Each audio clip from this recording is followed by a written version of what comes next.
Whitethorn Abbey, Devonshire, November 1819. He woke with a splitting head and a hard cock. The situation was not uncommon. He had, after all, woken each day for more than half a decade with one of the items in question, and on more mornings than he could count with both. William Harrow, Marquis of Chapin and heir to the Dukedom of Lamont, was wealthy, titled, privileged, and handsome, and a young man blessed with those traits rarely wanted for anything relating to wine or women. So it was that on this morning he did not fret, knowing, as skilled drinkers do, that the splitting head would dissipate by midday. He moved to cure the other affliction, and, without opening his eyes, reached for the female no doubt nearby. Except she wasn't. Instead of a handful of warm, willing flesh, William came up with a handful of unsatisfying pillow. He opened his eyes, the bright light of the Devonshire sun assaulting his senses and emphasizing the thundering in his head. He cursed, draped one forearm over his closed eyes, sunlight burning red behind the lids, and took a deep breath. Daylight was the fastest way to ruin a morning. Likely, it was for the best that the woman from the previous evening had disappeared, though the memory of lovely, lush breasts, a mane of auburn curls, and a mouth made for sin did bring with it a wave of regret. She had been gorgeous. And in bed she'd been... He stilled. He couldn't remember. Surely he hadn't had that much drink, had he? She'd been long and full of curves, made just the way he liked his women, a match for the height and breadth that was too often his curse when it came to them. He did not like feeling like he might crush a girl, and she'd had a smile that made him think of innocence and sin all at once. She'd refused to tell him her name, refused to hear his. Utter perfection. And her eyes. He'd never seen eyes like hers, one the blue of the summer sea, and one just on the edge of green. He'd spent too long looking at those eyes, fascinated by them, wide and welcoming. They'd crept through the kitchens and up the servants' stairs. She'd poured him a scotch, and that was all he remembered. Good Lord. He had to stop drinking. Just as soon as today was over. He would need drink to survive his father's wedding day, the day William gained his fourth stepmother. Younger than all the others. Younger than him, and very, very rich. Not that he'd met her, this paragon of brideliness. He'd meet her at the ceremony, and not before, just as he'd done the other three. And then, once the familial coffers had been once again filled, he would leave. Back to Oxford, having done his duty and play the role of doting son. Back to the glorious, libidinal life that belonged to heirs to dukedoms, filled with drink and dice and women, and not a worry in the world. Back to the life he adored. But tonight, he would honour his father and greet his new mother, and pretend that he cared for the sake of propriety. And perhaps, after he was done playing the role of heir, he'd seek out the playful young thing from the gardens and do his best to recall the events of the night before. Thank heaven for country estates and well-attended nuptials. There wasn't a female in creation who could resist the sexual lure of a wedding, and because of that, William had a great affinity for holy matrimony. How lucky that his father had such a knack for it.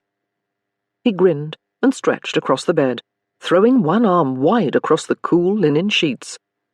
Cold linen sheets. Cold, wet linen sheets. What in hell? His eyes flew open. It was only then that he realized it wasn't his room. It wasn't his bed. And the red wash across the bedsheets, dampening his fingers with its sticky residue, was not his blood. Before he could speak or move or understand, the door to the strange bedchamber opened, and a maid appeared, fresh-faced and eager. There were a dozen different things that could have gone through his mind at that moment, 100 of them. And yet, in the fleeting seconds between the young maid's entrance and her notice of him, William thought of only one thing, that he was about to ruin the poor girl's life. He knew, without doubt, that she would never again casually open a door, or spread sheets across a bed, or bask in the rare, bright sunlight of a Devonshire winter morning, without remembering this moment. A moment he could not change. He did not speak when she noticed him, nor when she froze in place. nor when she went deathly pale, and her brown eyes, funny that he noticed their colour, went wide with first recognition, and then horror. Nor did he speak when she opened her mouth and screamed. No doubt he would have done the same, had he been in her position. It was only when she was through with that first ear-shattering shriek, the one that brought footmen and maids and wedding guests and his father running, that he spoke, taking the quiet moment before the coming storm to ask, "Where am I?" The maid simply stared, dumbstruck. He made a move from the bed, the sheets falling to his waist, stopping short as he realized his clothes were nowhere in sight. He was naked, in a bed that was not his own, and he was covered in blood. He met the maid's horrified gaze again, and when he spoke, the words came out young and full of something he would later identify as fear. "Whose bed is this?" Remarkably, she found her answer without stuttering. "Miss Lowe." Miss Mara Lowe, daughter of a wealthy financier, with a dowry large enough to catch a duke. Miss Mara Lowe, soon to be the Duchess of Lamont, his future stepmother. Chapter 1. The Fallen Angel. London, 12 years later. There is beauty in the moment when flesh meets bone. It is born of the violent crunch of knuckles against jaw, and the deep thud of fist against abdomen, and the hollow grunt that echoes from the chest of a man in the split second before his defeat. Those who revel in such beauty fight. Some fight for pleasure, for the moment when an opponent collapses to the floor in a cloud of sawdust, without strength or breath or honour. Some fight for glory, for the moment when a champion looms over his beaten and broken adversary, slick with sweat and dust and blood. And some fight for power, underscored by the strain of sinew and the ache of soon-to-be bruises that whisper as victory comes with the promise of spoils. But the Duke of Lamont, known throughout London's darkest corners as Temple, fought for peace. He fought for the moment when he was nothing but muscle and bone, movement and force, slight and faint. For the way brutality blocked the world beyond, silencing the thunder of the crowd and the memories of his mind, and left him with only breath and might.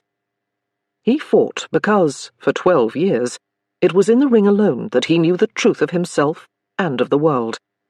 Violence was pure, all else tainted. And that knowledge made him the best there was.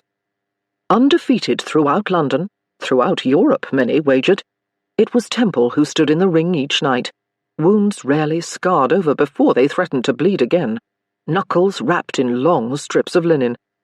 There, in the ring, he faced his next opponent, a different man each night, each one believing Temple could be bested, each one believing himself the man to reduce the great, immovable Temple to a mass of heavy flesh on the floor of the largest room of London's most exclusive gaming hell.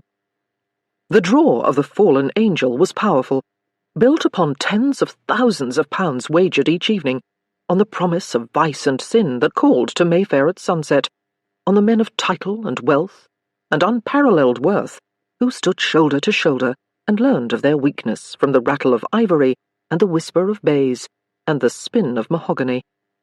And when they had lost everything in the glittering, glorious rooms above, their last resort was the room that lurked below, the ring, the underworld over which Temple reigned. The Angel's founders had created a single path of redemption for these men. There was a way those who lost their fortune to the casino could regain it.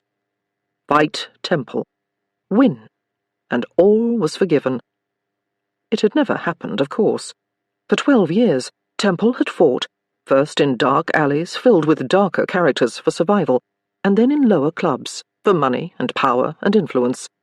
All the things he'd been promised, all the things he'd been born to, all the things he had lost in one unremembered night.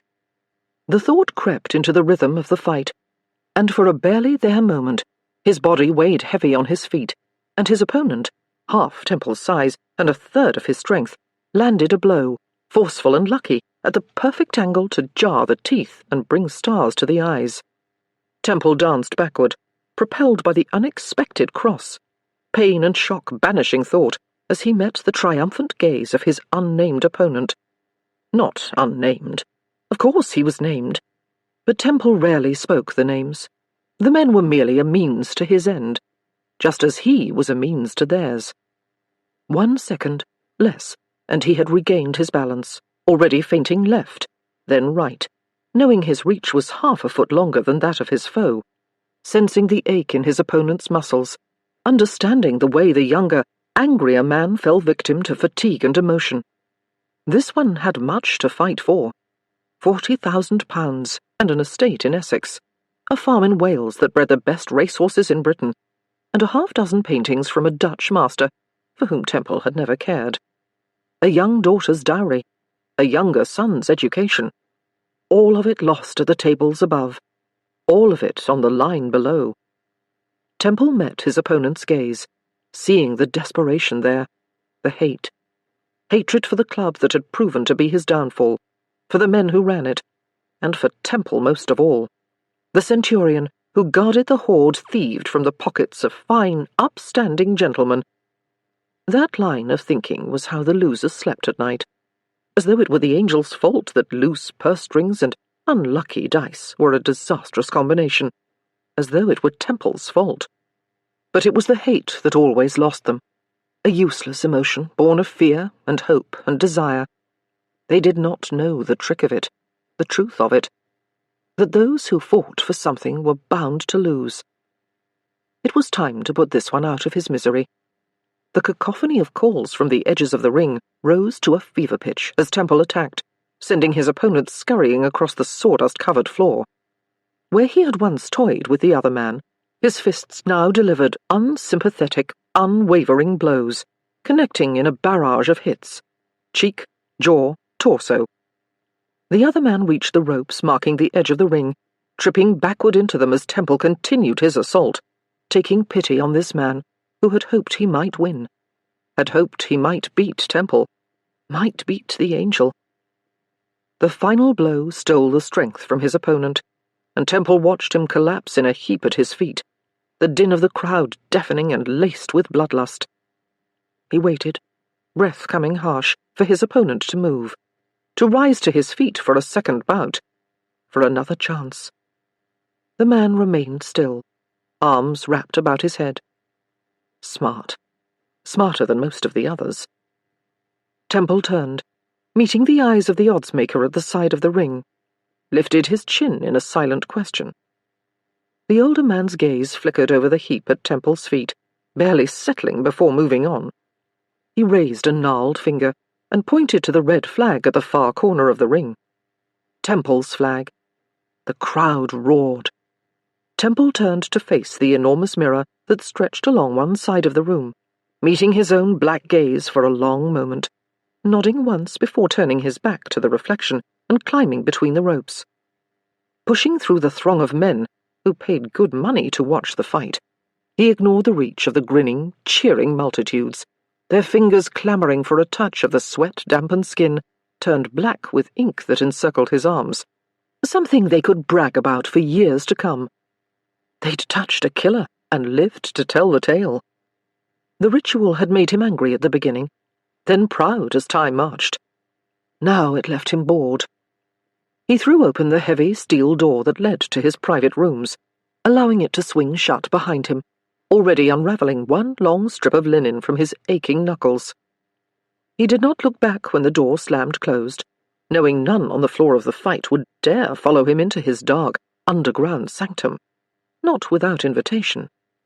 The room was dark and quiet, insulated from the public space beyond, where he knew from past experience that men were rushing to claim their winnings, a handful helping the loser up, calling for a surgeon to wrap broken ribs and assess bruises. He tossed the length of linen to the floor, reaching in the darkness for a nearby lamp and lighting it without faltering. Light spread through the room, revealing a low oak table, bare save a neat stack of papers and an ornately carved ebony box. He began to unravel the bandage from the other fist, gaze settling on the papers, now unnecessary. Never necessary. Adding the second strip of fabric to the first, Temple crossed the near-empty room, reaching for a leather strap affixed to the ceiling, allowing his weight to settle, flexing the muscles of his arms and shoulders and back. He could not help the long breath that came with the deep stretch, punctuated by a quiet knock on a second door at the dark end of the room. "Come," he said, not turning to look as the door opened and closed. "Another falls. They always do." Temple completed the stretch and faced Chase, the founder of the fallen angel, who crossed the room and sat in a low wooden chair nearby. "It was a good fight. Was it?" They all seemed the same these days. "It's remarkable that they continue to imagine they might beat you," Chase said, leaning back, long legs extending wide across the bare floor. "You'd think by now they'd have given up." Temple moved to pour a glass of water from a carafe nearby. "It's difficult to turn from the promise of retribution, even if it's the barest promise." As one who had never had a chance at retribution, Temple knew that better than anyone. "You broke 3 of Montlake's ribs." Temple drank deep, a rivulet of water spilling down his chin. He swiped the back of his hand across his face and said, "Ribs heal." Chase nodded once, shifting in the chair. "Your Spartan lifestyle is not the most comfortable, you know." Temple set the glass down. "No one asked you to linger. You've velour and stuffing somewhere above, no doubt." Chase smiled, brushing a speck of lint from one trouser leg and placing a piece of paper on the table, next to the stack already there. The list of challenges for the next night, and the one after. A never-ending list of men who wished to fight for their fortunes. Temple exhaled, long and low. He didn't want to think on the next fight. All he wanted was hot water and a soft bed. He yanked on a nearby bell pull, requesting his bath be drawn. Temple's gaze flickered to the paper, close enough to see that there were a half-dozen names scrawled upon it, too far to read the names themselves. He met his friend's knowing gaze. "Lowe challenges you again." He should have expected the words. Christopher Lowe had challenged him 12 times in as many days, and yet they came like a blow. "No." The same answer he'd given 11 times. "And you should stop bringing him to me." "Why? Shouldn't the boy have his chance like all the others?" Temple met Chase's gaze. "You're a bloodthirsty bastard." Chase laughed. "Much to my family's dismay, not a bastard. Bloodthirsty, though. I simply enjoy an impassioned fight." Chase shrugged. "He's lost thousands. I don't care if he's lost the crown jewels. I won't fight him. Temple, when we made this deal, when I agreed to come in on the Angel, we agreed that the fights were mine, didn't we?" Chase hesitated, seeing where the conversation was headed. Temple repeated himself. "Didn't we?" "Yes." "I won't fight Lowe." Temple paused, then added, "He's not even a member. He's a member of Knights, now afforded the same rights as any of the Angel's members." Knights, the newest holding of the Fallen Angel, a lower club that carried the pleasure and debt of 400 less than savoury characters. Anger flared. "God damn it! If not for Cross and his idiot decisions." "He had his reasons," Chase said. "Lord deliver us from men in love." "Hear, hear," Chase agreed. "But we've a second hell to run nonetheless, and that hell carries Lowe's debt, and he's due a fight if he asks for it." "How has the boy lost thousands?" Temple asked, hating the frustration that edged into his tone. "Everything his father touched turned to gold." It was why Lowe's sister had been such a welcome bride. He hated the thought, the memories that came with it. Chase lifted one shoulder in a shrug.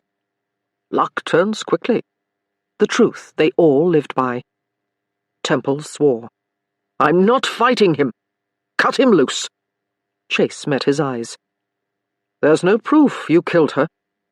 Temple's gaze did not waver. "There's no proof I didn't.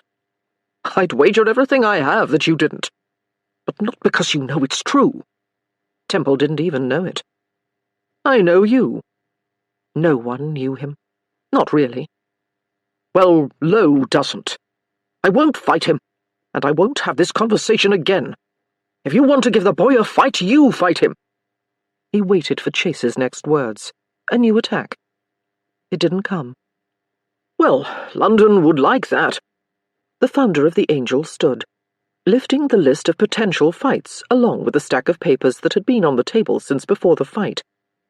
"Shall I return these to the books?" Temple shook his head, extending one hand for them. "I shall do it." It was part of the ritual. "Why pull the files in the first place?" Chase asked. Temple looked to the papers, where Montlake's debt to the Angel was accounted in clear, concise script. £100 here, 1,000 there, 12 acres, 100, a house, a horse, a carriage, a life. He lifted one shoulder, enjoying the sting of the muscle there. "He might have won." One of Chase's blonde brows rose. "He might have done."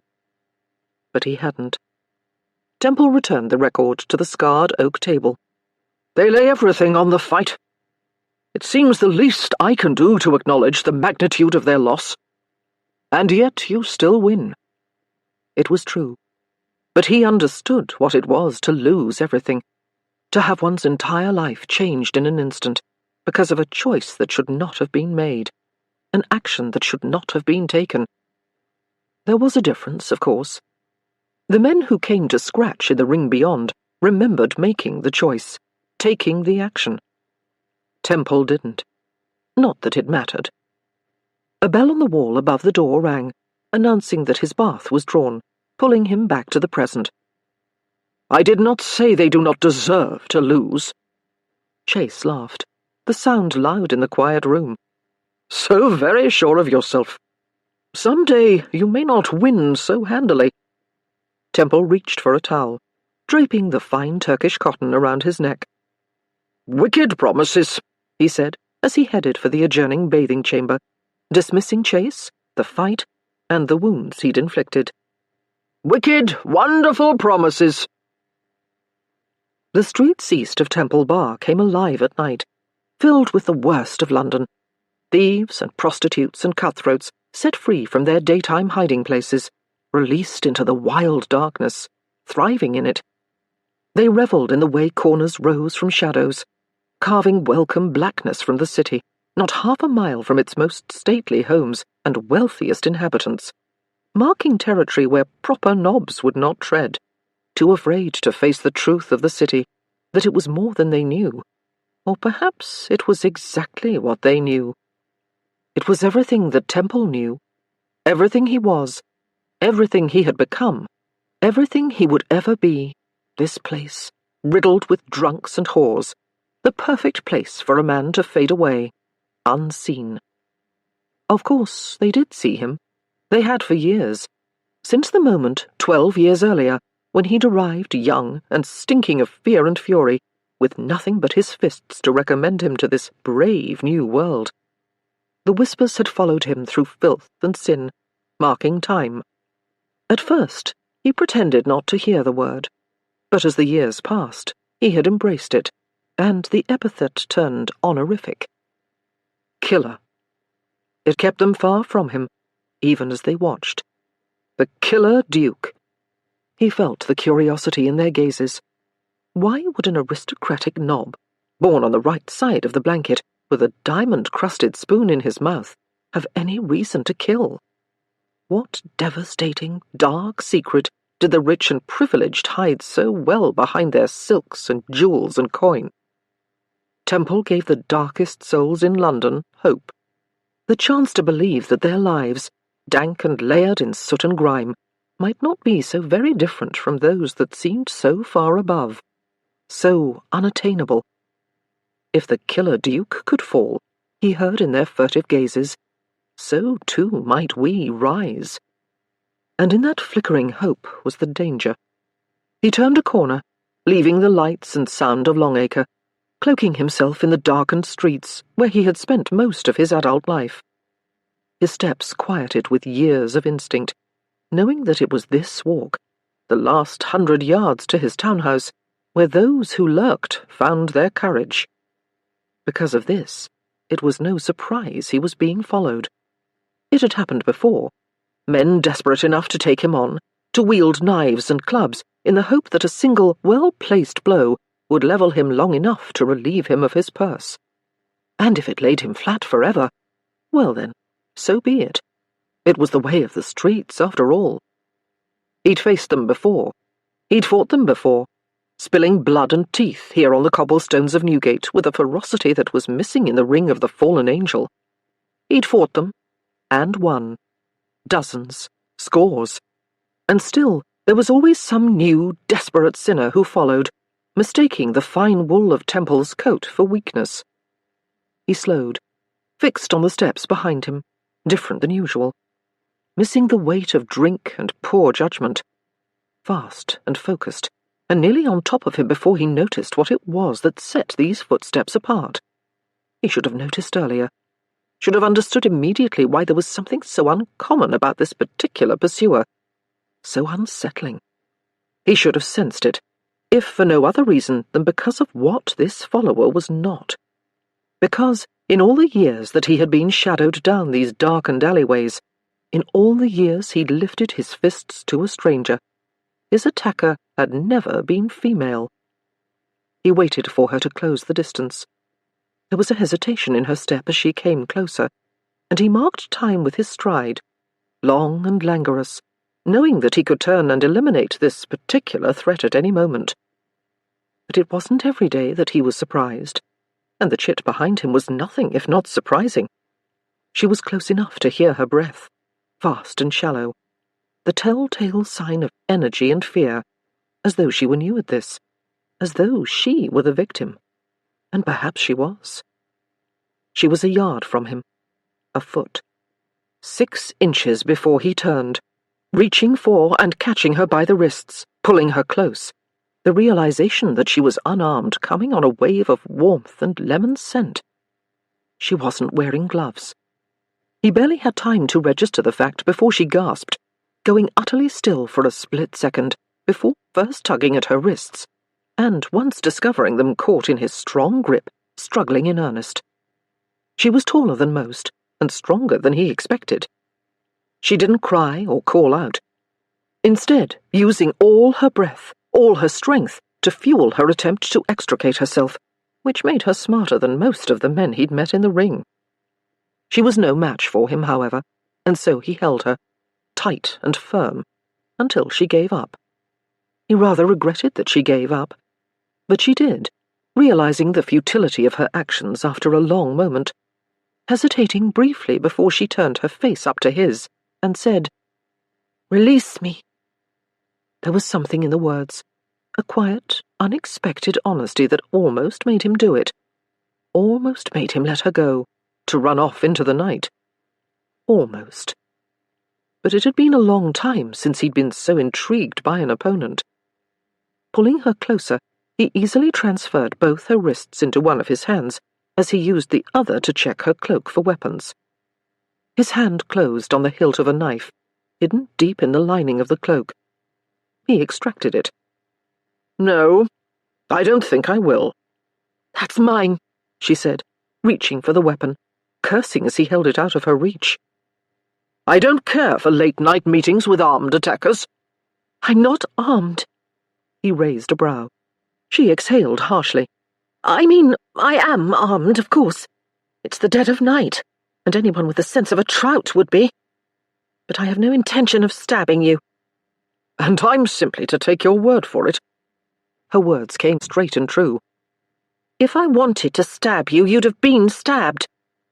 He cursed the darkness and its secrets, wanting to see her face. "What are you after?" he asked softly, sliding the knife into his boot. "My pockets? You should have picked a smaller mark." Though he wasn't exactly sorry that she'd chosen him, he liked it. Even more when she answered, "I'm after you." The response was quick enough to be true, and to shock the hell out of him. Wariness flared. "You're not a light skirt." The words were not a question. It was clear the woman wasn't a whore, in the way she stiffened in response to his statement, keeping space between them. She wasn't comfortable with a man's touch. With his touch. She redoubled her efforts to free herself. Is that all people want from you?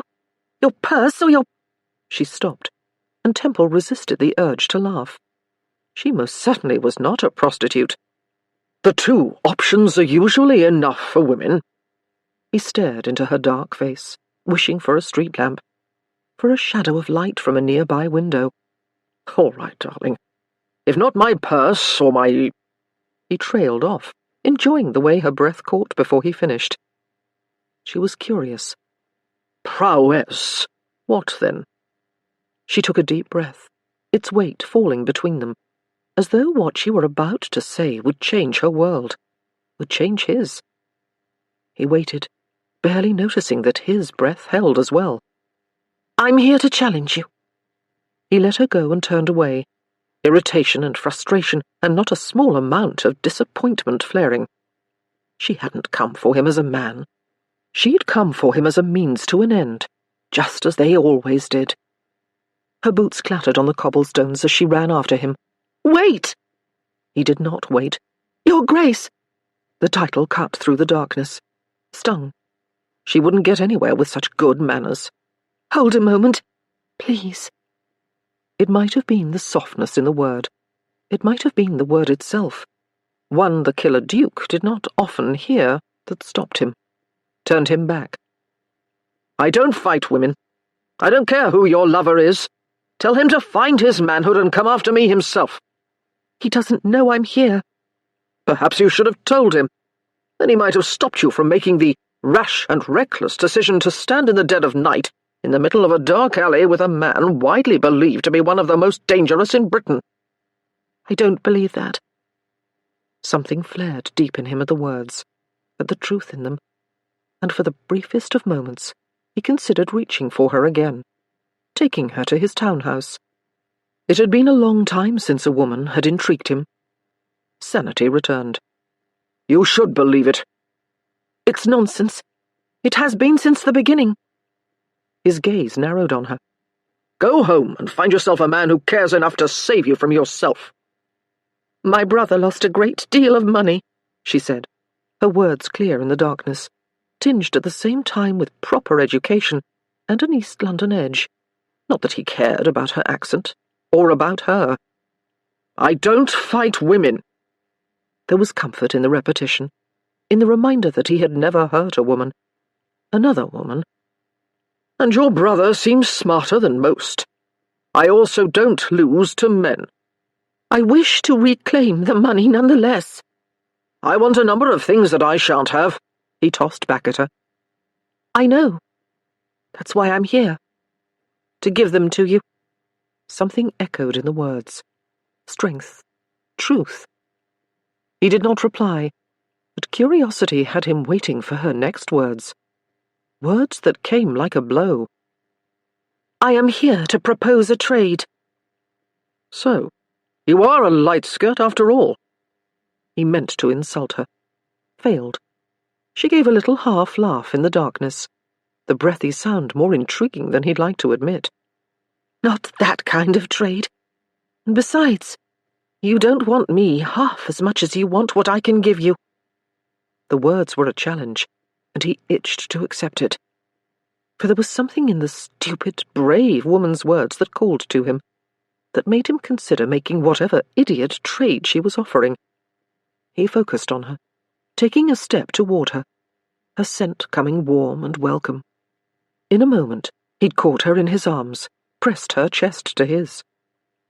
"I confess, I've always liked the combination of beauty and boldness." He whispered into her ear, loving the way her breath caught in her throat. "Perhaps we can make an arrangement after all." "My body is not on the table." It was a pity. She was brazen as hell, and one night in her bed might be worth whatever she was after. "Then what makes you think I'm interested in dealing with you?" She hesitated. A second. Less. But he heard it. "Because you want what I offer." "I'm rich as Croesus, love. So if you don't offer your willing participation in my bed, there's nothing you have that I can't get on my own." He turned back to the house, going several steps before she called out. "Even absolution?" He froze. Absolution. How many times had the word whispered through his mind? How many times had he tested it, low and quiet on his tongue as he lay in the darkness, guilt and anger his only bedmates? Absolution.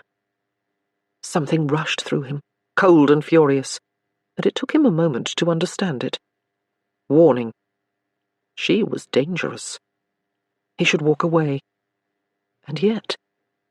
He moved to capture her, using the speed for which he was renowned, one strong hand clasping her arm. He ignored her sharp intake of breath and pulled her along the street to a patch of lamplight at the door of his townhouse. He lifted one gloved hand to her face, turning her into the light, taking her in. Smooth skin gone ruddy in the evening's frigid air, jaw set firm and defiant.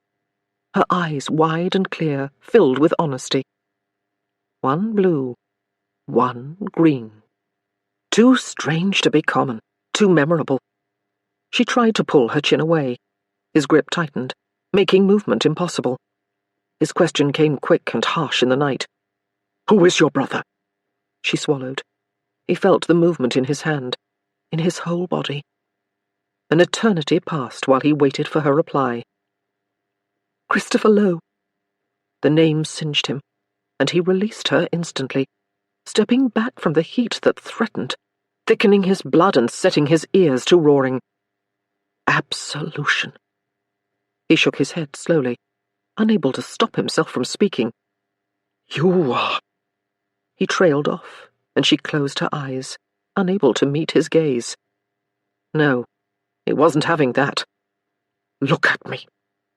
She straightened, shoulders back, spine stiff, and she met his gaze without shame, without remorse. "Christ! Say it." Not a request. "I am Mara Lowe." It couldn't be true. "You're dead." She shook her head, auburn gleaming red in the light. "I am alive." Everything in him stilled. Everything that had simmered for so many years. Everything that he had resisted and loathed and feared. It all went quiet, until it roared like hell itself. He turned to unlock the door to his flat, needing something to keep him from his anger.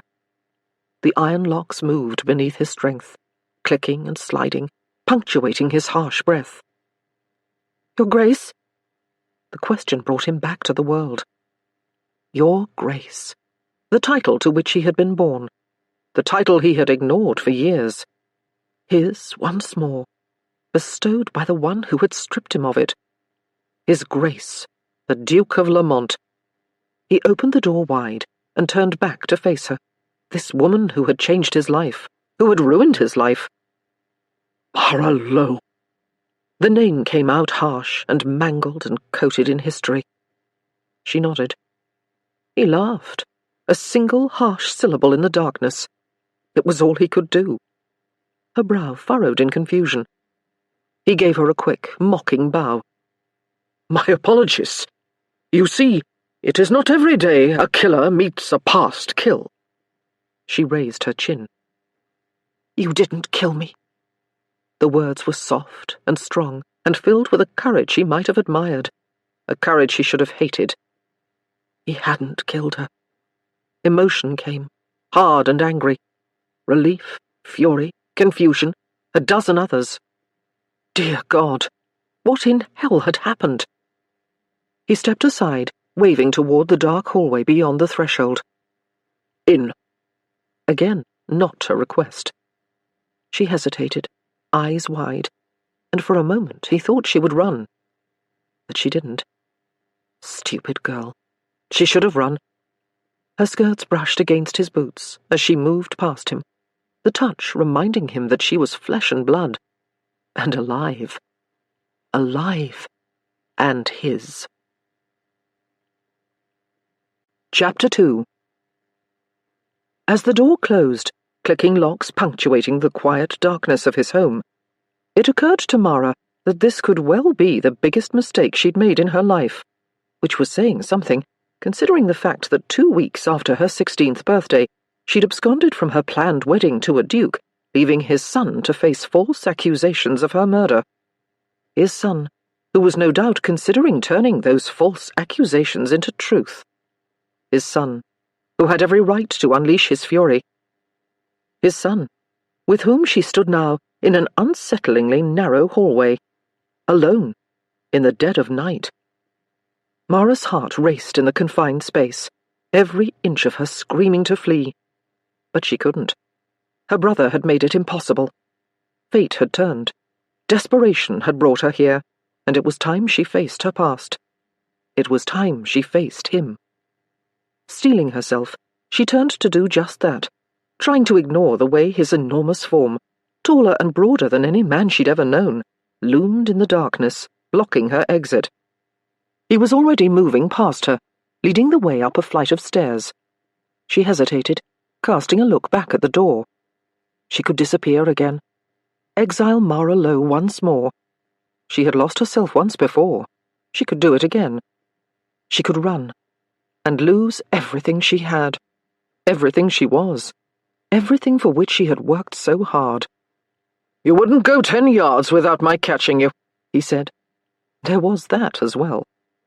She looked up at him, watching her from above, his face cast in light for the first time that evening. 12 years had changed him, and not in the ordinary way, from a boy of 18 to a man of 30. Soft, perfect skin had given way to weathered angles and dark stubble. More than that, his eyes held no hint of the laughter they'd held that night, a lifetime ago. They remained black as midnight, but now they held its secrets. Of course he would catch her if she ran. That was why she was here, wasn't it? To be caught, to reveal herself. Mara Lowe. It had been more than a decade since she'd said the name aloud. She'd been Margaret McIntyre since the moment she'd left that night. But now she was Mara again. The only way to save the one thing that mattered to her, the thing that gave her purpose. She had no choice but to be Mara. The thought propelled her upstairs, into a room that was part library, part study, and all male. As he lit the candles throughout, a golden glow spread over furniture large and leathered in heavy dark colours. He was already crouching to light a fire in the hearth when she entered. It was so incongruous, the great Duke setting a fire, that she couldn't help herself. "You don't have servants?" He stood, brushing his hands on his massive thighs. "A woman comes in the mornings to clean." "But no others?" "No." "Why not?"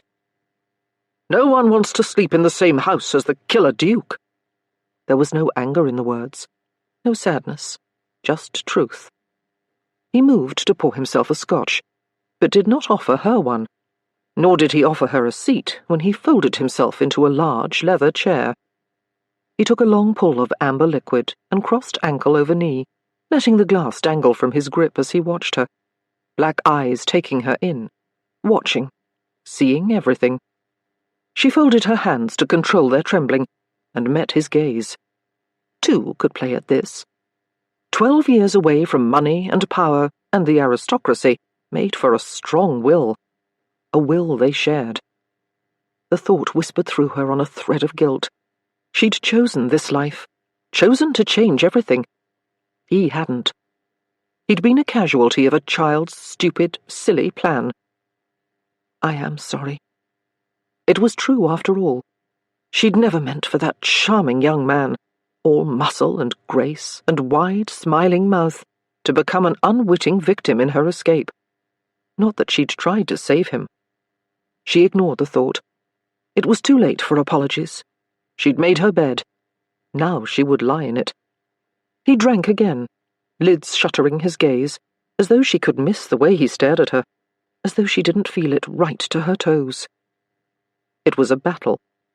He would not speak first, which left it to her to begin the conversation. A losing move. She would not lose to him. So she waited, trying not to fidget, trying not to jump from her skin with every crack of the logs in the fireplace, trying not to go mad under the weight of the silence. Apparently, he was not interested in losing either. She narrowed her gaze on his. She waited until she could wait no longer, and then told him the truth. "I don't like being here any more than you like having me." The words turned him to stone for a moment, and she bit her tongue, afraid to speak, afraid to make things worse. He laughed again, the laugh she'd heard earlier, outside, devoid of humour, a gravelled expulsion that sounded more like pain than pleasure. Amazing! Until this moment, I actually had allowed for the possibility that you have been a victim of fate as well. Aren't we all victims of fate? And she had been. She did not pretend that she had not been a willing participant in everything that had happened all those years ago. But had she known how it would change her, what it would do to her? She stopped the lie from completing. She would have done it anyway. She didn't have a choice then, just as she had no choice tonight. There were moments that changed one's life, and paths that came without a fork in the road. You are alive and well, Miss Lowe. The man was a duke, powerful and wealthy, with all of London at his feet if he wanted it. She lifted her chin at the accusation in his tone. As are you, Your Grace. His eyes went dark. That is debatable. He leaned back in his chair. So, it appears that fate was not my attacker after all. You were. When he'd caught her outside, before he'd known why she was there and who she was, there had been warmth in his voice, a hint of heaviness that she'd been drawn to, even as she'd known better. That warmth was gone now, replaced with cold calm, a calm by which she was not fooled, a calm she would wager shielded a terrible storm. I didn't attack you. Fact, even if it was not entirely truth. He did not release her gaze.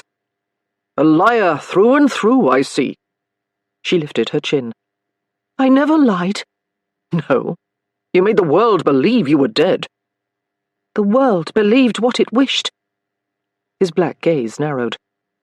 You disappeared, and left it to draw its own conclusions. His free hand, the one that did not grip his scotch in an approximation of casualness, betrayed his ire, fingers twitching with barely contained energy. She noticed the movement, recognizing it from the boys she'd met on the streets. There was always something that betrayed their frustration, their anger, their plans. But this was no boy. She was not a fool.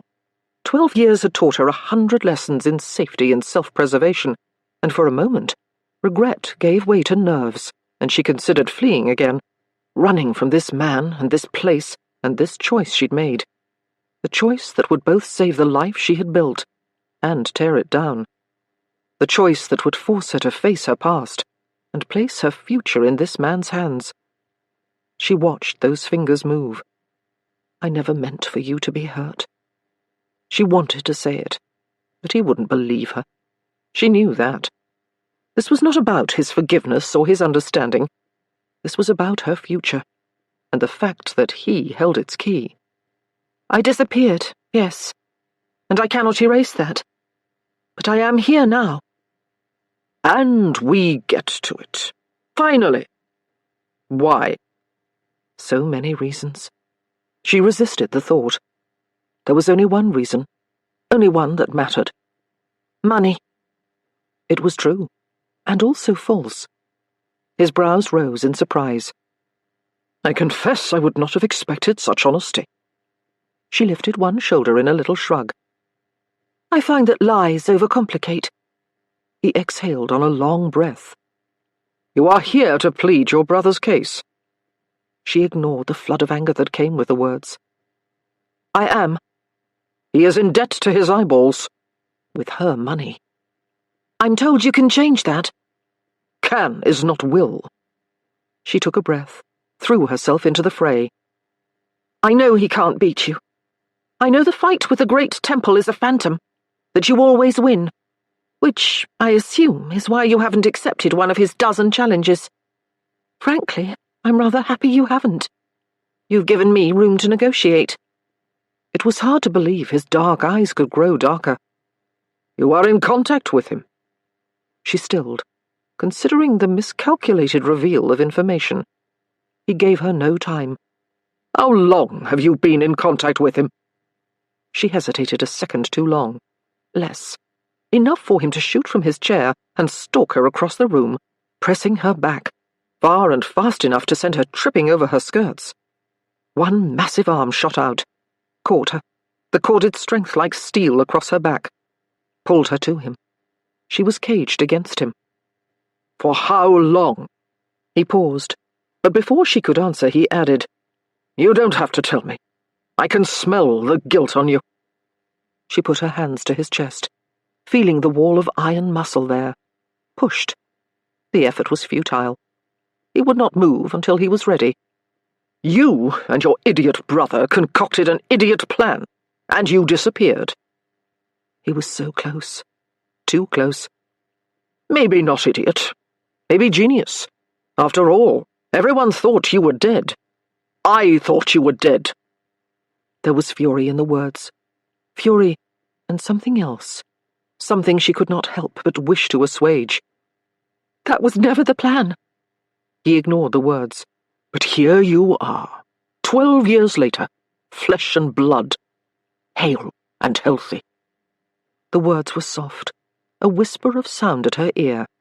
"I should make good on our past, on my reputation." She heard the anger in his words, felt it in his touch.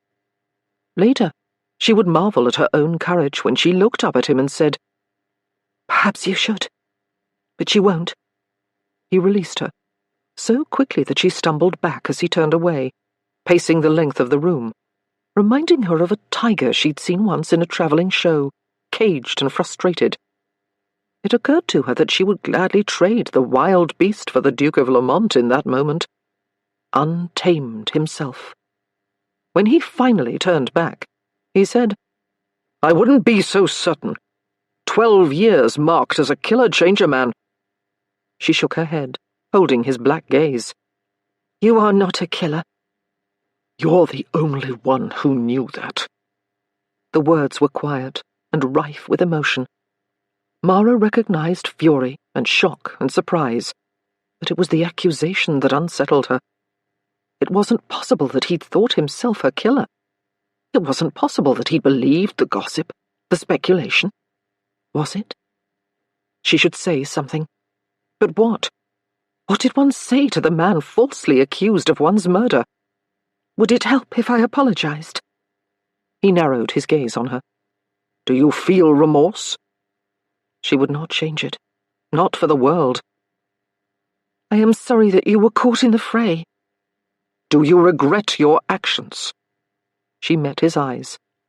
"Do you wish the truth? Or a platitude?" "You could not imagine the things I wish." She could, no doubt. "I understand that you are angry." The words seemed to call to him, and he came toward her, glass still in hand, stalking her backward, across the too small room. "You understand, do you?" It had been the wrong thing to say. She skirted around an ottoman, holding her hands up as though she could stop him, searching for the right thing. He did not wait for her to find it. "You understand what it is to have lost everything?" Yes. "You understand what it is to have lost my name?" She did, rather, but she knew better than to say it. He pressed on. "To have lost my title, my land, my life?" "But you didn't lose all that. You're still a duke. The Duke of Lamont," she said. The words, things she told herself for years, coming quick and defensive. "The land is still yours? The money? You've tripled the holdings of the dukedom." His eyes went wide. "How do you know that?" "I pay attention." "Why?" "Why have you never returned to the estate?" "What good would it have done if I returned?" "You might have been reminded that you haven't lost so very much." The words were out before she could stop them, before she realized how inciting they were. She scurried backward, putting a high-backed chair between them and peeking around it. "I did not mean—" "Of course you did." He started around the chair toward her. She moved counter to him, keeping the furniture between them, attempted to calm the beast. "You are angry." He shook his head. "Angry does not even begin to describe the depths of my emotion." She nodded, skipping backward across the room once more. "Fair enough. Furious." He advanced. "That's closer." "Irate." "That, too." She looked behind her, saw the sideboard looming. This wasn't a very large room after all. Livid! And that! She felt the hard oak at her back. Trapped again. I can repair it, she said, desperate to regain the upper hand. What's broken? He stopped, and for a moment she had his full attention. If I am not dead, you are not... a killer. What they say you are. He did not reply, and she rushed to fill the silence. That's why I'm here. I shall come forward, show myself to society. I shall prove you're not what they say you are. He set his glass on the sideboard. You shall. She released a breath she had not known she was holding. He was not as unforgiving as she had imagined he might be. She nodded. Yes, I will. I will tell everyone. You shall tell them the truth. She hesitated at the words, hating them, the way they threatened. And still she nodded. I shall tell them the truth. It would be the most difficult thing she'd ever done, but she would do it. She hadn't a choice. It would ruin her, but it might be enough to save what was important. She had one chance to negotiate with Temple. She had to do it correctly. On one condition.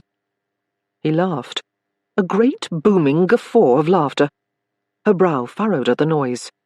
She did not like the sound, especially not when it ended with a wicked, humorless smile. You think to barter with me? He was close enough to touch. You think tonight has put me in a negotiating frame of mind? I disappeared once before. I can do it again. The threat did not endear her to him. I will find you. The words were so serious, so honest, that she did not doubt him. Still, she soldiered on. Perhaps, but I've hidden for 12 years, and I've become quite good at it. And even if you did find me, the aristocracy shan't simply take your word for it that I'm alive. You need me as a willing participant in this play. His gaze narrowed, and a muscle in his jaw twitched. When he spoke, the words came like ice.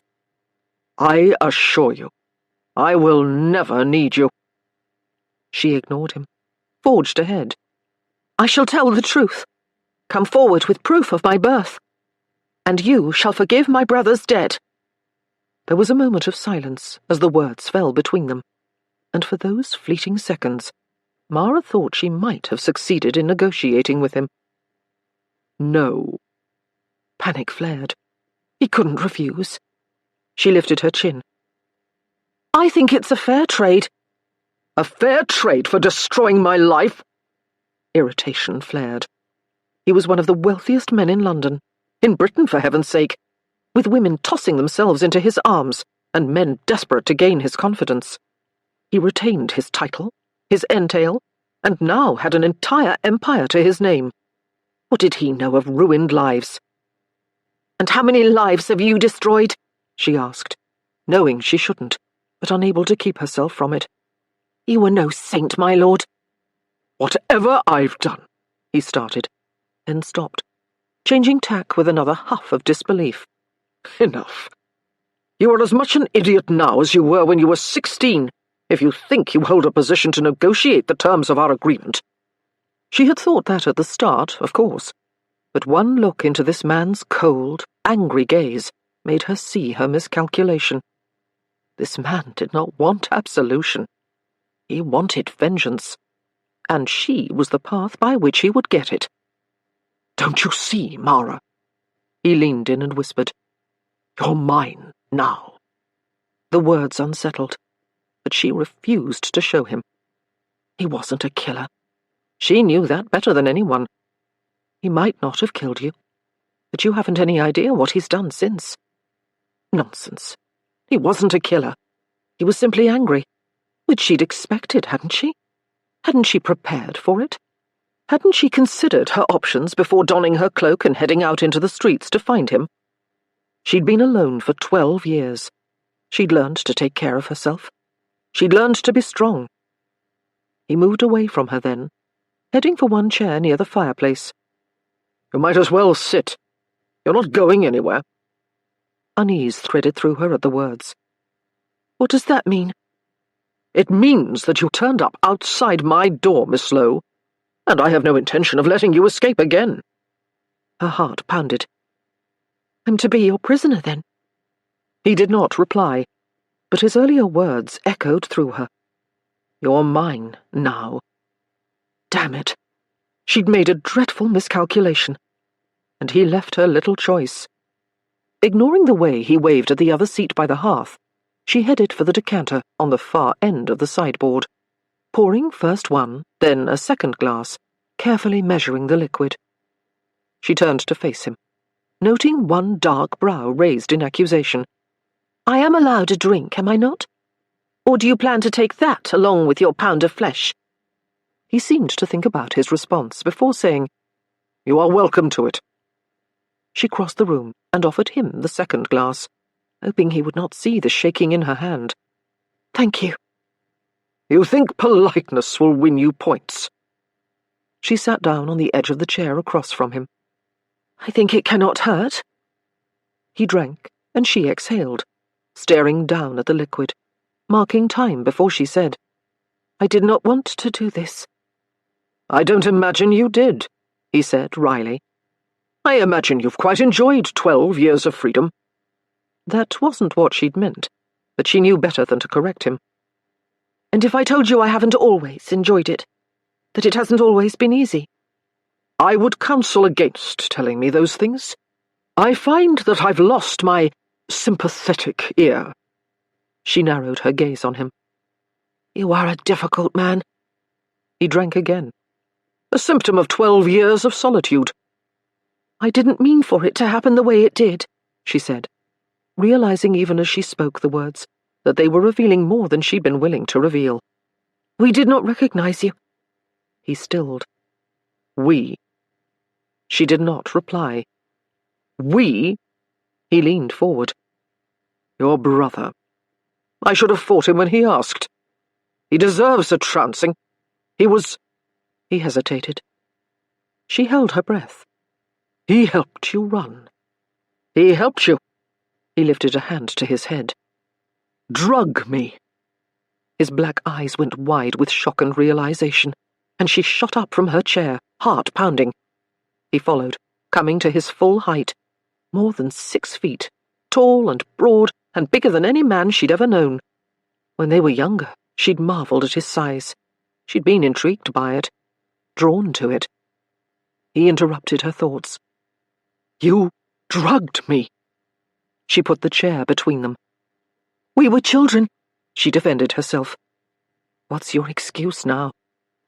He hadn't given her any choice. Liar. God damn it, he said, his glass falling from his hand as he lunged toward her, missing his mark, catching himself on the edge of the chair. You did it.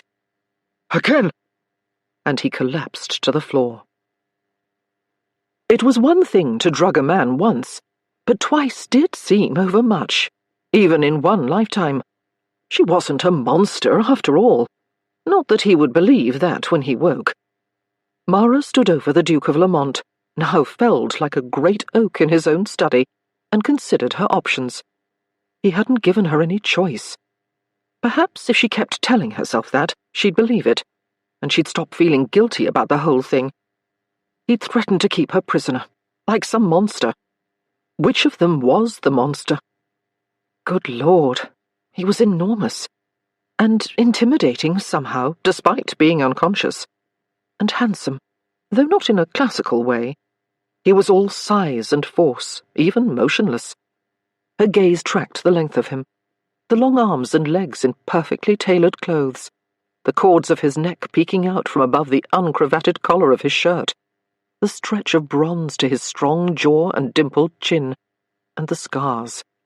Even with the scars, the angles of his face betrayed his aristocratic lineage, all sharp edges and long slopes, the kind that set women to swooning.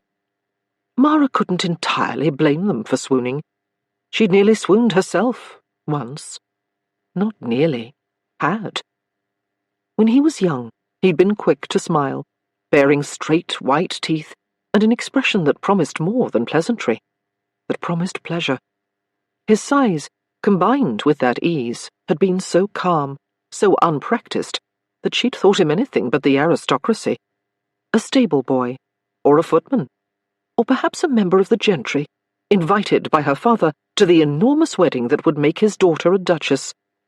He'd looked like someone who did not have to worry about appearances. It hadn't occurred to her that the heir to one of the most powerful dukedoms in the country would be the most carefree gentleman for miles.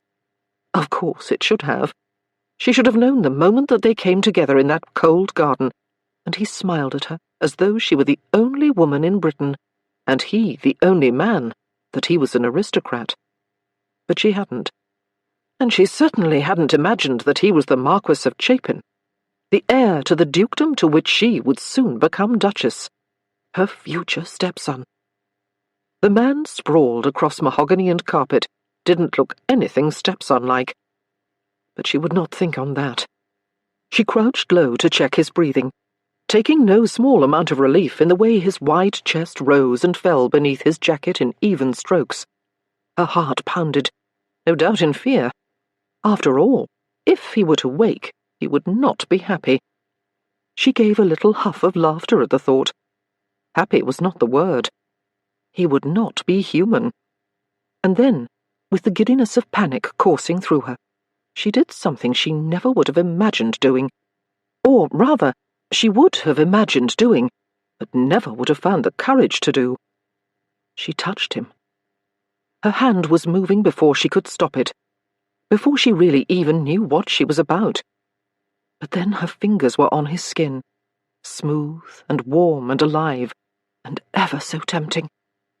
Her fingers traced the angles of his face, finding the smooth ridges of the inch-long white scar along the bone at the base of his left eye, then down the barely there bumps and angles of his once perfect nose, her chest tightening as she considered the battles that would have produced the breaks, the pain of them, the life he'd lived to wear them, the life she'd given him. "What happened to you?" The question came out on a whisper. He did not answer, and her touch slid to his final scar, at the curve of his lower lip. She knew she shouldn't, that it wouldn't do. But then her fingers were on that thin white line, barely there against rich skin, edging into the soft swell of his lip. And then she was touching his mouth, tracing the dips and curves of it, marveling at its softness, remembering the way it had felt on hers, wishing for... No. Her hand came away from him as though she'd been burned, and she turned her attention to the rest of him, to the way one arm spread haphazardly across the carpet, the victim of laudanum. He looked uncomfortable, and so she reached across him, intending to straighten that arm, to lay it flat against his side. But once his hand was in hers, she couldn't help but consider it, the spray of black hair that dusted the back of it, the way the veins tracked like rivers across its landscape, the way the knuckles rose and dipped, scarred and calloused from years of fighting, bruised with experience. Why did you do this to yourself? She ran her thumb across those knuckles, unable to resist, unable to remain aloof in the feel of him, in the memory of him, young and charming and handsome, with the world at his feet, tempting her like nothing else. Nothing else but freedom. She shivered in the cool room, her gaze moving to the fire, where the flames he'd stoked had died away to a quiet ember. She stood and moved to add another log to the hearth, stirring the coals to raise the fire. Once golden flames licked and danced again, she returned to him, staring down at him, arms akimbo, and took a moment to speak to him, finding the act much easier with his accusing eyes closed. "If you hadn't threatened me, we would not be in this position. If you'd simply agreed to my trade, you'd be conscious, and I'd not feel so guilty." He did not reply. "Yes, I left you holding the guilt for my death." And still nothing. "But I swear, I did not mean it to go the way it did. The whole thing got away from me." Yet still she'd run. "If you knew why I did it..." His chest rose in a long, even breath. why I returned. And fell. If he knew, he'd still be furious. She sighed. Well, here we are, and I am tired of running. No answer. I shan't run now. It seemed important to say it. Perhaps because there was a part of her, a very sane and intelligent part of her, that wished to run, that wished to leave him here on his cold, hard floor and escape as she had so many years ago. But there was another part of her, not so sane and not so intelligent, that knew that it was time for her penance, and that if she played her cards right, she could get what she wanted in the bargain. Assuming you negotiate. She turned to the sideboard, where the day's paper sat, unread. She wondered if he were the kind of man who read his news each day, if he were the kind of man who cared about the world. Guilt flared, and she pushed it away. She tore the sheet of newsprint in half, then searched the drawers in the room until she found what she was looking for, a pot of ink and a quill. She scrawled a note, haphazardly waving the wet ink in the air as she returned to him, still as a corpse. Extracting a hairpin, she crouched beside him again. No blood this time, she whispered to him. I hope you'll notice that. Still, he slept. She pinned the note to his chest, reached into his boot to extract her knife, and made to leave. Except she couldn't. At the door, she turned back, noting the chill in the room. She couldn't leave him like this. He'd catch a death of cold. On a chair in the corner, there was a green and black tartan. It was the least she could do. She had drugged the man after all. She was across the room and had the blanket in her hands before she could change her mind. She spread it across him, tucking it around his body carefully, trying not to notice the size of him, the way he exuded warmth and the tempting scent of clove and thyme, the memory of him, the now of him, failing. I'm sorry, she whispered. And then she left. Chapter 3. He dreamed of the ballroom at Whitethorn Abbey, gleaming sun-bright in the shade of 1,000 candles and the sheen of silks and satins in a myriad of colour. The room belied the darkness that lurked beyond the enormous windows overlooking the massive gardens of the Devonshire estate, the country seat of the Duke of Lamont, his estate. He descended the wide marble stairs to the ballroom floor, where a crush of bodies writhed in time to the orchestra situated behind a wall of greenery at the far end of the room. The heat of the revellers overwhelmed him as he made his way through the throngs, pressing against him, pulsing with laughter and sighs, hands reaching for him, touching, grasping. Wide smiles and unintelligible words beckoned him deeper into the mass of people, welcoming him into its centre. Home. There was a glass in his hand. He lifted it to his lips, the cool stream of champagne quenching the thirst he hadn't noticed before, but was now nearly unbearable. He lowered the glass, letting it fall into nothingness, as a beautiful woman turned and stepped into his arms. Your Grace. The title echoed through him, coming on a wave of pleasure. They danced. The steps came from distant memory, a slow, spinning eternity of long-forgotten skill. The woman in his arms was all warmth, tall enough to make him a proper match, and curved enough to fit his long arms. The music swelled, and still they danced, turning again and again, the sea of faces in the ballroom fading into blackness, the walls of the room falling away, as he was distracted by a sudden, heavy weight on his sleeve. He turned his attention to his forearm, wrapped in black wool, pristine but for a sixpence-sized white spot. Wax fallen from the chandeliers overhead. As he watched, the spot liquefied, spreading across his coat sleeve in a thread of molten honey. The woman in his arms reached for the liquid, her long, delicate fingers stroking along the fabric, her touch spreading fire as it crept toward the spot, hot wax coating her fingertips before she turned them up to his gaze. She had beautiful hands, beautiful skin. She wore no gloves. He followed the line of her long arm from wrist to shoulder, taking in her piecemeal perfection, the curves and valleys of her collarbone, the long rise of her neck, her angled jaw, her wide, welcoming mouth, long, equine nose, and eyes like none he'd ever seen. One blue, one green. Her lips curved around the words he'd craved and feared for so long. Your Grace. And like that, she was in focus. Mara Lowe. He woke on the floor of his library, coming to his feet in a mad rush, a foul curse echoing in a blue fog of breaking dawn.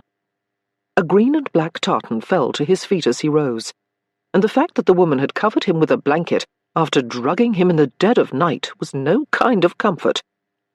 He imagined her standing over him at his most vulnerable moment, and wanted to roar his anger. She had drugged him and left. Again. On the heels of that thought came another. Dear God, she was alive. He hadn't killed her. Relief burst full and high in his lungs, warring with frustration and ire. He wasn't a killer. He ran one hand down his face to ease the tightness of the emotion, and noticed that she had not simply left him. She'd also left a note, scrawled across yesterday's news, and pinned to his chest with a simple hairpin, as though he were a package to be delivered by post. He tore the missive from its mooring, knowing that whatever she had to say would do little to assuage his anger.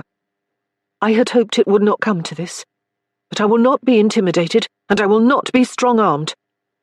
He resisted the urge to crumple the note and throw it into the fire. She thought she was the one being strong-armed, when it was he who had been knocked out on the floor of his own study. The offer is a trade, and nothing less. When you are in a negotiating frame of mind, I welcome your visit for a discussion of equals. That would be impossible. He was not nearly mad enough to be her equal. You will find me at number 9 Cursiter Street. She'd left her address. Mistake. She should have run. Not that he wouldn't have caught her. He would have spent the rest of his life chasing her if she'd run. He deserved his retribution after all, and she would give it to him. Who was this stupid, brave woman? Mara Lowe. Alive. Found. Strong as steel. The thought came, another fast on its heels, and he reached inside his boot, knowing what he would find. The harpy had stolen her knife. Within the hour, he was washed and on his way to number 9 Cursiter Street, uncertain of what to expect. It was possible the woman had run after all, and as he made his way deeper and deeper into the streets of Holborn, he wondered if she had done just that, and left him with directions to her personal cutthroats to finish the job she'd begun the prior evening. The neighbourhood was less than pleasant, even at 7 in the morning. Drunks were nestled in doorways of unsavoury taverns, empty bottles fallen haphazardly to their sides as they lolled in their early morning stupors.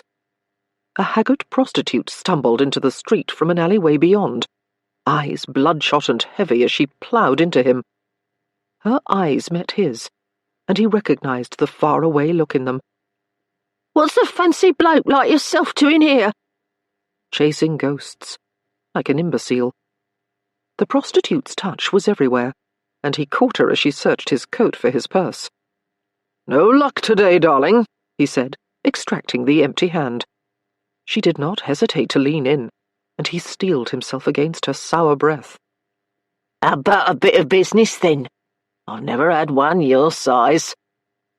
"Thank you," he replied, lifting her and setting her to the side. "But I'm afraid I've an appointment."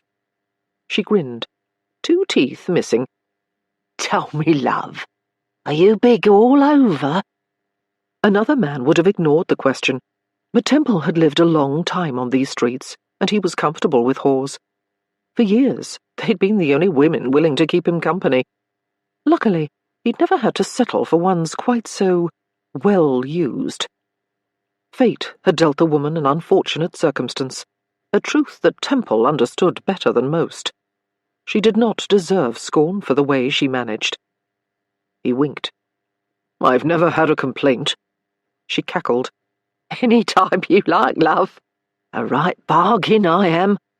He tipped his hat. "I shall remember that." And he was off, down Cursiter, counting the doors until he reached number 9. The building was out of place, cleaner than all the others on the row, with flower boxes in the windows, each boasting a mass of mums in bright colours.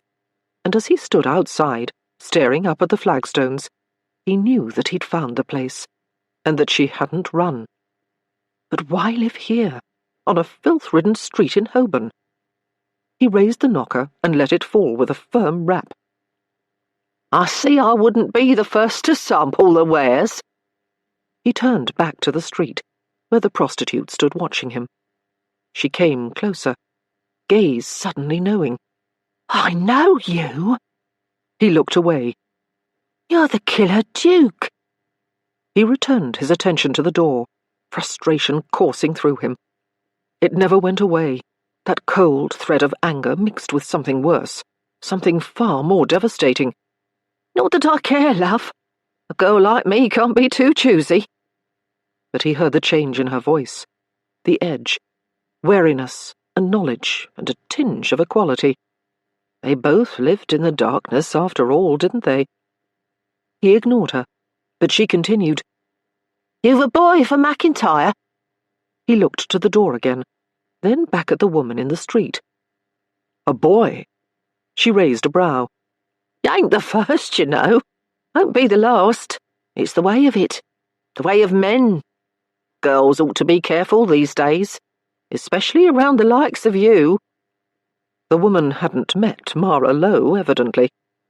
The door opened, ending the woman's sermon, and revealing a young lady with a cherubic face in the house beyond. She couldn't have been older than 16, peering up at him with wide, surprised eyes. He tipped his hat. "Good morning. I'm here for Mara." The girl's brow furrowed. "Mrs. McIntyre, you mean?" He should have known she wouldn't be here. Should have known she'd lied to him. Had the woman ever told a truth in her life? "I don't—" He couldn't finish the sentence, however, as hell chose that precise moment to break loose inside the house. A cacophony of shouting erupted from a room beyond his view, and a half-dozen small figures came tearing through the foyer, chased by a handful of slightly larger figures, one of which was carrying— was that a table leg? 3 of the smaller creatures seemed to sense their impending demise, and did what any intelligent being would do in such a scenario, ran for the exit. They made a tactical error, however, in that they did not count on either Temple or the young woman to be in the vicinity, and so instead of a straight shot into the street, they found themselves captured like flies in a wide web of skirt. The trio cried out in frustration. The maid at the door cried out in what Temple could only imagine was terror, and not improperly placed, and the leg-brandishing creature cried out in conquest, leaping onto a small table in the entryway, raising his club high above his head and launching himself into the fray. For one fleeting moment, Temple admired both the child's courage and his form in battle. The girl at the door stood no chance. She toppled like a felled poplar, and the boys scurried from their cambric trap, tumbling across the floor, kicking and screeching and wrestling. And it was only when squeals began to emanate from the pile that Temple realized he could not in good conscience back away from the door and let the insanity ensue without him. If these children escaped, they would wreak havoc on London. He was the only one qualified to contain them, obviously. Without asking permission, he stepped over the threshold and entered the house, the door closing behind him with a great thud, even as he helped the maid to her feet. Once he had confirmed that all her extremities were in working order, he turned to the more unsettling matter at hand, the writhing pile of boys at the centre of the foyer. And then he did what he did best. He entered the fight.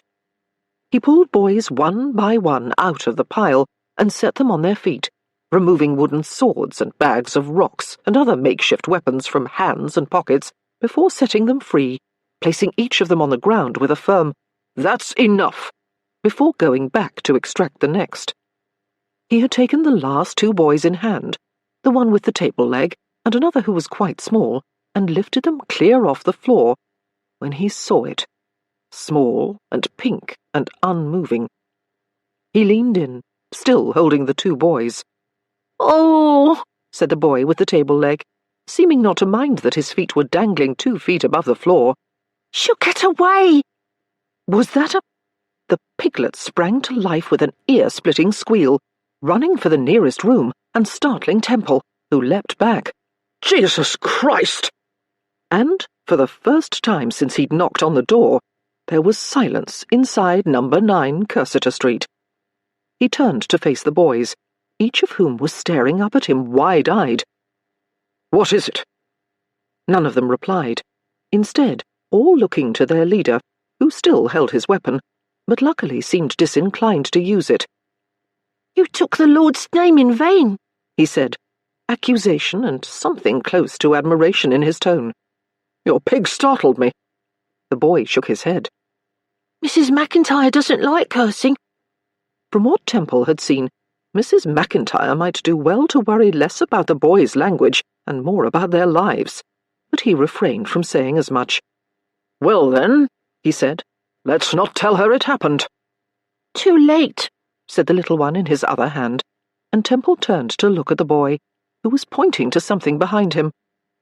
"I am afraid I already heard it." He turned to the voice, soft and feminine, and familiar. He set the boys down. She hadn't run. "Mrs. McIntyre, I presume?" Mara did not reply, instead turning to the boys. "What have I said about chasing Lavender?" "We weren't chasing her," several boys cried at the same time. "She was our booty," another said. "Stolen from our treasure," said the leader of the pack. He looked to Mara. "We were rescuing her." Temple's brow furrowed. "The pig's name is Lavender?" She did not look at him, instead letting her attention move from one boy to the next, with an expression he found distinctly familiar, an expression he'd seen 1,000,000 times on the face of his childhood governess. Disappointment. "Daniel, what did I say?" she asked, staring down the leader of the once merry band. "What is the rule?" The boy looked away. "Lavender is not treasure." She snapped her attention to the boy on the other side of Temple. "And what else? Matthew?" "Don't chase Lavender." "Precisely. Even if—" "George?" George shuffled his feet. "Even if she starts it." Mara nodded. "Good. Now that we've all remembered the rules regarding Lavender, please tidy yourselves and put away your weaponry. It's time for breakfast." A ripple of hesitation passed over the boys, each one of the dozen or so faces peering up at Temple in frank assessment. "Young men," Mara said, gaining their attention. "I believe I spoke in proper English, did I not?" Daniel stepped forward, a small, sharp chin jutting in Temple's direction. "Who's he?" "No one for you to worry about," Mara assured him. The boys seemed skeptical. Smart boys. Matthew tilted his head, considering Temple. "He's very big." "Strong, too," another pointed out. Daniel nodded, and Temple noticed that the boy's gaze tracked the scar high on his cheek. "Is he here to take us? For work?" Years of practice kept Temple from revealing his surprise at the question. A split second before understanding rocketed through him. The building was an orphanage. He supposed he should have seen that earlier, but orphanages tended to conjure visions of miserable boys in long lines for bowls of steaming grey mush, not battalions of screaming warriors chasing after pigs. "Of course not. No one is taking you." Daniel turned his attention to her. "Who is he, then?" Temple raised a brow, wondering just how she'd reply to that. It wasn't as though she could tell the truth. She met Temple's gaze, firm and fierce. "He's here to exact his revenge." A dozen little mouths gaped. Temple resisted the urge to join them. Daniel spoke again. "Revenge for what?" "A lie I told." Christ, she was fearless. "Lying is a sin," little George pointed out. Mara smiled a little, secret smile. "Indeed it is. And if you do it, men like this will come and punish you." Like that, she'd turned him into a villain again. Temple scowled as a room full of round, wide eyes turned on him. He spoke then. "So you see, boys, I've business with Mrs. McIntyre." "She didn't mean to lie," Daniel defended her. Temple was certain that Mrs. McIntyre had absolutely meant to lie, but when he looked to the boy, he couldn't resist saying, "Nonetheless, she did." "She must have had a good reason. Didn't you?" A sea of young faces looked to Mara. Something sparkled in her gaze. Humour? She found this situation amusing. "I did indeed, Henry, which is why I fully intend to make a deal with our guest." Over his rotting corpse. There would be no deals. "Perhaps we should discuss the reason, Mrs. McIntyre." She tilted her head, refusing to cower. "Perhaps," she said, sounding as though she meant the absolute opposite. It seemed to be enough for most of the boys, but Daniel's gaze narrowed. "We should stay, just to be safe." And for a moment, Temple saw something eerily familiar in the boy. Mistrust, suspicion, strength. "That's very kind of you, Daniel," Mara said, moving to usher the boys through a door on one side of the foyer. "But I assure you, I shall be quite fine." And she would be. Temple had no doubt. Neither did most of the boys, it seemed, who went as though there had been no pig-stealing or chasing or sparring or vaulting through the air or anything else, all except Daniel, who didn't seem sure, but allowed himself to be filed from the room, looking over his shoulder the whole way, assessing Temple with serious, dark eyes. It had been a long time since someone had so fearlessly faced him. The boy was loyal to Mara. Temple was almost impressed, until he remembered the woman in question was a demon and deserved no such loyalty. When she closed the door firmly behind the pack of boys, he rocked back on one heel. "Mrs. McIntyre?" At the pointed question, she darted her attention to the wide-eyed maid, still frozen in place at the door. "That will be all, Alice. Please tell cook that the boys are ready for breakfast, and send tea to the receiving room for our guest." Temple raised a brow. "Even if I were a man who drank tea, I know better than to ingest anything you offer me. Ever again." He looked quickly to Alice. "No offence, Alice." Mara's cheeks went red. Good. She should be embarrassed. She could have killed him with her reckless behaviour. "Thank you, Alice." The girl couldn't have been happier to leave the room. When she did, Temple spoke. "Mrs. McIntyre?" She met him head-on. "Yes." "What happened to Mr. McIntyre?" "He was a soldier," she said simply. "Killed in action." He raised a brow. "Where?" She narrowed her gaze. "Most people are not rude enough to ask." "I lack breeding." She scowled. "The Battle of Unsamanco, if you must know." "Well done. Obscure enough that no one could trace him." He looked around the foyer.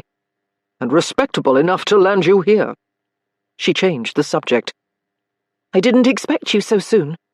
"Not enough arsenic in the scotch." "It wasn't arsenic," she snapped, before lowering her voice. "It was laudanum." "So you admit you drugged me?" She hesitated. "Yes." "And to confirm, it was not the first time?" When she did not reply, he added, "The first time you drugged me and ran, that is?" She exhaled a little huff of irritation before coming forward and taking his arm, ushering him toward the room into which the pig had fled. Her touch was firm, and somehow warm, even through the wool of his jacket, and he had a fleeting memory of his dream, of her fingers trailing through the drop of wax on his sleeve. She was unsettling, no doubt because she was a danger to his life, both literally and figuratively. She shut the door, closing them into a clean, unassuming receiving room. A small iron stove stood in the far corner of the space, a fire burning happily inside, warming the piglet, who had narrowly escaped certain death only minutes earlier, and now appeared to be asleep, on a cushion. The woman had a pig on a cushion, named Lavender, If he hadn't spent his last several conscious hours in a state of surprise, he would have thought the animal strange. Instead, he turned to face the pig's owner, who was pressed against the door of the room. "I did not exactly run," she qualified. "I left you my address. I definitely invited you to come after me." He raised a brow. "How magnanimous of you."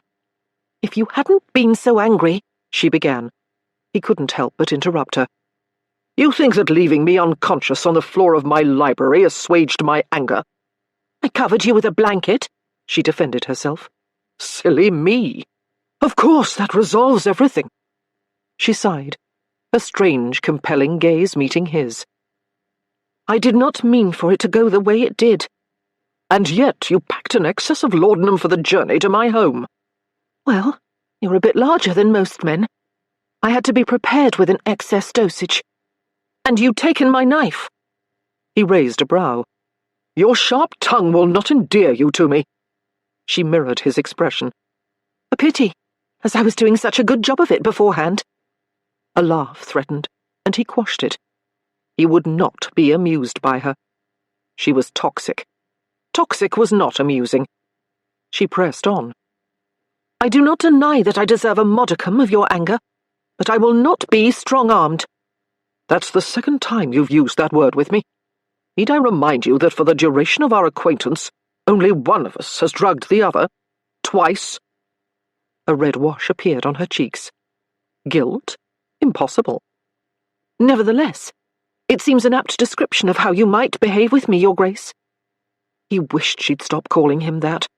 He hated the honorific, the way it scraped up his spine, reminding him of all the years he'd longed for it, the years he couldn't have it, even though it was his by right, even though he deserved it. Of course, he hadn't known that. He hadn't killed her. The realization remained a shock. He hadn't known. All those years, he'd lived with the idea that he might have been a killer. All those years. She'd stolen them from him. A wave of anger washed through him, hot and uncomfortable. Vengeance had never been his nourishment, and now, even as he could not resist it, he tasted the bitterness of it on his tongue. He snapped his attention to her. "What happened?" Her eyes went wide. "I beg your pardon?" 12 years ago at Whitethorn, on the eve of your wedding. What happened?" She hesitated. "You don't remember?" "I was quite drugged. So, no, in fact, I don't remember."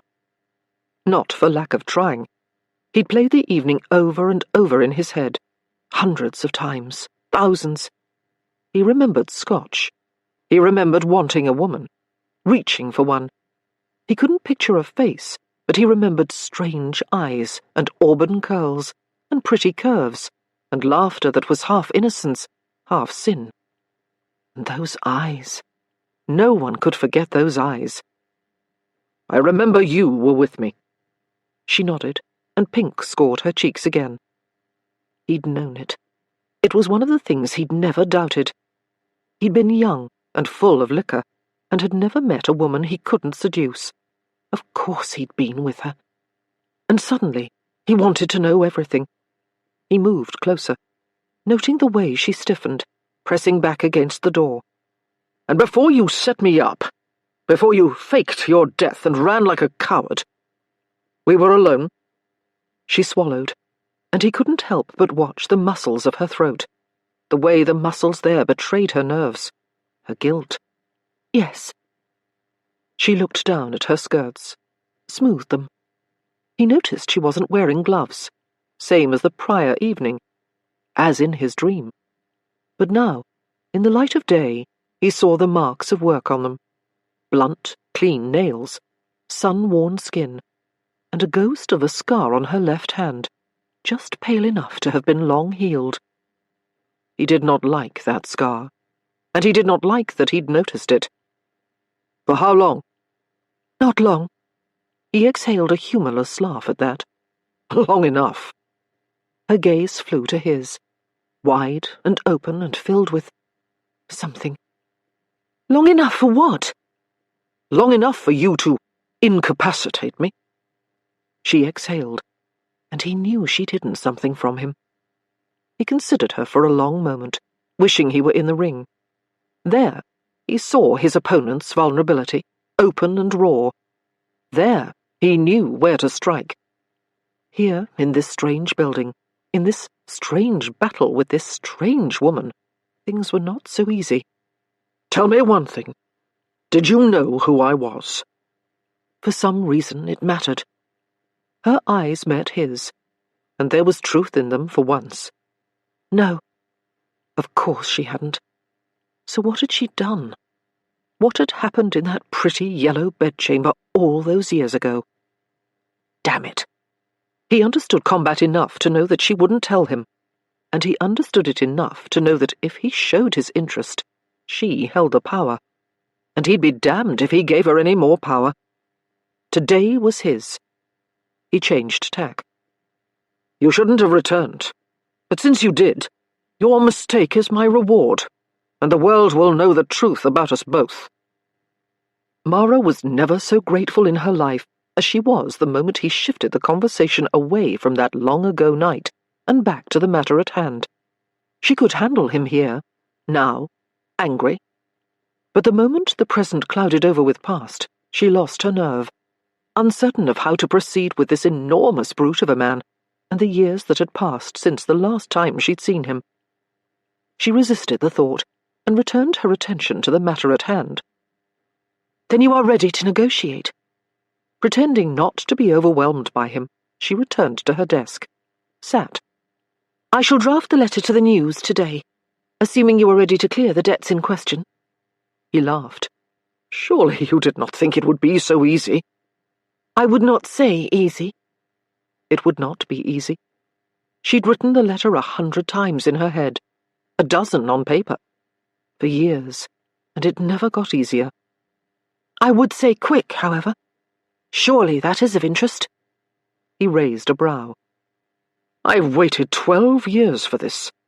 Neither ease nor quickness is paramount." She asked the question despite knowing the answer. "Then what is?" "Retribution." She huffed a little laugh to cover the way the words unnerved her. "What do you plan to do? Parade me through the streets, tarred and feathered?" "The image is not entirely unpleasant." He smiled then, and she imagined he'd smiled that particular smile 100 times in his club, in his ring. "I do plan to parade you through London, but not tarred and feathered." Her brows rose. "What then?" "Painted and primped." She shook her head. "They won't have me." "Not like the wealthy heiress you once were, no." They'd barely accepted her then. She'd been a threat to everything they were, everything they had. The pretty young daughter of a wealthy working man. She might have been rich enough, but she'd never been good enough for them. "They won't have me in their company." "They shall do what I say. You see, I am a duke, and if I remember correctly, while killer dukes are not favoured by the doyens of the ton, those of us who have not committed murder tend to be well received." He leaned closer. "Ladies like the idea of dukes." The words were more breath than sound, and Mara resisted the urge to touch the exposed skin of her neck, to at once rub them away and to keep them there. "And you are mine to do with as I please." Her brows knit together at the words, at the way they spread through her, hot and threatening. "And what is that, precisely?" "Precisely whatever I desire." She stiffened. "I shan't be your mistress." "First, you are in no position to make such demands. And second, I don't recall offering to have you." She went hot with embarrassment. "Then what?" He shrugged, and she hated him in that moment. "I don't trust you anywhere near my sleeping form, but they needn't know that." The words stung. "Mistress, in name only." He came closer, close enough to feel the heat of him. 12 years of lying to my detriment has no doubt made you a convincing actress. It's time to use all that practice to lie for my benefit. As I please." She straightened her shoulders and tilted her face up to meet his gaze. He was so close. Close enough that at another time, in another place, as another woman, she might come up on her toes and press her lips to his. Where had that thought come from? She wanted nothing to do with kissing this man. He was not for kissing. Not any more. She pursed her lips. "So, you wish to ruin me?" "You ruined my life," he said, all casualness. "I think it only fair, don't you?" She had been ruined for 12 years, from the moment she'd bloodied the sheets and ran from that room. She had been ruined before then, but she'd hidden it well, and she had a house full of boys to care for. Perhaps her ruin was his due. Perhaps it was hers as well. But she'd be damned if he'd ruin McIntyre's and the safe haven she'd built for these boys. "So I will have to leave. Start over." "You've done it before," he said. As had he. Vengeance was a pretty thing, wasn't it? She straightened her shoulders. "I accept." For a half-second, his eyes went wide, and she took pleasure in his shock. Evidently, he'd underestimated her strength and her purpose. "But I've a condition of my own." Tell him. The thought came from nowhere. Tell him Christopher's debt included all the orphanage's funds. She met his gaze. Cold, unyielding, uncaring, like the eyes of the boys' fathers. Tell him that what he does threatens the boys. "I see no reason why I should allow for any of your conditions," he said. "Because you haven't a choice. I disappeared once. I can do it again." He watched her for a long moment, the threat hanging between them, his gaze going dark with irritation, with something worse, something closer to hate. And perhaps he should hate her. She'd crafted him with the skill of a master sculptor, not from marble, but from flesh and blood and fury. "If you ran, I would find you, and I would take no prisoners." The promise was thick with anger and truth. He would stop at nothing to exact his vengeance. She was at risk, and everything she loved. But she would not put the boys at risk. She threw herself into the fray, already considering her next steps, how she would protect the boys, the house, and its legacy if he made good on his promise. She straightened her shoulders and entered the fray. "If you treat me like a whore, you pay me like one." The words stung him. She could see it, the blow there and then gone, as though they were in the ring where he reigned. When he did not retaliate, she threw her next punch. "I shall do whatever you ask, however you ask it. I shall play your silly game until you decide to reveal me to the world, until you decide to send me packing. And when you do, I shall go." "For your brother's debt."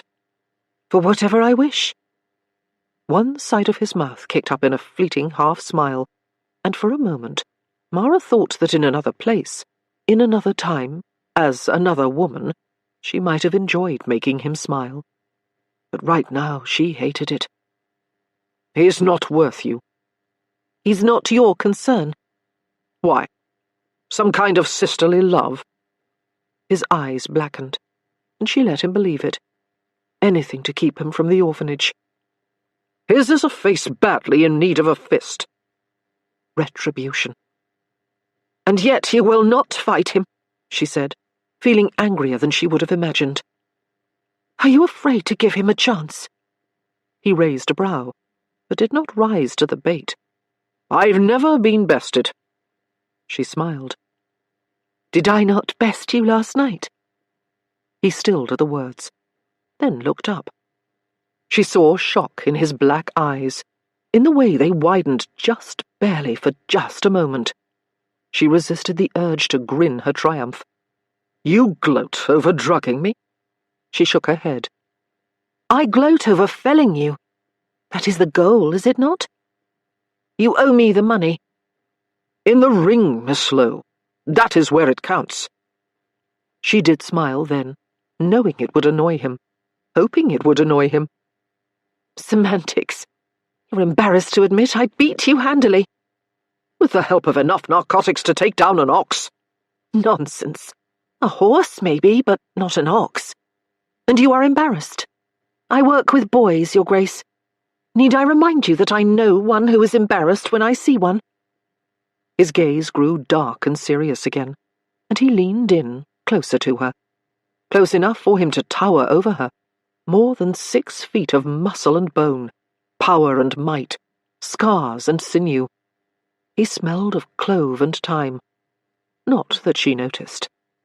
And then he whispered, so close to her ear that she felt the words more than heard them, as they sent a chill down her spine. I am no boy. That much was true. She opened her mouth to reply, but no words came. It was his turn to smile.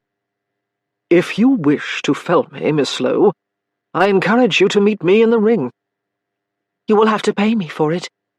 And if I don't agree, what then? You haven't any choice. Truth. I also haven't anything to lose. Lie. Nonsense, he said. There's always something else to lose. I assure you, I would find it. He had her in his trap. She couldn't run, not without making sure the boys were safe, not without securing the money that Kit had lost. She met Temple's black gaze, even as he seemed to read her thoughts. You could run, he whispered, but I would find you. And you wouldn't like what happened then. Damn him. He wasn't going to agree. She wanted to scream. Nearly did, until he said, You won't be the first woman I have paid to do my bidding. A vision flashed. Arms and legs tangled in crisp white sheets, dark hair and black eyes, and more muscle than one man should have. But I assure you, Miss Lowe, you will be the last. The words fell between them, and it took her a moment to refocus her thoughts on them, to realize that he'd agreed, that the orphanage would be saved. Its price, her ruin, her life, her future.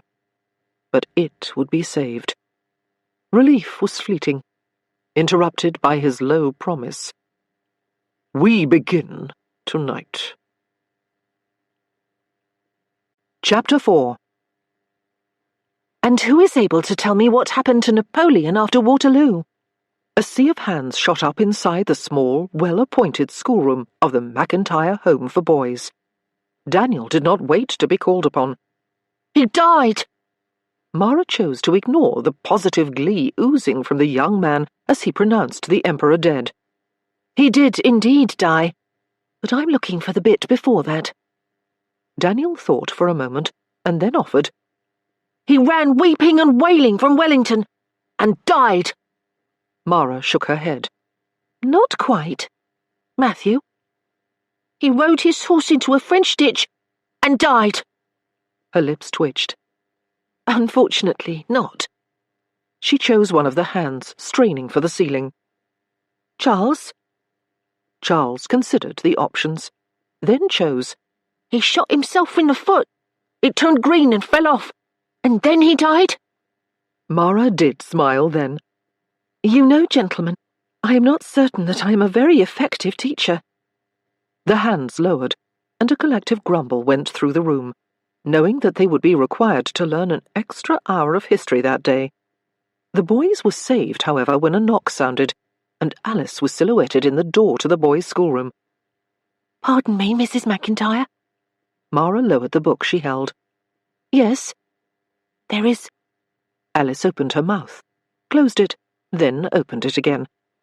That is, someone is here to see you. Temple. He was back. She glanced at the clock in the corner of the room. He'd said tonight. As it was still today, she could only assume that he was a blackguard and a cheat, and she intended to tell him such, just as soon as her heart ceased its racing. The air seemed to leave the room as she looked over the sea of little faces around her and realized that she was not ready to tell the world the truth. She was not ready to be Mara Lowe again. She wanted to remain Mrs. McIntyre, born nowhere, come from nothing, now governess and caretaker to a motley group of boys. Mrs. McIntyre had purpose. Mrs. McIntyre had meaning. Mrs. McIntyre had life. Mara had nothing. Nothing but truth. She forced her legs to move, to carry her through the collection of boys to meet Alice, to face the man who had returned to the house, no doubt with a plan in place to change both their lives. Once at the door, she turned back to her students. No. She cleared her throat, tried again. When I return, I expect to hear what happened to Napoleon. Their collective groans sounded as she pulled the door shut with a snap. Alice seemed to know better than to say anything on the walk through the dark, narrow hallways. Mara appreciated the young maid's intuition. She was not certain that she would be able to carry on a conversation with her heart pounding and thoughts racing. He was there, below, judge and jury and executioner all in one. She descended the stairs slowly, knowing that she would never escape her past, and that she could not avoid her future. The door to the little study where they'd spoken earlier that morning was ajar, and it occurred to Mara that the 2-inch gap between door and jamb was a curious thing, eliciting excitement or dread, depending upon the situation. She ignored the fact that somehow, in this moment, it elicited both. He was not even a little bit exciting. He was entirely dreadful. She took a deep breath, willing her heart to cease pounding, and released Alice from duty with a half-hearted smile, the most she could manage under the circumstances, before pushing the door open to face the man inside the room. "You saw him!" She stepped inside and closed the door firmly. "What are you doing here?" Her brother came toward her. "What are you doing approaching that man?" "I asked first," she said, meeting him at the center of the room in 2 short strides. "We agreed you'd never come here. You should have sent a note." It was the way they'd met for the past 12 years. Never in this building, and never anywhere that she might be recognized. "We also agreed we'd never tell that man that you were alive and living right under his nose." "He has a name, Kit." "Not one he uses." "He has one he uses as well." Temple. It wasn't hard to think of him that way. Big as one, and as unmoving. Had he always been unmoving? She hadn't known him when they were young, but his reputation had preceded him, and no one had ever called him cold. A rake, a rogue, a scoundrel, certainly, but never cold, never angry. She'd done that to him. Kit ran a hand through already dishevelled brown locks, and Mara recognized the weariness in him. 2 years younger, her brother had been filled with life as a child, eager for excitement and ready with a plan. And then she'd run, ruining Temple and leaving Kit to pick up the pieces of their unbearably foolish evening. And he'd changed. They'd traded secret letters for years, until she'd resurfaced, hidden in plain sight. Mrs. McIntyre, widowed proprietress of the McIntyre Home for Boys. But he'd been different. Colder, harsher, never speaking of the life she'd left him to, of the man she'd left him with. And then he'd gone and lost all her money. She noted the hunch of his shoulders, and the hollows in his cheeks, and the scuff on his normally pristine black boots, and she recognized that he at least understood their predicament. Her predicament. She let out a little sigh. "Kit." "I wish you wouldn't call me that," he snapped. "I'm not a boy any more." "I know." It was all she could think to say. "You shouldn't have gone to see him. Do you know what they call him?" She raised her brows. "They call him that because of me." "It doesn't mean he hasn't come to deserve it. I don't want you near him again." Too late. "You don't want," she said, suddenly irrevocably irritated. "You haven't a choice. The man holds all our money and all the cards, and I've done what I can to save the home." Kit scowled. "It's always the home. Always the boys." Of course it was. They were the important part. They were what she'd done right. They were her good. But it wasn't worth fighting Kit. "How did you even know he was here?" He narrowed his gaze on her.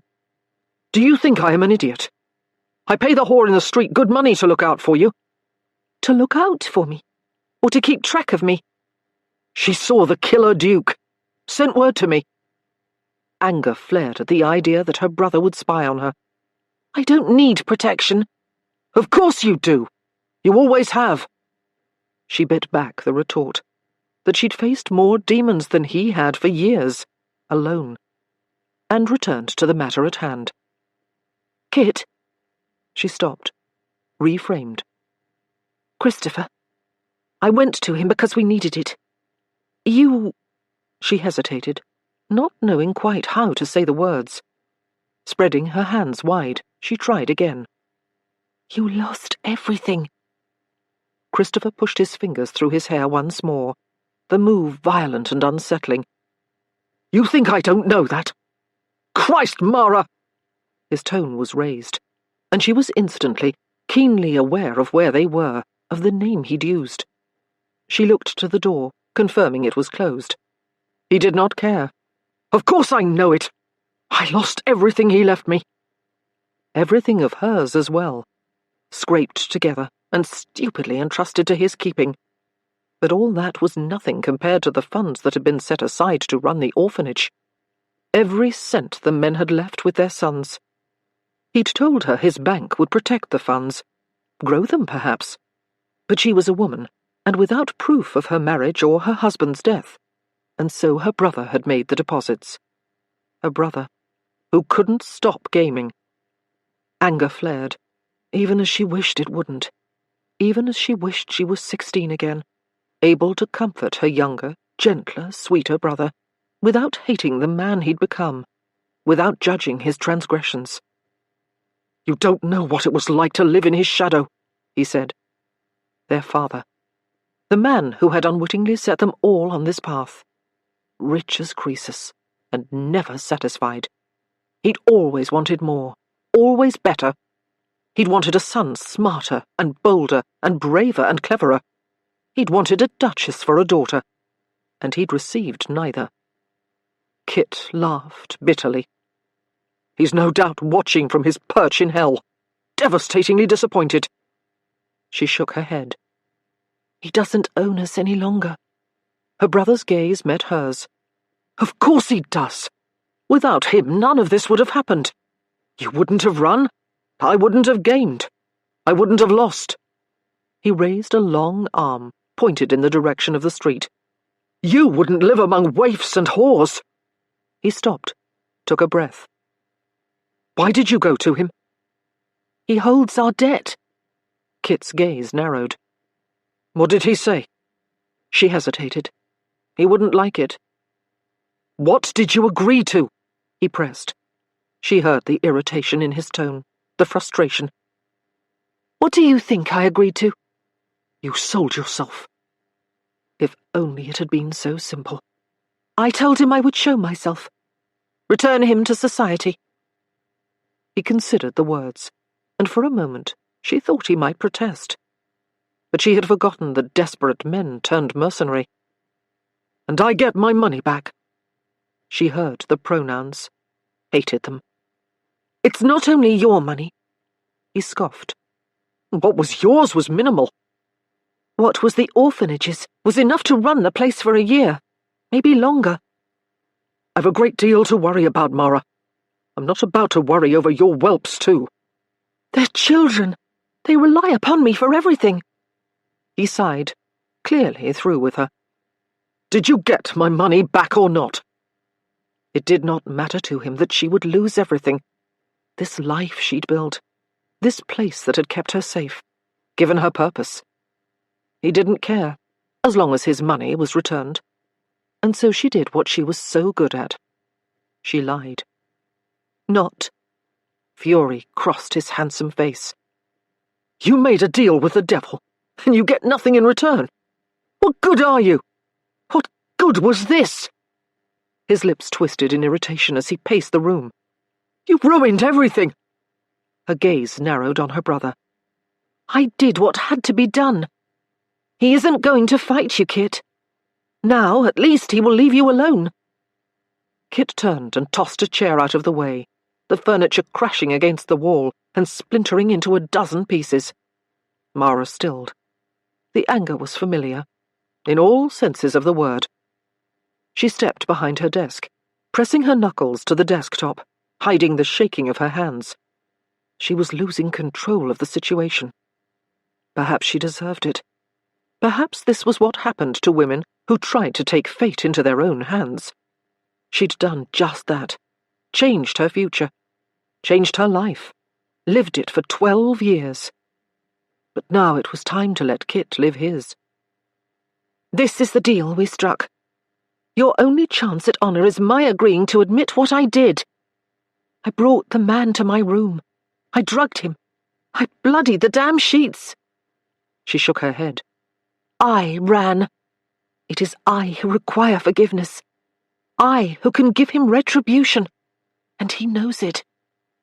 "And what of me?" "He is not interested in you." Christopher went to the window and looked out on the cold November afternoon. He was quiet for a long moment before whispering, "He should be. He doesn't know what I could do." The sun sinking into the western sky turned his brown locks gold, and Mara recalled a long-ago afternoon at their childhood home in Bristol, Kit laughing and running along the edge of a little pond near their house, pulling a new toy boat behind him. He'd tripped on a tree root and fallen, releasing the string attached to the boat to catch himself, and the high wind had carried the boat out to the middle of the pond, where it promptly capsized and sank. They'd been beaten for their transgressions, then sent to bed without supper. Kit, because he hadn't seen fit to rescue the boat, which had cost their father money, and Mara, because she'd had the gall to remind their father that neither of his children was able to swim. It was not the first time Kit had been unlucky, nor was it the first time she had tried to protect him from their father's scorn. It was also not the last.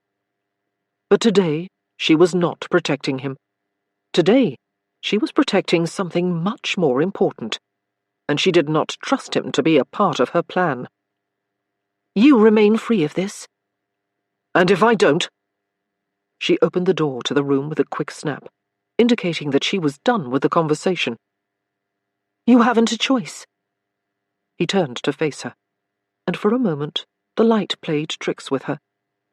For a moment he looked like their father. "You in the hands of the Killer Duke? He and his club have taken everything I own.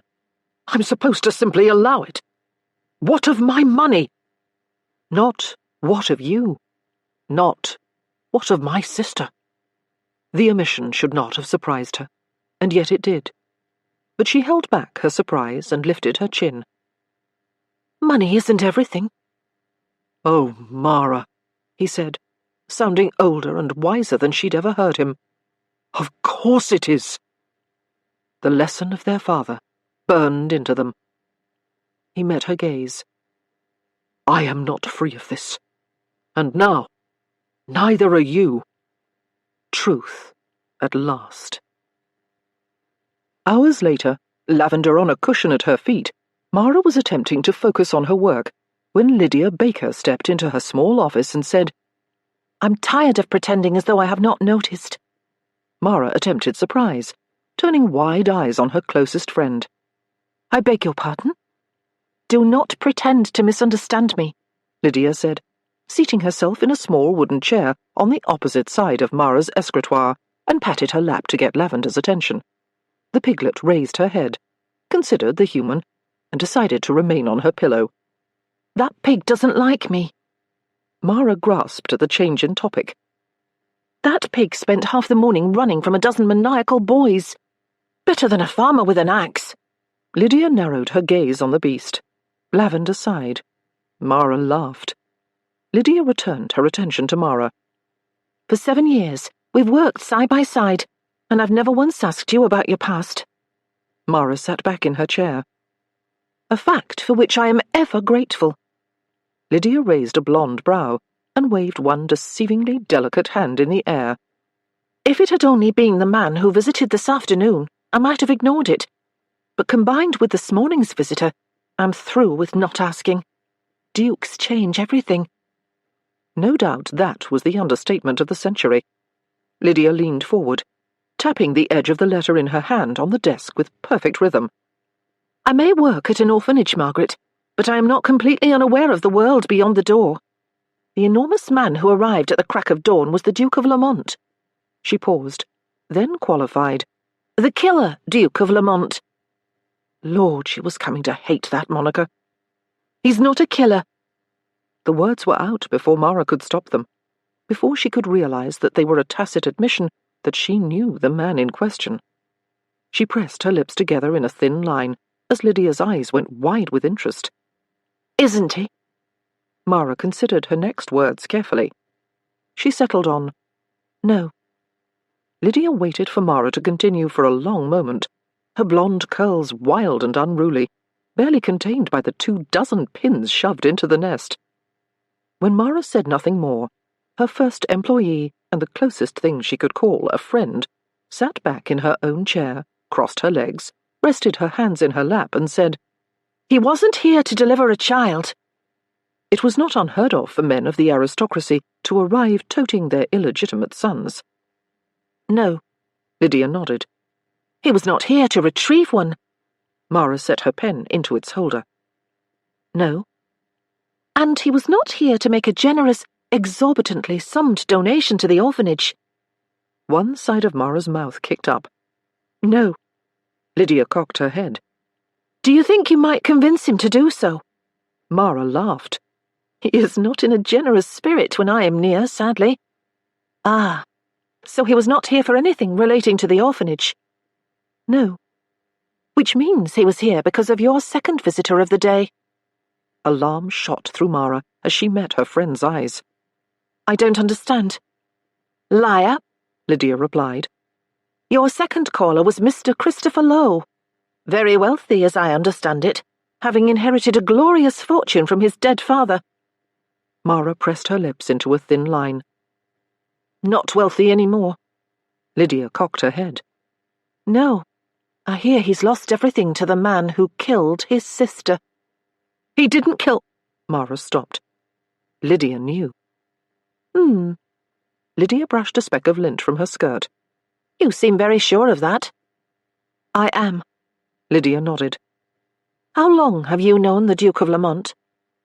There it was, the question that would change everything, the question that would bring her out of hiding and reveal her to the world.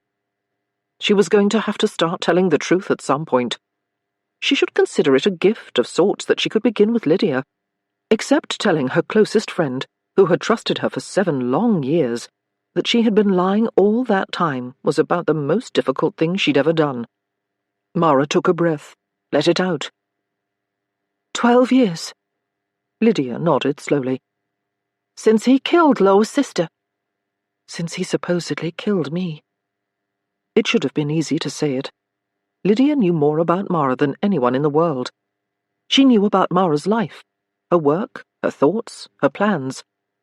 She had come to work for Mara as a young, untried governess to a motley group of boys sent from a large estate in Yorkshire, the one where Mara had hidden herself all those years ago. Lydia lowered her voice, her tone gentle, accepting, filled with friendship. "We all have secrets, Margaret." "That's not my name," Mara whispered.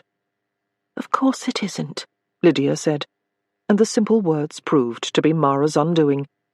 Tears sprang to her eyes, and Lydia smiled, leaning forward. "You no more grew up on a farm in Shropshire than Lavender will."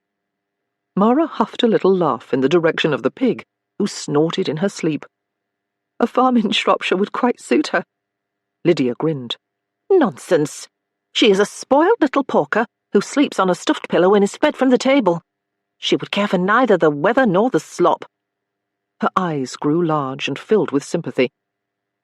"If not Shropshire, then where?" Mara looked to the desk where she'd worked for 7 years, every day hoping that these questions would never come. She spoke to the papers there. "Bristol." Lydia nodded. "You don't sound like you were raised on the Bristol docks." A vision of the enormous house where she'd spent her youth flashed.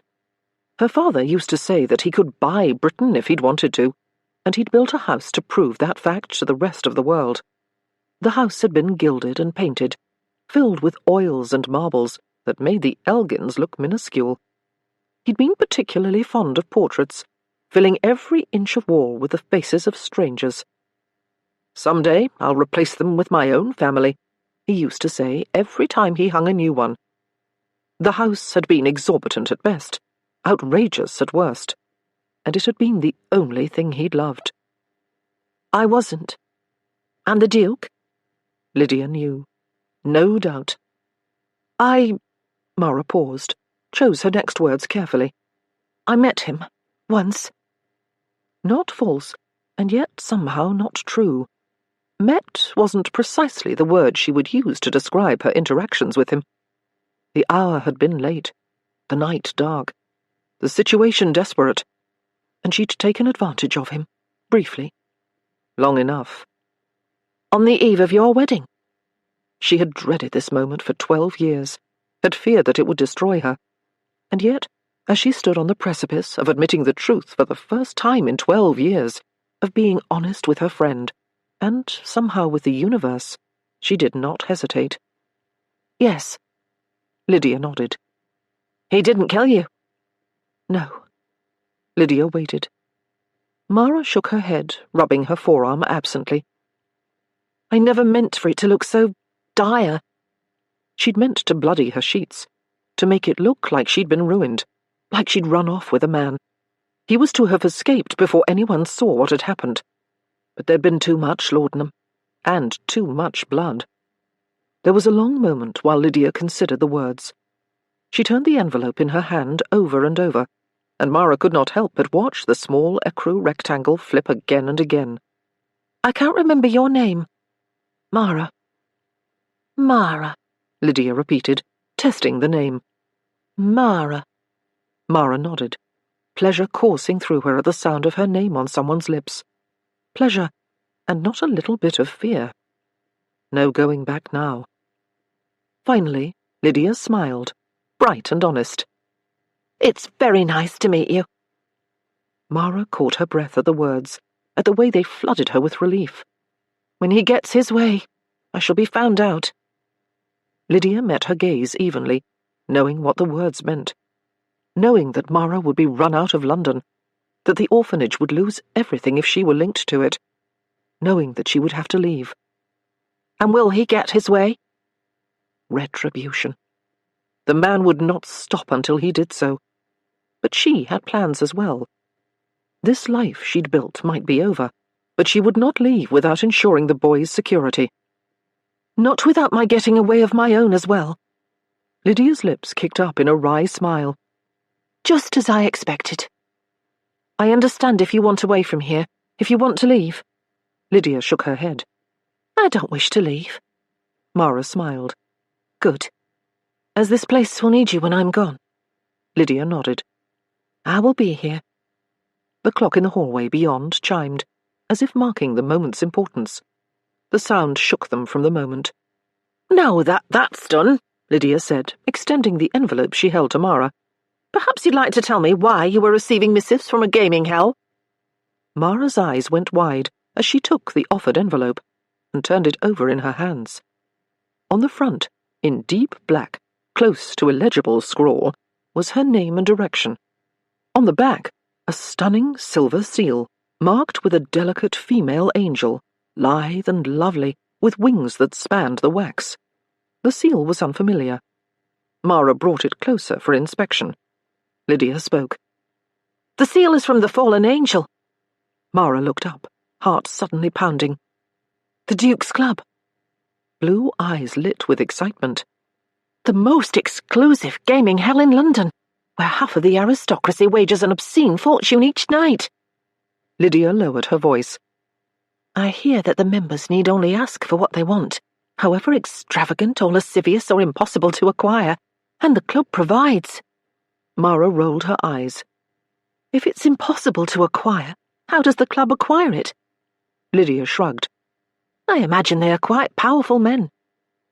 A memory flashed of Temple's broad shoulders and broken nose, of the way he commanded her into his home, of the way he negotiated the terms of their agreement. "I imagine so," she said, sliding a finger under the silver wax and opening the letter. 2 words were scrawled across the paper. 2 words, surrounded by an enormous amount of wasted space. It would never occur to her to use paper so extravagantly. Apparently, economy was not at the forefront of Temple's mind, except perhaps for economy of language. 9 o'clock. That was it. No signature. Not that she required one. It had been a dozen years since someone had exhibited such imperious control over her. "I do not think I like this Duke of yours very much." Lydia was leaning across the desk, neck craned to see the note. "As he is not my Duke, I have little problem with that. You intend to go?" She had made an arrangement. This was her punishment, her penance, her only chance. Ignoring the question, she set the paper aside, her gaze falling to the second envelope. "That's much less interesting," Lydia said. It was a bill. Mara knew without opening it. "How much?" £2.16, for coal." More than they had in the coffers. And if November was any indication of what was to come, the winter would only get colder.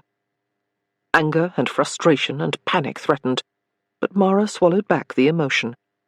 She would regain control. She reached for the Duke's terse note, turning the paper over and going for her pen, dipping the nib carefully in ink before she replied. £10. She returned the note to its envelope, heart in her throat, full of power. He might dictate the terms, but she dictated the price, and £10 would keep the boys of McIntyre House warm for a year. She crossed out her name on the envelope and wrote in his before handing it back to Lydia. "We'll discuss the bill tomorrow." Chapter 5. A dressmaker. He'd brought her to a dressmaker. In the dead of night, as though it was a crime to buy new gowns. Of course, in the dead of night, creeping through the back door to one of Bond Street's most legendary modistes, it did feel a bit criminal. As criminal as the shiver of pleasure that threaded through her as she brushed past him into the sewing room of the shop, unable to avoid contact with him, big as an ox. Not that she noticed, nor did she notice that he was far too agile for his size, leaping up and down from carriages, opening doors, holding them for her entry with quiet smoothness, as though he were a ballet dancer and not a boxer. As though grace had been imparted to him in the womb. But she refused to notice all that, even when her heart pounded as the door closed behind him, his bulk crowding her further into the room, its half-dozen lanterns doing little more than cast shadows around the space. "Why are we here?" "You needn't whisper. Hébert knows we're coming." She cut him a look.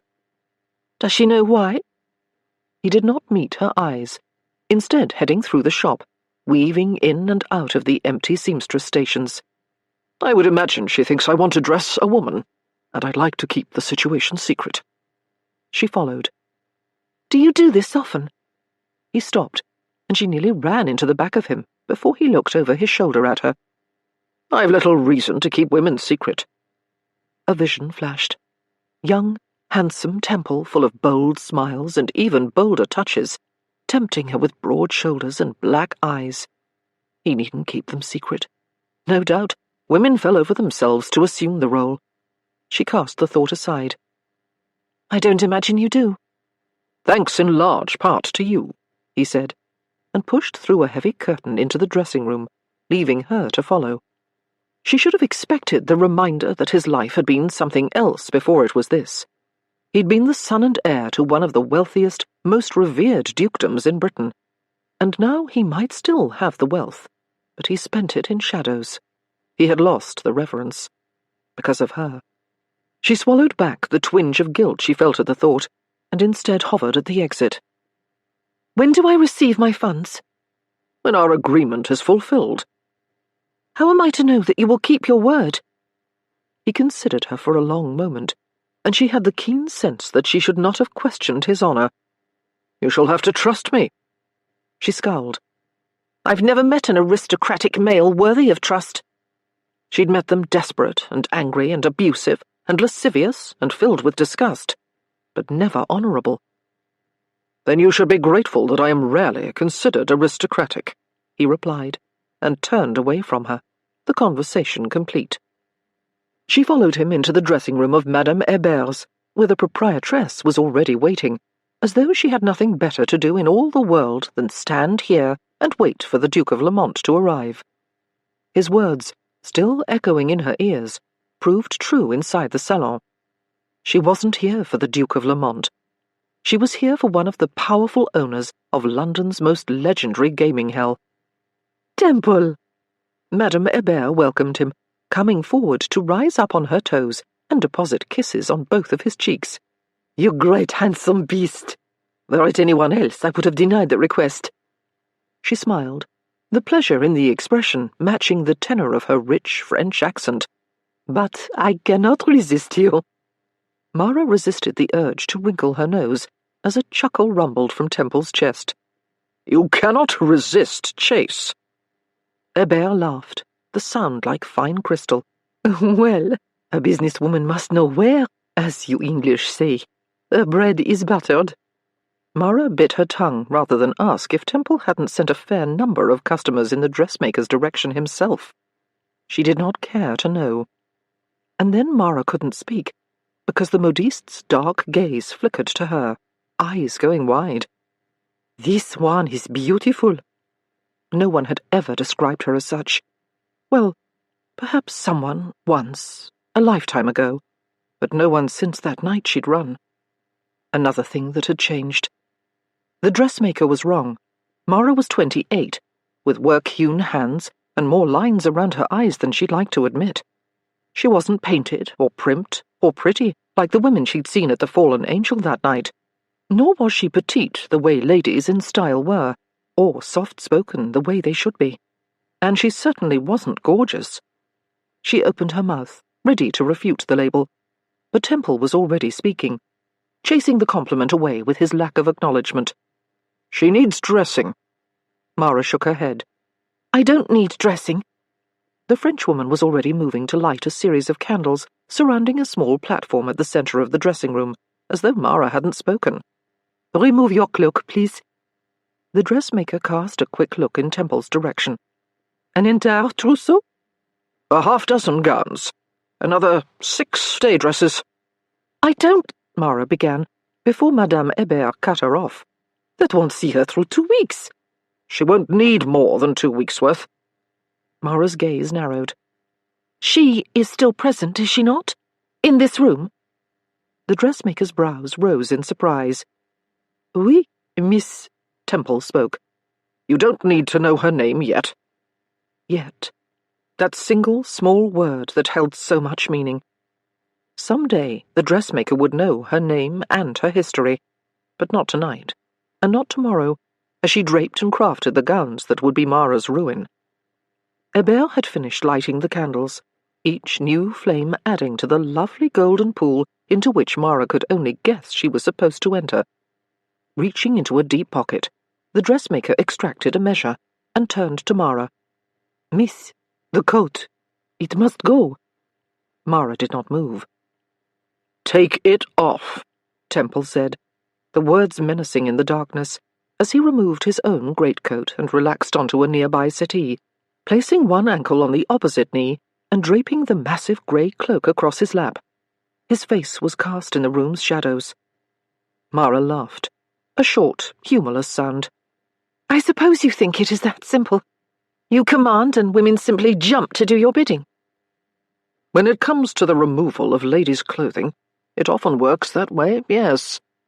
The words oozed from him, and Mara wanted to stomp her foot. Instead, she took a deep breath and attempted to regain control. She extracted a little black book and a pencil from the deep pocket of her skirts, and said, "How much does disrobing typically cost you?"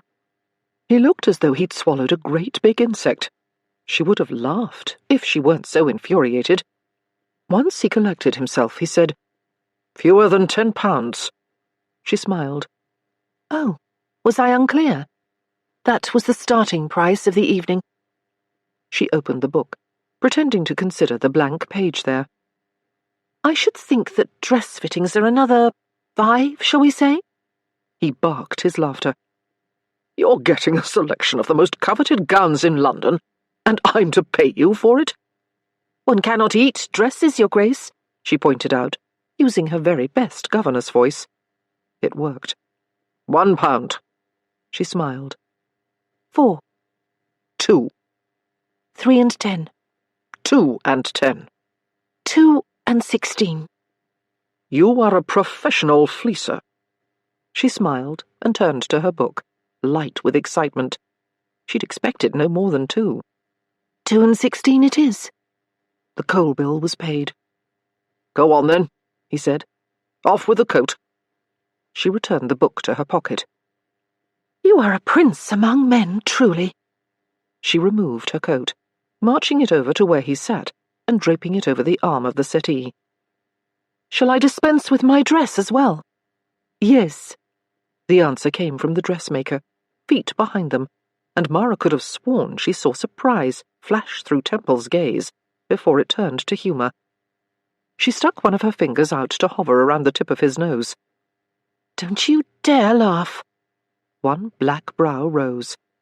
And if I did? If I'm to measure you, miss, I need you wearing as little as possible. Perhaps if it were summer and the dress were cotton, but now... She did not have to finish. It was late November, and bitterly cold already, and Mara was wearing both a wool chemise and a wool dress. She placed her hands on her hips, facing Temple. Turn around. He shook his head. No. I did not give you permission to humiliate me. Nevertheless, I purchased it, he said, easing back onto the settee. Relax. Hébert has impeccable taste. Let her drape you in silks and satins, and let me pay for it. You think £3 makes me malleable? I do not pretend to think you shall ever be malleable, but I expect you to honour our arrangement. Your word.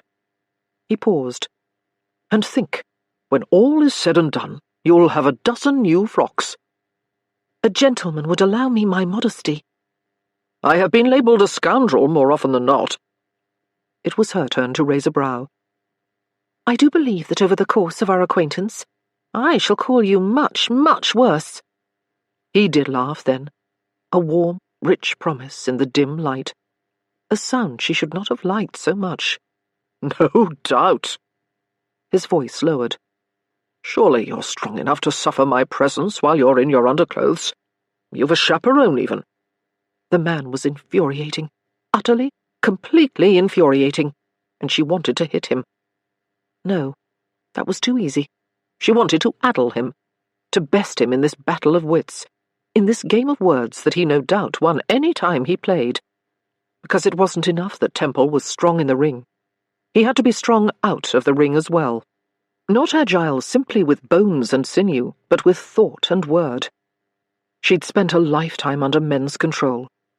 When she was a child, her father had made it impossible for her to live as she liked, dictating her every deed with his army of spying servants and cloying nannies and treasonous governesses. He'd been ready to sell her off to a man 3 times her age, who would have no doubt been just as domineering, and so she'd run. But even when she'd run, even as she'd found a life in the wilds of Yorkshire, and then in the sullied streets of London, she'd never escaped the spectre of those men. She'd never been able to shake off their control, and they did control her, even as they didn't know it. They overpowered her with fear, fear of being discovered, and forced back into that life she'd so desperately wanted to escape. Fear of losing herself. Fear of losing everything for which she had worked, everything for which she had fought, everything she had risked. And now, even as she promised herself she would get what it was she wanted, she could not escape the feeling that this man was another in a long line of men who wielded power like a weapon. Yes, he wished retribution, and perhaps it was his due. And yes, she might have agreed to his demands and turned herself over to him. And yes, she would honour her word and their agreement. But she would have to face herself when all was said and done. And she would be damned if she would fear him too.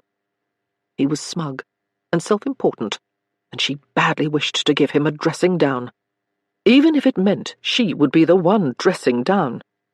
Perhaps she shouldn't have said the words. Perhaps she should have held them back. Perhaps, if she hadn't been so very irritated with him, she would have. Perhaps if she had known what would come once he heard the words, she would have held her tongue. But it didn't matter, because instead of not saying them, she turned away, marched back to that golden pool of light, and took her place on the platform there before facing him once more and allowing the modiste access to the buttons and fastenings on her dress. She stared, unblinking, into the darkness, where she imagined a look of arrogant triumph spread across his face, and said them anyway. "I suppose it shouldn't matter. After all, it is not the first time you've seen my underclothes." Everything froze. She couldn't have said what he thought she'd said. She couldn't have meant what he thought she meant. Except she clearly did, for the smug look on her face, the dancing sparkle in her knowing gaze, as though she had been waiting a lifetime to set him on his heels. And perhaps she had. He snapped forward in his seat, both feet firmly on the ground, the residual glow from the candles casting him in light. "What did you say?" She raised a brow, and he knew she was mocking him. "Is there a problem with your hearing, Your Grace?" She was the most disastrous, damaging, difficult woman he'd ever known. She made him want to upturn the dainty velvet furniture in this utterly feminine place and tear the clothes from his back in irritation. He was about to stand and intimidate her into repeating herself, into explaining herself, when the fastenings of her dress came loose, and the frock fell to her feet in a remarkable, fluid swoosh, leaving her standing there in her pale wool chemise, unadorned corset, and little else. And then he couldn't move at all. God damn it! The Frenchwoman circled Mara, considering her for a long moment while Temple attempted to find his speech. Hébert found hers first. "She will require lingerie as well." Temple disagreed. Mara did not require undergarments at all. In fact, he'd prefer she never wore another stitch of unmentionables again, or anything else for that matter. Good Lord, she was perfect. She was also lying. For if he had seen her in her underclothes, in anything close to the things she wore now, he would remember. He would remember the slope of her breasts, the spray of freckles across them, the way they curved in pretty, plump rounds topped with... He couldn't see, but he knew that her nipples were very likely as gloriously well formed as the rest of her breasts. He would remember those breasts, wouldn't he? "It is not the first time you've seen me in my underclothes." He closed his eyes against the frustration that flared, the recollection that would not come. There had been a woman, one he'd thought was more muse than memory, more piecemeal than not. Wide smile, strange, intoxicating eyes. "Is it red?" The modiste's words were like gunfire in the dark, quiet room. They startled Mara as well. "I beg your pardon?" "Your hair," Hébert replied. "Candlelight plays tricks on the eye. But it is red, no?" Mara shook her head. "It's brown." A silken waterfall of auburn curls. "It's auburn," Temple said. "You do not seem the kind of man to notice the difference," she said, refusing to look at him, her eyes instead tracking the slender Frenchwoman now kneeling at her feet. "I notice more than you could imagine." That hair had flickered in his memory for 12 years. There had been countless points when he decided it wasn't real. In his darkest moments, he'd thought he'd fabricated it. Her. Something good to remember of that night. But she'd been real. He'd known Mara was the key to that night, that she remembered more than he did, that she was his only chance at piecing together his fall. But it had never occurred to him that she'd been with him for longer than it took to destroy him. Perhaps she hadn't. Perhaps it was a lie. Perhaps she'd drugged him and left him to distract the world, while she ran from God knew what to God knew where, and those teasing words were her latest attempt at torture. It wasn't a lie. He knew that as well as he knew anything. But somehow, knowing the truth made everything worse, because she hadn't left him with no memory of the night. She'd left him with no memory of her. He had to pull himself together, to regain the upper hand. He forced himself to lean back against the settee, refusing to allow her to see that she'd riled him. "For example, I noticed that you never wear gloves." As if on strings, her hands came together, clasping tight. "When one works for a living, one can't." But she hadn't been required to work. She could have been a duchess. He wanted answers, itched for them. "All the governesses I've ever known have worn them." He tracked the movement of her hands, knowing that they were well hewn, the skin rough in places, the knuckles red with cold. They were hands that knew work. He knew because his hands looked the same. As though she could hear his thoughts, she unclasped the hands in question, holding them straight and still at her sides. "I am not an ordinary governess." "No doubt. I never imagined you an ordinary anything." Madame Hébert stood then, excusing herself and leaving them alone in the room. For long moments, Mara stood silent before saying, "I feel a bit like a sacrificial offering up here." He could see why. The platform was cast in a warm, golden glow, the rest of the room in utter darkness. In her awkward, pale underclothes, she could have easily played the part of the unsuspecting virgin about to be tossed into a volcano. Virgin. The word gave him pause. Had they? The question dissolved into a vision of her spread across crisp linen sheets, long, lithe limbs spread wide, perfect and nude. His mouth went dry at the thought, at the image of her splayed open to him, then watered as he considered where he would start with her. The long column of her neck, the slope of her breasts, the swell of her belly, the secrets nestled between what he knew would be long, perfect thighs. He would start there. He stood, coming toward her, unable to keep himself from it, as though reeled in on a long, sturdy fishing line. She wrapped her arms about her midsection as he approached, and he noticed the gooseflesh on them. He could warm her. "Are you cold?" he asked. "Yes," she said smartly. "I'm half naked." It was a lie. She wasn't cold. She was nervous.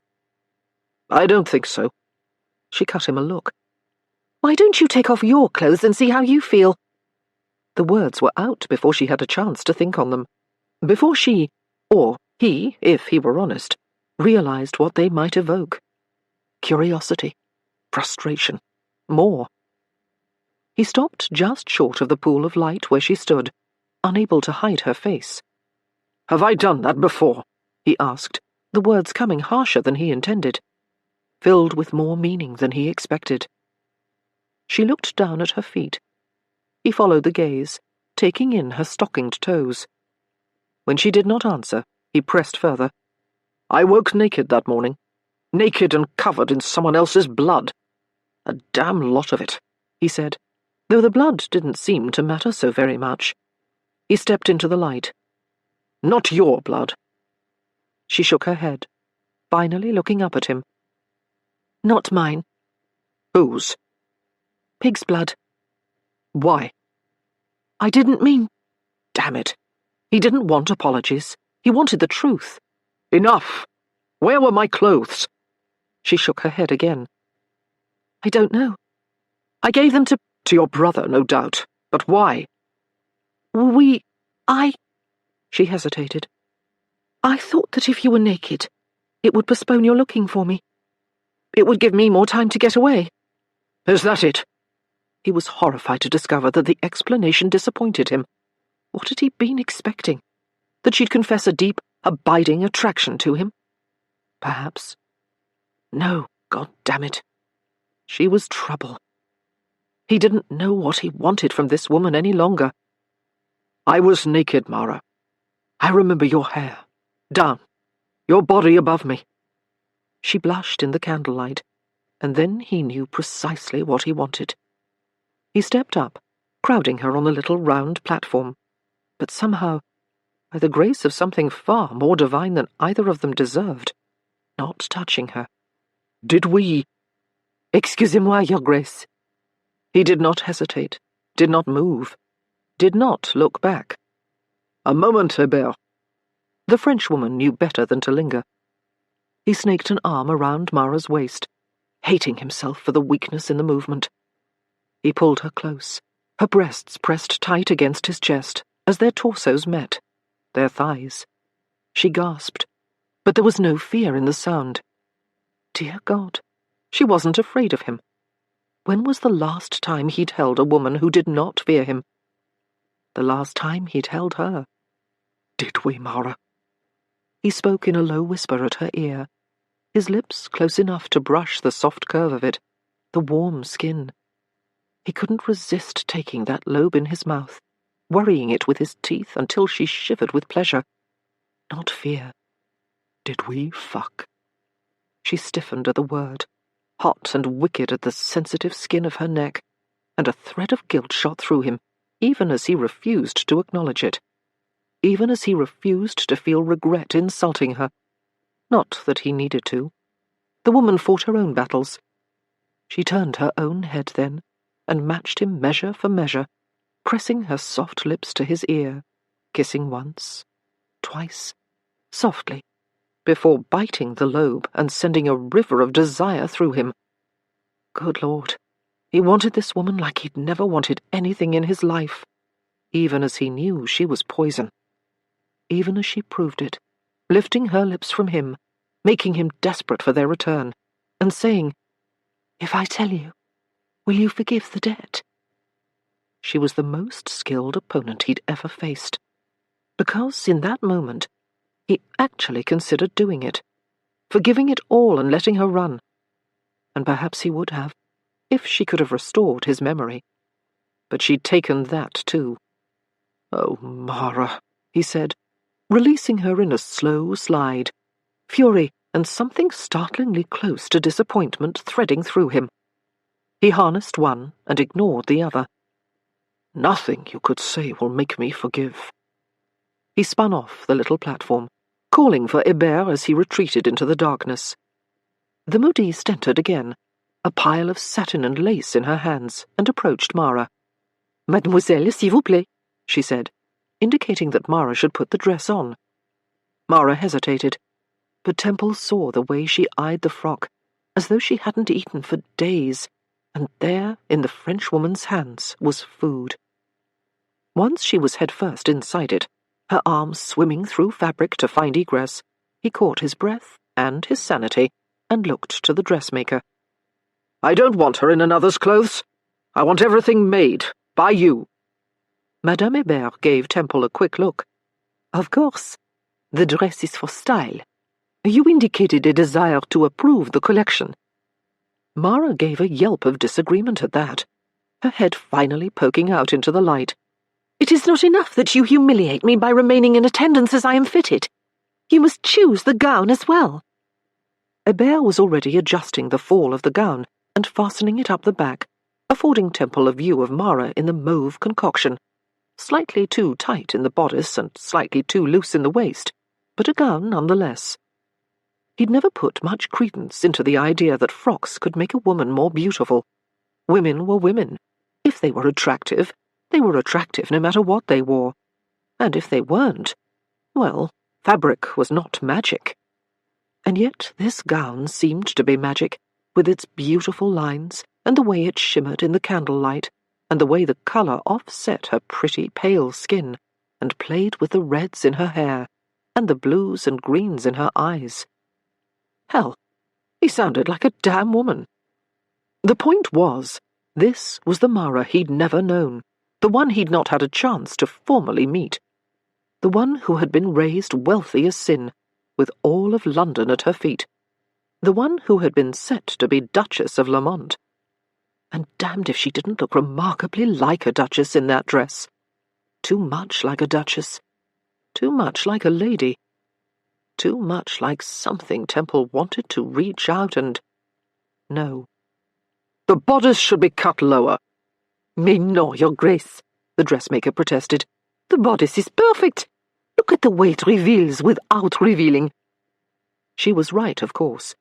The bodice was the most perfect part of the dress, cut beautifully, just low enough to tantalize without being too obvious. He'd noticed it the moment Mara had put it on, the way it displayed those pretty freckled breasts to their very best advantage, the way it made him want to catalogue every one of those little blemishes. It was perfect. But he didn't want perfect. He wanted ruinous. Lower. The dressmaker looked at Mara then, and Temple willed her to protest, to fight the demand, to insist the cut of the dress be left as is. Then he would have felt better about his decision.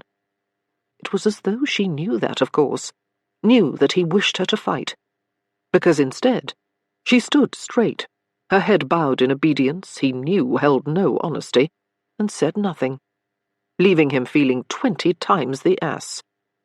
"How long?" he barked the question at the modiste. 3 days. He nodded. 3 days would work well. "She requires a mask as well." "Why? Isn't the goal to unmask me?" Mara answered for the dressmaker, her tone betraying her pique at being left out of the conversation. "Why hide me?" He met her eyes then. She was a poplar, and he was a storm. She would not break. Admiration flared, and he hid it. She'd ruined him. She'd stolen from him. "You are hidden until I choose to reveal you." She stiffened. "Fair enough." She paused for a moment as the dressmaker unfastened the dress, and he gritted his teeth as it came loose, grateful that she caught it to her chest before revealing herself to him once more. "Tell me, Your Grace, am I to undress forever in your presence now?" The room was hot and cloying, and he itched for a fight, and he didn't think he could bear seeing her in her underclothes again. He inclined his head. "I shall give you privacy with pleasure." He headed for the front of the shop, stopping before he pushed through the curtains to add, "But when I return, you had best be prepared to tell me the truth about that night. I shan't let you out of my sight until you do. It is not negotiable." He did not wait for her answer before entering the store front, with its walls filled with bolts of fabric and frippery. He took a deep breath in the dimly lit space, running his hand along the edge of a long glass case, waiting for an acknowledgement that he could return, that she was once more clothed, that Pandora's box was once more closed. He reached into a basket at the top of the case, and he extracted a long, dark feather, worrying it with his fingers, wondering at its softness. He wondered what it would look like in her hair, against her skin, in her fingers against his. He dropped the feather as though it had burned him, and spun back toward the dressing room to find Madame Hébert standing in the entryway. "Green," she said. He didn't care what colour she wore. He didn't plan to give her enough attention to notice. And still he said, "I want the mauve as well, the one she tried." Years of practice kept Madame Hébert from showing her thoughts. "The lady should be in green more than anything else." For a moment he wondered at that, imagining Mara in green, in satins and lace and lingerie, in finely spun chemises and boned corsets, and clogged silk stockings that went all the way to the floor. He would pay good money to see her legs. Perhaps he had seen them. With that, frustration flared once more. He was irritated by the idea of her keeping secrets from him, secrets that were as much his as they were hers. "Put her in whatever colour you like. I care not." He moved to push past the Frenchwoman. "But send the mauve, too." "Temple?" The name on Hébert's lips stopped him, and when he turned back, one hand on the curtains, she said, "I've dressed dozens of your women." "The angel's women." For some reason the qualifier felt necessary. She did not argue. "This one is not like the others." It was a colossal understatement. "She is not." "Clothes," the Frenchwoman continued. "They have a power that is undeniable. They can change everything." It was rubbish, but he was not in the mood to argue with a modiste on her field of expertise, so he allowed her to finish. "Be certain you wish for what you ask." Just what he needed. A cryptic French dressmaker.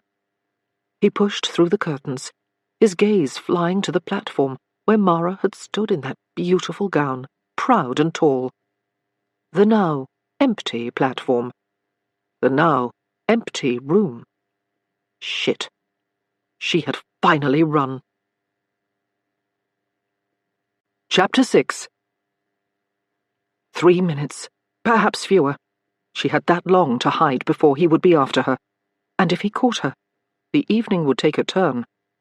Not that it hadn't already done just that. Mara pulled her cloak tight around her, thanking Lydia for convincing her to purchase a warm winter coat for her excursions with the boys, and tore down the alleyway behind the dress shop, desperate to find a nook in which to hide herself well and wait him out. She'd escaped while his driver wasn't looking, the universe on her side for once. Now to hide.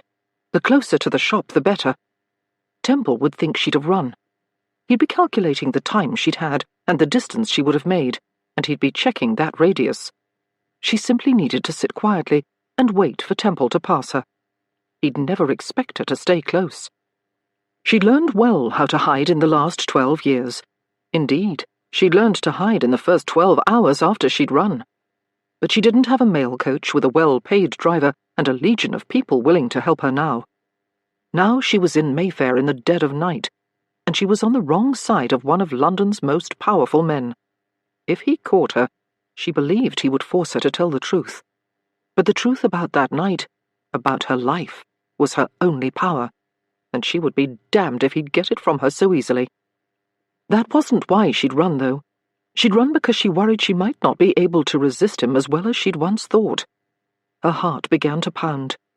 Thank goodness for Mayfair's strange architecture.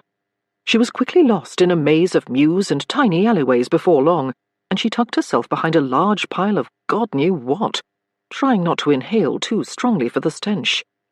Even the aristocracy made garbage. In her experience, the aristocracy made more garbage than most, and the things they made that were halfway decent were those they attempted to toss out anyway. One man's meat was another's poison, after all. Footsteps. Heavy, masculine footsteps. She pressed her forehead to her knees, willing herself smaller, holding herself utterly still, refusing to move or even breathe, waiting for him to pass. When the footsteps faded away, she leapt to her feet, knowing now was the most important time. She had to run, far and fast, in the opposite direction. It wouldn't work. They were impossibly intertwined now. It would work for tonight, and with distance, she could think, regroup, strategize, wage war. She took a deep, stabilizing breath and tore out of the alleyway, getting not 5 feet before slamming straight into a wall of man. Temple. Except it wasn't. She knew because, of all the things he made her feel, fury and frustration and irritation, he never made her feel fear. Not like the man who held her now, with his heavy, painful grip and his foul stench. And his, "Well, what have we here?" She stilled, a rabbit caught in a trap, as he tossed her to his companion, who held her in an iron grasp, as the first man gave her a long assessment from head to toe and back again. When he was finished, his appraisal turned to a leer, and his lips spread wide into a rotted, toothed grin. "Ain't we the luckiest men in London tonight? A girl just landing in our laps." Her captor leaned in close, speaking in her ear, the words a horrifying threat on a wave of sour breath. "That's where you'll be in a bit." The words unstuck her, and she began to struggle, kicking and squirming, until her captor caught her close, and the stink of him, drink and sweat and days of unwashed clothing, overwhelmed her. He leaned in and whispered at her ear. "We don't like it when women get uppity." "Well," she said, "that is a bit of a problem, as I am feeling quite uppity." He pushed her back into the alley, up against the stone wall, hard enough to expel the air from her lungs. Fear and panic flared, and she squirmed beneath his hand, no longer desperate to scream. She couldn't get enough air into her lungs. She couldn't breathe. She knew that he hadn't done enough to kill her, that he'd simply knocked the wind from her, but it was enough to terrify her. The terror turned to anger. Tears sprang to her eyes, and she struggled more, willing to do anything to free herself from his hand. She squirmed and pushed, and still he held her, his free hand tearing her coat apart, sending buttons flying before he grasped at her skirts, pulling them up, letting the frigid air curl around her ankles, her calves, her knees. "Hold her!" the first man said, reaching for the fall of his trousers as breath returned miraculously, and her fear turned from death to something else, something worse. She clawed at her captor, hands punching and hitting at his arms, but she was no match for him. She changed tack, feeling for the knife in the lining of her cloak, trying to stay calm, trying to focus. She found it as she felt the other man's hands grab harshly at the skin above her knee, and she closed her eyes, unable to shake the vision of his filthy hand on her skin there, slid the knife from its mooring. But her captor saw it before she could use it, caught her, was too strong for her. He wrenched it from her hands and pressed it to her throat. "Silly girl! Weapons like this are too dangerous for the likes of you." Fear gave way to horror. And then he was gone, her blade clattering to the cobblestones, the loss of his weight accompanied by a deafening roar that should have increased her fear, but instead brought relief like none she'd ever known. Temple. She was free, her captor releasing her the moment the Duke arrived, at first attempting to rescue his friend, but now standing back, unable to tear his gaze from the fight. She scurried backward, clutching her knees to her chest, and watched as well. Temple pummeled her attacker, now pressed against the wall just as she had been, and no doubt feeling a fear similar to hers, as England's winningest bare-knuckle boxer used every ounce of his skill and force to mete out justice. But this was not a professional fighter who fought with rules and regulations, somehow finding a space for sport in the fight. This Temple was out for blood. The movements were precise and economical, no doubt the product of years of training and practice, but every blow carried the heavy weight of his anger, hitting again and again, until it was the momentum of his fists that kept her attacker upright and nothing else. He was stronger than gravity. The second man in the alleyway seemed to have a similar realization, and decided that rescuing his friend was far less important than rescuing himself. He pushed past Temple, headed for escape. But luck was not on the man's side. Temple dropped his current foe into an unconscious heap at his feet and reached out to catch the second man by the neck, pulling him off balance and throwing him to the ground. Mara saw the glint of silver in the villain's hand. Her knife. He'd found it in the darkness. "Blade!" she called out. She came to a crouch, ready to enter the fight, to protect him as he'd protected her.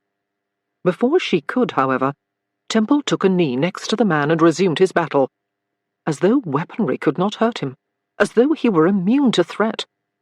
The knife flew through the air, finding its mark before Temple knocked it away, sending it skittering across the cobblestones, coming to a stop mere inches from her boots. She lifted it, held it tight in her hands, and did not stop watching Temple. This time, he spoke, his blows punctuating the words that came through clenched teeth. "You will never hurt another woman!" The man whimpered. Temple leaned in close. "What did you say?" The man whimpered again. Temple lifted him from the ground by the lapels, then dropped him, allowing his head to fall back on the cobblestones. "I cannot hear you." The man shook his head, eyes closed. I won't." Temple landed another blow, then leaned in. "Won't what?" Another what?" "Another woman." Temple leaned back on his haunches then, his massive thighs firm and wide, his breath coming hard and fast. "Get up." The man did as he was told, scrambling to his feet. "Take your bastard friend with you if you wish him to live." The man did as he was told, pulling Mara's groaning attacker to his feet and beating a path from the alleyway with as much haste as possible. She watched them go, and it took her several long moments before she looked to Temple, who was staring at her from his place, several feet away, still as stone. Once he met her eyes, everything changed. He swore once, under his breath, and came toward her, on his hands and knees, slowly. "Mara." The sound of her name on his lips, soft and gravelled, unlocked her, and she began to tremble there in the darkness, on that grimy London street. He was by her side in seconds, reaching out, his hand hesitating in the space between them, hovering scant inches from her. Less, not touching her, not wanting to scare her, she imagined, not wanting to impose. The movement was so gentle, so kind, that it was hard to believe that he was anything but a friend. "You came," she wished to say. "Thank you." She couldn't find any of the words, and she did not have to, because he was swearing softly and pulling her into his enormous embrace. And she felt safe for the first time in years, perhaps ever. She leaned into him, reveling in his warmth, his strength, his size. His arms came around her, pulling her tight against him, and his head bowed over hers, his whole body encircling her, protecting her. "You're safe now," he whispered to the top of her head. "You're safe." He rocked her back and forth. "I shan't be back." His lips grazed her temple as he spoke to her. She believed him. She believed the way he spoke with care, the way his hands, instruments of her attacker's retribution, now stroked softly along her back and down her legs, tucking her skirts carefully around her, spreading warmth through the parts of her that had gone cold with fear. "You bested them. There were two, and you are one." "I told you I do not lose." There was lightness in the tone, one she could tell he did not entirely feel. She smiled at the words nonetheless. "Such arrogance." "Not arrogance, truth." She didn't know what to say to that, so she decided on, "You are not wearing a coat." He hesitated at that, barely, then said, "There wasn't time. I had to find you." And he had. "Thank you," she said, the words strange and strangled and unfamiliar. He pulled her closer. "Don't thank me," he whispered. "I was quite angry." She smiled into his topcoat. "I imagine you were." "I might still be angry, but you'll have to wait until I am through being terrified." Her head snapped up, and she cursed the darkness in the alleyway, wishing that she could see his eyes. "Terrified?" He turned away from her. "It doesn't matter. You're safe now." And she was, because he was here. Remarkably. "How did you—" He gave her a little smile. "I also told you I would find you if you ran." She shook her head, tears threatening. He'd passed. She'd heard him. And still he had found her. He brushed her hair back from his face. "I doubled back." "If you hadn't—" He shook his head and pressed her tight against him again. "I did," he said firmly. And he had. She was safe. "Thank you," she said to his chest, one hand falling to his arm, causing him to stiffen and hiss in pain. She sat up immediately, her hand dropping to his thigh. "Your arm." He shook his head. "It's nothing." "It's not nothing." There was a deep slice in the fabric of his topcoat, and she pulled at the fabric to find a similar cut in the lawn shirt beneath, and in his skin. "He hurt you." The buttons of his coat had burst in the fight, no doubt scattered somewhere on the dark cobblestones, and she pulled one lapel aside. "Take it off," she said, as she started to unravel his cravat, to get at the collar of his shirt. "You need treatment." He caught her hand in his. "It's fine." "It's not," she protested, guilt threading through her. "I shouldn't have run." He stilled, his gaze finding hers. "What?" "If I hadn't run—" She'd hurt him. As ever. "No." She ignored him, pulling her hands free, working at his cravat once more. He stopped her again, one hand coming up to catch her cheek, his hands warm and sure. "Don't say it. Don't think it. This wasn't your fault." She met his black gaze. "You're hurt." One side of his mouth kicked up. "I was itching for a fight." She shook her head. "That wasn't what this was." "I wouldn't be so certain," he teased, before growing serious. "Those men were beasts.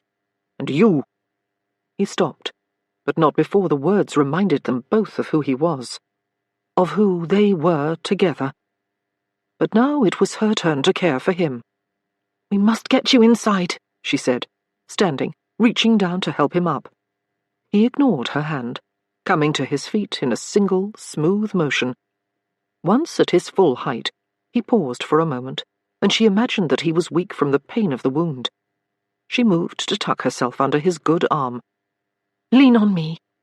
He barked a laugh in the darkness. "No!" "Why not?" "Aside from the possibility of my crushing you." She smiled. "I am stronger than I seem." He looked down at her. "I think that is the first truth you've told me." The words sent a thread of something indefinable through her. Something exciting and unsettling, and half a dozen other things. "I shall take that as a compliment." "You should." No, she did not wish to like him. Too late. "Then why not lean on me?" "I don't require help." She peered up at him and saw something in the set of his jaw, in the firm line of his lips. Something familiar. How many times had she said such a thing to those who offered her aid?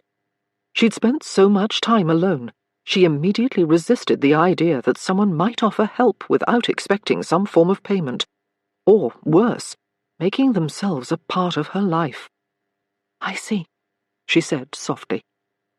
There was a long moment as the words fell between them, before he said quietly, "Sometimes I think you do see me." He took her hand, and she stilled at the touch. He looked down at her. "Do I have to pay for this as well?" The words were a reminder of their deal, of how they were at odds. But the touch felt nothing like odds. The slide of his warm, rough skin against her own felt like pleasure. Pleasure she did not wish to acknowledge, but that she could not deny. "No," she said, a cold wind sending a shiver through her. "No charge for this." He did not reply as they returned to the carriage.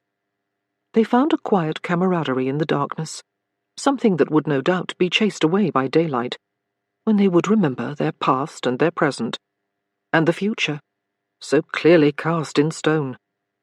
And so she did not speak.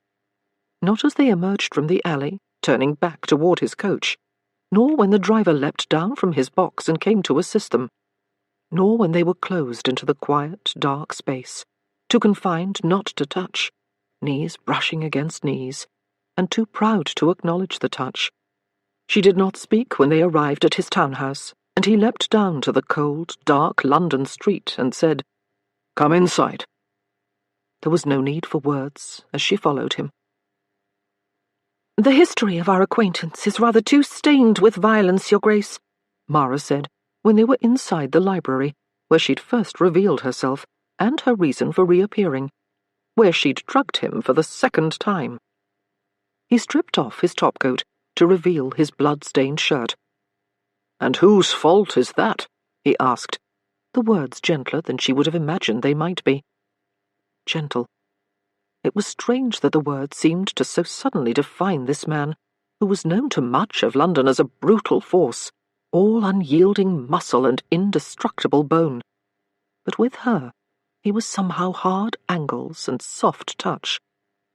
He hissed his discomfort as he peeled the shirt from his arm, shucking it over his head and across the room, revealing the clean, straight wound above a wide swathe of darkened skin, black with a swirling geometric design. Mara's gaze flew to that cuff, to its twin on the opposite arm. Ink. She'd seen it before, but never on someone like him. Never on an aristocrat. He'd fetched himself hot water and linens with a skill that suggested it was not the first time he'd returned to this empty house and mended himself, and he sat in the chair by the fire he'd stoked when they'd entered the room, dropping cloth into the steaming water. His movement unstuck her, and Mara went to him where he stood by the fire. "Sit," she said softly, dipping a length of linen into the water as he folded into one of the chairs by the hearth. She wrung the scalding liquid from the cloth before setting to the task of cleaning his wound. He allowed it, which should have surprised her, should have surprised them both.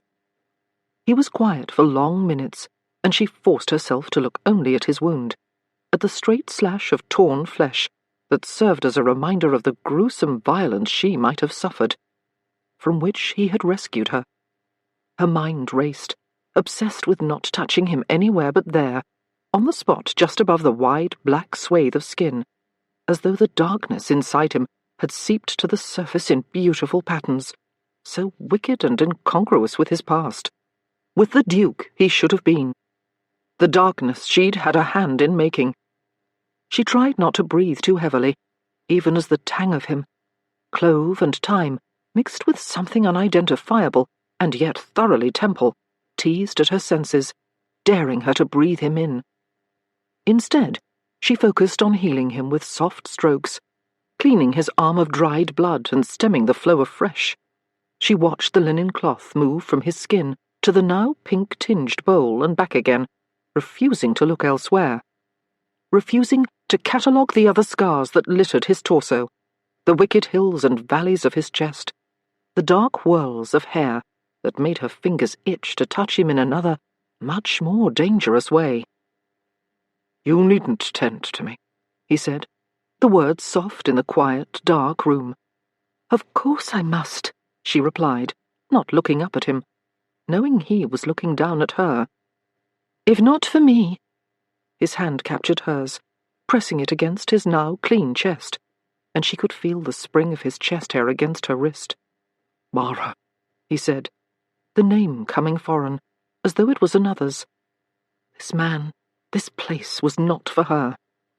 She twisted her hand in his grip, and he released her, letting her return to her ministrations as though he'd never had her in his grasp to begin with. "Tend to me, then." "It needs stitching," she said. His brows rose. "You've knowledge of wounds needing stitching?" She'd stitched dozens of wounds in her life, more than she could count. Too many when she was still a child. But she said none of those things. "I do, and this one needs it." "I suppose it will cost me." The words were a surprise, the reminder of their agreement. For a moment, she'd allowed herself to pretend they were different people, in a different place. Silly girl. Nothing had changed that night. He was still out for vengeance, and she was still out for money, and the longer they both remembered it, the better. She took a breath, steeled herself. "I shall give you a bargain." One black brow rose. "Name your price." £2. She disliked the words on her lips. Something flashed in his eyes. Boredom? No. It was gone before she could take the time to identify it, and he was already opening a small compartment in the table at his elbow and removed a needle and thread. "Stitch it, then." It occurred to her that only a man who was regularly wounded would have a needle and thread at arm's length. Her gaze skittered over his chest, tracking a score of scars in various stages of healing. More. How much pain had he suffered over the last 12 years? She ignored the question, instead moving to the sideboard and pouring 2 fingers of whiskey in a glass. When she returned to him, he shook his head. "I won't drink that." She cut him a look. "I did not drug it." He inclined his head. "Nevertheless, I prefer to be sure." "It wasn't for you anyway," she said, dropping the needle into the glass before cutting a long piece of thread. "That's a waste of good whiskey." "It will make the stitches less painful." "Bollocks." She lifted one shoulder and said, "The woman who taught me to sew a wound learned it from men in battle. Seems reasonable." "Men in battle no doubt wanted the bottle nearby." She ignored the words and threaded the needle carefully, before returning her attention to his wound. "It shall hurt." "Despite the addition of my excellent Scotch." She inserted the needle. "You tell me." He hissed at the sting. "Damn it." She raised a brow at him. "Shall I pour you a drink now?" "No. I'd rather have your weapon visible." Her lips twitched. She would not be amused. She would not like him. He was foe, not friend. She completed the stitching quickly and with experienced precision. As she snipped the final length of string, he reached into the drawer once more and extracted a pot of liniment from within. She opened it to a waft of thyme and clove. Familiar. "This is why you smell as you do." He raised a wry brow. You've noticed my scent." Her cheeks warmed at the words, to her great dismay. "It's impossible to miss," she defended. Still, she brought the pot to her nose, inhaling, the scent sending a tight thread of awareness through her. She dipped a finger in the pot and spread it across the inflamed skin around his wound, taking care not to hurt him before folding a piece of clean linen carefully and securing it with a long strip of the cloth. Once finished, she cleared her throat, said the first thing that came to her. "You shall have a wicked scar." "Neither the first nor the last," he said. "But the one for which I am responsible," she replied. He chuckled at that, and she couldn't help but look up, meeting his black gaze. "You think it is amusing?" He shrugged one shoulder. "I think it is interesting that you claim the one scar that has nothing to do with you." Her eyes went wide. "But the others do." He tilted his head, watching her carefully. "Each one, earned in a fight. Bouts I would not have fought were I not—" He hesitated, and she wondered how he would finish the sentence. "Were I not ruined? Were I not destroyed? Were I not disowned? Temple," he finished simply. Temple. The name he had assumed only after she'd run. After he'd been exorcised from family and society, and God knew what else. The name that had no bearing on the life he'd had. The one where he'd been William Harrow, Marquis of Chapin, heir to the Dukedom of Lamont. All-powerful. Until she'd stripped him of that power. She looked at him then, cataloguing his scars. The map of white and pink lines that ended in week-old bruises, the hallmarks of his profession. Except it was not a profession. He was wealthy and titled, and with or without her death on his head, he was not required to fight. And still he did. Temple, the fighter. She'd made him. Perhaps that was why it seemed so right to tend to him now.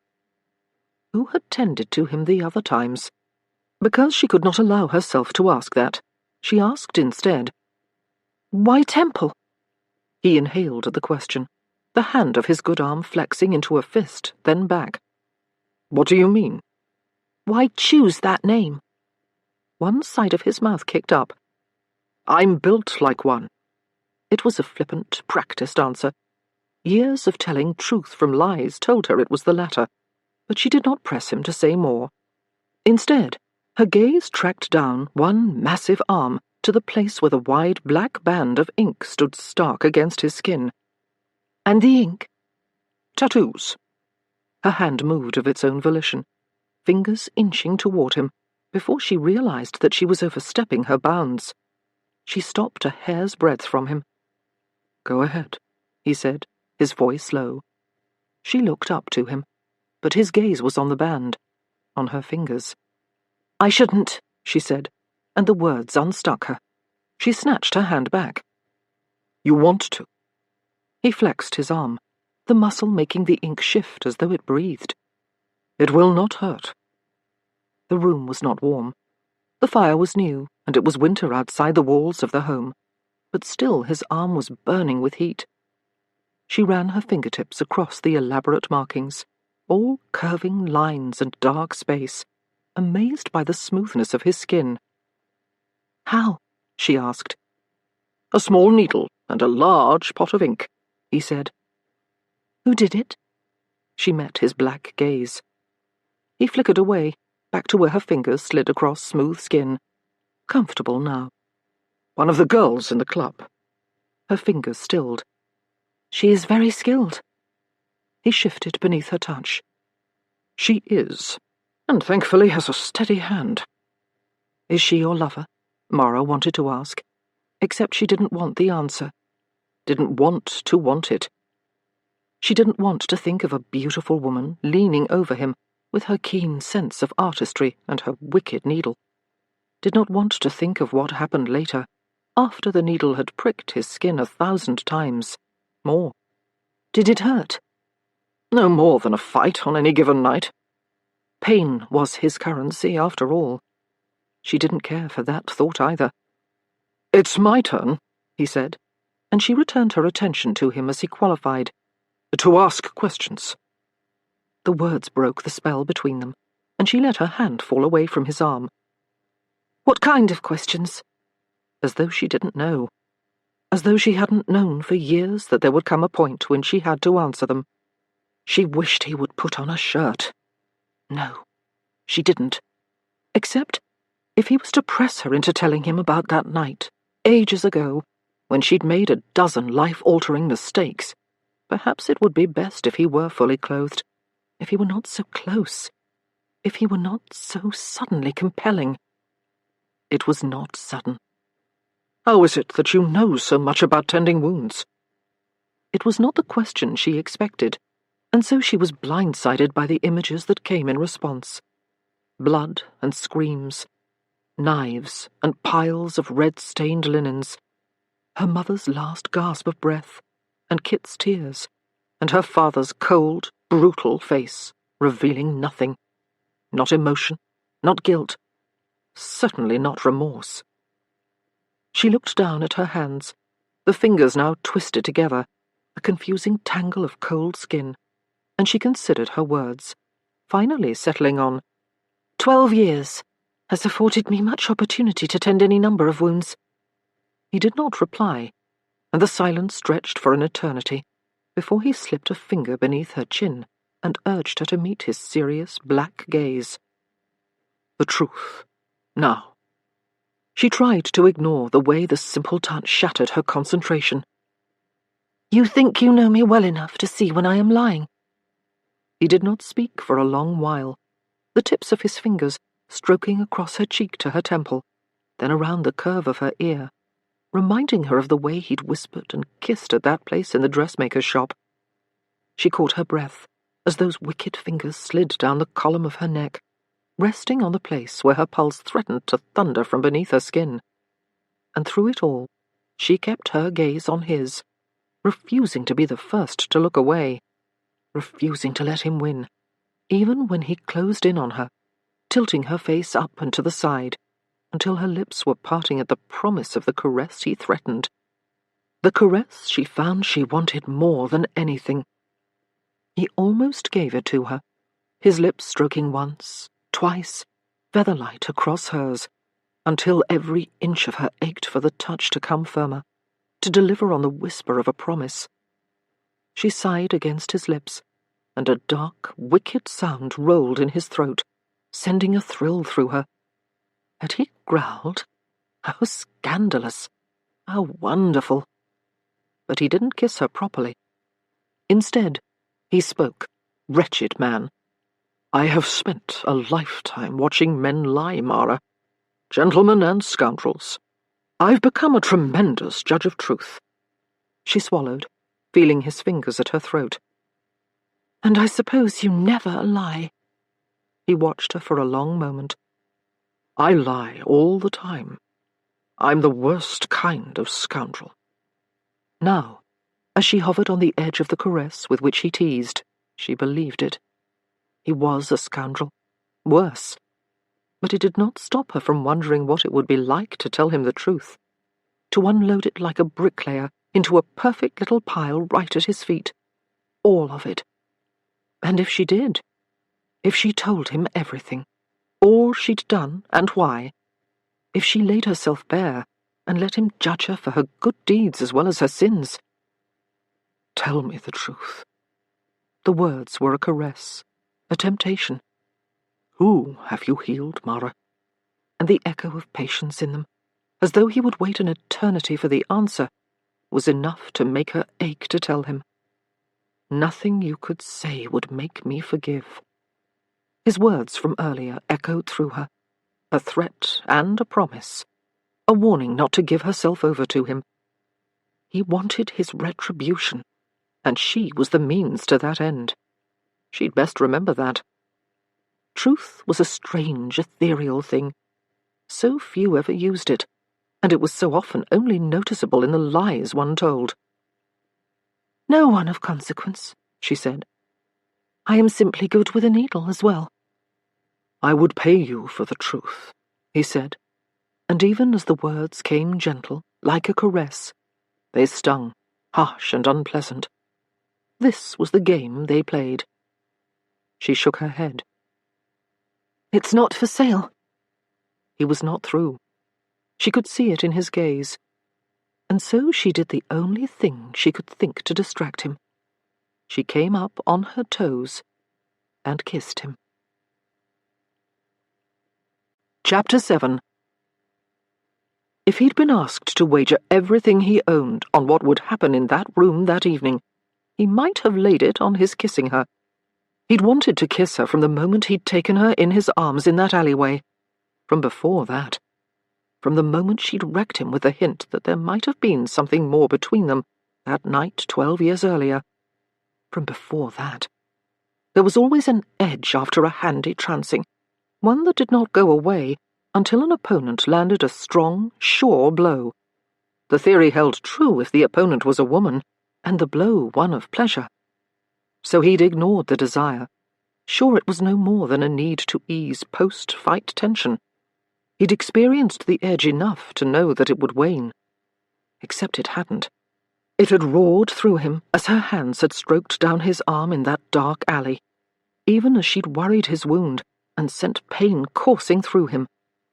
And it had nearly consumed him as they rode to his townhouse, so much that he hadn't been able to stop himself from asking her to join him inside. The request had been salt in the wound, for he'd known that if she came, he would only desire her more. Her long legs and her pretty face, and that hair that he itched to release from its moorings on a sea of auburn silk. And all that was nothing compared to the way her strength moved him, the way her sharp retorts and her smart words set him on edge, the way she made a strong, worthy opponent.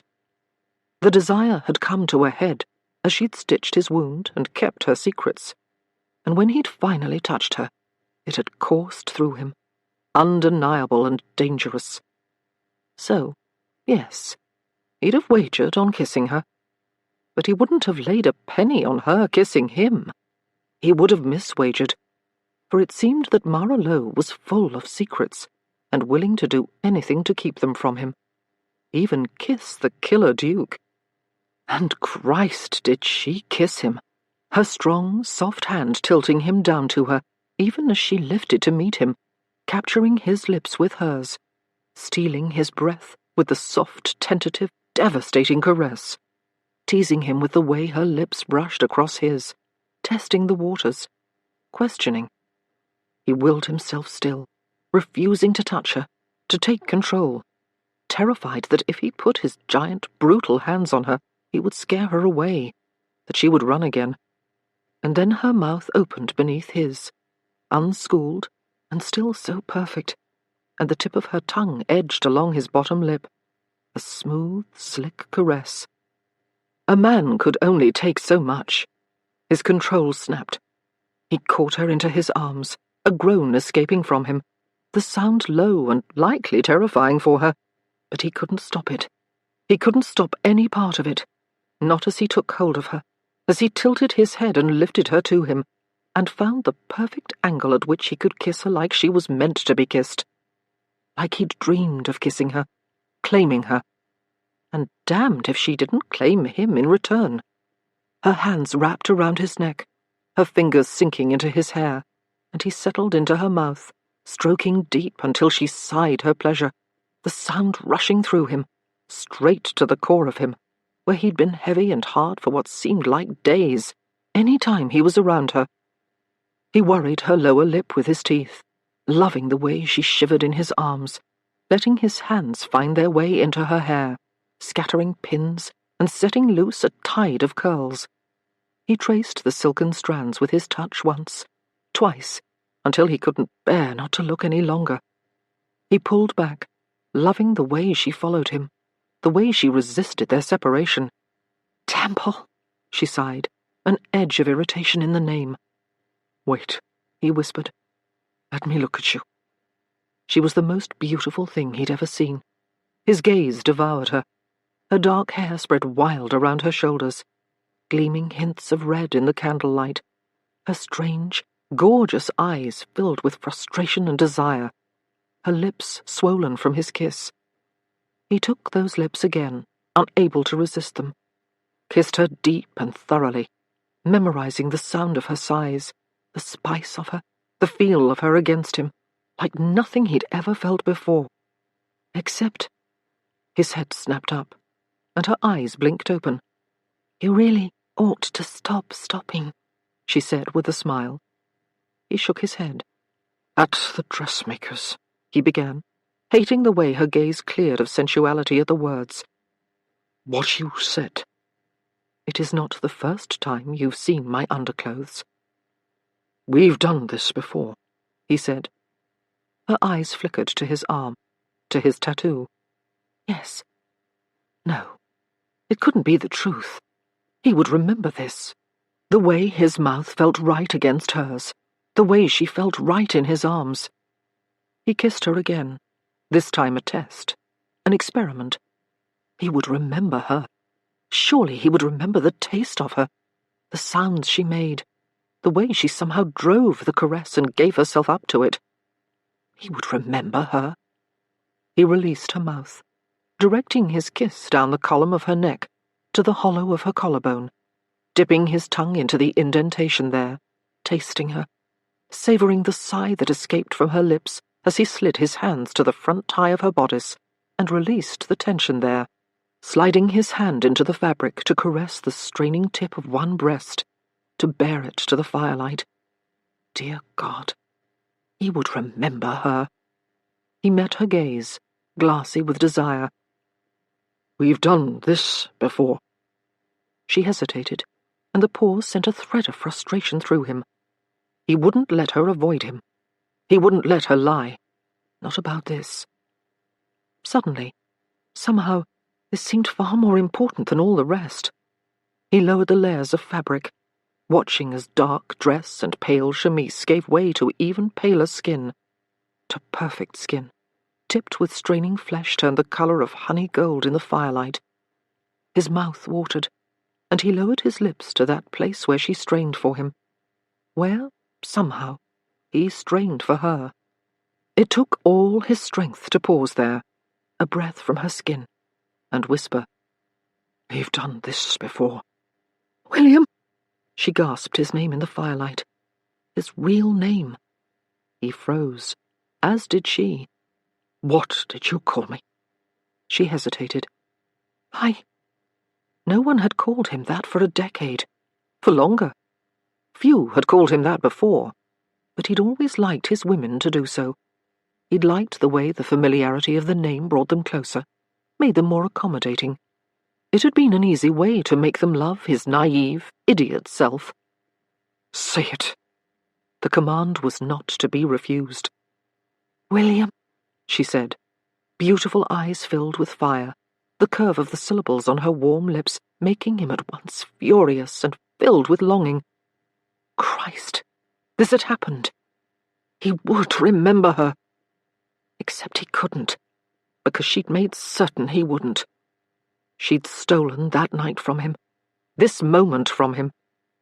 He released her as though she'd burned him, and perhaps she had. Perhaps the not remembering that night was the most serious of her infractions, now that he knew just what it was he could not remember. He stood, the blood rushing through him at the movement, making his head light and his frustration acute. This woman was too much for him. He turned from her, moving away, wanting to leave her and still feeling her pull. He paced one end of the room once, twice, before turning back to her. "What else happened that night?" She remained quiet. God damn it! What had happened? Had he lain her bare? Had he kissed her in a half-dozen forbidden places? Had she reciprocated? Had they enjoyed each other on that last, final night before he had woken as the killer duke, never to touch another woman without seeing trepidation in her gaze? Or had Mara simply used him? Anger flooded him like a fever. "We kissed. I saw you in your underclothes. Did we?" She stiffened at the question, waiting for him to finish it, with the cold, crass word he'd offered in the dressmaker's salon. The weight was as much of a blow as the word, however. She did not respond. and he hated that he couldn't leave the silence almost as much as he hated the sound of his wrecked voice when he added, "Did we?" I've never met an aristocrat worthy of trusting. Christ, had he hurt her? He couldn't remember it. If she'd been a virgin, he would have hurt her. He wouldn't have been careful enough not to. He ran a hand through his hair. He'd never been with a virgin, had he? And what if... He froze. The orphanage. The boys. What if one of them was his? His heart began to race. No, it was impossible. She wouldn't have left like that. She wouldn't have taken his child. Would she? She restored her bodice and stood calm and collected, as though they were discussing the weather, or Parliament, refusing to be insulted. He came at her, stopping inches from her, resisting the urge to shake her. "You owe me the truth." For a moment, something was there in her gaze. For a moment she considered it. He saw her consider it. And then she stopped, and he saw her mind racing, conniving, planning. When she spoke, she did not cow. She was not afraid. "We negotiated the terms of our agreement, Your Grace. You get your vengeance, and I get my money. If you would like the truth, I am happy to discuss its cost." He'd never met anyone like her, and damned if he didn't admire the hell out of her, even as he wanted to tie her up and scream his questions until she answered. "It seems you are no stranger to scoundrels, after all." "You would be surprised by what 12 years alone can do to a person," she said, those stunning, unusual eyes filled with fire. They stood toe to toe, and Temple felt more equal to this woman than to anyone he'd ever known. Perhaps because they'd both sinned so greatly. Perhaps because trust was not a thing in which either of them had faith. "I would not be surprised at all," he replied. She took a step back. "Then you are willing to discuss additional terms?" For a moment, he almost agreed. He almost turned over the entire debt. Houses, horses, all of it. She almost won. Because he wanted the memories of that night more than he had ever wanted anything in his life. More than his name. More than his title. More than all his wins and money and everything else. But she could not give him his memory any more than she could give him his lost years. All she could give him was the truth. And he would get it. There was a man outside the orphanage. She should have expected it, of course, from the moment she left him at his townhouse the night before, sent home in a cold carriage that yawned huge and empty with his absence. Should have predicted that he would have her followed the moment she tossed caution into the wind and offered him the truth about the night she'd left him, for a price. Of course he would watch her. She was more valuable to him now than ever before. The past was the most valuable commodity of them all. The carriage had waited as she'd entered the house, and stood sentry as she'd climbed the stairs and pulled back the bedcovers. She'd fallen asleep with the lanterns of the conveyance swaying in the wind, casting shadows across the ceiling of her little room, upsetting her sanctuary. Snow had come overnight, its light dusting marking the first day of December, and when she looked out her bedchamber window into the grey light of dawn, she was surprised to find the carriage was gone, its tracks covered by the white down, and it had been replaced by an enormous man, bundled in a heavy wool coat, hat low over his brow, scarf wrapped high on his cheeks, leaving only a swathe of dark skin and watchful eyes. He would catch his death out there. She told herself she shouldn't be surprised, as he had no doubt been sent to stand watch by Temple, out of a lack of trust that she would remain in London and take the punishment he planned to mete out. She told herself she shouldn't care, as she washed and dressed and mentally prepared her lessons for the day ahead, swearing to keep Temple from her mind. The memory of their constant sparring, the memory of his kiss. The kiss was thoroughly out of her mind. She spent the entire descent from the upper rooms of the home to the ground floor putting it out of her mind. Lydia met her in the foyer, a stack of envelopes in her hands and a furrow between her brows. "We've a problem." "I shall send him away," Mara said, already heading for the door. Lydia blinked. "Whatever it is you think I am referring to, not that kind of problem." She lifted the stack of papers, and Mara's heart sank. It seemed Temple's sentry was the smallest of their worries today. She waved Lydia into her office and sat behind the desk. Lydia sat too. "Not one problem. More like one large problem made up of many small ones." Mara waited, knowing what was to come. "We've lost our credit." It was to be expected. They hadn't paid their debts in months. There wasn't any money for it. "With whom?" Lydia began to sift through the bills.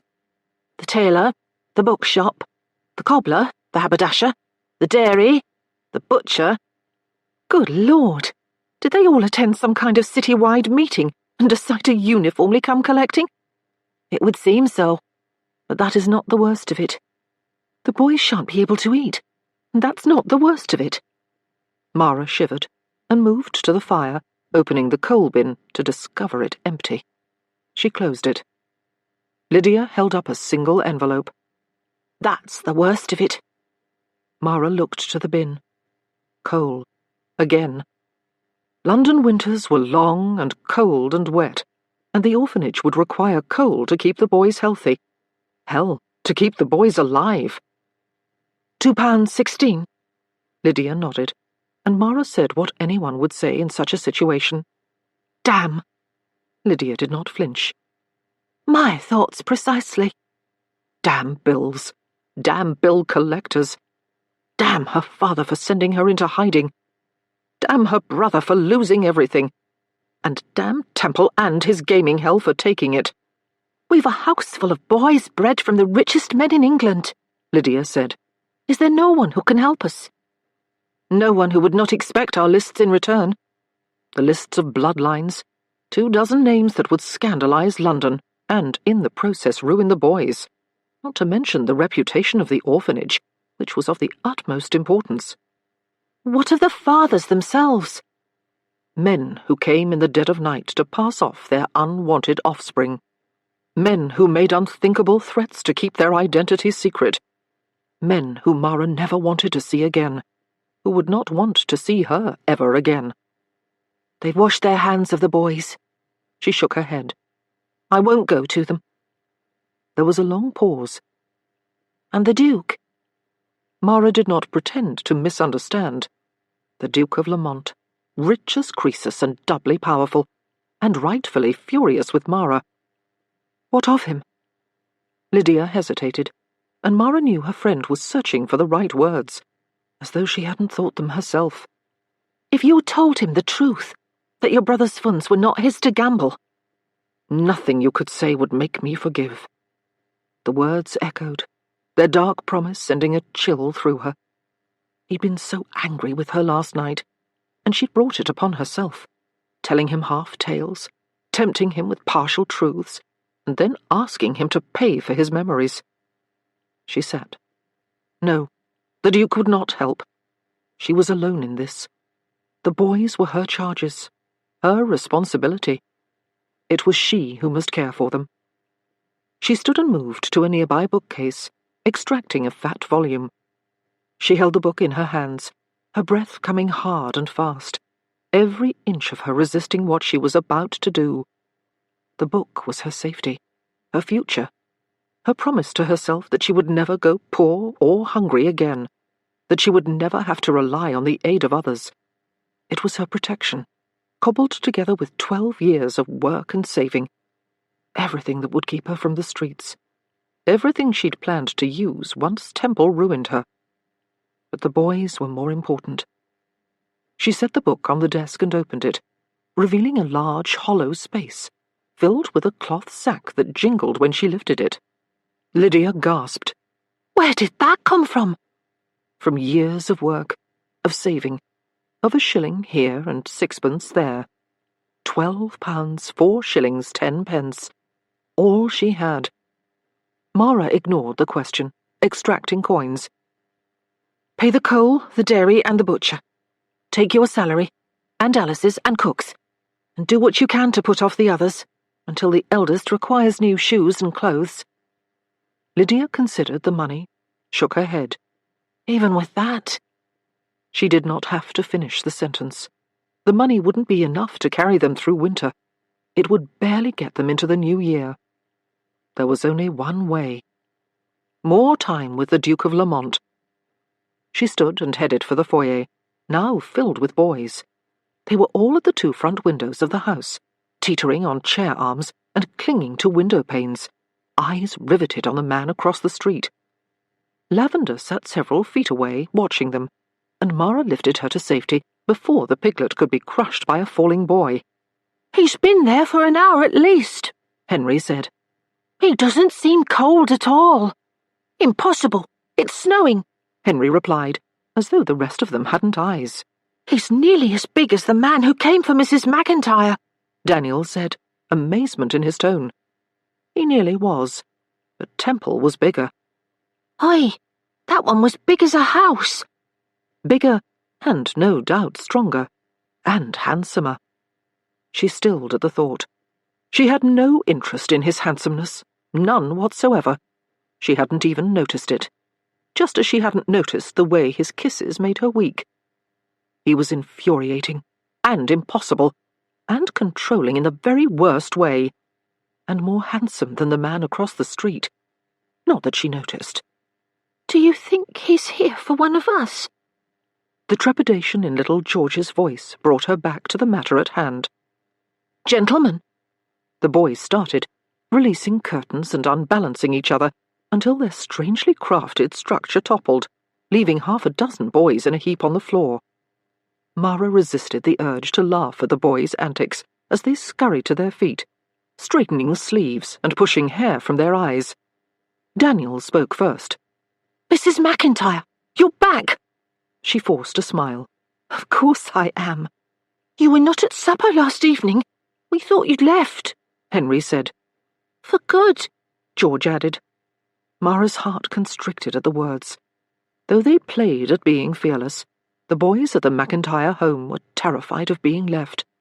It was a vestige of being marked as orphans, no doubt, and Mara spent much of her time convincing them that she would not leave them. Indeed, that they would be the ones to leave her, eventually. Except it was a lie now. She would leave them. She would write her letter to the newspapers and show her face to London, and then she would have no choice but to leave them. It was how she would protect them, how she would keep their lives on track, how she would ensure that funds continued into the orphanage, and they were never marked by her scandal.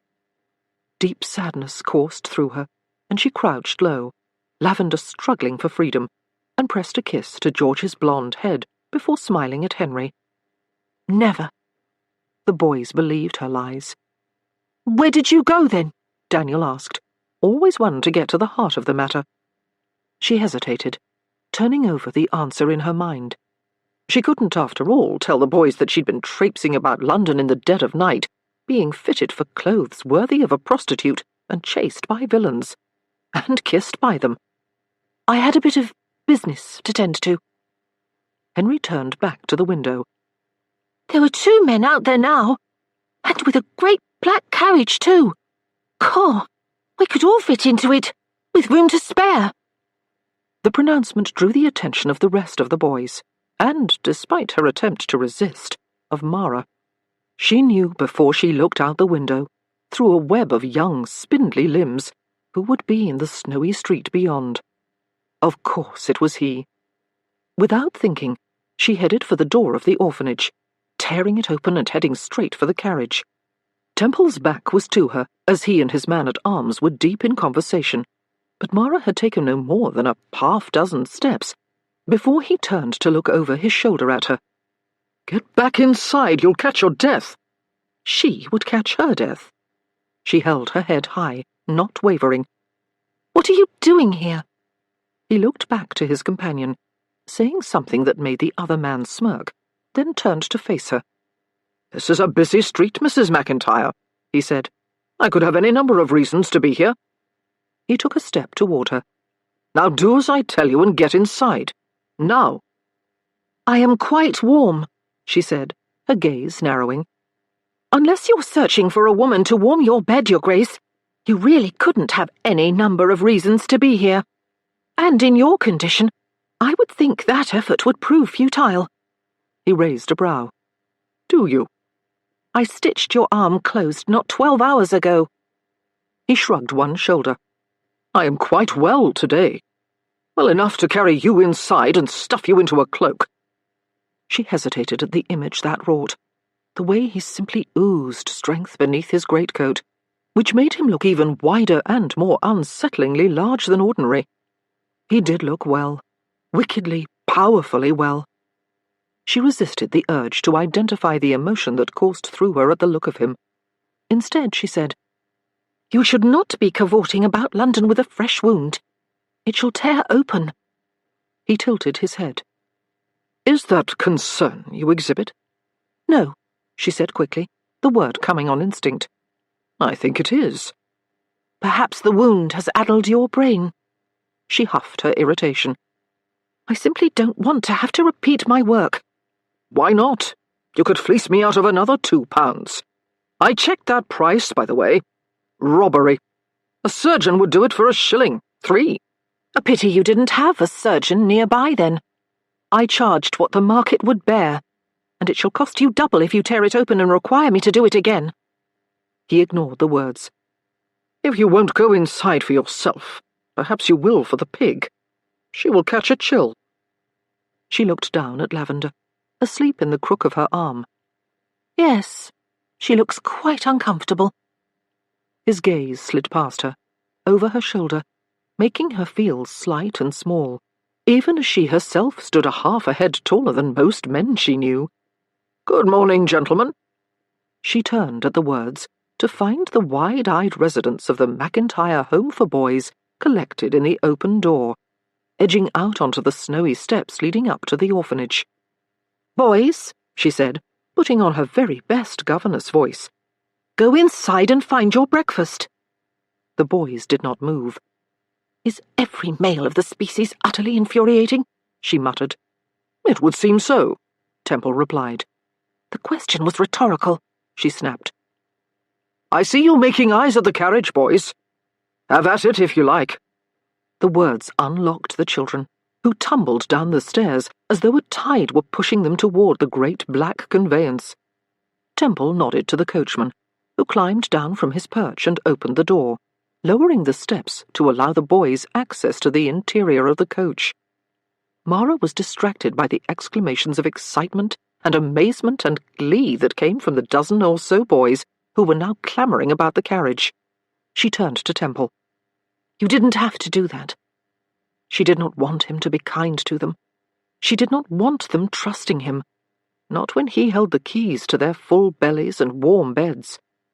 He gave a little shrug, watching the boys intently. I'm happy to. They don't get much chance to ride in carriages, I'm guessing. They don't. They don't see much beyond Holborn, I'm afraid. I understand. Except he didn't. Not really. He'd grown up in one of the wealthiest families in England, heir to one of the largest dukedoms in Britain. He'd had the world at his fingertips. Clubs and schools and culture and politics, and a half-dozen carriages. More. But still, she heard the truth in the words as he watched the boys explore. He did understand what it was to be alone, to be limited by circumstances beyond one's control. She let out a long breath. There, at least, they were similar. Your Grace. Temple, he corrected her. No one else uses the title. But they will, she said, recalling their deal. Her debt. Soon. Something lit in his black gaze. Yes, they will. The words came threaded with pleasure, and something more, something colder, more frightening, something that reminded her of the promise he'd made the night they had agreed on their arrangement, when he'd told her that she would be the last woman he paid for companionship. And perhaps it was the cold or lack of sleep, but her question was out before she knew it. What then? She wished she could take it back when he turned surprised eyes on her, wished she hadn't shown him just how interested she was in his world. He waited a long moment, and she thought perhaps he would not answer. But he did, in his own quiet way, with the truth, as ever. Then it will be different. His attention returned to the boys, and he pointed to Daniel. How old is he? She followed his attention to the dark-haired boy leading the pack that now clamoured over the carriage. 11, she said. Temple's serious gaze found hers. How long has he been with you? She watched the boy. From the beginning. Black eyes turned blacker. Tell me, he said, and she heard the bitterness in his voice. Did you always have plans to hold that night over my head? Did you come back knowing you'd use it to get your brother's money? Did you sew me up knowing it would soften me? Did you kiss me for it? Was this your grand plan the moment he lost it all?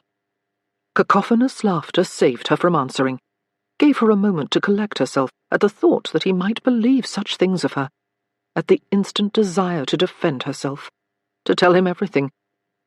Nothing you could say would make me forgive. She looked away as the words echoed through her, to the coach, where nearly a score of boys were attempting to fit themselves. 16! Someone called out, as Henry headed into the crush, hands first, Daniel pushing him from behind. Mara moved to stop them. Temple stayed her movement with a hand. Leave them. They deserve some play. She turned back to him. They shall ruin your upholstery. It can be repaired. Of course it could. He was rich beyond measure. She returned to the conversation. I didn't plan it. He looked up into the grey sky, his breath coming in little clouds. And yet you offer a trade instead of the truth. She hadn't a choice. But he didn't see that. A frigid wind ripped down Cursitor Street, and she turned to brace herself from it, her wool walking dress no match for the cold. Lavender woke, giving a little snuffle of protest, before Temple captured Mara in his strong grip, moving her to one side, shielding her with his enormous body. She resisted the urge to lean into him. How was he so warm?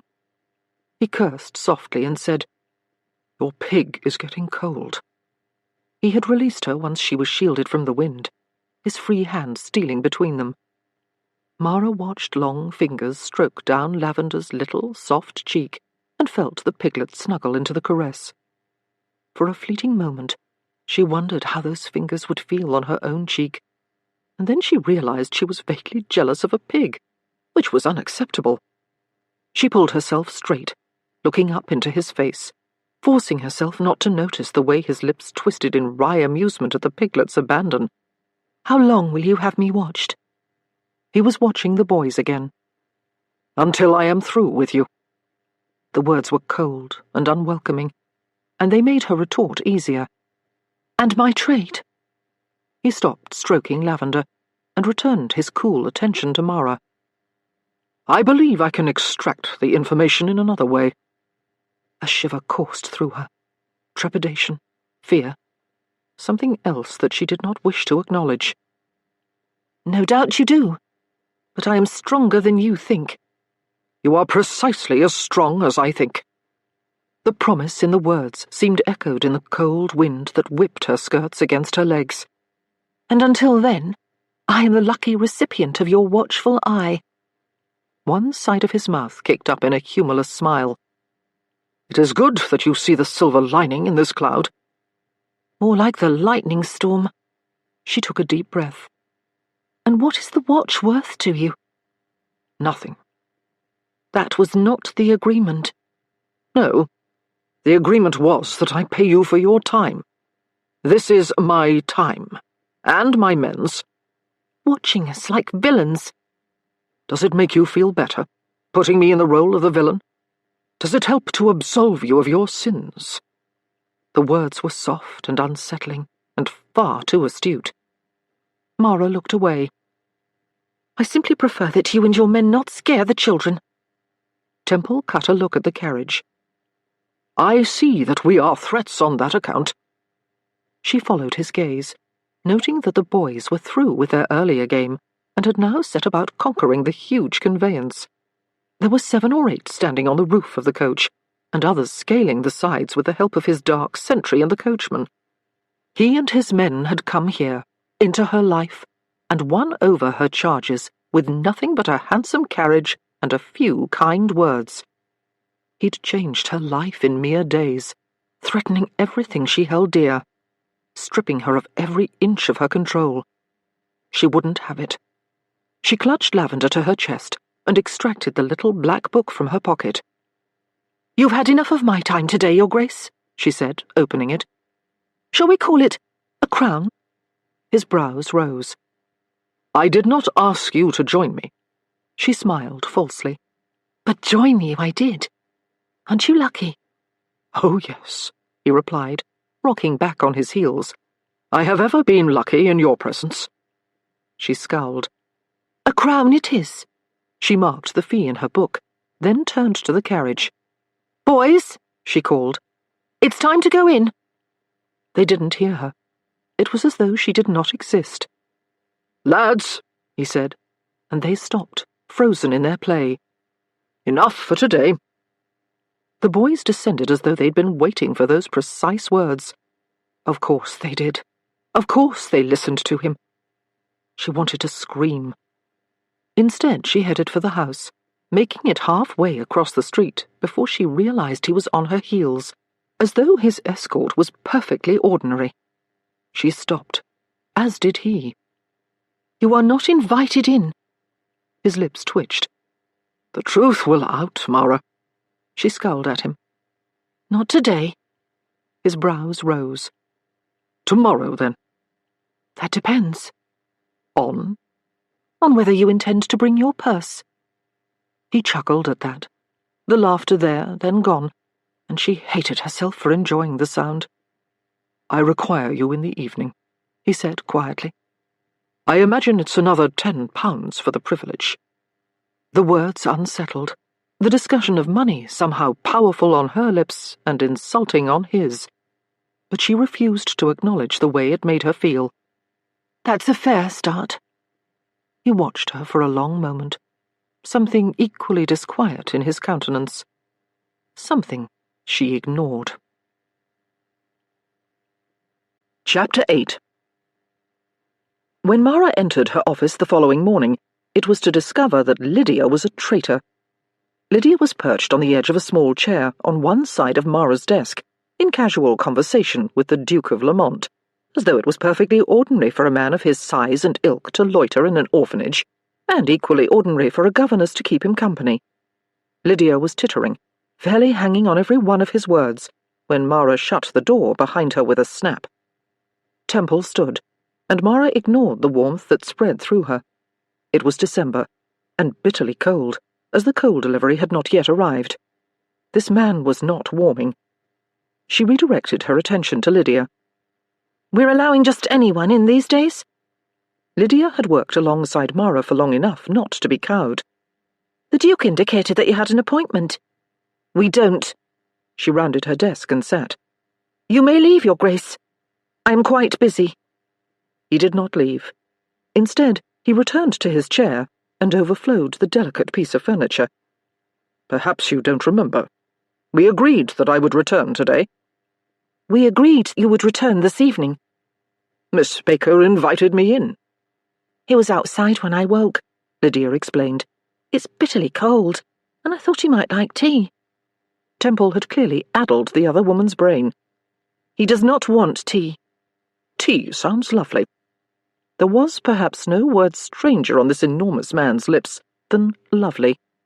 "You don't drink tea," Mara pointed out. "I'm thinking of starting." Lydia stood. "I shall ring for it." "No need, Miss Baker. I can't drink it." Lydia looked crestfallen. "Why not?" Mara answered for him. "Because he's afraid I'll poison him." "Oh," the other woman said. "Yes, I can imagine that is a worry." She leaned toward Temple. "I would not poison you, Your Grace." He grinned. "I believe you." Mara huffed her disapproval, glaring at Lydia. "This is a betrayal." Lydia seemed to be enjoying herself entirely too much. "It's only fair, considering we are putting him to work today." "I beg your pardon." Mara could not help her exclamation, nor the way she shot to her feet. Temple stood as well. "He's offered to help with the boys." Mara sat. He cannot. Temple sat. She looked to him. What are you doing? He shrugged. A gentleman does not sit when a lady stands, he said simply. So, you're a gentleman now. Yesterday you were a self-professed scoundrel. Perhaps I am turning over a new leaf. One side of his mouth rose in a small smile. Like tea. A smile that brought attention to his lips. Those infuriating lips, about which she had no intention of thinking. Dear God, she'd kissed him. No, she wouldn't think on it. She scowled at him. I highly doubt that. He was infuriating. She stood again, as did he, patient as ever. She sat, knowing she was being obstinate, but not much caring. He remained standing. Shouldn't you sit, as a gentleman? She snapped. The standing-sitting rule does not hold true in reverse. I think it might be best if I remained standing while you frustrate. Mara narrowed her gaze on him. I assure you, Your Grace, if you wait for me to cease frustrating, you may never sit again. Lydia's blue eyes gleamed with unreleased laughter. Mara glared at her. If you laugh, I shall set Lavender loose in your bedchamber in the dead of night. You shall awake to pig noises. The threat worked. Lydia sobered. It is simply that the gentleman offered, and it occurs to me that the boys could benefit from a man's tutelage. Mara's gaze went wide. You must be joking. Not at all, Lydia said. There are things the boy should learn for which we are not ideal. Nonsense. We are excellent teachers. Lydia cleared her throat and passed a small piece of paper across the desk to Mara. I confiscated this from Daniel's reader yesterday evening. Mara unfolded the paper to discover a line drawing of... What is... She turned the paper and tilted her head. Temple leaned over the desk, his head now dangerously close to her own, and turned the page once more, at which point everything became clear. She folded the paper with military efficiency, heat spreading furiously across her face. He's a child. Lydia inclined her head. Apparently, boys of 11 are rather curious. Well, it is entirely appropriate for him to address their curiosity. She waved a hand in Temple's direction, refusing to look at him, unable to look at him. Not that he isn't well qualified to serve as an expert, I imagine. I shall take that as a compliment, he said, far too close to her. She turned in her chair to look up at him. It was not meant as one. I was merely pointing out your libidinous ways. His brows rose. Libidinous? Roguish, rakish, scalawagonous, scoundrelly. I'm certain that some of those words are not words. Now you're angling for a position as governess. If the boys are learning words like scalawagonous, it might not be the worst idea. Mara turned to Lydia. He is leaving. Mara, Lydia said. He's ideal. He's a duke, and I imagine was trained as a gentleman. He's a fighter, for heaven's sake. He owns a gaming hell. He's no kind of tutor for young, impressionable men who must be models of gentlemanliness. I was quite skilled in the gentlemanly arts, once. Mara cut him a look. You, Sirrah, could have fooled me. The words were out before she could stop them, knowing instantly that she'd reminded him of the night that had caused all this difficulty, that had set them on the path to this moment, where he appeared destined to overtake every aspect of her life. His gaze darkened. I might remind you that I was the one who was fooled that evening, Mrs. McIntyre. The emphasis on the false name had her pressing her lips together as he addressed Lydia. I am free for the day, and happy to tutor your young charges in any aspect of gentlemanliness required. The entire situation was out of control. She did not want him here, close, anywhere near her. The man was plotting her demise. She didn't want him near her boys, or her friend, or her life. She didn't want him. Full stop. It did not matter that she'd spent much of the night tossing and turning in her little bed, thinking on the kiss they'd shared, and the way he'd handled the boys, clambering in and out of his coach yesterday. It did not matter that when she forgot about their past, she rather liked him in the present. None of it mattered. Not when he held her future, and the future of this orphanage in his hands. Has it escaped both of your attentions that I am the mistress of this orphanage, and that I have no intention of allowing this man to stay for the day?" "Nonsense," Lydia said. "You wouldn't limit the boy's access to a duke. Not exactly the most in-demand duke of the ton." The words were out before she knew they'd formed. Temple stiffened. Lydia's mouth opened, then closed, then opened again, and Mara felt like an ass. "I did not mean—" His gaze found hers, guarded. "Of course not." "I know better than any that—" He did not speak. She turned to Lydia, hoping for help, and the governess simply shook her head, wide-eyed. And guilt spread through Mara, hot and unpleasant. She had to repair the damage. She returned her attention to Temple. "You are schooled in the courtly arts?" He met her gaze for a long moment before executing a perfect bow and looking more ducal than Mara had ever seen him. "I am." A truce. "And appropriate conversation with ladies?" Lydia was grateful for the détente, her gaze flickering to the paper in Mara's hand. "We may need a bit of that." "I have had few complaints." He was an excellent conversationalist, Mara had no doubt. Lydia continued. "And sport? I think sport has been neglected from the boy's education for far too long." Mara huffed at that. "The man is built like a Greek god. I think sport is the one thing he can teach them." The words rattled around the room, shocking everyone. Lydia's eyes went wide, Temple went still. Mara's mouth dropped open. She hadn't said it. A Greek god. It was his fault. He'd scrambled her thoughts, and he was interjecting himself into every aspect of her life, every bit for which she'd worked so hard and fought so long. Surely that was what had made her say it. A Greek god? She closed her eyes and willed him to lose the power of speech, immediately and irreversibly. "Obviously, I didn't mean—" "Well, thank you." In the entire history of time, had willing ever worked? She straightened, soldiered on. "I would not take it as a compliment. The Greek gods were a strange bunch, always turning into animals and abducting virgins. Dear God, could she not keep her mouth shut? "It's not such a terrible fate, that," he said. Lydia snickered. Mara glared at her. "You just asked him to teach the boys to be gentlemen." Lydia turned enormous eyes on Temple. "Your Grace, you do realize you cannot speak to the boys in such innuendo." "Of course," he said. "But you do realize that your employer started it." Mara wanted to tread upon his foot, but seeing as he was a great giant of a man, she doubted he would feel it at all. "Well then, it's settled," Lydia said, as though it were, which it seemed to be, despite Mara being against the entire thing. "You shall spend the morning with the boys, and they will no doubt learn a great deal." She turned to Mara, immense meaning in her eyes, as she finished casually. "And perhaps once you have spent the day with the boys, you and Mrs. McIntyre can discuss a charitable donation to our very good work." Lydia was nothing if not shrewd. Where Mara looked at Temple and saw a dangerous foe, Lydia saw a wealthy potential ally, a man who could pay all their bills. Temple raised a brow.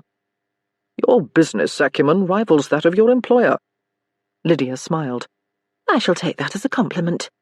She shouldn't, of course. Temple would not simply decide to give to the orphanage. He, too, was shrewd, and their best chance of paying their bills was for Mara to continue on her path. A thread of unease slid through her at the mercenary thought. She ignored it. This was about the orphanage and the boy's safety. Her means would justify that end. Lydia stood then. "Well, this is a treat. It's not every day a duke gives up his title to take on work." "I hear it happens quite often in novels," Temple said. "This is not exactly a novel," Mara said. In a novel, she'd be a perfect, beautiful maid with an unblemished past to match her complexion, and he'd be a handsome, brooding duke. Well, the last bit was rather like real life, she supposed. "Really?" he teased. "I confess, the events of the last week have been strange enough to convince me otherwise." Lydia laughed. "Indeed." Mara pointed at her. Do not come to like him. The laugh turned into a grin. That might prove difficult. Temple bowed. They were flirting now, and it occurred to Mara that if this were a novel, she would not be the heroine. Lydia might be. The kind, pretty, blonde governess, with bright laughs and big eyes, just the thing to turn the brooding Duke around. Mara scowled. It was not a novel. Lydia, prepare the boys for a special lesson with His Grace, she said, meeting Temple's eyes. You remain here. Curiosity flooded Lydia's expression, but she knew better than to linger, leaving immediately to collect her charges. Once the door closed behind her, she came around the desk to face him. You needn't do this. It's kind of you to think of my comfort. I did not mean to imply that I was doing that. His mouth twisted in a wry smile. I shall infer it nonetheless. He was distracting. She could smell the clove and thyme on him, the salve she'd spread on his wound while he'd waited patiently, her fingers sliding over his warm, smooth skin. And from there, it was a quick leap to the memory of his lips on hers. She couldn't believe she'd kissed him, could believe even less that he'd kissed her in return. And she would not think on the fact that she'd liked it, or that like seemed not at all a strong enough word for how the caress had made her feel. He was smirking now, as though he knew the thoughts that were running through her mind. She cleared her throat, straightened her shoulders. The boys do not have much time with gentlemen. They will be interested in you. He nodded. That makes sense. Don't... She hesitated, searching for the right words. Don't make them like you. His brows rose. It will only make it harder when you leave and never return. Don't let them grow attached to you. Suddenly, the possibility of becoming attached to him did not seem so unrealistic. There was a thick hesitation before he said, It's just a morning, Mara. She nodded, ignoring the way the words twisted in the air between them. I'll have your word on that. He exhaled on a little huff. Humour? Frustration? As a gentleman? Or a scoundrel? As both. He nodded. My word, as both.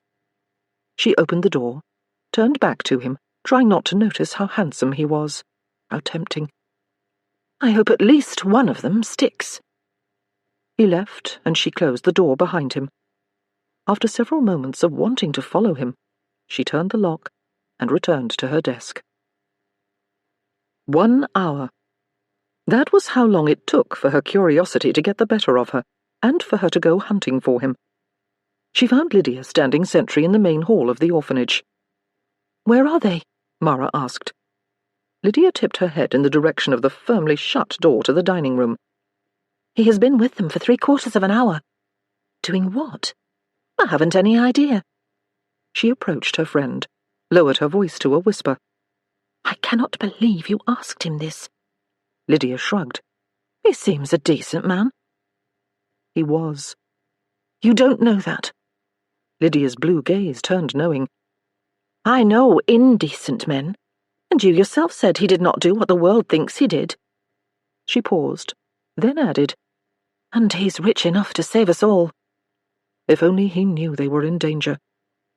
Nothing you could say will make me forgive.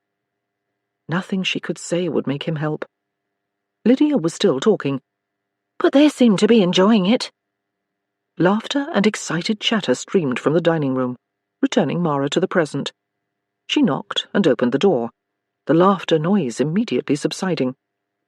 Temple looked up from his place at the head of the table and immediately stood when she entered. The boys followed suit. Ah, he said. Mrs. McIntyre. We were just finishing our discussion. She looked from one boy to the next, each more tight-lipped than his neighbour, appearing as though they'd been instructed in a series of mysterious arts. When her gaze fell on Temple once more, she said, I trust all is well? He nodded, circumspect. I believe it was a success. She left them again, vowing to leave them alone. That vow lasted a full 2 hours, until she could no longer stop herself from leaving her office to ostensibly check on the status of luncheon, which happened to take her through the main foyer of the orphanage, where she was unable to miss the line of serious, attentive boys snaking along its edge, each one watching Temple, who stood in the middle of the room, lavender in hand, Daniel and George with him. She hesitated at the foot of the stairs, immediately backing away from the space to watch. "He made me angry," George was saying, simply. It was not the first time he and Daniel had gone head-to-head. It would not be the last. Temple nodded, his attention focused on the boy. "And so?" "And so I hit him." Shock flooded Mara. Physical aggression was not allowed inside McIntyre's. Obviously, allowing a bare-knuckle boxer into the orphanage was a horrible idea. She started into the foyer when Temple said, "Why?" She stopped at the strange question, one she would not have thought to ask. One George had trouble answering. He shrugged, looking down at his shuffling feet. "A gentleman looks into the eyes of those with whom he is speaking." George looked up at Temple. "Because I wanted to make him angry too." Temple nodded. "You wanted revenge." If the building had collapsed in that moment, Mara could not have stopped watching. "Yes," George said. "And Daniel, did he have it?" The other boy did not hesitate, pulling himself up straight. "No." Temple wanted to smile at the bravado. Mara could see it. Instead, he turned to face the other boy. "Truly? Because you seemed to grow quite angry once you were hit." "Of course I did," Daniel said, as though Temple were mad. "He hit me. I was defending myself." Temple nodded. "Which is your right. But do you feel better now that you hit back?" Daniel scowled. "No." Temple turned to George. "And do you feel avenged for whatever slight Daniel inflicted?" George considered the question. His head tilted as he looked at Daniel for a long moment before he realized the truth. "No." Temple nodded. "Why not?" "Because I am still angry." "Precisely. And what else?" "And now Daniel is angry as well." "Exactly. And Lavender?" The boys looked to Lavender. "We didn't see her," Daniel said. "She came from nowhere," George cried. "And she was nearly caught in your fray, which could have been painful for her. Perhaps worse." The boys were horrified. "Let that be the lesson. I am not telling you not to fight. I am simply telling you that when you do, you should do it for the right reasons." "Revenge isn't the right reason." He went quiet for a long moment, and Mara held her breath, waiting for his answer, knowing that he was thinking of something bigger than whatever had started the sparring match between the two boys. "In my experience," he said finally, "it does not always proceed as expected." What did that mean? Another pause, and he added, "And sometimes it ends with a piglet in danger." The boys smiled, George reaching out to pat Lavender's little pink head as Temple moved on. "Now, more importantly, I would imagine your fists hurt no small amount." George shook out his hand. "How did you know that?" Temple held out his own hand, the size of one of the boys' heads. He made a fist. "You tucked your thumb inside." He opened his hand and closed it again. "If you leave it on the outside, the blow hurts less." "Would you teach us how to fight?" He did smile then, one side of his mouth turning up. Lord, he was handsome. And from here, tucked behind the stairs, she could look her fill. No one ever need know. "I would be happy to." She should stop him before she had a battalion of well-trained pugilists on hand. And she might have, if he hadn't turned to look at her, his gaze finding hers quick and true, sending her heart straight into her throat. "Mrs. McIntyre," he said, "why don't you join us?" She'd been watching him for an age, quiet and still in the corner. If she were another woman, perhaps he wouldn't have noticed. But she was Mara Lowe, and he'd resigned himself to the realization that he would always notice her, that he was consumed with awareness of her, even as he wished he wasn't, even as he mistrusted her, and doubted her, and raged at her, even as he stood in her place of business and willed her to tell him the truth.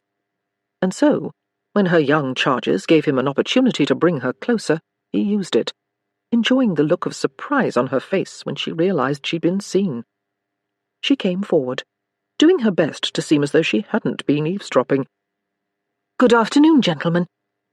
They faced her like little toy soldiers, each executing a perfect little bow. "Good afternoon, Mrs. McIntyre," they intoned as one. She came up short. My goodness, what a fine greeting. She loved the boys. That much was clear. A vision flashed. Mara, smiling down at a row of boys on the wide green grounds of Whitethorn Abbey. A row of dark-haired, dark-eyed boys, each happier than the next. His boys. His Mara. He shook his head and returned his attention to the situation at hand. "Mrs. McIntyre, the boys are asking for a lesson in fighting, and I thought perhaps you would like to help." Her gaze went wide. I wouldn't know how to begin. The woman carried a knife on her person. Temple was willing to wager everything he had that she knew precisely where to begin. "All the more reason for you to learn." The boys, who had remained quiet up until that point, began to protest. "She can't learn, she's a girl," one called out. "Right," another chimed in. "Girls learn things like dancing and sewing." The idea of Mara Lowe sewing anything but a knife wound was fairly laughable. "She can learn," George said. "but she doesn't need to. Girls don't have to fight." He did not like the memory that came quick and powerful, of Mara trapped on a Mayfair street by two animals stronger than her by half.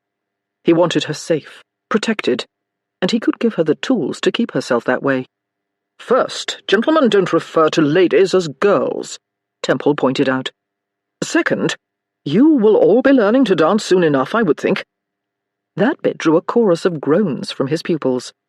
"And third, everyone should be prepared to protect him or herself." He turned to Mara, extending his hand. "Mrs. McIntyre." She hesitated, considering his hand for a long moment before making her decision, approaching, sliding her fingers into his. Once again, she was not wearing gloves, and in that moment, he wished that he wasn't wearing them either. Perhaps this had not been a good idea. He'd meant to unsettle her, to draw her out. He had not expected to be the one unsettled. But this was the way of things with Mara Lowe. He turned her to face the boys, and wrapped his hand around hers, moving her fingers into position, until she made a perfect fist. He spoke as he did so, attempting to ignore her nearness. "Try to keep all the muscles loose when you make your fist. It's not the tightness of it that hurts your opponent, but the force. The tighter your fist, the more the blow will hurt you." The boys were nodding, watching, making their own fists, arms flailing about. Not so Mara. She held her fists like a fighter, close to her face, as though someone might come at her at any moment. She met his gaze, focused on him, warming him. He turned back to the boys. "Remember that, lads. The angrier you are, the more likely you are to lose." Daniel paused in his shadowboxing, his brow furrowed with confusion. "If you want to fight when you're angry, why then?" An excellent question. "Defense." "If someone hits you first," one of the other boys said. "But why would they hit you first?" George countered. "Unless they're angry and breaking the rules." "Perhaps they've bad manners," Daniel suggested, and everyone laughed. "Or they've poor training," Temple added with a smile. "Or you're hurting someone they care for," Henry said. "I would hit someone if they hurt Lavender." The boys nodded as one. "Protection." Temple's knuckles still ached from the night of Mara's attack. He looked to her, grateful for her safety. "That's the very best reason to fight." Her cheeks pinkened, and he found he enjoyed the view. "Or perhaps they've made a mistake," she said. What did that mean? Something was there in those strange, beautiful eyes. Regret? Was it possible? "What next, Your Grace?" The boys recaptured his attention. He made his own fists, holding them high at his face. "You protect your head always, even when taking your punch." He moved his left leg forward. "Your left arm and leg should lead. Knees bent." The boys moved into position, and he went down their line, adjusting a shoulder here, a fist there, reminding them to keep knees bent and stay fluid on their feet. And when he was through with the last of the boys, he turned to Mara, who stood, fists up, waiting for him, as though they were in constant battle, which they were. He came toward her. "It's more difficult with ladies," he said softly, "as I cannot see your legs." What he wouldn't give to see her legs. He moved behind her, settling his hands to her shoulders. "May I?" She nodded. "You may." There were 24 watchful boys with them, all playing chaperone. Nothing about touching her should feel clandestine, and yet the contact sizzled through him. He rocked her back and forth on her feet, one knee sliding forward to test the length of her stride, the slide of fabric against his trouser leg enough to make his mouth dry. He was close enough to hear her quick intake of breath, to smell her. The light scent of lemons, even now, in December, when only the wealthiest of Londoners had them. If she were his, he'd fill the house with lemon trees. If she were his? What nonsense. She was tall and lithe and beautiful, and he would want any woman of her ilk if she were this close. Lie. He stepped away. "Keep your fists high and your head down. Remember that a man fights from his shoulders." "And what of a woman?" she asked. "Do they fight from somewhere else?" He looked to her, finding her gaze light with humour. Was she teasing him? The idea was strange and incongruous with their past. But no, those blue-green eyes were fairly twinkling. She was teasing him.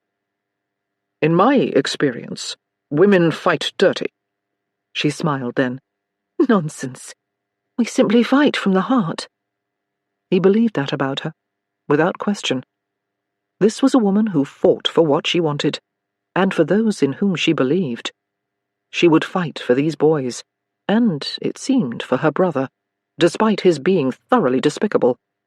But she fought with purpose, and there was honour in that. He wondered what it would be like to have her fight for him. It would be like nothing else. He pushed the thought from his mind and returned his attention to the boys, even as he couldn't stop himself from touching her.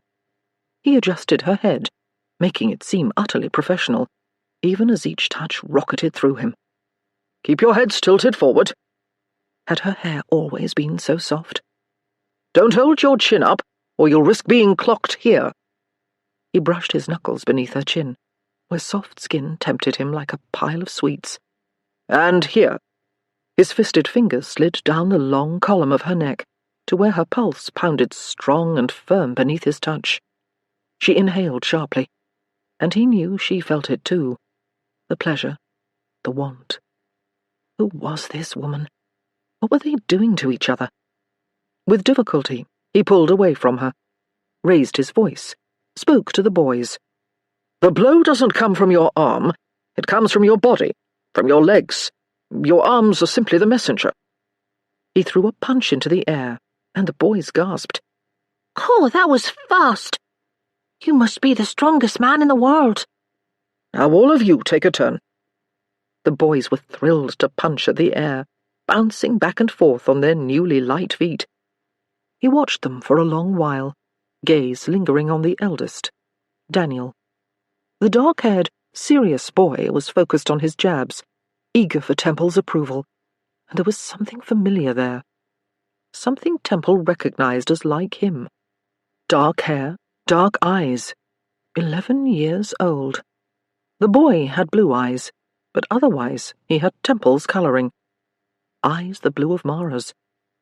She'd said the boy had been with her forever. He took that to mean since birth. Since she'd given birth to him. Was the child his son? And if he was, why had she hidden from him for so long? Didn't she know he would have taken them in, protected them? He would have married her immediately. They would have been a family. The thought held more power than he could have imagined, packed with images of breakfasts and dinners and happy occasions filled with laughter and more. And Daniel wasn't alone. He had brothers and sisters, all dark-haired with eyes the colour of summer, greens and blues, and they were happy. Happiness was a strange, fleeting thing, But in that moment, his mysterious, missing family had it. The sound of the boys' boxing returned his attention to the present. He would get his answers from Mara Lowe, but now was not the time. "You look very good, gentlemen." He and Mara stood side by side for long minutes, watching their charges, before she said, quietly, "No wonder you were undefeated." He lifted one shoulder, let it fall. "This is what I do. It is who I am." It was the only thing he'd done well for 12 years. "I don't think so, you know." He turned to her, easily meeting her gaze, enjoying the way she looked at him, the way she focused on him, wishing they were alone, wanting to say a dozen things, to ask them, settling on, "You try it." She raised her fists, shadow-boxed weakly in the air between them. He shook his head. "No." He tapped his chest. "Me." Her eyes went wide. "You want me to hit you?" He nodded. "It's the only way to know if you're doing it correctly." It was her turn to shake her head. "No." She lowered her fists. "No." "Why not?" She lowered her eyes, and he wondered at the spray of freckles across her cheeks. How had he not noticed them before? He attempted humor. "Surely you like the idea of doing a bit of damage to me?" She was quiet for a long moment, and his hand itched to reach out and tilt her face to his. Instead, he settled on whispering, "Mrs. McIntyre?" She shook her head, but did not look to him when she said, "I don't wish to hurt you." Of all the words she could have spoken, those were the most shocking. They were a lie. They had to be. After all, they were enemies, brought together for mutual benefit. Revenge in exchange for money. Of course she wanted to hurt him. Why keep so much from him, then? Her lie should have made him angry. But somehow, it came on a wave of something akin to hope. He didn't like that, either. "Look at me." She did, and he saw truth there. If she didn't wish to hurt him, what were they doing? What game did they play? He stepped toward her, grasped her fist, and pulled it toward him until it settled, feather light at his chest, just left of center. She tried to pull it back, but he wouldn't let her, and instead, she ended the false blow the only way she could, stepping closer, opening her palm, and spreading it wide and flat over his chest. She shook her head. "No," she repeated. The touch was scandalous in that room, in full view of all those boys, but he didn't care. Didn't think of anything but the warmth of her hand, the softness of her touch, the honesty in it. When was the last time a woman had touched him with such honesty? She was destroying him. He nearly pulled her into his arms and kissed her until she told him everything. The truth about that night 12 years ago, and what it led to, and how they'd come to be here. Now, about where they were, and where they were headed. He lowered his head. She was inches away, less. She cleared her throat. "Your Grace, I'm sure you will not mind if I send the boys to tidy themselves. It is nearly time for luncheon." He released her like she was a flame. Dear God, he'd nearly, in front of 24 children. "Not at all. We are finished for the day, I think." She turned to the boys. "I expect you all to remember the Duke's lesson. Gentlemen do not start fights."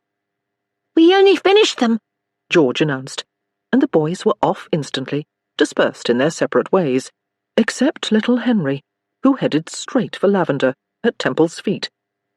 Grateful for the distraction, Temple scooped up the pig. "I'm afraid not. Lavender remains with me." Henry pursed his lips at that. "We're not allowed to lay claim to her," he pointed out. "Mrs. McIntyre does not like it." Temple met Mara's gaze over Henry's little blonde head. "Well, Mrs. McIntyre is welcome to scold me, then." Henry seemed fine with that plan, and hurried off in the direction of luncheon. Temple straightened and faced Mara, who looked as flustered as he felt. "He's right, you know. The rule is, no using Lavender as booty." "Whose rule?" "Mine," Mara said, reaching for the piglet. Temple stepped backward, out of reach. Well, by my rules, I rescued her, and she is therefore mine. Ah, the rules of scoundrels. You seem to have no trouble playing by them when you see fit, he pointed out. She smiled. I am quite above board where Lavender is concerned. He stepped closer then, and his voice lowered. You are the worst kind of scoundrel, then. She raised a brow. How so? You assume the mantle only when you require it. You lack conviction. He was very close now, looming over her. Are you attempting to intimidate me into agreeing with you? Is it working? She swallowed, and he resisted the urge to stroke the column of her neck. No. Men cower at the mere mention of my name, you know. She laughed. Look of you now. Cradling a piglet might ease their fear. He looked down at the sleeping Lavender and couldn't hold in his soft chuckle. Mara stilled at the sound, then cleared her throat. Temple found her gaze. She was aware of him, as aware of him as he was of her. Did you mean what you said, about vengeance not being worth the trouble? He raised a brow. I did not say that. You said it rarely proceeded as expected. Which is true, he said, but that does not mean that it does not end as such. He had to believe it. She looked straight ahead, her gaze settling at the indentation in his chin. Where does this revenge end? I don't know. He would not admit that. Instead, he said, It ends with me, a duke once more, with what I was promised as a child, with a life I was bred for, with a wife. He ignored the thought of strange eyes, a child, and dark hair, a legacy. She did look at him then. And for me? He thought for a long moment, imagined them different. He a different man, she a different woman. Imagined they'd met under different circumstances. There was much to recommend her. She was brave and strong, and deeply loyal to her boys, to this life she had built. She was not his concern. He wished that was not becoming so difficult to believe. His free hand came to her face, tilted it up to meet him, told her the truth. I don't know. I shouldn't have come here today. Why did you? Because I wanted to see you in your element. I wanted to meet your boys. To what end? He did not have an answer to that. He shouldn't want to know her better, to understand her. But he couldn't help himself. Perhaps because they were forever linked. Perhaps because she'd made him, in a way. Perhaps because he wished to understand her. But he hadn't expected to begin to like her. And he definitely hadn't expected to want her so much. Knowing he couldn't say any of that to her, he chose another path, distraction, and he closed the distance between them and kissed her. She leaned into the kiss, her lips a barely there promise, light and sweet enough for her to wonder if it could be called a kiss at all. It was more of a tease, a temptation that rolled in, surprising him with its power, with the way he wanted it, the way she wanted it.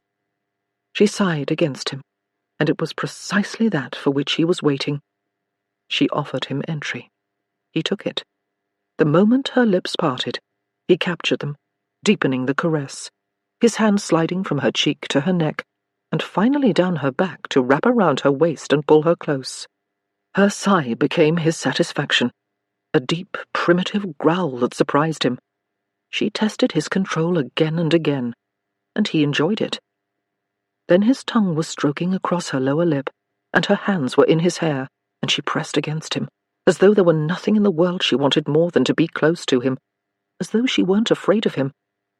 He gathered her closer, wanting to bask in her fearlessness, wanting to block out everything that had been and would be, and live only in this moment, with this woman who seemed to want the same. That's when Lavender protested. The piglet offered an outraged squeal and began to squirm quite desperately in her place between them, wishing to be either released or restored to her prior state of nap-time abandon. Mara and Temple tore apart from each other, her hand at her throat, his keeping Lavender from leaping to her death. He set the piglet down, and she scurried off, leaving them alone in the foyer, out of breath, staring at each other, as though they did not know whether to run from the house or back into each other's arms. He wasn't leaving that house. Instead, he came at her once more, beside her in 2 long strides, lifting her in his arms, loving the weight of her there, the way his muscles bunched and tightened, the way they served a new, infinitely more valuable purpose. He took her mouth again, hard and fast, and tasted a frustration there, one he recognized because it mirrored his own. Christ, he couldn't stay. He released her as quickly as he'd captured her, leaving her unsteady on her feet, capturing her face in his hand, staring deep into her eyes, and saying, "You are trouble," before punctuating the statement with a firm, final kiss and stepping away from her. Her hand flew to her lips, and he watched the movement with desperation, loving the way those pretty fingers pressed against swollen flesh, wishing they were anyone but them, anywhere but here. If wishes were horses. He turned to leave, knowing he had to, not trusting himself to stay. She called after him. "Will you join us for luncheon?"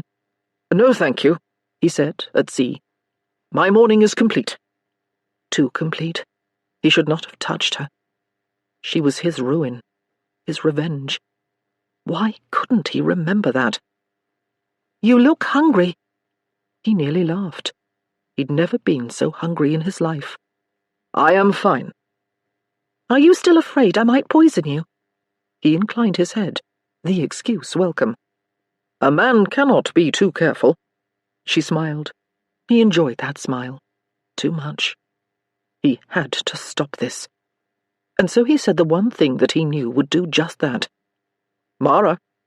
She met his gaze, trying not to notice how handsome he was, how tempting. "Yes." "That night, did we make love?"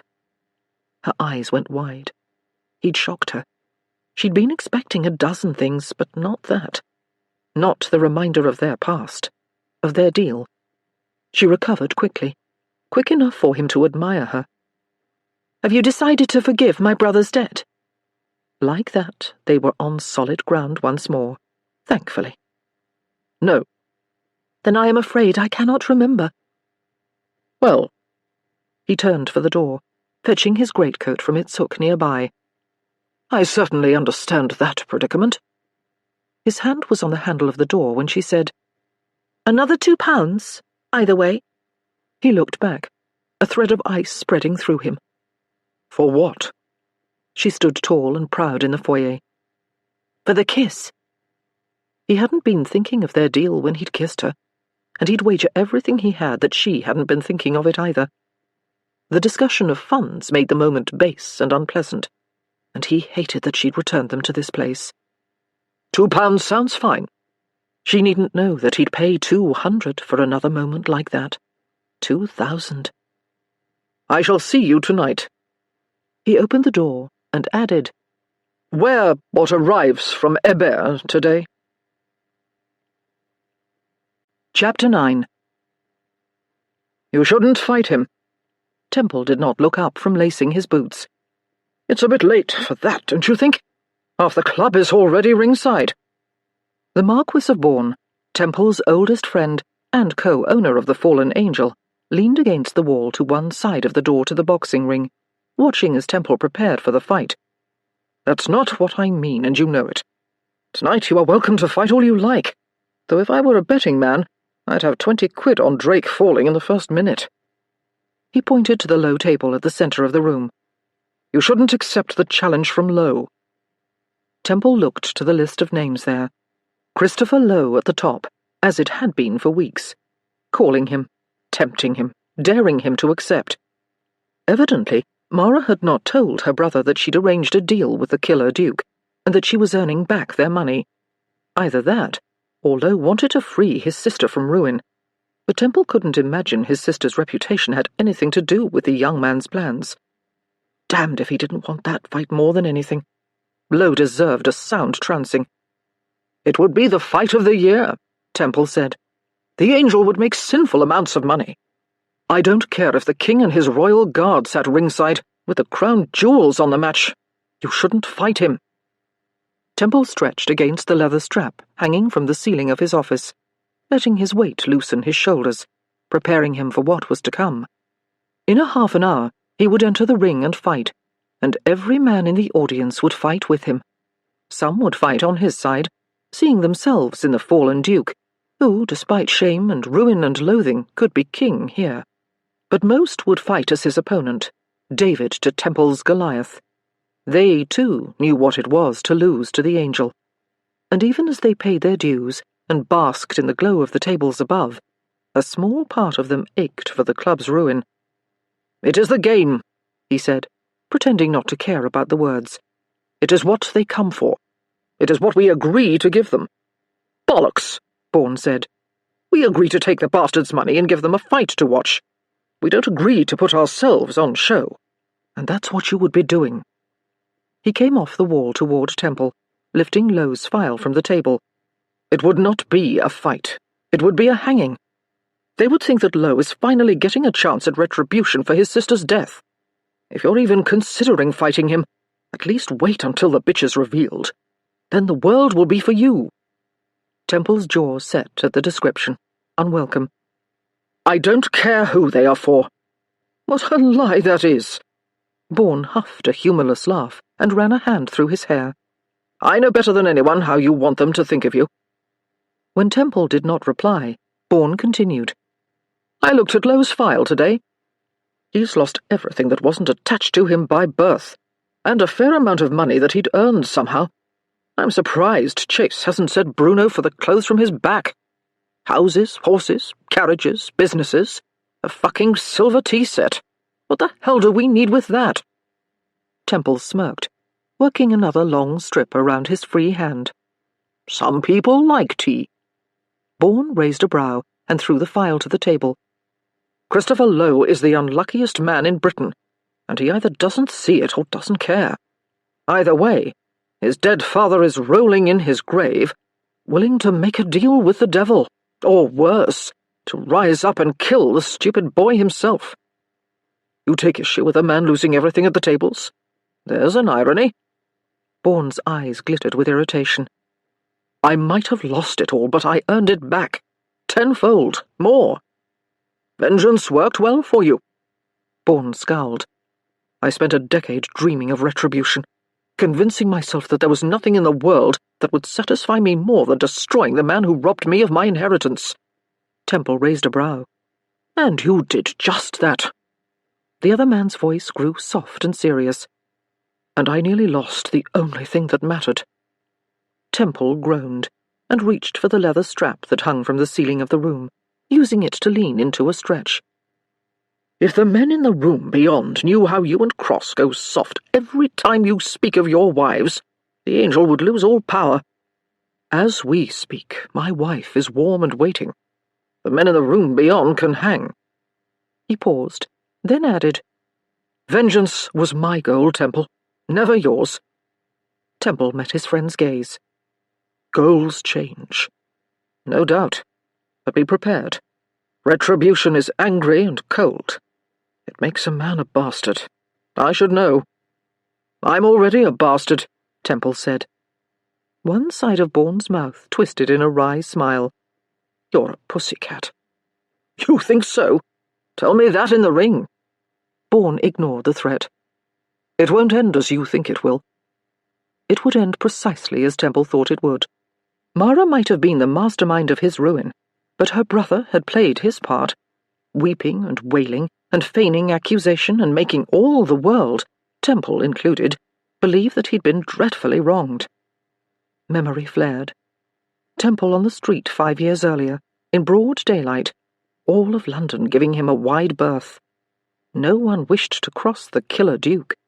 No one wished to incite his anger.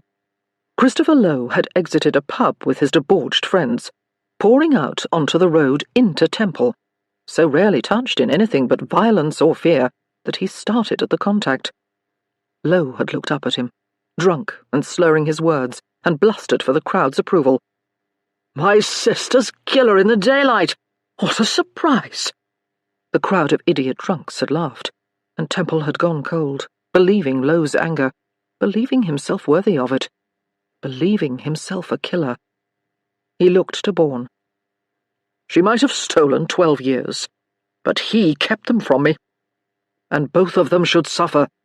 God knows he deserves a thrashing. And yes, you'll feel as though you've exacted your revenge, and you'll trot the lady out through London as the second half of your master plan, and she'll be shamed, and you'll be welcomed with open arms and chased by marriage-making mammas. But you'll still be angry. Revenge does not always proceed as expected. The lesson he'd taught her boys, the one he knew was true. He knew that this moment could not be undone, that it would forever mark him, that it would forever change him. Bourne sat in a low leather chair. I'm simply saying you've everything you want. Money, power, a title that is growing dusty from lack of use, but yours nonetheless. And let's not forget Whitethorn. You may not be there, but the place has made you a fortune in its own right. You've been a better master to it than your father ever was. You could take it all, return to society. Find yourself a wallflower. Wallflowers love scoundrels. Bourne was right. Temple could take it all back. Funds and a sullied title were more than most men had. Someone would have him. But anger was a cunning mistress. I don't want a wallflower. What then? He wanted someone with passion, with pride. Temple met his friend's eyes. I want my name. Lowe can't give it to you. Losing to you in the ring only makes him a martyr. Temple was quiet for a long moment before he nodded once. He wanted the conversation done. Bourne added, And the girl? A vision of Mara came, auburn hair wild, those strange, compelling eyes flashing, never wearing gloves. Why did he notice that? Why did he care? He didn't. We've a score to settle. No doubt. She drugged me. Bourne raised a brow. A long time ago. Temple shook his head. The night she revealed herself to me. A moment passed while Bourne registered the words. Temple gritted his teeth, knowing what was to come, wishing he hadn't said anything. Bourne burst out laughing. No! Temple rocked up on his toes, bouncing once, twice, swinging at the air, pretending not to be infuriated by the truth. Yes! The laugh turned booming. Oh, wait until the others hear this. The great immovable Temple, drugged by a governess. Where? The townhouse. Where she'd kissed him. Where he'd nearly taken more. Bourne crowed. In his own home. God damn it. Temple scowled. Get out. Bourne crossed his arms over his chest. Oh, no. I'm not through enjoying this. A sharp rap sounded on the door, and the two men looked at the clock. It was too early for the fight to begin. Temple called out, Come! The door opened, revealing Asriel, Temple's man and the second-in-command of security at the Angel. He did not acknowledge Bourne, instead looking straight to Temple. The lady you invited. Mara. The thrill that coursed through him at the thought of her name grated. Bring her in. He waited for Asriel to leave, then returned his attention to Bourne. I thought you were leaving. Bourne sat in a nearby chair, extending his legs and crossing them at the ankles. I believe I'll stay to watch this, he said, all humour. After all, I wouldn't like the woman to try to kill you again. You might require protection. If you aren't careful, you shall be the one requiring protection. The door opened before Bourne could retort, and Mara stepped over the threshold into his sanctum. She was wearing an enormous black cloak, the hood pulled up and low over her brow, but he recognized her nonetheless. She was tall and beautifully made, all soft curves and pretty flesh, a woman to whom he would be naturally drawn, if she weren't the devil incarnate. That mouth, wide and wicked and made for sin. He shouldn't have tasted it. All it had done was make him starved for more. She pushed the hood of her cloak back, revealing herself, her wide eyes immediately meeting his. He registered the nervousness in them, the uncertainty, and hated it as they moved to where Bourne sat, several feet away. And suddenly, whether because of the excitement of the fight to come, or something much more dangerous. Temple wanted to hit Bourne, hard. It had to be the coming fight, because it couldn't possibly be Mara. He didn't care who she looked at. Who looked at her? Indeed, his whole plan rested on all of London looking at her. Bourne did not stand, a deliberate show of disrespect that set Temple on edge. I know who you are, she interrupted, not using Bourne's title or the honorific he was due. A matching show of disrespect. All of London knows who you are. She turned to Temple. What is this? You ask me to come here and watch while you brutalize some poor man? The words did not sit well. She was back, strong as steel, but he stood his ground, knowing she used bravado to cover her discomfort. He knew the tactic well, had used it many times. And here I was, hoping you would give me a token to wear into battle. Her gaze narrowed. I ought to have your sabre tampered with. Temple raised a brow. Sabre tampering? Is that how they refer to it at the McIntyre Home for Boys? Bourne snickered, and Mara cut him a look. You are a marquis, are you not? I am. Tell me, do you ever act like it? I only ask because it does not seem that your friend cares much for behaving like a duke. I thought the immaturity was perhaps catching. Like influenza. Admiration flashed in Bourne's gaze. He turned to Temple. Charming. And she's armed with laudanum. Bourne nodded. I shan't drink anything she gives me, then. And a knife, she added dryly. He raised a brow.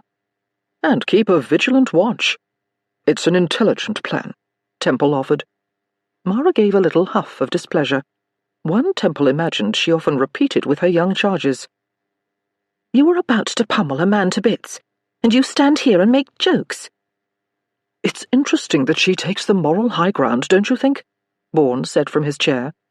Mara turned on the Marquis. I wish you would leave, my lord. One of Bourne's brows rose. I would be careful with that tone, darling. Mara's eyes flashed with anger. I imagine you'd like me to apologize. Bourne stood, straightening the lines of his perfect coat, and nodded in Temple's direction. Apologize to him. He's not as forgiving as I am. He extracted his pocket watch and checked the time before turning to Temple. 10 minutes. Is there anything you need before the fight? Temple did not speak, nor did he move his gaze from Mara. Until after, then. Temple nodded. Until after. The Marquis left, closing the door behind him. Mara looked to Temple. He did not wish you good luck. We do not say good luck. He moved to the table at the center of the room and opened the mahogany box there and extracted a coil of wax. Why not? He pulled off 2 large clumps and set them on the table, pretending that he wasn't utterly aware of her standing in the too dark corner of the room. He wanted to see her. He shouldn't. Good luck is bad luck. That's ridiculous. That's fighting at the Angel. She did not say anything to that, instead crossing her arms across her chest. Why am I here? He lifted a long, clean strip of linen from the wooden table at the center of the room, then laid one end across his palm and began to wrap the strip around his hand, being careful to keep it from twisting or folding. The nightly ritual was not designed merely to protect muscle and bone, though there was no doubt that in the heat of a battle, broken fingers were not unheard of.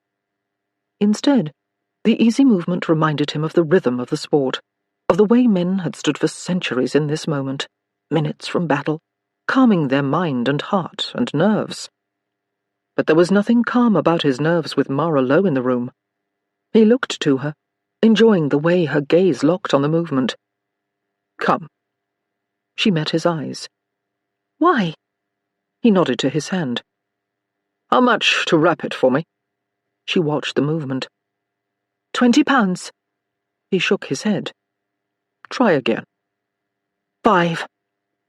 He wanted her close, despite the fact that he shouldn't want any such thing, and he could afford it. Done.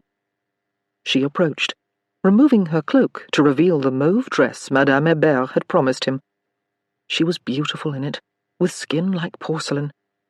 His heart pounded as she came closer, pausing an arm's length from him and extracting that little black book that she carried everywhere.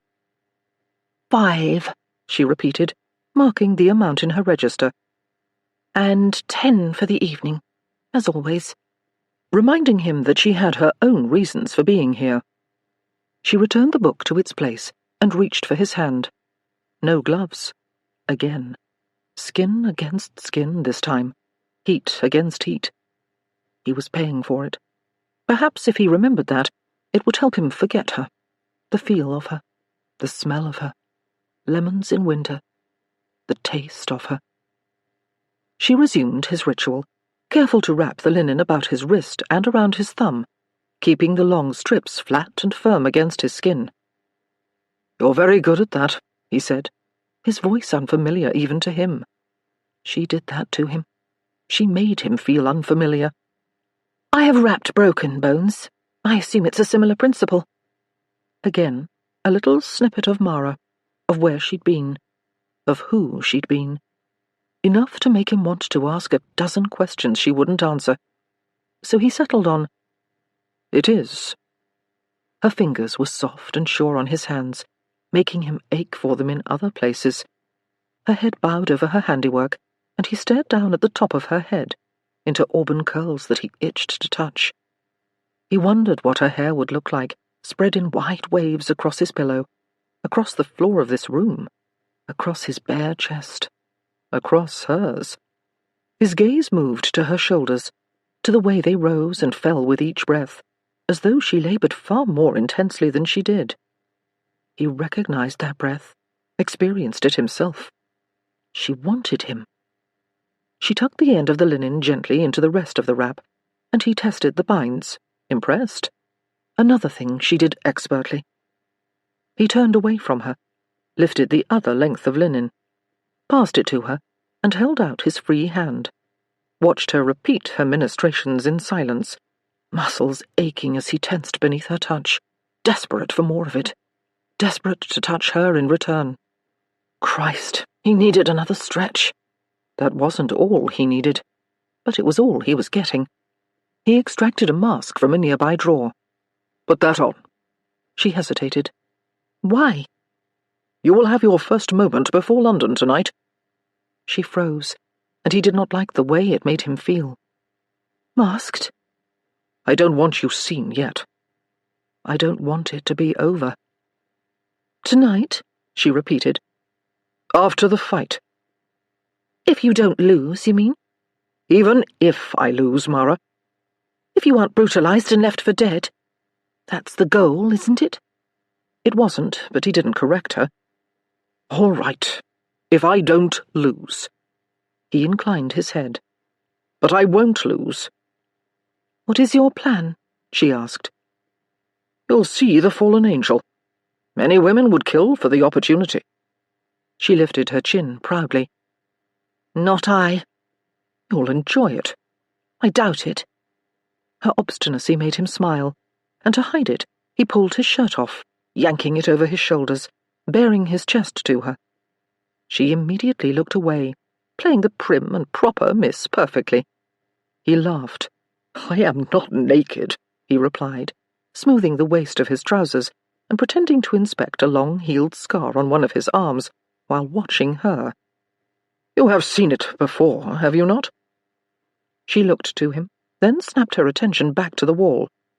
"That was different. You were wounded." His eyes darkened.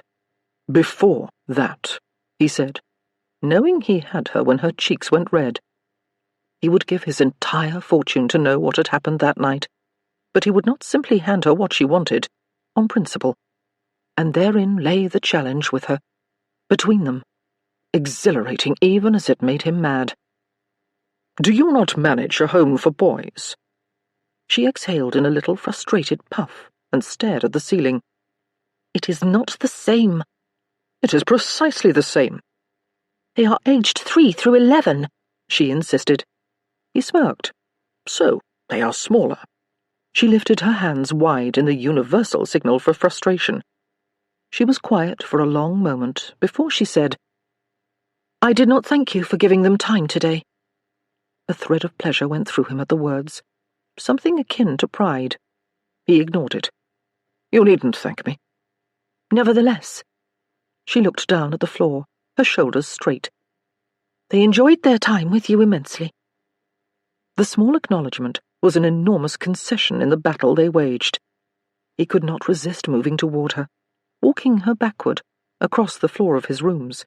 He knew it would unsettle her, but he couldn't seem to care. When he was a foot or so from her, he lowered his voice. "And what of you? Did you enjoy it?" Her cheeks flamed. "No." He smiled at the instant lie. "Not even the bit where I kissed you?" "Certainly not." He came closer, pushing her back, drawn to the heat of her.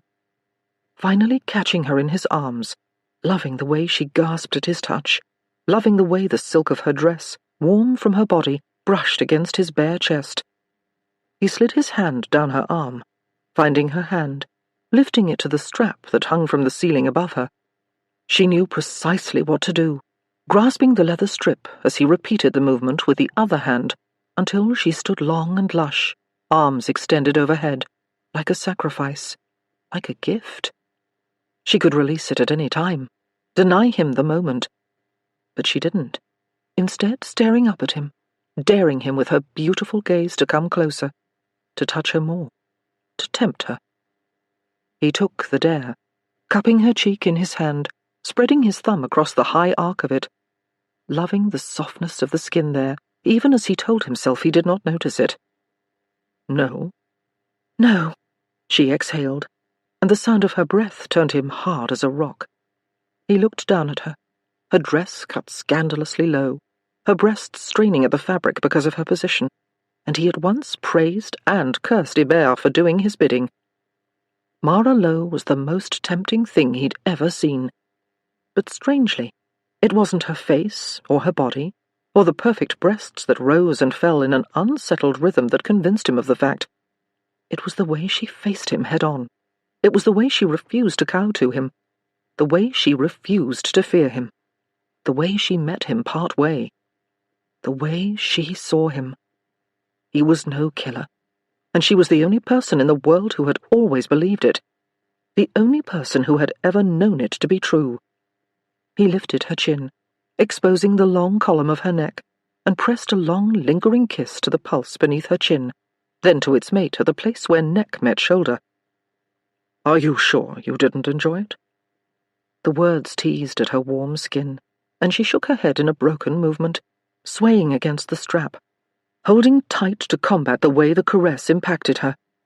"Quite," she replied, the breath shuddering out of her as he moved on, kissing the slope of her breast, once, twice, a third time, until he reached the edge of her dress and slid a single finger between silk and skin, barely able to tell the two apart, until he reached the pebbled flesh that ached for him, for which he ached. He pulled the silk down and spoke to her. "Even now?" One hand fell from its mooring, coming to rest on his shoulders, her bare skin against his. He could feel the want in them. "Even now?" It was a taunt, a challenge, one he did not refuse. He set his lips to her breast, loving the little cry that escaped her as he worried that sacred skin, sucking low and soft until the cry became a moan in the dark room. He could not stop himself from pulling her closer, lifting her from her feet, wrapping her legs about his waist, worshipping her there in that room that rarely knew pleasure and too often knew pain. And then she'd released the strap altogether, her weight in his arms and her fingers in his hair, holding him tight against her, encouraging his caress, begging him for more, urging him to give her everything he could. He was hard and aching, loving the way she directed him, the way she took her pleasure with abandon. He wanted to give her everything for which she asked. He pressed her to the wall of the room, his hands everywhere, pulling them up, higher and higher, his fingertips sliding against stocking, and then glorious smooth skin, tracking the curve of her thigh, up until he could feel the heat of her. Wicked, promising warmth, guarded by perfect soft curls. A promise he could not wait to uncover, to explore. He paused there, lifting his lips to find her eyes, she gasped. Yes. He'd never in his life heard such a glorious word, never received such coveted permission. Say it again, he said, to be certain. Yes. The word coursed through him, her fingers tight in his hair. He would give anything for a night with this woman. But had he already done so? The icy thought tore him from her, placing distance between them, hating her all over again, even as he felt nothing near hate, nothing so cold. Tell me. He shoved his fingers through his hair, trying to erase the memory of hers. Did we do this? Were we lovers? For a moment, he thought she would answer him. He thought he saw it there. Sympathy. Worse, pity. Fuck. He didn't want her pity. She'd stolen that night from him, and she refused to give it back. And then the emotion was gone from her gaze, and he knew what she was about to say. He raised his voice before she could speak. Tell me. You know the cost of that information. Vaguely, it occurred to him that in another place, at another time, he would find this woman perfect in every way. There was something strong and firm and fearless about her, the same something that had drugged him on their first meeting, and their second. The same something that had sent her fleeing into the darkness the prior evening. The same something that had set him up to be a murderer 12 years ago. The same something that would no doubt attempt to thwart him again. But it was this place, this time, and he had never been so infuriated in his whole life. I will give you this, Mrs. McIntyre. If the orphanage fails, you've a tremendous career as a whore. She stilled like a doe on the hunt for a half-second, before she moved, her hand flying fast and true, and landing with remarkable precision on his cheek, stinging with her anger and his shame. He didn't dodge, or duck, or feint.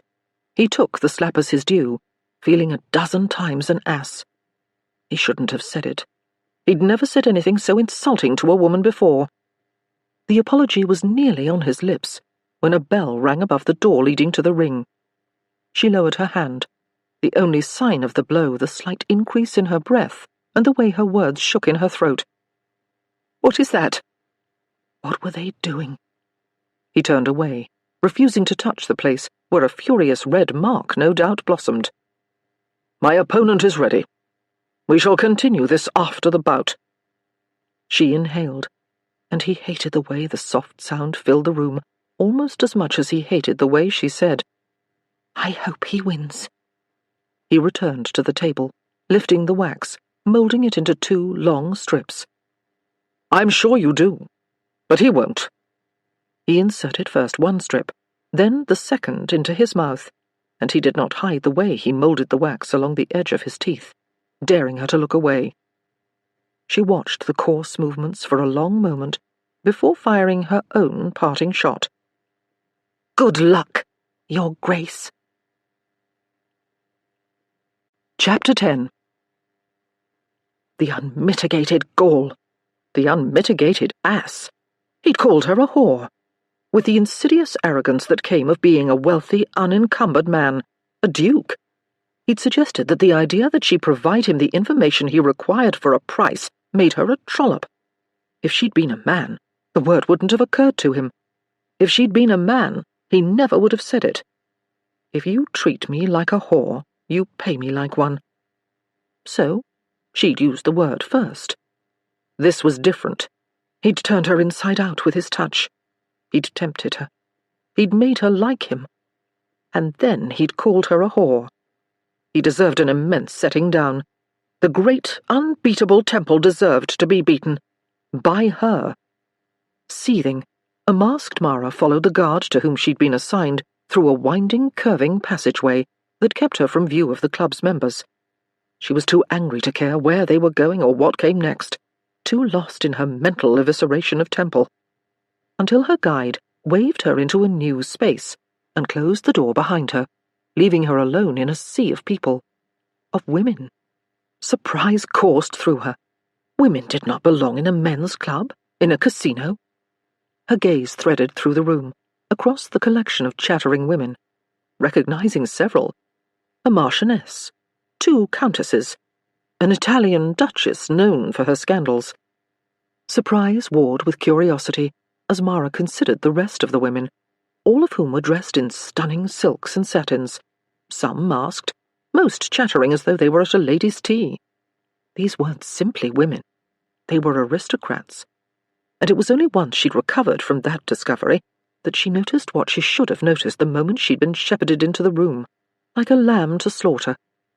One entire length of the long, narrow, extraordinarily dark room was a window, a great shaded window that looked out on a room full of men, all dressed for evening, clustered in a horseshoe of a crowd, at once not moving and in constant motion, shouting and laughing and enjoying themselves, vibrating with energy like leaves on a thriving oak in the heat of summer.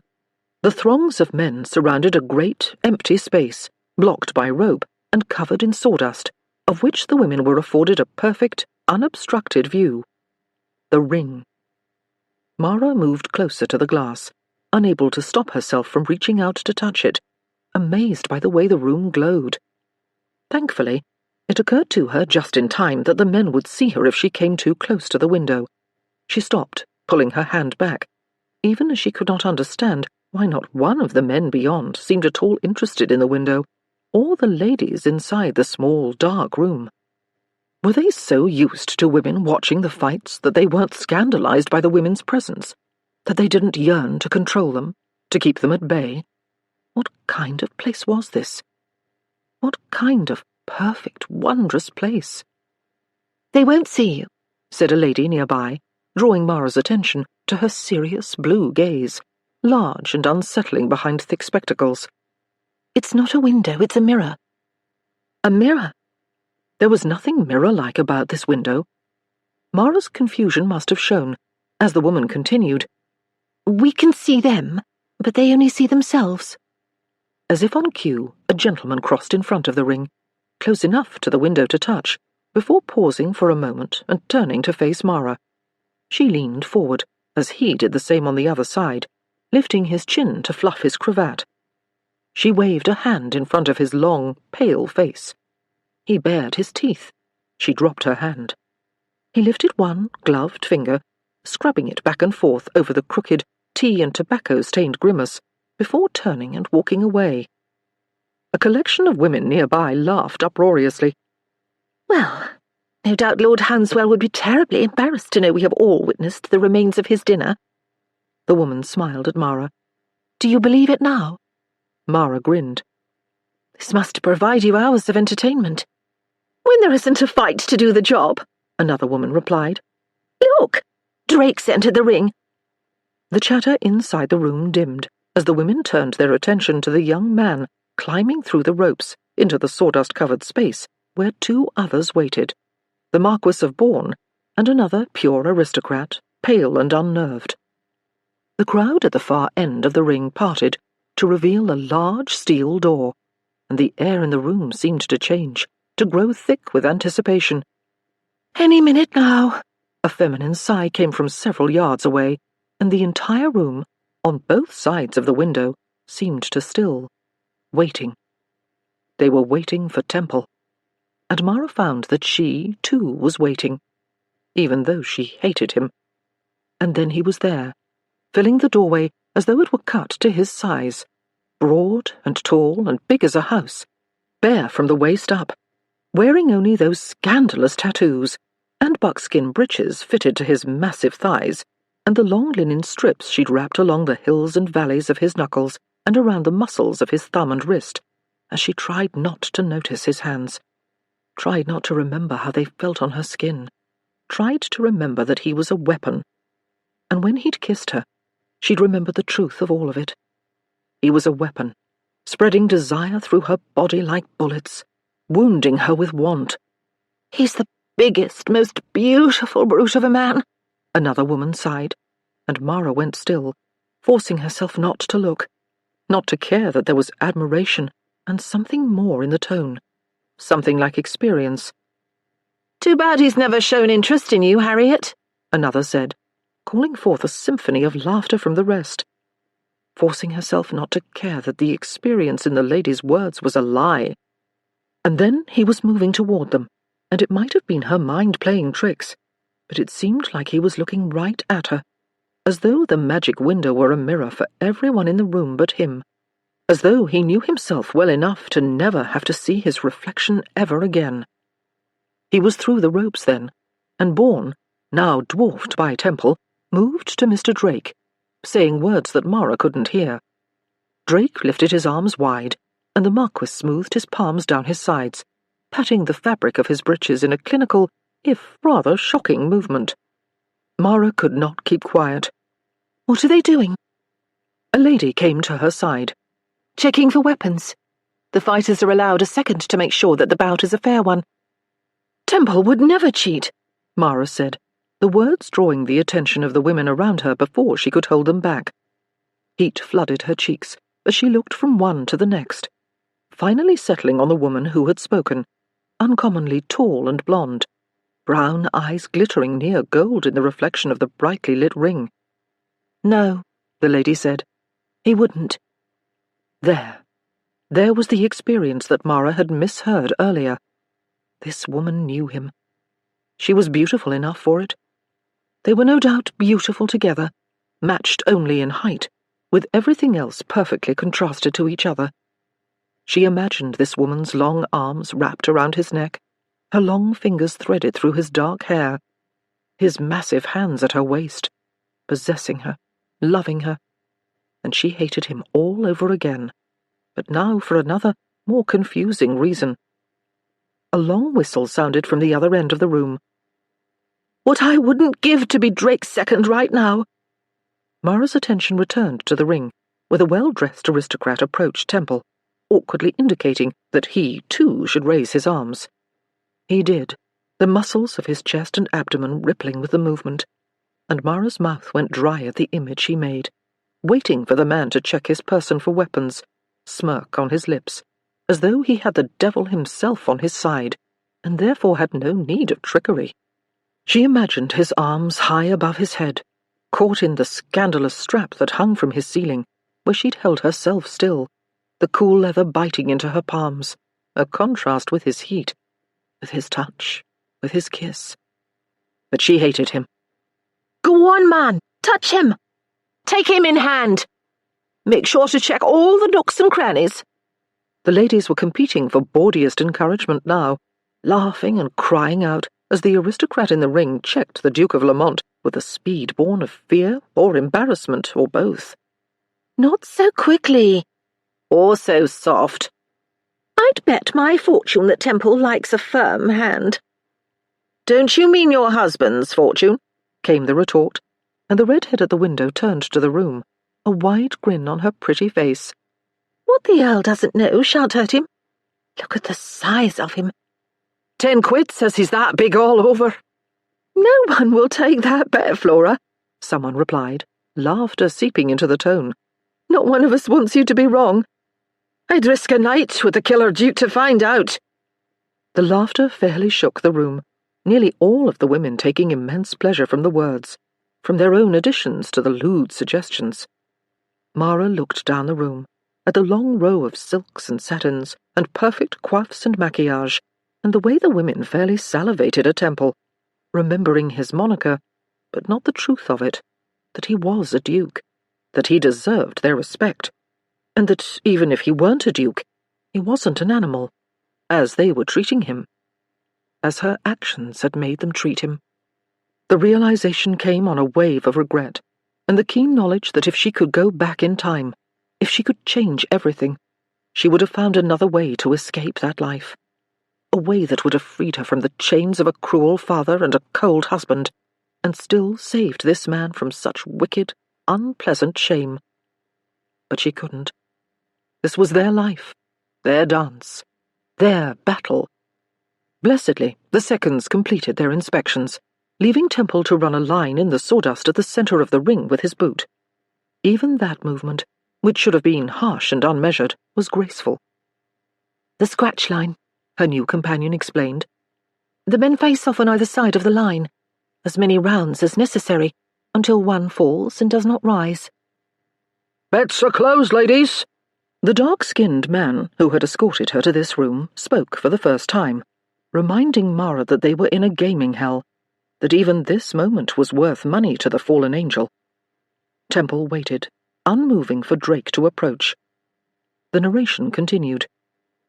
Temple always allows the opponent to take the first hold. Why? She asked, hating the breathlessness in the word.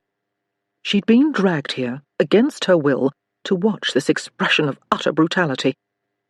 So why did she suddenly care so much for the answer? He is undefeated, the woman said simply. He likes to give his opponents a fair chance. Fairness. Something he'd never had. He was a good man, even if no one saw it, even if she didn't wish to believe it. She looked to his bare feet, the wide black bands on his massive arms, the myriad of scars on his chest and cheek, and the new, fresh one on his arm, still bearing the stitches from her hand. She couldn't find his dark gaze, couldn't bring herself to see him as a whole and face the things that she'd done to him, to put him here, in this ring, watched by half of London, wagered on, marvelled at, like a bottled creature in a cabinet of curiosities. She looked away, turning to Drake, who was easier to watch. He took a deep breath and steeled himself for battle. The fight began, brutal and unforgiving. Drake came at Temple with undeniable force, and Temple deflected it, bending backward and using the momentum of the smaller man's blow to bring him off balance and land a powerful punch to Drake's side. The hit was hard and precise, and Drake stumbled away, catching himself on the ropes of the ring before coming around to face Temple again. The massive Duke stood at the scratch line, barely breathing heavily. He waited. "Oh, 'twon't be a good fight tonight, girls," one of the ladies said. "Drake's going to drop like a stone." "They always do," another said. "If only there were an opponent who would keep him in the ring," sighed a third, and Mara wished all these women would simply stop talking. Drake came at him again, arms outstretched, like a small child angling for an embrace. He never had a chance. Temple moved like lightning, swatting away the long arms and delivering a wicked blow to Drake's jaw and another to his torso immediately after. Drake fell to his knees, and Temple immediately stepped back. Mara's gaze flew to his face, registering none of the triumph or pride that one might have expected. There was no emotion there, nothing that revealed his feelings about the bout. He waited, patient as Job, as Drake pressed his hands to the sawdust-covered floor, and the room around her went quiet. Is he going to get up again? She watched the fallen man breathe deeply, his chest heaving once, twice, before he raised his hand in the universal sign for enough. "Oh," one of the ladies sighed in disappointment. "A forfeit. Come on, Drake. Fight like a man." The women around her whined and whinged, as though they'd lost a favourite toy. She turned to the woman who had become her tacit guide for the evening. "What now?" Temple stepped forward as the woman spoke, reaching toward his opponent. "A forfeit is an immediate loss." Drake accepted Temple's help, coming to his feet unsteadily. The aged oddsmaker at one side of the ring pointed a finger to a red flag at one corner of the space, and the crowd on both sides of the window erupted into shouts and jeers. "And Temple wins," the woman explained to Mara, "but not the way they like." "A win is a win, is it not?" One brown brow rose in amusement. "Tell that to the men who just lost hours of entertainment in 30 seconds. She returned her attention to the ring, as men throughout the room protested, waving scraps of paper in the air. "Those men have placed enormous bets on the fights. Never against Temple, but on the number of rounds and the punches thrown, even the way Drake fell." The lady paused. "They don't care for short bouts." "Anna!" the man in the corner called out, and the lady turned to him. He nodded once, and she returned her attention to Mara. "I'm sorry. I'm afraid I have work to do." Mara's brow furrowed, and the lady tilted her head. "Unhappy patrons require appeasing." And Mara understood. The woman was a prostitute. A highly paid one, if Mara had to make a guess. "Of course." The woman tipped her head. "My lady." "Oh, I'm not—" Anna smiled. Those of us who are not must stick together. And then she was gone, leaving Mara with the aftermath of the fight and the keen knowledge that she deserved no kind of honorific, considering the consequences of her long-ago actions. Temple seemed not to care about the way the men screamed and fought around him, desperate for a way to regain their bets. Instead, he turned to face the mirror, black eyes scanning its breadth. "Here it is," a lady called from nearby. He nodded once, sending titters and sighs through the room, leaving Mara breathless with the knowledge that with the bout now over, he was coming for her. And with that knowledge came the memory of their last conversation, of the words he'd used, of the blow she'd dealt, of the bed she had made for them, where they were enemies, where she did all she could to regain her funds, and he did all he could to exact his revenge. Her anger returned. "Poor Temple," someone called. "He didn't get his fight." "I should like to give him a fight," another lady retorted, and the innuendo set the rest of the room tittering. I don't fight women. How many times had he said it that first night? But what if one were to challenge him anyway, in the open? What if a woman were to offer to fight him for the money that was rightfully hers? What if she were to back him into that corner where his red flag flew with cocksure arrogance? Would he forfeit? Could she win? Her heart pounded in her chest. She could. This moment, this place was her answer. The Marquis of Bourne had climbed into the ring with him, and the two were in discussion. Mara's thoughts raced. It could be that easy. A reed-thin, bespectacled man materialized at her side. "Temple requests that you meet him in his rooms. I am to take you there." Excellent. "I have every intention of meeting the Duke." She intended to set him down, to prove him wrong, to prove herself stronger and smarter and more powerful than he thought her, to make him regret his words, to make him rescind them. His kisses had distracted her too well. His strange, unexpected kindness had upended her keen awareness of this war they waged. But then he'd called her a whore, and she was reminded of his purpose, of hers. He wanted retribution. She wanted the orphanage safe, and she would get what she wanted. Tonight. Her commitment redoubled.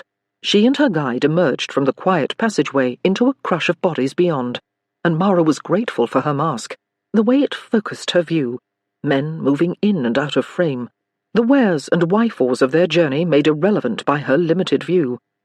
The mask turned the entire evening into a performance of some kind, the men moving across a stage just for her, dressing for a larger, more important scene, for the main player, Temple. She let the man guide her back to Temple's rooms, where he deposited her in the dimly lit space, and closed the door behind her, throwing the lock without hesitation. But Mara was already moving across the room, already heading for the steel door she'd watched from the other side of the ring, knowing where it led.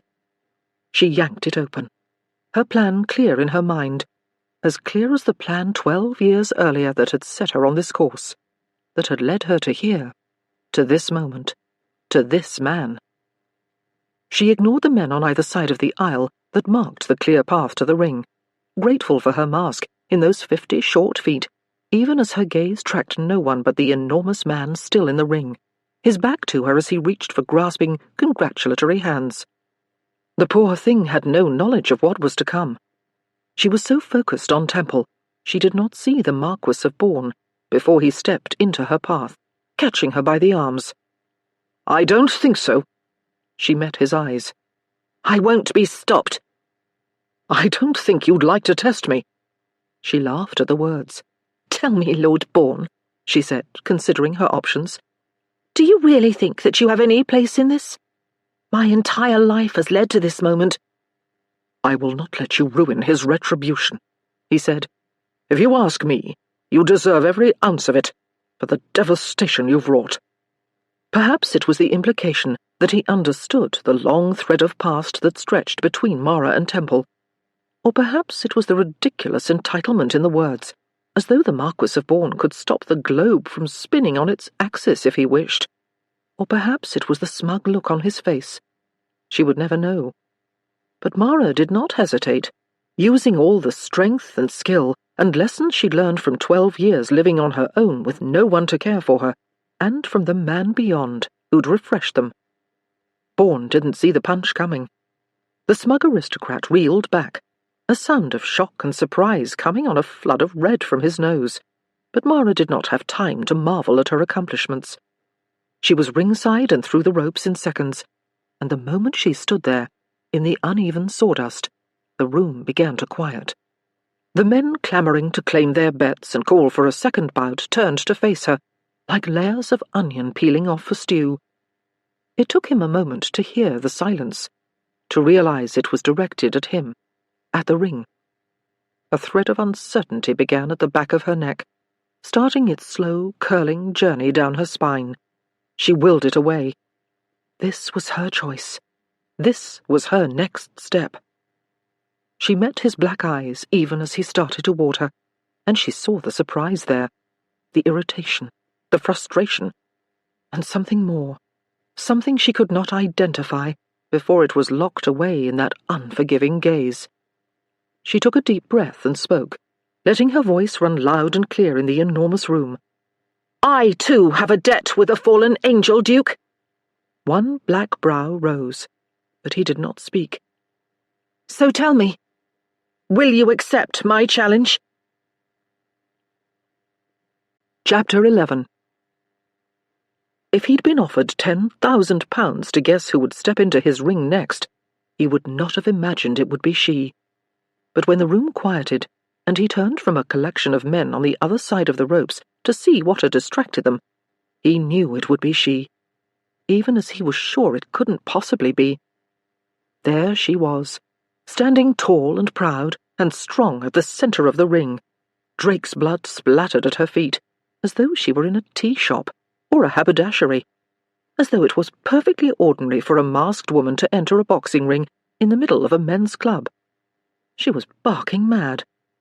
And then she spoke, issuing her challenge in her calm, clear way, as though she were perfectly within her rights to do so, as though the entire club wouldn't explode with the scandal, which it did, in a cacophony of harumphs and guffaws and affronted grunts that quickly devolved into a chattering masculine din. Under cover of noise, Temple collected himself and approached her, his opponent in every way, and yet not his opponent at all. He raised a brow.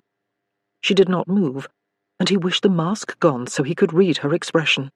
It could be gone, instantly, if he willed it. He could call her bluff, unmask her in front of the lion's share of the most powerful men in London, and resume the life that had been frozen in time for 12 years. And the one that had been frozen in time for less than a week. But then he would not see how far she would go. He tilted his head, and spoke so only she could hear. "A bold move." She matched his movement, her lips curving gently, teasing him, tempting him. "Whores must be bold, I'm told."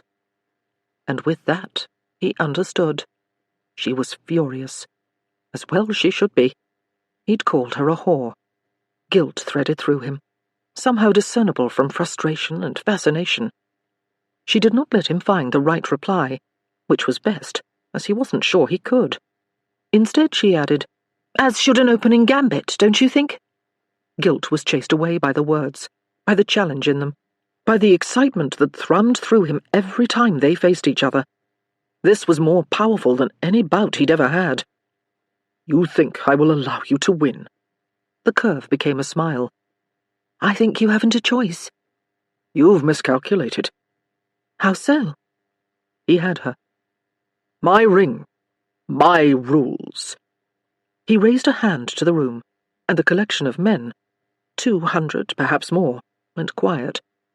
Her eyes went wide behind the mask at the way he controlled the space and its inhabitants.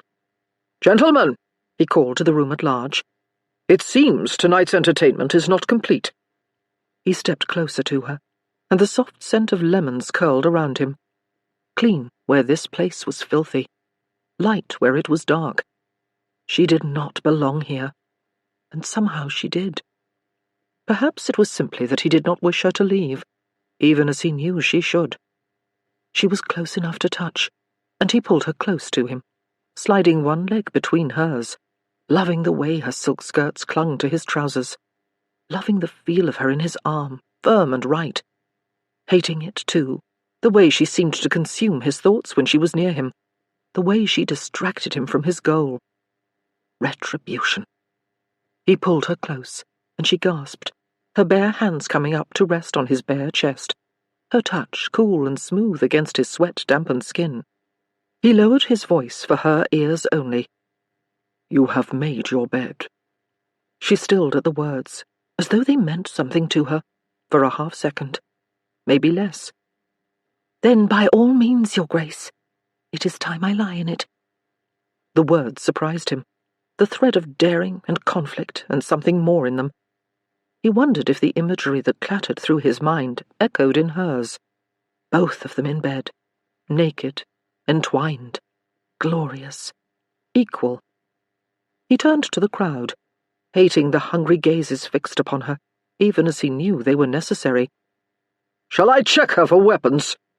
A roar of approval came from the assembly of men, and he reached for her skirts, knowing the knife she carried so religiously would not be far.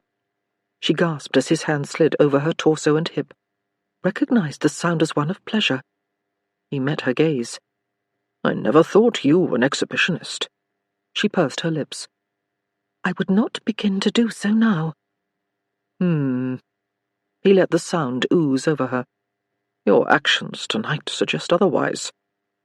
In the pocket of her skirts, his fingers found the book that catalogued their story in pounds and shillings and pence. She felt the touch and met his gaze. "Be careful, Your Grace, lest tonight cost you more than you think." He couldn't help his smile as he found the hilt of her knife, ubiquitous. "The bear made you a pocket." She narrowed her gaze on him through the mask. "I thought I'd made it clear that I am quite skilled with a needle." He couldn't stop the laugh that came then. The woman was remarkable.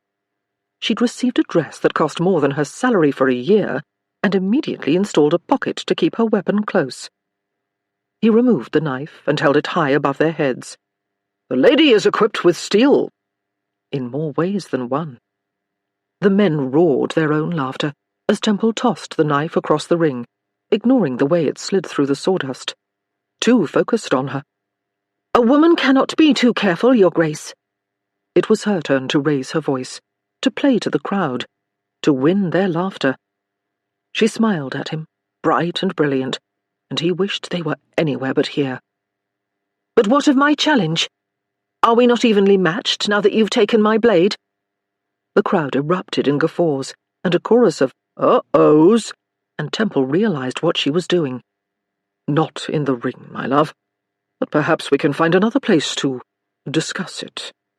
The men chortled, and she stiffened in his arms, her words carrying across the room. "I don't think so. You hold a debt of mine. I am here to win it back. 'Tis the way of the angel, is it not?" "Ooh," sang the crowd.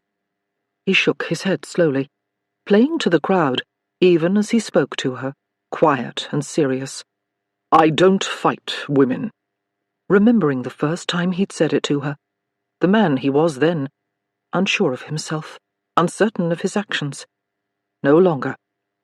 She curled one of the hands on his chest into a fist. "And tell me, Your Grace, have any of them ever challenged you here, in the ring?" "She's got a point, Temple," someone in the assembly cried out.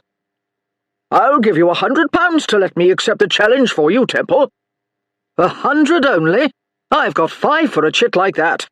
I'd wager she's glorious in the sheets." He released her, and turned toward the words to find Oliver Densmore, the biggest ass in London, hanging on the ropes, tongue fairly hanging out of his mouth. Temple resisted the urge to kick the man's teeth in. "Well, Your Grace?" Mara distracted him. "Have you ever had a challenge from one of my sex?" The word sex rioted through him like a blow, and he was suddenly certain that she was the most skilled opponent he'd ever faced in this ring. "No." She turned in a slow circle to show her masked face to the room, finally stopping and facing the mirror where the women no doubt tittered and gossiped and wondered about her. She met his gaze in the mirror and smiled, the expression wide and welcome, and for the first time since they'd met on that dark London street, he wondered what it would be like for that smile to be commonplace in his life, to know it well. "Ah," she said, the words carrying through the room. "So, you forfeit." He hesitated, not liking the thread of unease that came with the words. "No." She turned to the oddsmaker, whose wide eyes were in danger of escaping his head. "Is that not the way of the bout, sirrah? The fight happens, or the fighter forfeits?" The older man opened his mouth and closed it, looking to Temple for guidance. Smart man. Temple crossed his arms over his chest and saved the poor git. "There are other ways to fight. Other ways for me to win." She turned then, looking over her shoulder, those lips curved and calm and defiant, and unbearably tempting. "Other ways for me to win, you mean?" The crowd went wild. They adored her, this mysterious woman, who seemed to have Temple and the rest of the world wrapped about her finger.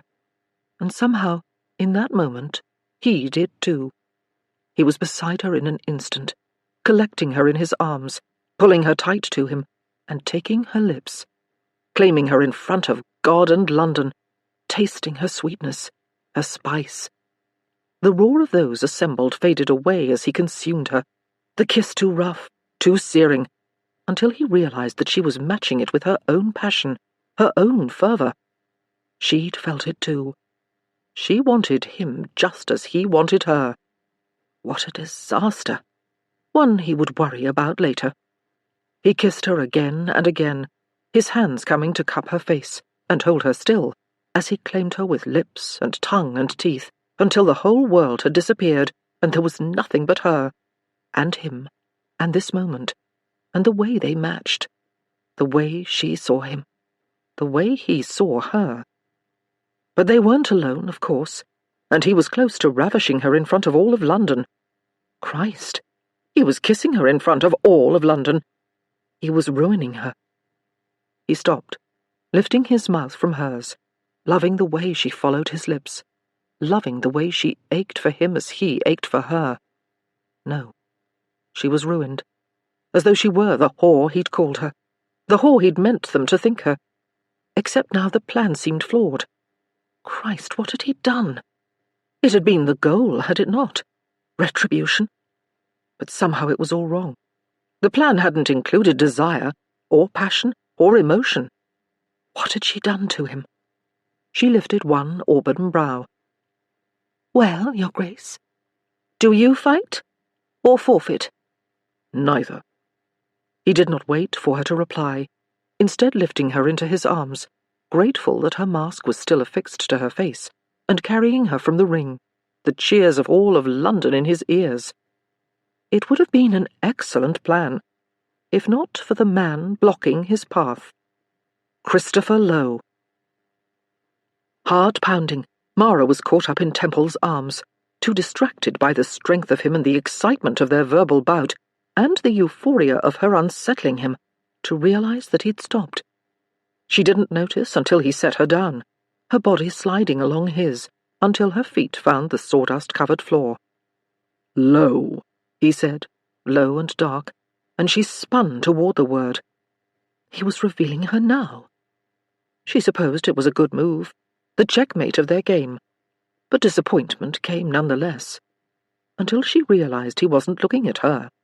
He was looking past her, over her right shoulder, into the eyes of her brother, who stood several feet away on the edge of the ring, frustration and something worse in his gaze, something unsettling, something incalculable.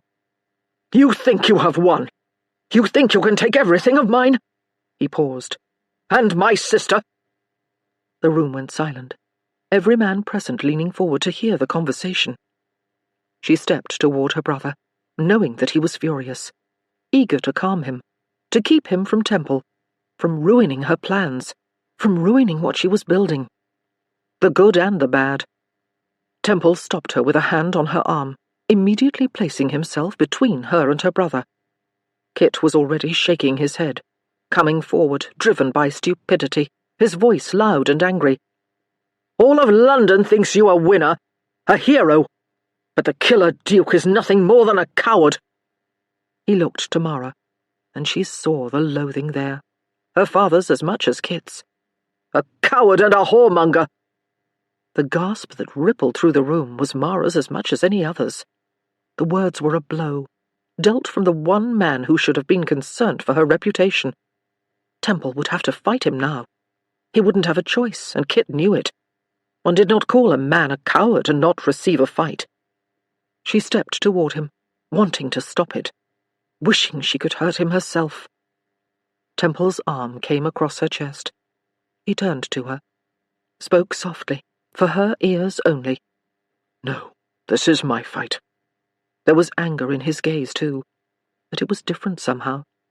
It was for her. Who was this man? Kit did not see the anger, too blinded by his own bluster. "You won't fight the one man who has an honest reason for it." He lifted his fists. "But now I am here, and you can't ignore me. You'll fight me." The words unlocked the men assembled. They moved in a wave of humanity, bombarding the bookmakers around the room, each eager to place their bets. "It's the fight of the century," someone called out. 200 on Temple for an immediate win," another cried. "A single round repeated." 50 says Temple breaks 3 of Lowe's ribs," a deep voice called. "I've 75 on the killer Duke earning his moniker again." London had been waiting for this fight for a decade, for longer. The killer Duke versus the brother of his kill, the ultimate David and Goliath. Kit's words from their meeting days earlier echoed through her. "I am not free of this, and now neither are you." He would ruin everything, lose it all again, and destroy everything she'd worked for in the process. Temple would get his vengeance. She would get nothing. The thought should have brought resignation, should have brought devastation, should have come on the urge to flee. But instead, it brought sadness, for hadn't there been a time, a moment, when she'd had a taste of what it would be to win it all? The money, the orphanage, the man. She pushed the thought away. He was not for winning, certainly not by her. She didn't deserve him. Now, after this, he would be rid of her. Temple turned to her, pushing her back to the ropes. "Temple," she said quietly, not knowing how she would finish. "This wasn't my plan. I didn't know he was here. Win." He didn't look at her. It was as though she didn't exist. And in that moment, nothing else mattered. All she wanted was for him to see her. All she wanted was to go back. To the dressmaker. To the night on the street outside his home. To 12 years earlier. All she wanted was to change it. "Temple," she said again, wishing his name said all of it. He ignored her, lifting her over the ropes and passing her down to the Marquis of Bourne, standing on the other side. Bourne caught her and held her, keeping her safe from the throngs around them. "He should kill you for setting him up." Dear God, they couldn't possibly think she'd planned this. He couldn't possibly. Except it was precisely what she would have thought if the situation was reversed, and she and Temple were two sides to the same coin. She would tell him everything once he'd won, all of it, from the beginning. She would tell him that the money belonged to the orphanage, that she fought for the boys and nothing else, that she did not wish him ill, that she wished him to win. But for now, she had no choice but to watch the bout. Temple faced Kit, faced her, and she saw that this was nothing like the fight with Drake. There was emotion in his eyes this time. Anger, fury, more. He dragged his foot through the sawdust in a powerful, undeniable beginning. Or perhaps it was an end. The fight began, and even now Temple followed his own rules, allowing Kit the first move. Her brother grabbed at Temple with vicious intensity, landing a blow to the eye. She hadn't expected the sound of flesh on bone, the way fists fell with hollow thuds, the way knuckles slapped against bone. The sound turned her stomach as she watched Temple take first one hit, then another, then a third, and then, as though he'd been counting the blows, offering them for free before forcing her brother to pay for them, He came at Kit the way she'd always heard he fought. His fists landed like thunder, pummeling Kit's abdomen and sides, until her brother turned from the assault, taking a moment to find his breath, to find his strength, and went at Temple again. Perhaps he was named because he was built like stone, impenetrable, unbeatable, as though the world could come to an end and Temple alone would survive. His fists rained down upon her brother, jabbing and crossing and cutting until Kit fell away, coming to rest on the ropes mere inches from her, one eye nearly shut from the blows. She might hate him at times. He might no longer be the boy she'd known, the one she'd left, but he was still her brother, and she did not wish him dead. She pled with him. "Kit, stop this! He'll kill you!" He met her gaze, and she expected to see pain or regret or surprise there, but instead she saw something unexpected. Hatred. "You chose him." She shook her head instinctively. No. It wasn't true. Was it? She'd chosen the boys. She'd chosen their safety. And then, somehow, she'd chosen Temple. The thought shocked her. Dear God, had she chosen him? Would he allow it? Her gaze flickered to him, coming at them, coming to fetch Kit. Temple's eyes found hers instead. Cold, hard, betrayed. She hated that look, couldn't face it, turned back to her brother, who smiled, the way he always had when they were children, and he was about to do something that they would enjoy, but that would no doubt earn him a beating from their father. And then he reached for the floor of the ring. For her knife. She saw the gleam of silver before anyone else. Mara gasped and screamed out, "No!" But it was too late. He went to Temple without finesse, with sheer, unmitigated force. Her gaze flew to Temple, who was not watching Kit. He was watching her. Dear God! "He'll kill you!" The same words, now with a different meaning. "No!" She was a madwoman, breaking free of Bourne's grasp and pushing toward the ring, grasping at the ropes, trying to get to Temple, trying to save him. The words were lost in the roar of the crowd, in the way they seethed and barked and howled like dogs on the hunt for blood. Kit gave it to them. The knife landed hard and deep in Temple's chest, blood blooming from it like a perverse blossom. She froze at the sight, halfway into the ring, as someone caught her by the waist, pulling her back with wicked strength. She didn't notice her scream until it was out and ear-splitting. And, for the first time since he'd taken to the ring 12 years earlier, the killer Duke fell. She couldn't stop watching, unable to tear her gaze from the awkward angle of his legs and the river of blood pouring from him, spreading dark and ominous over the sawdust on the floor.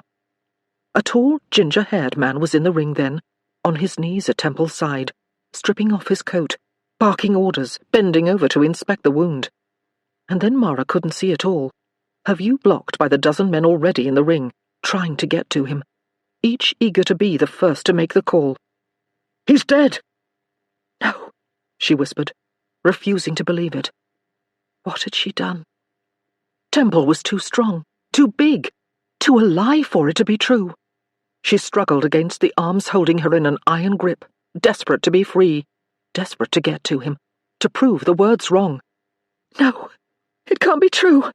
The arms around her tight almost to the point of pain. Bourne's voice was a vicious promise at her ear. "You shall pay dearly if it is." Chapter 12. The men of the fallen angel stood watch over their fallen comrade. It had taken 3 men to carry Temple from the ring. Bourne, Asriel, and Cross, the club's financier, and the trio was winded when they barreled through the great steel door into Temple's private rooms, the place he had crafted for quiet and peace. They'd cleared the large, low table and lay him on it before lighting every candle in the room. Without needing to be asked, Asriel left in search of hot water, linen, and a surgeon, though there was no promise that a surgeon could help. There was no promise that anyone but God himself could help. And to the owners of the fallen angel, God had rarely taken kindly. Cross moved with quick, economical precision to investigate the wound. Stay awake, you heavy bastard! You're too big to fall. Temple struggled. I shouldn't be here, he said, his thoughts clouded and his tongue heavy. I've a fight. Cross angled one of Temple's arms outward to test the location of the knife, and Temple bowed off the pallet at the pain, fighting the movement. You've had a fight, Justin, the club's major domo, said quietly from a few feet away. You've had two. Temple shook his head, the movement loose, like a broken doll, a sign of delirium. No. He's run the dice too far this time. Too long. There are too many of them. Bourne came to hold him down, swearing harshly. That was a long time ago, Temple. Years. We don't run dice on the streets anymore. The door to the room opened, and neither man looked toward the sound. This room was as secure as if the king himself were here, clinging to life. If someone were entering, it was because they had access to the darkest secrets of the club. Justin, get back to the floor. Chase had arrived. We do not stop the fleecing of the aristocracy simply because Temple suffered a flesh wound. Bourne cut Chase a wicked look. It took you long enough to get here. I was the only one who remembered that we have a club to run. Where will Temple be if we bankrupt ourselves while he convalesces? Cross did not look up from the knife. This is more than a flesh wound. Temple struggled against his partner's hold. I have to get to the fight. Bourne can't beat them. We beat them together, Bourne said quietly, his face pale with frustration and worry. We fought them together. Temple's eyes shot open, and he met Bourne's gaze. We will lose. Bourne shook his head. Not with the devil on our side. Chase came. I saved your ass then, Chase said, leaning in, something catching in the words, something the founder of the Angel would never dream of admitting to. I saved it then, just as we shall save it now. Temple shook his head. I have to fight. The words faded away, and he went limp on the pallet. Bourne turned instantly to Cross, his voice gravel. Is he? Cross shook his head. No, passed out. He inspected the place where the knife was buried deep in Temple's chest, thick and deep, halfway between shoulder and breast. It might not be fatal. The words lacked conviction. As none of us are doctors, Bourne said, you'll forgive me if I am not comforted by your diagnosis. It might be muscle, nerve. Pull it out. Cross shook his head. We don't know what that would do. We don't know if it would... He stopped, and the words rang in the room despite his not saying them. Kill him faster. Chase swore, low and furious. Justin! Cross called, and the pit boss pushed his spectacles high on his nose, waiting for the order. Summon the surgeon. And my wife. The Countess of Harlow's knowledge of human anatomy was impressive, and she was the closest they had to a doctor, if the surgeon weren't nearby. Chase spoke low and dark. And get me everything there is to know about Christopher Lowe. Bourne looked to Chase. I presume he's gone. Lost in the fray tonight. Bourne swore, harsh and wicked. How? Security was so concerned about Temple, they forgot that their job was to protect the exits. I shall have all their heads, every damn one. They care for him, Cross said. A golden brow rose. Interesting, that. Considering they could have captured his killer if they weren't all wailing like banshees. They shall answer to me for behaving like children who lost their sweets. You're a cold bastard, Cross said. Chase ignored the words, instead turning to Bourne. What happened to you? A bruise was blossoming on Bourne's face, colouring his right eye socket black. Bourne scowled. I would prefer not to discuss it. Chase did not seem to mind. Where's the girl? Locked in Prometheus where she belongs. Chase nodded. Good. Let her think on what she's done. What do you plan to do with her? The founder of the Angel stood over Temple, watching his shallow breath, the barely there rise and fall of his massive chest, the way his normally brown skin had gone sallow under the threat of death. I shall kill her myself if he dies, with pleasure. Lowe thought she'd betrayed him, Bourne said. She tricked us all. Chase did not look up. I did not think she had it in her. Cross raised a brow. She faked her death and blamed him for it. The door opened again, and Philippa, Lady Harlow, entered, out of breath, spectacles askew, Asriel on her heels with hot water and linens. Pippa ignored everyone in the room, heading straight for Cross, touching her husband's shoulder in a fleeting expression of comfort. After Cross lifted her hand and pressed a kiss to her knuckles, she turned her attention to Temple, running her fingers along his shoulder and down the skin to the place where the hilt of Lowe's knife protruded, perverse and unnatural. She pressed at the flesh, and Temple groaned. "You hurt him," Chase said, warning in the words. Pippa did not look back. That he can feel pain, that he can protest it, is a good thing. It indicates consciousness. She turned to her husband. The surgeon left once the first fight was complete. They've sent several men to search for him, but we mustn't wait. You must pull it out, straight and true. We must treat this wound before—" She stopped. No one in the room needed hear the rest. "And if it's somehow keeping him from bleeding out?" Chase asked. "If that's the case," Pippa said, her tone turning gentle, "then we prolong the inevitable." "Lady Harlow, while I am certain that you are exceedingly competent in all areas of science," Chase said, "you will forgive me for questioning your skill as a doctor." Pippa paused, looking to Cross, waiting. "In light of the current circumstance, I shall ignore the tone you've taken with my wife," Cross said. "We cannot wait for the surgeon. It could be hours." Chase swore. The reveal of emotion from one so stoic, harsh and unsettling for the rest in the room. "He won't die," Bourne said, the words half vow, half prayer.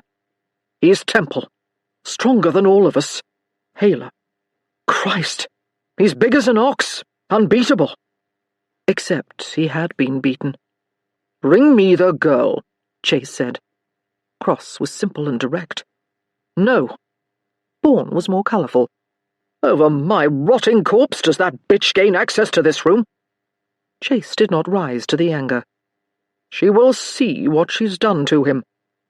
I would prefer she experience what she's done to him." Chase looked to Asriel. "Bring me the girl." Asriel did not hesitate again. Chase's will was done. "You watch her. She's as likely as her brother was to take a knife to any one of us." Bourne lifted his hand to his eye. "And she's got a surprising right cross." Pippa looked to him. Her wide eyes blinked once behind her spectacles, and Bourne resisted the urge to fidget. "She hit you?" "I wasn't expecting it." Cross couldn't resist. "I don't imagine you were." He returned his attention to Temple's wide expanse, watching as Pippa cleaned around the knife, her task Sisyphean, blood blossoming anew with every swipe. After long moments she said, without looking up, "You can't plan to reveal yourself to her?" Chase looked to her. "I hadn't thought about it." "She can't know who you are," Cross agreed with his wife. "She's not to be trusted."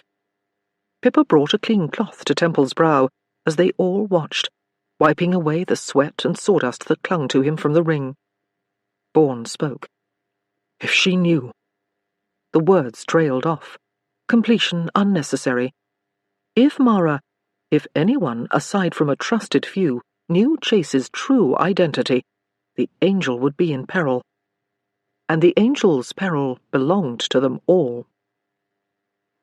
There was a gruesome painting of Prometheus on the wall of Mara's prison cell, a torture scene. The hero lay prone, chained on his back to a rock, his face a portrait of agony, as Zeus, in the form of a wicked black eagle, tore at his flesh, punishing him for insolence, for stealing fire from the gods, for thinking he could beat them. It was a terrifying piece, enormous and threatening, no doubt designed to make those who defied the angel aware of the consequences of their actions and amenable to confession. A vision flashed. Temple collapsed on the floor of the ring, the life spilling from him as she screamed. Kit had stabbed him, with her knife. Fire from the gods.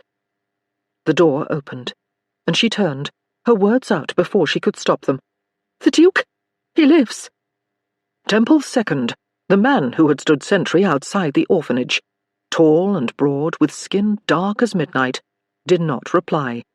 Instead, silently indicating that she should walk ahead of him into the dark hallway with a seriousness that suggested it would be a mistake to push him for an answer, or to ignore his instructions.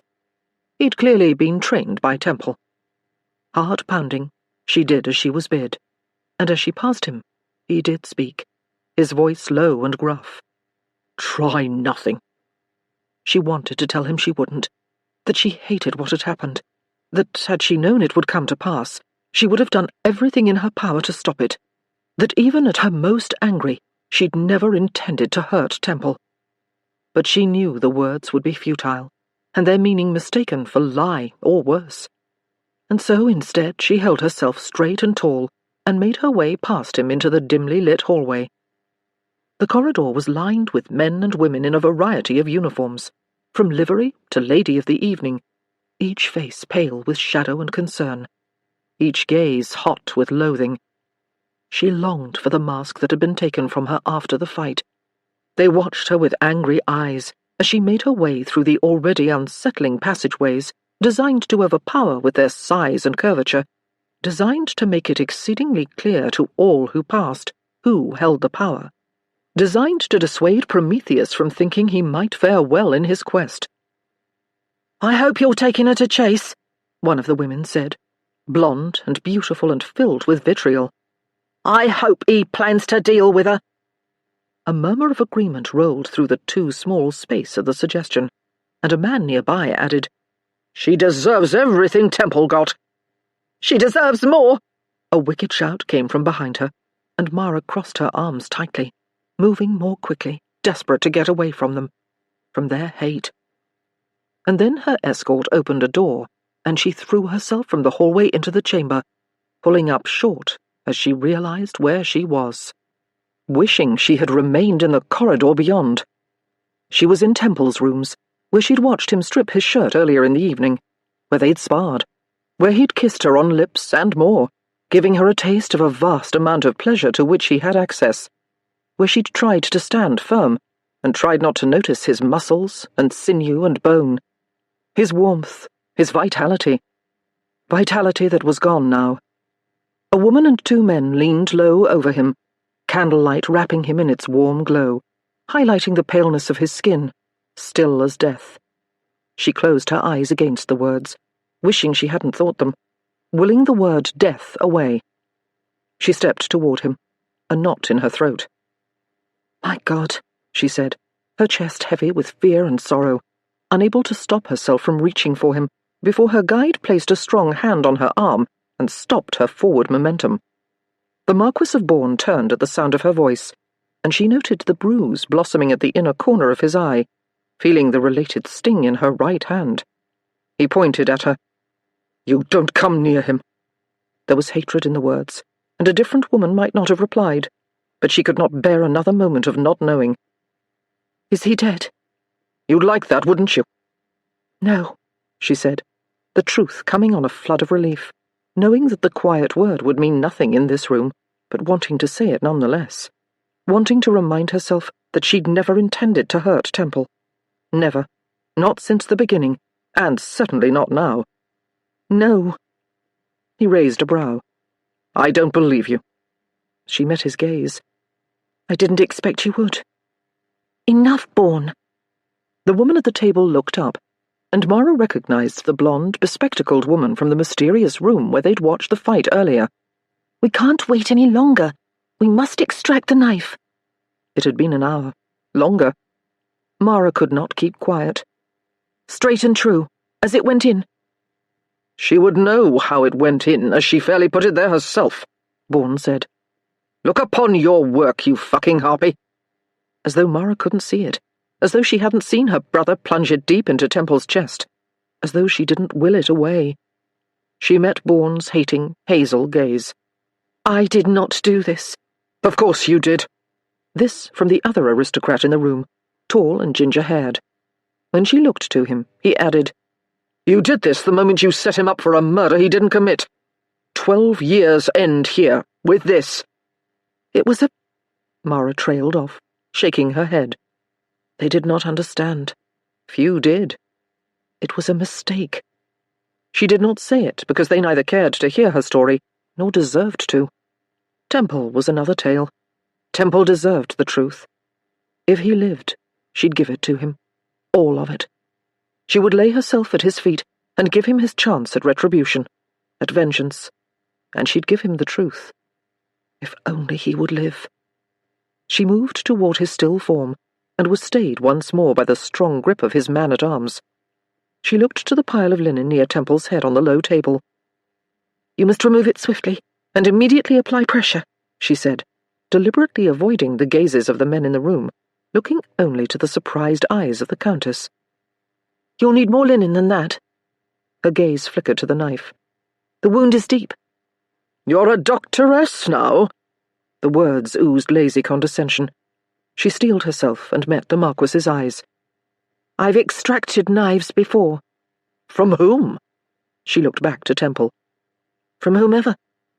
The Countess was through waiting. "Asriel, you will have to release Miss Lowe. We shall require your strength to keep him down." "He is unconscious," Bourne said. "If we're lucky. He shan't be when we do this. It will hurt. A great deal, I imagine." Mara closed her eyes at the words, willing them to be true, willing him to wake, willing him not to be dead. She watched the men move to hold Temple down, 3 of them to keep his massive body still, and she tried not to notice the way his skin had gone sallow, life seeping from him on a river of blood. So much life. Her throat closed at the thought. What had she done to this man? What had he done to deserve her in his life? If he lived. She bargained again. If he lived, she'd give him everything he wanted, and leave him to his happiness. To some beautiful woman, and their beautiful children on his beautiful estate. She'd give him back everything she took. If only he would live. It was the closest she'd come to a bargain with God in a decade, in longer. The Countess looked from one man to the next, then to Mara. "You've done this before?"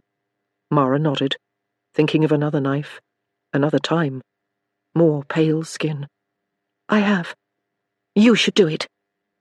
Mara did not hesitate, moving toward him, wanting to touch him. Bourne stopped her. "If you hurt him, I kill you." She nodded. "It seems reasonable." She would do everything she could to save him. She wanted him alive. She wanted to give him everything for which he asked, all the truth. Perhaps he would forgive her. Perhaps they could begin anew. And if not, at least she could give him all she had, all he deserved. Bourne released her, and she moved to the stack of linens, folding them into a haphazard bandage and bringing the bucket of steaming water closer. When the Earl and the Marquis cut her vicious looks, she stared back, refusing to be cowed. Bollocks to them. She handed the stack of linens to the Countess before hiking up her skirts to kneel on the table next to Temple's head, placing firm hands on the knife's bloody hilt. "On my count." The room stood still. She looked down at Temple, his face pale. "Don't you dare die," she whispered. "I've things to tell you." He did not move, and she ignored the ache in her chest at his stillness. 1, she counted. 2. She did not wait for 3, instead yanking the knife from his chest, straight and true. He screamed his pain, bowing from the table, and Mara nearly wept with relief at the sound as the Countess leaned over him, flooding the wound with scalding water to clear away the blood and hopefully show a less deadly incision. Hope was a fool's emotion. Temple's scream renewed itself, the searing liquid burning his skin and bringing forth a new river of blood. Refusing to flinch at the sound, Mara grabbed a stack of linen, covering the wound and leaning all her weight into the cloth, willing the tide to stem, even as it soaked through the fabric, even as he bled, even as he died at her hands. "You won't die," she whispered, over and over. "You won't die." She had to stop the bleeding. The words were all she could think as she rose above him, pressing as hard as she could, trying to ignore the way he bucked beneath the force, attempting to throw them all off. Even now she was shocked by the size of him, by his strength, by his will as he roared his anger and pain, and his eyes shot open, black as midnight and filled with its demons. He looked right at her and swore, dark and unhesitating, the muscles in his neck straining. "You hurt him." The Marquis of Bourne gave voice to Temple's look. "You take pleasure in it." "I don't," she whispered. Only to him, to her great Duke. "I never wanted you hurt." She pressed harder on the shoulder, feeling vaguely grateful that the tall, red-headed gentleman across from her was strong enough to hold Temple's arm down, as she had no doubt that he would like nothing more than to strike her. "I want you well." Temple resisted her touch, and she changed tack. "Stop straining," she said loudly, as firm as the pressure she exerted. "The more you fight, the more you'll bleed, and you can't spare it." He did not look away from her, and his teeth remained clenched, but he stopped fighting, hopefully by choice. The linens were soaked through, as she'd expected. He was bleeding profusely, and she would need more padding to soak it all up. She turned to the Countess. "My lady, would you—" The bespectacled woman responded without hesitation, knowing what Mara wanted without articulation. She took hold of the bandage as Mara reached for the bloody knife on the table. "No!" The red-headed gentleman saw her movement first. Bourne instantly released Temple. "Put it down!" She did not hide her irritation. "You think I'll slit his throat with all of you here? You think I'm so hateful I've gone mad?" "I think I'd rather not risk it," Bourne said. But Mara was already turning away, lifting her skirts quickly, even as the Marquis came at her, and cutting away a layer of beautiful mauve underskirt. Bourne pulled up short, and Mara would have enjoyed the look of shock on his face if she weren't so busy thrusting the hilt of the knife in his direction. "Make yourself useful. We'll likely need your shirts as well." Later, she would marvel at the speed with which the men responded to her demand, shrugging out of their coats and pulling their shirts over their heads. But in the moment she added, "His is somewhere in this room as well. Find it." And then she was nudging the Countess out of the way and pressing her petticoats to Temple's bare chest, hating the way his roars had turned to quiet, inarticulate protest at the feel of her firm touch, hating that she couldn't keep the life from seeping out of him. "You made me ruin my new dress," she said, meeting his gaze, trying to keep him awake, alert. "You shall owe me another." He did not respond, his eyelids growing heavy. She registered the waning fight there. No. She said the only words she could think to say. "Don't you dare die!" His black eyes rolled back beneath their lids, long, dark lashes coming to rest on pale cheeks. And Mara was alone once more, her only companion the ache in her chest. She closed her eyes and willed back the sting of tears. "If he dies, you shall follow him into hell." It was a moment before she realized that it was not the Marquis, the man who had quickly become her nemesis, speaking.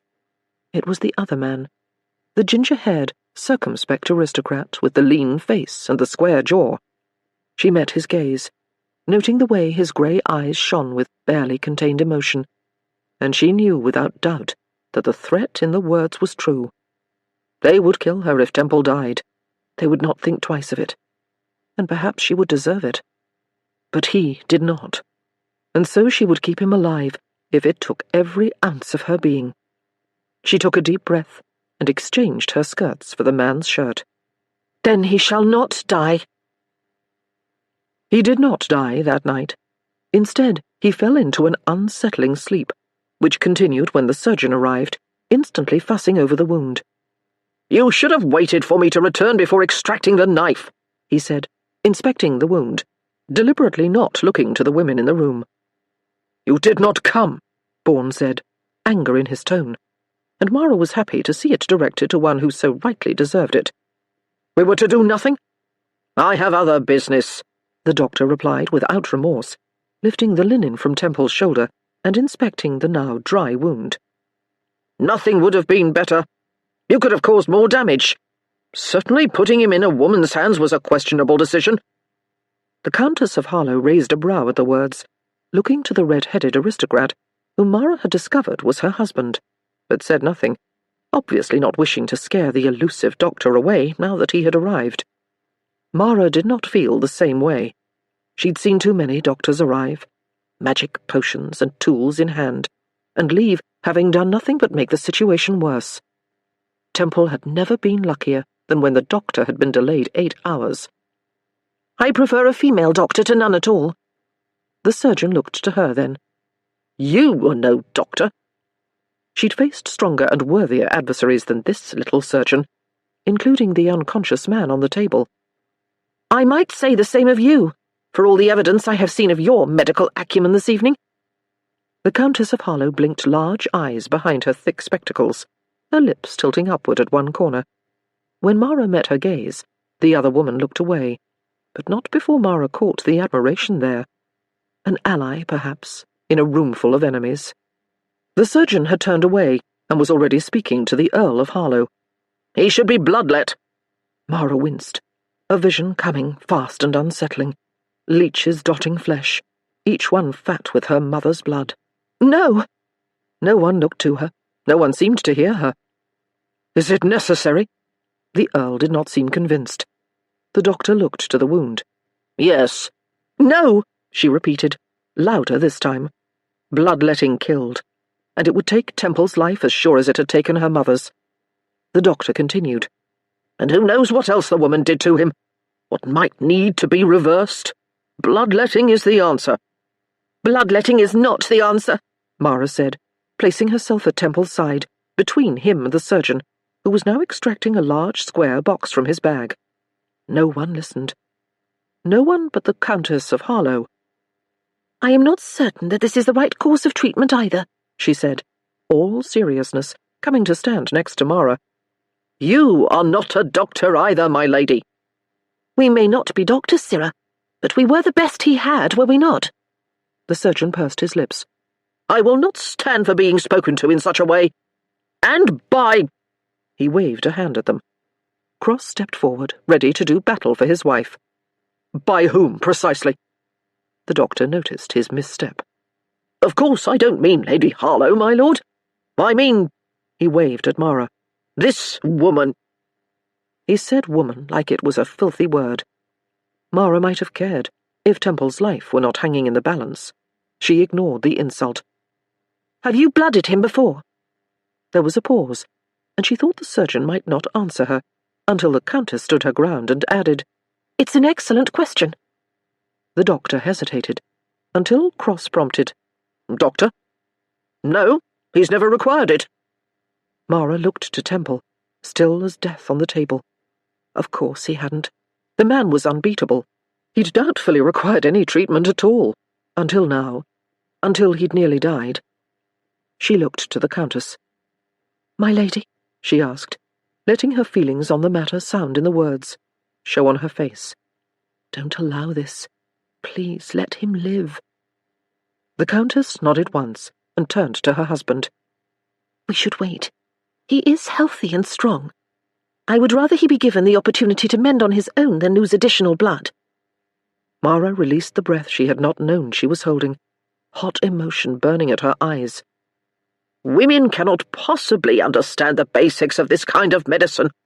Their minds... He waved a hand in the air. They are not equipped for such knowledge. I beg your pardon. Countess Harlow was obviously displeased. Mara could not waste energy on taking offence, not when Temple's life was in the balance. She stood her ground. Even women can understand that blood does not typically leave the body. I see no reason to believe we do not require all we have. It was an uncommon theory, and unpopular, but most people hadn't seen their mothers die, paler and sicker by the minute, covered in leeches and cut with blades. She'd seen proof that bloodletting was never the answer. The surgeon sighed, no doubt realizing he was going to have to deal with the women in the room. He spoke as though to a child, and Mara noted the Earl's jaw set in irritation. We must offset the balance. What he has lost in the shoulder, we must take from the leg. That is utter idiocy. Mara turned to the Countess, her only ally. If a roof leaks, one does not bore a second hole in the ceiling. The doctor had had enough. He puffed up and turned to Bourne. I won't be schooled on my field of expertise by women. They leave, or I do. Then you should leave, and we shall find another surgeon," the Countess said. Pippa, Cross said, the words soft but firm, and Mara could hear the edge in them. He did not wish his friend to die. If only he would realize that Mara did not wish it either. "Give him the night," she begged. 12 hours to present a fever, an infection of any kind, and then let your barber at him." The doctor's eyes went wide at the insulting words, and Mara would have laughed if she weren't so desperate to keep the man and his cruel contraption from Temple. I wouldn't treat him now if you tripled my fee. Mara hated the man then. So similar he was to the myriad of London doctors who had poked and prodded and pronounced her mother untreatable. They'd left her to die, even as Mara had begged her father to push them, to find someone who would treat her with something other than leeches and laudanum, even as he'd ignored her and left her without control. Bourne spoke, the irony not lost upon her that the Marquis was attempting to calm the surgeon's temper. Doctor, please. 12 hours is not so very long. 12 hours could kill him. If he dies, it's on your female's hands. My hands, Mara said, meeting the Marquis's eyes, noticing the ring around the right one, now shiny and black, which would not endear her to him. She was amazed he did not look away. "His blood is on my hands. Let me clean it off." It was the closest she would come to begging him. Close enough. She would never know why, but Bourne looked to Cross, then back to her. 12 hours.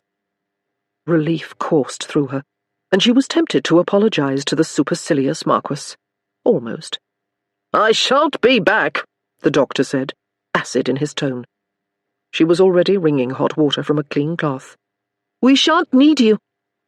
The door closed behind him, and the Marquis extracted a watch from his pocket.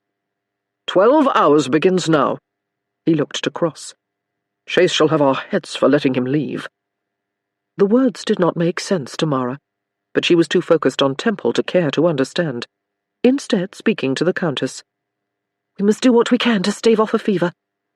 Pippa nodded once and moved away, heading for the door to call for more cloths and fresh water. Mara looked down at Temple's still face, taking in the dark slash of brows, the crooked line of his once patrician nose, the scars at his brow and lip, the cut from the earlier fight that evening that now ran black across one cheek, and regret bloomed, tight and high in her chest. She'd done all this to him, she thought, pressing the linen to his brow, hating his stillness. Now she would save him. Chapter 13. They lied, those who told stories of death, and filled them with choirs of angels and a sense of utter, irresistible peace. There were no angels. There was no peace, at least not for Temple. There was nothing that tempted him toward bright, comforting light, nothing that gave him solace as pain burned through him, threatening his thought and breath. And the heat, it burned like fire through his chest and down his arm, shooting into his hand as though they'd set the limb aflame. He couldn't fight it. They held him down and forced him to take it, as though they enjoyed it. It was the heat that made him realize he was on the edge of hell. His angels did not come from above. They came from below, and they tempted him to join them. His angels were the fallen ones, and they did not speak in melodic hymns. Instead, they swore and cursed and willed him to them with temptation and threat, promising him everything he'd loved in life, women and fine Scotch and good food and better sport. They promised him he'd reign again if only he joined them. Their voices were myriad, rough Cockney accents and deep aristocratic ones, and women.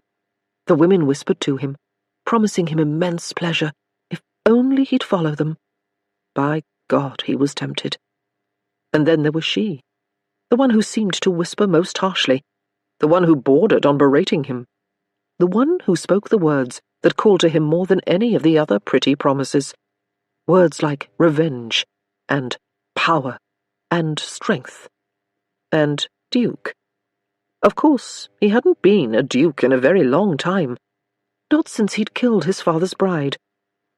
Something tickled at the edge of his consciousness at that, something that ebbed and flowed, as he heard the others whispering around him, calling to him. It's only a matter of time. He can't hear us. He can't fight it. He's lost too much. And he had. He'd lost his name and his family and his history and his life. He'd lost the world into which he'd been born, the world he'd enjoyed so damn much. But every time he was tempted by the darkness, he heard her. He will fight. He will live. Her voice wasn't kind or angelic. It was strong as steel, and it made prettier promises than any of the others. It would not be ignored. Bollocks to them! You're stronger than any of them by half. Your work isn't done. Your life isn't over. But it was, wasn't it? Hadn't it been over for years? Hadn't it been over since the day he'd woken in that bloody bed? His father's fiancée dead at his hands. He'd killed her. He'd killed her with his giant fists and his unnatural strength and God knew what else. He'd murdered her, even as he'd murdered everything his life could have possibly been. He'd killed her, and now he was here, dying, finally getting what he deserved. It was said that at death, one's life flashed before one's eyes. Temple had always liked the idea of that. Not to remember his childhood on the great estate in Devonshire, but to remember that night, the one that had changed everything. Somewhere, in the dark recesses of his mind, he'd always thought that this moment, when he hovered on death, he'd be shown that night, the night that had sealed his fate, the night that had promised him entry into hell. But even now, he couldn't remember it, and he wanted to roar his frustration. Why? He didn't hear his whisper echo in the room. All he heard was his angry, fallen angel taunting him with wicked lies, even as he slipped into delirium. Because you will live, Temple. You will live, and I will tell you everything. She was there, the girl from that night, the pretty, laughing girl dancing away from him in the gardens, and rising over him on crisp linen sheets, all silken hair and smooth skin, and eyes that haunted him. She was there, with a line of boys, dark-haired, with eyes like jewels. She was there, her touch cool in the darkness, her promises tempting him away from the light. Back to her. Back to life. She was saving him. Hours passed, and he did not wake, even as he grew more fitful in his sleep, straining against the treatment every time they flushed the wound with hot water. Mara was shuttled to and from the room, allowed near him only when it was time to clean the wound or change its dressing. Each time she entered, there were new people keeping vigil. Bourne and Cross and Pippa remained constant, joined once the last gamer left by the men who worked the tables of the Angel, dealers and croupiers, and followed by the women who worked the floor of the club. A steady stream of weeping maids and worried companions, and who knew what else. The blonde called Anna, whom Mara had met in the strange windowed room, arrived, her work complete, and Mara watched from the corner of her eye as the prostitute kept quiet vigil over Temple for long minutes, her fingers stroking the tattooed skin of his arms, tracing the chords of his muscles, holding one strong hand as she whispered in his ear. It occurred that she might be Temple's paramour, what with the way she'd spoken of him in the dark, mirrored room, with the way all the women had panted and leered over him. He no doubt had a string of women, and this one was beautiful enough to be the general of his petticoated army. Long, slender fingers trailed over smooth skin, perfectly filed nails worrying the hair of his arms in a gesture that could not be misread. This woman knew Temple, cared for him, was comfortable touching him as he lay still and naked in the dark. Mara looked away, hating her, hating herself for the hot jealousy that coursed through her, for not telling him everything when she had the chance, for not trusting him, for tormenting him when he had done nothing to deserve it. She kept her head down as she cared for him, flushing and cleaning and packing his wound, mopping his brow, and feeling for his blessedly strong, steady heartbeat. Someone had covered him with a blanket and placed a pillow beneath his head, a concession to comfort, even as they feared moving him from the table, as though the scarred oak had some kind of life-giving property. Mara grew more and more concerned as day gave way to dusk in the world beyond the casino, and he remained still. Bourne threatened to call another doctor, but during one of her exiles, the elusive Chase apparently sided with Pippa and gave them the night to bring Temple back to consciousness. Chase was gone before Mara returned to the room for another round of wound cleaning and dressing, but his words were gospel to the others.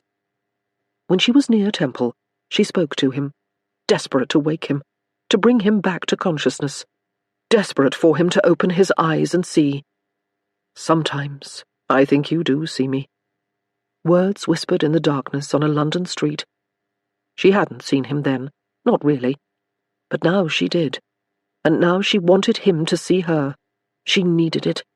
She needed to explain everything to him. She needed to make him see the truth.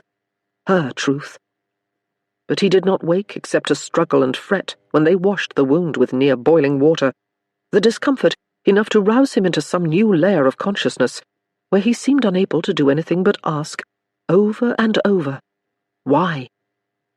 She answered him quietly, not wanting the others to hear what she said, what she promised.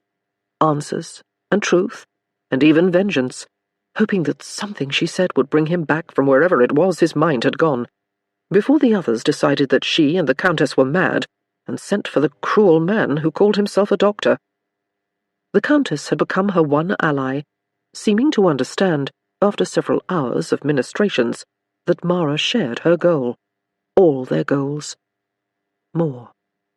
The door to the room opened, and two women entered, one plain and proper, clearly a lady, and the other large and aproned, carrying a teapot. The lady's gaze found Bourne's across the room, and she flew to him, landing in his strong embrace. He crushed her to him, and pressed his face to the crook of her neck as she wrapped her arms about his head, threading her fingers into his dark locks and whispering to him. Mara was torn between gaping at the display, so incongruous with the man with whom she had interacted, and looking away from the deeply emotional moment. When he finally pulled away, his unpleasant personality returned. "What the hell are you doing here?" The lady did not seem to register the tone. "You should have summoned me yourself. I should not have to receive word from Pippa." She paused, her fingers coming to his cheek. "What happened to your eye?" "Nothing." He looked away, and so did Mara, her gaze falling to Pippa, standing at Temple's other side, watching her. "It's not nothing, Michael." "It's fine." He caught her hand and pressed a kiss to her fingertips. "Who hit you?" The Countess's lips twitched. Mara willed her to stay quiet. Luck was not on her side. "Miss Lowe hit him." The plain woman pulled herself up to her full height and looked to Pippa. "Who is Miss Lowe?" Pippa pointed at Mara, who wished she could disappear. "She is."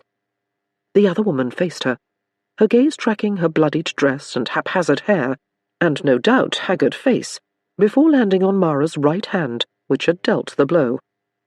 One blonde brow rose. "I suppose he deserved it." Shock had her meeting the lady's eyes. "He did, rather." The lady nodded. "It happens." She turned back to Bourne. "I most certainly did not deserve it." She raised a brow. "Have you apologized?" "Apologized?" he sputtered. "She hit me, on her way to kill Temple."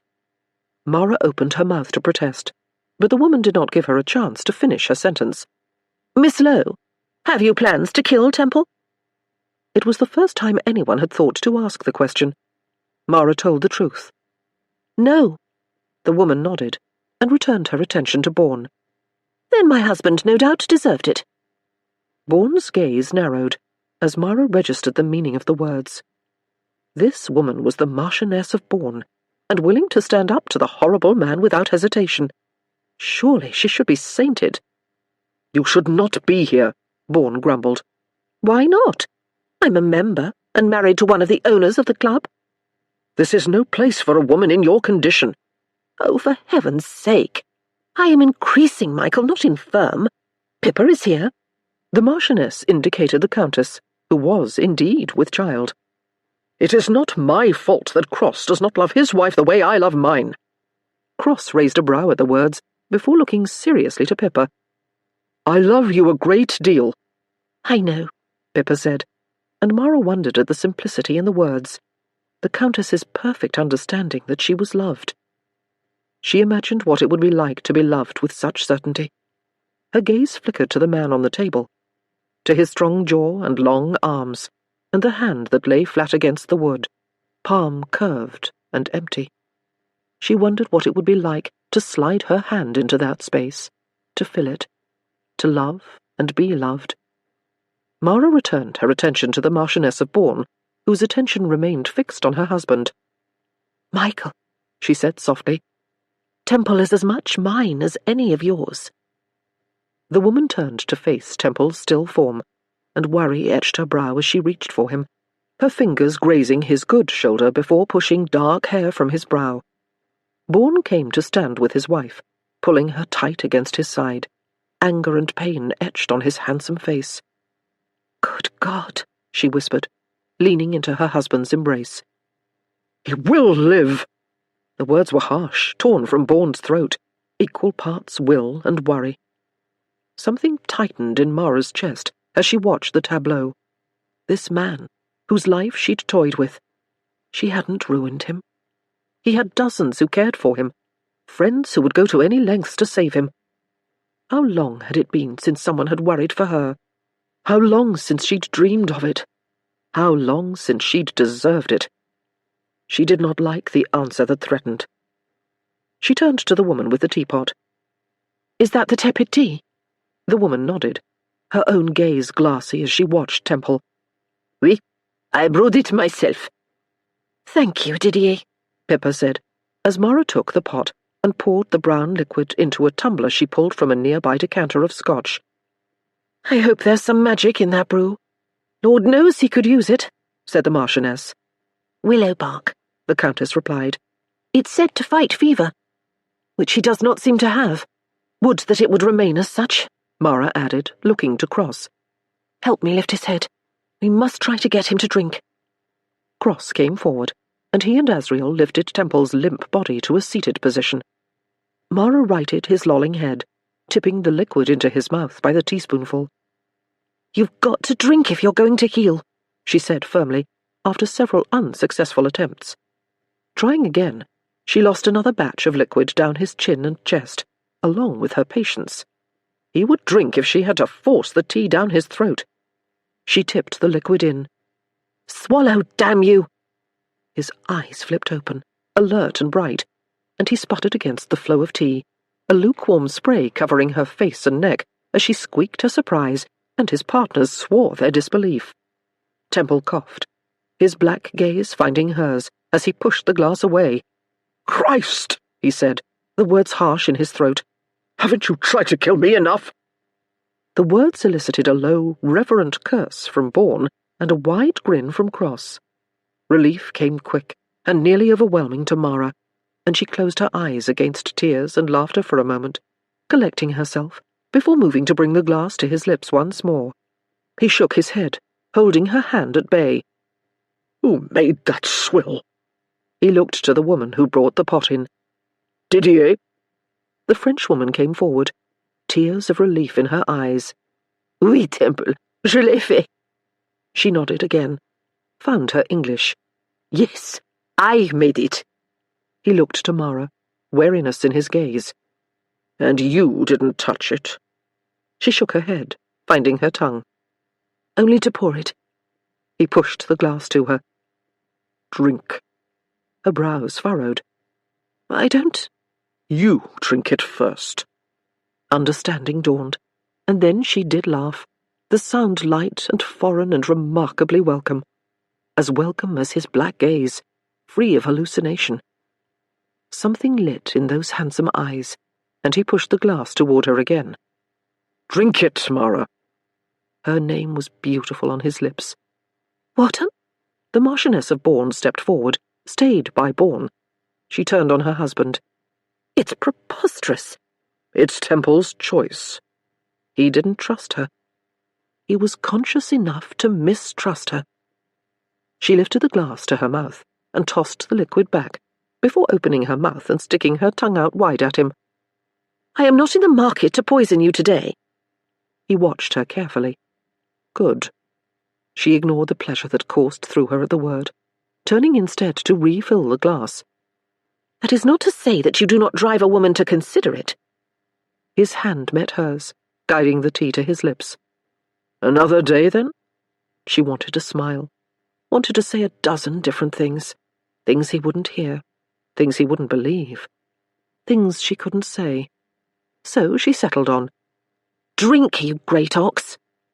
and he did, the whole glass. When she began to move away, he clasped her hand in an unyielding grip. His skin somehow warmed despite his shocking loss of blood. Her gaze flew to his. You made me a promise. She stiffened to the words. "I did. I said I would return to society. Prove you are not a killer." I'm not talking about that promise. She looked to him. "What then?" You promised me answers. You promised me truth. Her blood roared in her ears. She had not imagined that he could hear her as she'd nursed him, as she'd whispered to him, fear and hope warring for control of her words. "You remember?" My memory is a rare thing when it comes to you, I know. He drank again. But you will tell me the truth about that night. You will keep your promises. Promises for vengeance, for truth, as long as he lived. And here he was, alive. She nodded. "I shall honor them." I know, he said. And then he slept. 3 mornings later, Temple sank into the brutally hot water in the great brass bathtub that had been custom-built for his post-fight ablutions at the Fallen Angel. He hissed at the pain that shot down his left arm when he lifted it, careful to keep his bandaged wound from the bath, not wanting to give the as-yet unhealed injury any reason to return him to fever or infirmary. He rolled his shoulder tentatively, grimacing as he leaned back into the curved brass, resting his head on the lip of the bath. He let out a long sigh and closed his eyes, letting the steam and the heat engulf him, taking his thoughts with them. Most of his thoughts. Thoughts that did not include her, with her pretty, soft hair, and her strange, irresistible eyes, and her strength beyond measure. Thoughts that did not make him question just why she had done what she'd done so many years ago, what she had done that night in the ring, whether she'd aided her brother in his quest, whether she'd passed him the knife that had ended up in Temple's breast. Thoughts that did not make him remember the kindness with which she had washed his wound the morning he'd regained consciousness, the way she'd served him tea, the way she'd healed him. Thoughts that did not have him wondering what it would be like to have that kindness again, more frequently, or worse, what that kindness meant. He swore harshly in the quiet, steam-filled room. He did not want her kindness. He wanted her remorse, her repentance. Did he not? He moved his arm carefully, disliking the twinge of pain that came with the motion, disliking the way his arm seemed to be trapped in sand when he used it, disliking the fear that came with thoughts of the limitation. The feeling would come back, the strength too. It had to. A memory flashed, fresh from the evening of the fight. Mara at the edge of the ring, meeting his gaze, terror in her large eyes. "He'll kill you," she'd called out to him, warned him, but he'd been so damn transfixed by the worry in her gaze, by the thought that she might care for him, that he hadn't understood the words until the knife was in his chest. Until later, until he'd danced in and out of consciousness, and her voice had whispered promises in his ear. "You will live. You will live, and I will tell you everything." He had lived, and she would tell him the truth about that night, and her decision to run. She would tell him why she'd chosen him, why she'd punished him, why she'd stolen his life, and how she would give it back to him. Do you know what you're about? He did not show his surprise at the intrusion, even as his heart beat slightly faster at the realization that someone had entered the room without his notice. I don't doubt you're going to tell me, he said, opening his eyes to find Chase at the end of the bathtub. How long have you been watching me bathe? Long enough for London's female half to become quite jealous. Chase dropped onto a nearby stool and leaned forward, legs spread wide, elbows on knees. How is the arm? Painful, Temple said, fisting the hand of the bad arm and attempting a slow uppercut into the air. Stiff. He left out other words. Numb, weak, useless. It hasn't been a week. Give it time, Chase said. You should be abed. Temple shifted in the water, wincing at the way the movement sent a pain through him. I do not require a keeper. Nonetheless, every night you are out of the ring is a night we lose money. I should have known that you weren't concerned about my well-being. They both knew it wasn't true, and that Chase would raise London if it would help Temple's recovery. But they pretended nonetheless. I'm concerned about your well-being as it relates to my profit margin. Temple laughed. Ever the businessman. They were quiet for a long moment before Chase spoke again. We have to discuss the girl. Temple did not pretend not to understand. Which girl? Chase ignored the stupid question. She has requested to return to her post. He hadn't seen her in days, had wanted to recover before he saw her again. He'd wanted his strength back when they did battle again, before he faced her. But he did not want her far from him. He refused to consider the reason why. And the brother? Chase let out a long breath and looked away. Still missing. He can't stay that way forever. He hasn't any money. It's possible the girl funded the plan. Chase ran a hand through blonde locks. After all, she's something of an expert at hiding in plain sight. It wasn't possible. She was too concerned about money. She didn't help him. You don't know that. Except he did. He had played the fight over again and again. I saw her at the fight. I saw her try to stop him. He paused, her whispered promises in his mind. She saved me. She healed me. She had little choice. Chase was ever skeptical. Temple shook his head. She hadn't tried to kill him. He couldn't believe it. He wouldn't. Chase's brows rose. You champion the girl? No. Liar. I simply want to be clear that her punishment is not her brother's. And how shall her punishment be meted out? I need West. Duncan West, one of the wealthiest members of the club, and the owner of half a dozen London papers. Chase nodded and stood, understanding Temple's plan without having to be told more. Easy enough. So it began. Did he want it this way? He'd been so sure. He'd imagined it night after night, this moment where he revealed her to London and took his justice. He imagined her ruined, with no choice but to leave again, to start over, to know what it was that she had done to him. But now, it will be on my terms, Chase. Brown eyes went wide with feigned innocence. Who else's?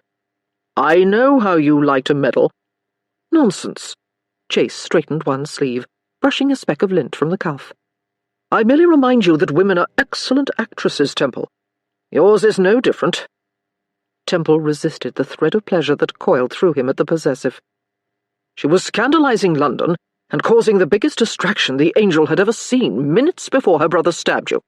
The whole situation stinks of collusion. Then why didn't she run too? Why did she stay? The questions had rattled through him for days, since he'd woken from stabbing-induced sleep, to find her at his bedside looking grateful, pleased to see him alive. Beautiful. His. No, not his. Never his. Bourne wasn't about to let her go, Chase replied. The point is, she's not to be trusted. Your wound isn't healed, and you're half the man you were a week ago. Allow her to leave. Asriel will watch her. Temple stiffened at the words, disliking their truth, disliking his weakness, disliking the way the idea of anyone watching Mara unsettled him. She was his responsibility, his path to truth. I can't risk him losing her. Chase cut him a disbelieving look. Asriel has never lost a thing in his life. When Temple did not reply, the founder of the fallen angel leaned in. Christ! Don't tell me you're after her. I am not. Temple stood, water sloshing over the edge of the bathtub to form great pools on the floor. He wasn't. He couldn't be. Chase threw him a linen towel from nearby and tossed another into one of the puddles. She robbed you of your life, metaphorically, then nearly literally, and now you're intrigued by the chit. Temple dried haphazardly, unable to use his bad arm. She remembers everything about that night. I remember nothing. What's to remember? She drugged you, fled, and left you holding the debt for a murder you did not commit. There was more. The whys, the hows, the repercussions. The boy with his hair and her eyes. He wrapped the towel around his hips and pushed past Chase, returning to his chamber. She will tell me everything about that night, and she will prove my innocence to the rest of the world. That's why I'm, as you say, intrigued by her. That's why I worry that Asriel will lose her. But that's not all of it. He ignored the thought that should have sounded like Chase, but instead sounded like himself. He was not intrigued by her. Not by her strength and her will and her fearlessness. Not by her long neck or her full lips either. There were thousands of women in London more beautiful and more biddable. He was not intrigued by Miss Mara Lowe. Intrigued seemed a tame description of how he felt about her. Drawn, tempted. He was consumed by her. Chase was silent for a long moment, watching as Temple dressed, sliding into trousers, then a white lawn shirt, and the sling that had been designed for his injured arm. He did it all with one arm. Perhaps Chase wouldn't notice. Chase noticed everything. How does it feel? It doesn't. I could still fell you. A golden brow rose. Big words. Chase headed for the door, one hand on the handle before a thought occurred. I nearly forgot. We've been watching the orphanage since Lowe attacked you. Temple was not surprised. Lowe had no money, and no allies now that he'd crossed the Angel. He could not show his face anywhere in London without threat. He only had his sister. Anger threaded through Temple at the thought. And? He sent her a message. We intercepted it. Idiot boy. What did it say? Chase smirked. What do you think? He needs money. Memories flashed. Mara's second-in-command, hinting that the orphanage could use a charitable donation. The threadbare skirts she wore when she did not expect him. Her bare hands red with cold. She doesn't have what he needs. She doesn't have anything at all. Did we take the note? No. We read it and let it pass. They had set her up to help her brother. To betray Temple. Again. I want to speak with her. I want to see her. I want her. Chase was quiet for a long moment, then said, Send her back to McIntyre's, Temple. Asriel will have a half-dozen men watching the place round the clock. Temple's gaze shot to Chase. McIntyre's. Chase hesitated. Chase never hesitated. Temple pounced. McIntyre's. You are not the type to care about the name of some half-house filled with aristocratic byblows. Not typically, no. But are you surprised I know of it? Of course I know where our members send their bastards. It was information Chase had to know. Information that kept the Angel in power. It was information Temple could not stop himself from wanting. Christ, did he want to shout the question from the rafters? Is one of the boys mine? Is one of them hers? Ours? He settled on, Did you know she was there? I did not. Temple searched his friend's eyes for truth. Couldn't find it. You lie. Chase sighed and looked away. Mrs. Margaret McIntyre, born and raised on the Bristol docks, married to a soldier who died tragically at Unsamancow. Anger turned to betrayal. You knew she was there and you didn't tell me. What good was your finding her? She drugged and stabbed you. And then to hot, undeniable fury. Get out! Chase sighed. Temple, don't you dare attempt to placate me. Temple advanced, hand-fisting, itching to wipe the smug expression from Chase's face. You have played your games with us for too long. Chase's eyes flashed. I saved your ass from a dozen men out for blood. Temple's gaze narrowed. And you've lorded it over me for years. Born and cross as well. Playing guardian and confessor and fucking mother to every one of us. And now you think to own my vengeance? You knew her. You knew my name rested on her existence. A memory flashed. Chase in Temple's rooms at the Angel all those nights ago. There's no proof you killed her. Anger flared. You knew from the beginning. From the moment you picked me up on the street and brought me into the Angel. Chase did not move. God damn it. You knew. And you never told me. Chase raised both hands, attempting to calm. Temple. But Temple did not want calm. He wanted to fight. Pain shot through his chest and sizzled down his arm as the muscles around the wound tensed. Sizzled into nothingness at the midpoint of his forearm. The pain of the lack of feeling was not near as bad as his friend's betrayal. Get out, he said, before I do something you'll regret. The words were so soft, so dangerous, that Chase knew better than to stay, turning back at the door. What would you have done if you'd known?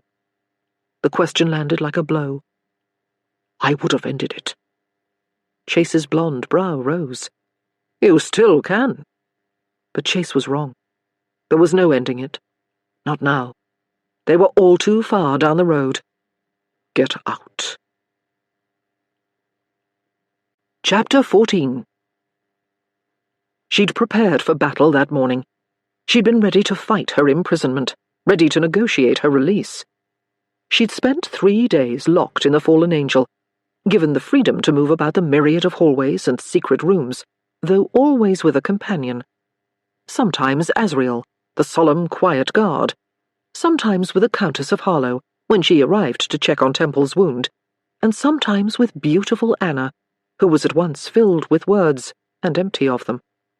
It was Anna who had been sent for her that afternoon, barely knocking before opening the door to Mara's room and stepping inside, shaking out her skirts. Temple has asked for you, she said simply. Mara was shocked at the words. She hadn't seen him since the morning he woke, sputtering tea and mistrust all over them both. She'd thought he had forgotten her. She'd wished she could have forgotten him. The way he'd lain still and pale in the hours before that moment when he'd regained consciousness and temper. The way she'd feared for him. The way she'd willed him well. The way she'd realized that this moment, this whole situation, had spiraled utterly out of her control. The way she missed him. She'd sent word to the other men, Bourne, Cross, and the mysterious Chase, that she wished to leave, that she had a position to return to at McIntyre's, that she had boys to care for, a life to live. No word had returned, until now, until Anna arrived and stole her breath and set her heart racing with the simple words, Temple has asked for you. She would see him again. She would see him now. Excitement warred with trepidation, and she nodded, standing and smoothing her skirts, nervous. She steeled her spine. Like Berlin to the chopping block. Anna smirked. Queen of England, are we? Mara shrugged. Something to aspire to? They started down the long, curved hallway, walking in silence for several long moments, before Anna said, You know, he's not a bad man. Mara did not hesitate. I have never thought he was. Truth. No one trusts him, Anna said. No one who isn't very close to him. No one who doesn't know him well enough to know that he could not have... She trailed off, but Mara finished the sentence for her. Killed me. Anna cut her a look. Just so. But you knew him well enough? The beautiful blonde looked down at her hands. I do. Mara heard the present tense, hated it. This woman was Temple's mistress, Mara had no doubt. And why not? She was his perfect match. Blonde where he was dark, flawless where he was scarred, and so beautiful. They would make beautiful, unbearable children. But Temple had bigger plans than to marry his mistress. It ends with the life I was bred for, he'd told her once, with a wife, a child, a legacy. Proper ones, perfect ones, the kind due a duke. No doubt a wife, beautiful and young, and able to make perfect children. Jealousy flared. She did not like the idea of such a woman bearing his children. She did not like the idea of any woman bearing his children, except... She ended the thought before it could finish, kept the madness at bay, protected herself. "He is lucky to have such good friends," she said. Anna looked to her. "And you?" "Me." "Who are your friends?" Mara laughed, the sound lacking humour. "I have been in hiding for 12 years. Friends are a luxury I cannot afford." "What of your brother?" Mara shook her head. Kit was family, not friend. Now he never would be. She released a long breath. "He nearly killed Temple. What kind of a friend is he?" Anna turned away, setting her hand to a nearby door handle. Turning it, the door opened wide before she said, "You should make sure Temple understands." Mara did not have time to ask for clarification. Instead, she stepped into Temple's rooms, the door closing on Anna's cryptic statement. Her gaze settling on the open door she now understood led to the ring. She headed in that direction. He stood at the center of the empty room, at the center of the ring itself. Strong and silent, and ever so handsome, even in shirt sleeves and a white linen sling that held his arm firm against his chest. Perhaps because of those things. His black trousers were perfectly pressed, and Mara's gaze followed their line to the sawdust-covered floor, where his bare feet peeped out from beneath the wool hem. She was transfixed by those bare feet, by the strength of them, the curves and valleys of muscle and bone, the straight, perfect toes, the clean, white nails. The man even had handsome feet. Her gaze snapped to his at the ridiculous thought, and she registered the curious smile there, wondering if he'd somehow read her mind. She would not put it past him. Empty of spectators, the room was cold, and Mara wrapped her arms about herself as she approached him, a foot above her, and somehow so much farther. He watched her, making her keenly aware of each step, of the way she looked to him. She itched to smooth her hair, her skirts, resisted the temptation. She reached the ring and faced him, looking down at her, expression guarded, as though he wasn't sure what she would do, what came next. She wasn't sure either, but she knew he would wait an eternity for her to speak, so she spoke. "I am sorry." It was not the first time she had thought the words, but it was the first time she'd said them aloud, to him. Dark brows lifted in surprise. "For?" She reached out, taking one of the coarse ropes in her hand. "For all of it." She looked up at him, his black eyes seeing everything but revealing nothing. "For my brother's actions." She paused, took a breath, confessed her sins. "For mine." He came to her then, reaching down and helping her through the ropes with one rough, calloused hand, warm and strong against hers. Once she was inside the ring, he stepped back, and she mourned the loss of him. "Do you regret it?" He'd asked her the same question a lifetime ago, on the night she'd approached him outside his townhouse. "I regret that you were caught in the fray." Her answer was the same, and somehow different, somehow more true. She did not regret her escape, but she deeply regretted his part in her stupid, thoughtless play. "And I regret what my brother did more than you can ever know."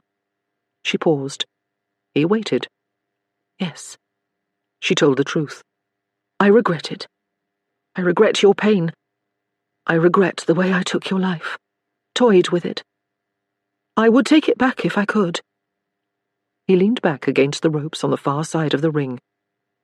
"Then you did not know his plan?" Her eyes went wide with the shock of the question. "No!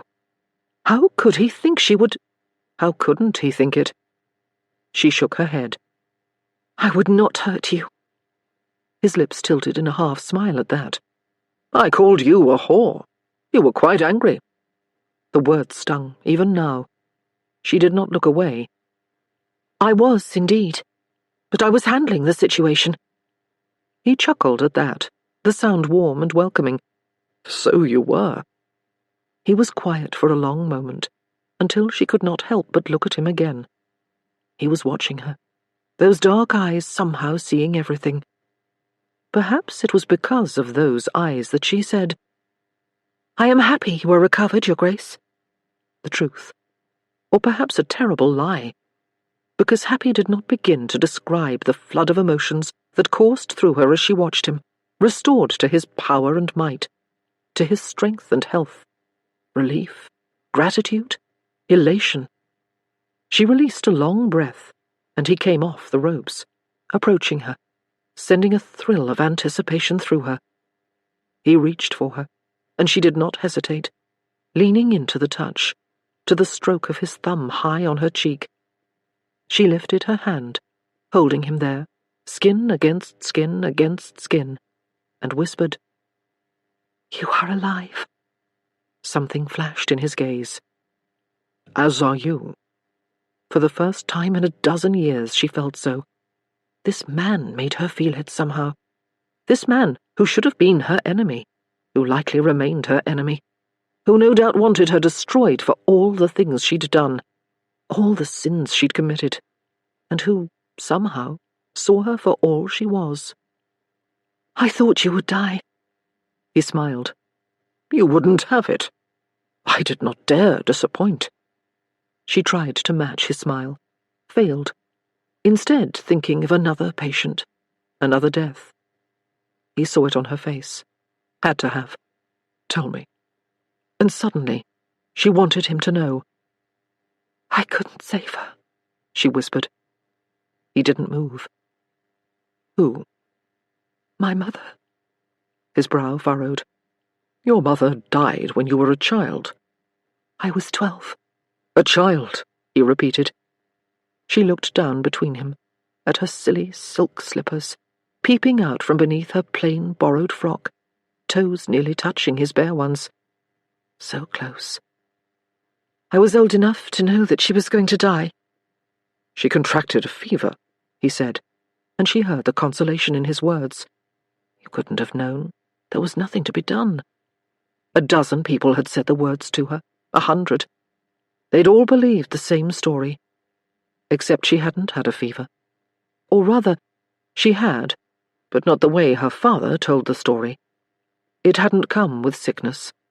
It had come with infection, with a wound that would not heal, and she had been in terrible pain. Temple's hand moved, lifting her chin, raising her gaze to his. All warmth and strength, huge and rough, and honest.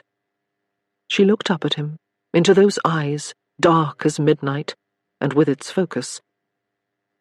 "He killed her," she whispered. "Who killed her?" "My father." Even now, years later, it was hard to label him as such, hard to think of him that way. Temple shook his head, and she knew what he was thinking. It was impossible. A husband did not kill a wife. "He did not like it when Kit and I went against his wishes, and she did all she could to protect us. That day—" She hesitated, not wanting to say more, but unable to stop herself, lost in the memory. "He'd purchased a new bust. From Greece or Rome or Persia, I cannot remember. Kit and I were running through the house, and I tripped on my skirts." She laughed without humour, lost in the memory. "I had just been allowed to wear long skirts. I was so proud of myself, so grown up.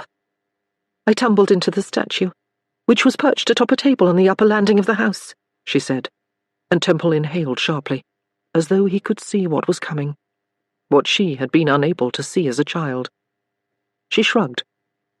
"It toppled over the banister, fell 2 stories to the floor of the entryway." She could see it now, the way it lay broken and unrecognizable, what seemed like a mile below. "He was furious. Came charging up the stairs. Met me on the landing." "You didn't run?" The words surprised her from the memory. "Running would have made it worse." "The beating?" "I could have taken it. It was not the first time he punished us, nor would it be the last." She hesitated, but my mother decided she'd had enough. "What did she do?" "She went at him. With a knife." He sucked in a long breath. Christ. Mara had played the scene over again and again, nearly every day since it happened. Her beautiful mother, an avenging queen, placing herself between her children and their father, refusing to let him at them. "He laughed at her," Mara said, hating the softness in the words, hating the way they made her sound like the child she had been. She swallowed, met his gaze again. He was too strong for her. He turned the knife on her. Another wound, blossoming with blood. This time unlucky. The doctors came, but there was nothing to be done. She was dead the moment he struck the blow. It was only a matter of time. Christ, he said again, this time reaching for her, pulling her tight against his broad, strong chest, speaking into her hair. And you had to live with him. Until he offered me to another man, and I had no choice but to run. She kept those words to herself, in part because she did not wish to remind him that he disliked her, that she was the reason his life had taken such a turn. She liked the comfort and strength of him too well. A lie of omission. She pressed her face into the warm smoothness of him, inhaling the scent of him, thyme and clove, letting herself have this moment, however fleeting, before she was faced once more with the world. And she said the words she'd never uttered. If I hadn't broken that statue.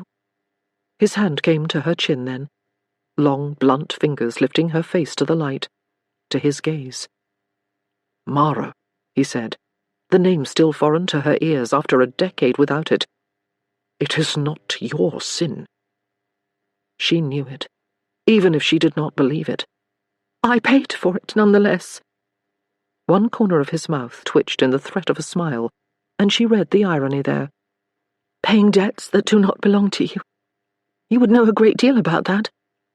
Not as much as you would think, he said, his thumb sliding like hot silk across her cheek, back and forth, the stroke at once calming and unsettling. He watched the movement, and she took the opportunity to study him, his broken nose, the scar beneath one eye, the other that had split his lower lip. For a long moment, she forgot their conversation, her thoughts lost in that steady promise of his touch.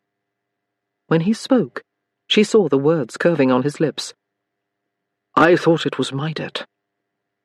He did not meet her gaze, not even when she whispered his name.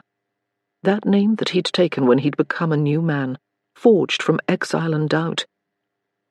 I thought I killed you, he said simply, as though he were discussing something thoroughly inconsequential. The morning paper, the weather. He cleared his throat, and his hand fell away from her cheek. I did not, however. The loss of his touch was immense.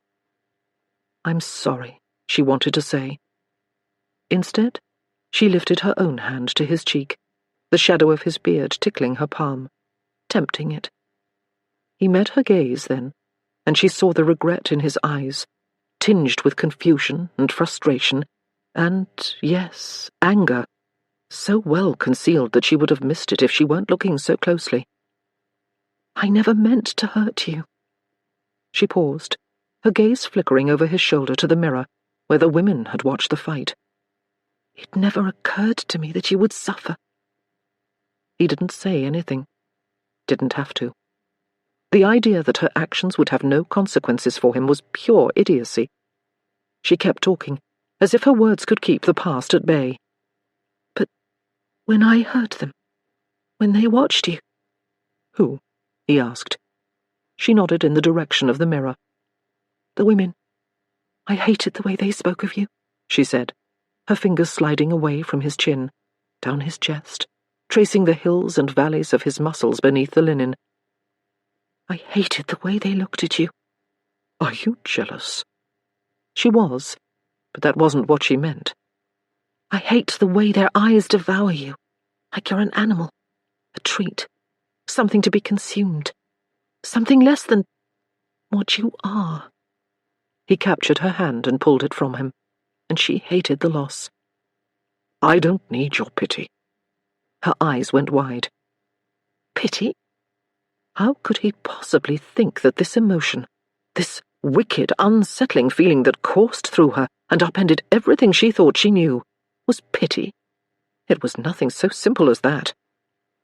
I wish it were pity, she said, extracting her hand from his grip, returning it to his torso, where the muscles of his abdomen stirred and stiffened, drawing her touch. If it were pity, Perhaps I could avoid it. What, then? He said, so low and dark that it made her feel as though this enormous room were the smallest she'd ever been in, quiet and secluded. She shook her head, every inch of her aware of him, every ounce of her desperate for his touch, for his forgiveness, for him. I don't know. You make me feel... She stopped, unable to put the emotion into words. His hand came to her neck, fingers sliding along the pulse there, brushing just barely, as though she might flee if he weren't careful. What? Her fingers moved of their own volition, threading into his hair, glorying in the softness of it. He stopped the caress with his good hand, pushing her back to the ropes, fisting her fingers around one thick cord, first one hand, then the other. When he was finished, he tilted her face to his. What do I make you feel, Mara? After their sparring in the ring, all of London thought her his mysterious mistress. Was it not the thinking that made it so? Did it matter that it was in name only? Did it matter that she wanted him in more than farce? That she wanted him in truth? Hands and lips and body and... She hesitated over the completion of the sentence, over its meaning, over the way it would ruin her more thoroughly than any punishment Temple himself could mete out. But the match had started, and she knew it was futile to fight, especially as she wished him to win. She clutched the ropes, her mooring in his tempest. You make me feel... She paused, and his lips found hers in the hesitation, his kiss more gentle than ever before, tongue stroking with delicate, devastating force. He pulled away before she could have her fill. Go on, he whispered, not touching her, and somehow destroying her, holding her over a wide abyss, with only the ropes of his ring to keep her sane. You make me hot, and somehow cold. He rewarded the words with a long, lovely worshipping kiss at the base of her neck. What do you feel now? Hot, she answered, even as a shiver threaded through her. Cold. I don't know. He smiled against her skin, and she adored his lips curving against her. What else? When you look at me, you make me feel like I am the only woman in the world. His gaze was on the edge of her borrowed dress, where the bodice seemed brutally tight. He slid a finger along the simple line of fabric, barely touching her skin, making her wish the whole thing was gone. And then he tugged on the little white ribbon that fastened at the front, slowly tugging at the criss-crossing tie down her bodice, until he gave her what she wished, the fabric coming loose. Instinctively she released the ropes, moved to catch it, to hold it to her. But he was there, guiding one arm from the woolen dress, then the other, and she let him. When he was finished, he said only, "Take the ropes." She turned herself over to him, grasping the ropes once more. The dress was caught on her breasts, threatening to fall. He watched the way it held there, tenuous, and she wondered if he might be able to remove it with her gaze. He ran a finger beneath the wool, gently, perfectly, and it pooled at her feet. She gasped. "Cold?" he asked. No. Hot as the sun. He bent his head, taking the tip of one breast in his mouth, chemise and all, worrying it through the fabric, leaving it wet and aching for more, for him. He lifted his head, meeting her gaze. "What else, Mara?" he asked. "What else do I make you feel?" You make me wish it was all different, she said. He rewarded the confession by sending her chemise to the floor, leaving her in nothing but her woolen stockings and those silly silken slippers that had matched the gown she'd worn the night she'd arrived, but had no place here. Now, he watched her for a long moment, drinking her in, keeping her warm, even as he blew a stream of cool air across the tip of her breast. She sighed her pleasure, and he lifted his head, finding her, seeing her, just as she saw him, the way he desired her, the way he craved her. And when he ran the back of his hand across his lips like a starving man, she went weak-kneed, grateful for the strength of the ropes behind her. You make me wish I were different, she confessed. You make me wish I were more." He shook his head. "It's strange. I don't wish that at all." The words brought a cacophony of thought, too tangled for understanding. All she wanted was to say the right thing, the thing that would bring him closer to her, that would give her what she wanted, what she ached for, the thing that would make him hers. "Everything," she whispered finally. "You make me feel everything." And there, in the ring that was his castle and kingdom, he sank to his knees before her, wrapped one strong arm about her waist, and pressed his lips to the soft swell of her stomach, before responding, "Not everything. Not yet." He trailed kisses from her navel to the core of her, to the wicked edge of the soft curls there, and he stilled, lingered. "But I will," he promised her, his tongue sliding along the soft, unbearably sensitive skin there. She sighed, one hand moving to his head, sliding into his curls. He froze, snapped to attention at the touch, turning instantly to capture the flesh at the base of her thumb in his teeth, nipping gently. The ropes. She stilled. "Why?" He met her gaze, and she saw the wicked promise there. "The ropes," he repeated. She did as she was told, grasping the rough cords behind her, and he rewarded her, his hand stroking from her ankle up the long line of her leg, around the curve of her knee, up the soft, untouched skin of her inner thigh, above her stocking. He lifted the leg from the pool of her skirts with one hand, hooking her knee over his good shoulder, as though it weighed nothing at all. Her cheeks burned with embarrassment as the rest of her burned with desire. She was horrified and desperate all at once. A contradiction, as ever it was with him. Watch. As if she could do anything else. All she could do was watch him see her. "In the mirror," he said, and her gaze shot to the enormous mirror across from them. She'd been so caught up in him that she'd forgotten it.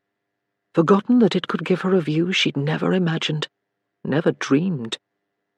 She was nude, bared to him in the ring and the mirror, her hands tangled in the ropes, and she looked an utter scandal, spread wide like a sacrifice at this strange altar. But it was he who was on his knees, shoulders wide between her bare thighs, one leg tossed over his shoulder in wild, wanton abandon. Anyone could see them. The knowledge of what was beyond that mirror should have devastated her, should have frightened her, should have scandalized her. But instead, it made her want it more. What had he done to her? "Temple," she said softly, closing her eyes to the vision, to its power, terrified of what he would do next, terrified of what he would not do next. And then he did it, spreading her wide, looking at her, seeing her in a way no one ever had, a way no one ever should. And she loved it. That hand, that glorious, magical hand, moved again, one finger sliding along the most secret part of her, exploring folds and valleys and ridges, sending pleasure coursing through her. She closed her eyes at the sensation, leaning back, the ropes creaking beneath her, their rough threads scraping along her back, coarse where he was soft, harsh where he was gentle. "My God," he whispered, his words at once sacrilege and benediction, as his fingers swirled and stroked, stealing breath and thought from her. "I don't know how I thought I could ever resist you." An echo of her own thoughts. This had been inevitable, from the moment she'd approached him on the street, from before. And then his mouth was on her, and she could not think at all, his tongue stroking in long, slow licks, teasing and tempting and torturing even as it wrought pleasure she could not believe. "Temple!" she cried, lifting, offering herself to him, giving herself up to him, trusting someone for the first time in what seemed like forever. He rewarded her with his glorious mouth, wrapping his arm around her waist and pulling her tight to him, closing his lips tightly around some unbearable, unthinkable place and sucking more deeply, licking more firmly, scraping with a barely there pressure that had her crying out for him. "William!" She sighed the name that she'd thought 100 times in the dead of night, 1,000, never once believing that he could unlock such glorious pleasure. He stilled at the name on her lips, and she looked down at him, finding his black gaze across the expanse of her naked body, knowing that this was at once terribly wrong and ever so right. He swirled his tongue against her in the most wonderful way, and her eyes slid closed, unable to bear the torture of the pleasure. He lifted his mouth then, just long enough to say, "Watch." She shook her head, colour rising on her face. "I can't." "You can," he promised, turning his face to press a kiss to the high curve of her thigh. "Watch me give you all there is to give." He set his mouth to her again, and she did watch, her gaze sliding from their reflection to his beautiful face, knowing that it was immodest and scandalous, but unable to take her gaze from his, unable to stop herself from letting go of the ropes and sliding her hand into that glorious dark hair of his and holding him tight to her, unable to stop herself from moving against him, unable to ignore the flood of powerful pleasure that coursed through her when that movement made him groan against her, made him redouble his efforts, his tongue and lips and teeth moving in perfect concert, sending her high, higher still on a wave of unbearable pleasure, until she came apart against him, calling out his name, fisting her fingers in his hair, taking every last ounce of glorious feeling from him, never once looking away, not even as she rocked against him, the ropes behind her sighing with the movement. He held her as she returned to him, as her feet found the floor once more, and, unable to hold herself upright, she sank to her knees with him. He pulled her into his lap, and they sat there, hearts pounding, breath coming hard and fast, for an eternity, neither speaking, but both knowing that everything had changed, forever. She'd never felt anything like this, not even that long-ago night, the one she lorded over him, when they'd lay in her bed and kissed and touched, when he'd whispered teasing words in her ear, and played with her hair and made her promises he'd never intended to keep, when she'd taken his world from him. She could not hide from him any longer. She could not lie to him. She would find another way to save the orphanage, to keep the boys safe. There had to be a way that did not rely on using this man any longer. She could give him that at least. Sadness coursed through her as she looked up at him, meeting his inscrutable gaze, wishing she could hear his thoughts, wishing she could tell him everything, wishing she could lay herself bare for him, wishing their future had not been so well cast in such strong stone. "I promised I would tell you," she began. He shook his head, cutting her off. "Not now. Not because of this. Don't sully it. It's the first time it's felt real and—" He trailed off, the words singing through her, bringing hope and promise with them, two things she could not accept, two things she had learned long ago would destroy her if she gave them quarter. She did not give them time to take root. "We never—" She moved from his lap, sliding to the floor. "It started, but did not get to here." He closed his eyes at the words and took a deep breath, and as much as she wanted to stop, she soldiered on. "I should never have let you believe we did." His gaze found her. "So, it was another lie." She nodded, wanting to tell him everything, wanting to tell him that that night, long ago, when she'd done the thing she most regretted, was also the night she'd done the thing she least regretted. He'd made her laugh and smile. He'd made her feel beautiful, for the first time in her life, for the only time in her life. She opened her mouth to tell him just that, to try to explain, but he was already speaking. "Daniel." The name confused her. "Daniel?" "He is not mine." Shock threaded through her at the words, at their meaning. She shook her head. "I don't understand." "You said he'd been with you forever." Daniel, with his dark hair and blue eyes, and his age, exactly correct if they had done this, if they had done more. For a moment she let the vision of it crash over her. Temple, strong and sure and handsome and hers, and a son, dark and serious and sweet. And theirs. It was the life he wanted. A wife, a son, a legacy. But it was not real. She shook her head, finding his gaze, seeing the emotion there. Regret, anger, sadness. She'd hurt him again, without even trying. She shook her head, tears in her eyes. Forever, since I founded the orphanage. He is not... She trailed off, wishing the truth were different. He laughed then, the sound harsh and humorless. Of course he isn't. Of course we didn't. The words cut through her. He stood in a single fluid movement, taking himself to the opposite side of the ring. All grace and economy even now, even with one arm in a sling, even with a wound that would have killed a lesser man. His back to her, he scraped his hand through his hair. Just once. I wanted the truth from you. He looked over his shoulder at her. Just once. I wanted you to give me a reason to believe you are more than what you seem. More than a woman out for blood and money. He laughed and turned away again. And then you gave it to me. She should tell him. The whole story. The money, the debt, the reason she'd run. She should lay herself at his feet and give him the chance to forgive her, to believe her, to believe in her. Perhaps then they could start again. Perhaps then there might be more to this strange, unsettling, remarkable thing between them. Dear God, she wanted that more than she wanted her next breath. I was not out for blood, she said, coming to her feet, her dress in her hand, shielding her nakedness from him.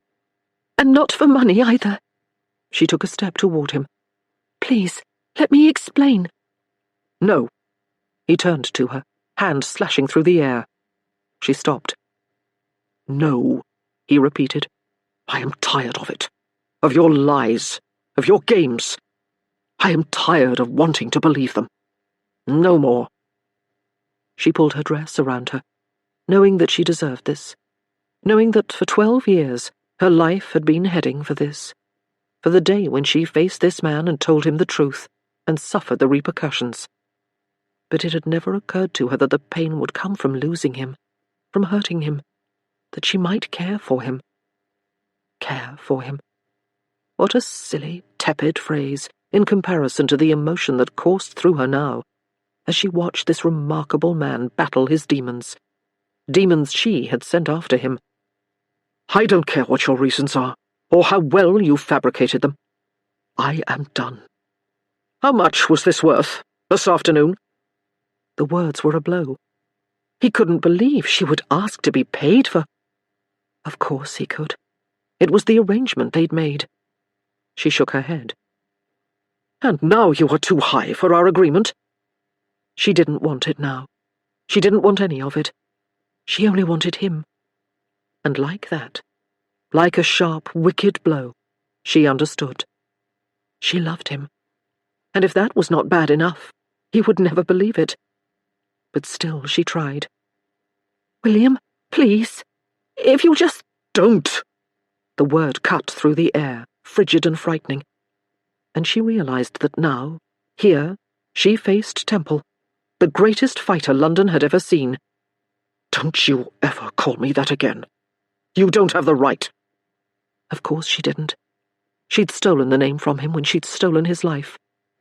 Tears threatened, and she swallowed them back, not wanting him to think them fabricated, not wanting him to think her fabricated.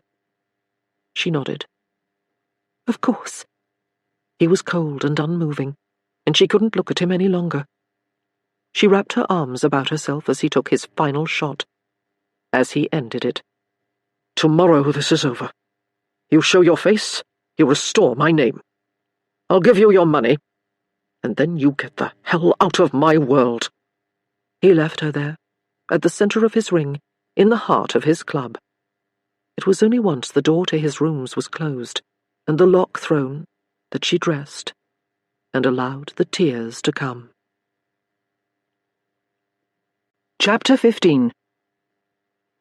He'd left her naked in the ring. At no point in his entire career as a bare-knuckle boxer had he ever left an opponent so stripped of honor. He'd never had an opponent so keenly strip him of his dreams. What rubbish. Temple leaned over the billiard table in one of the upper rooms of the fallen angel, sending the carom balls flying. "Christ, Temple," Bourne said, watching 2 balls sink into the pockets at the far end of the field.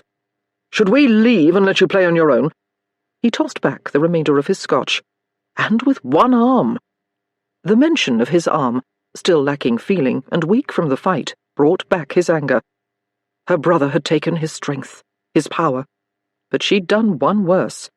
She'd taken his hope. He'd let himself believe that things could be, that she might be that for which he ached. Wife, family, more. Love. The word whispered through him. Part shock, part frustration, part desire. He ignored it and took another shot with furious precision, and a third. Cross leaned back on his heels, one long arm dangling over the end of his cue. "All right.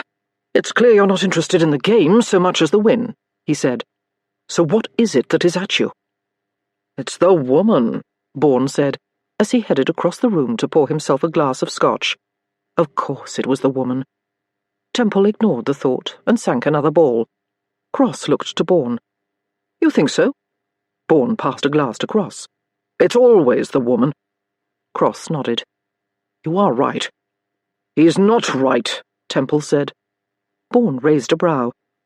"I'm right." Of course he was right. Temple scowled. "You can both go straight to hell." "You would miss us if we were gone," Cross said, finally getting a chance to take a shot. "Besides, I like the woman. It's fine with me if she's your problem." Bourne cut Cross a look. "You like her? Pippa likes her.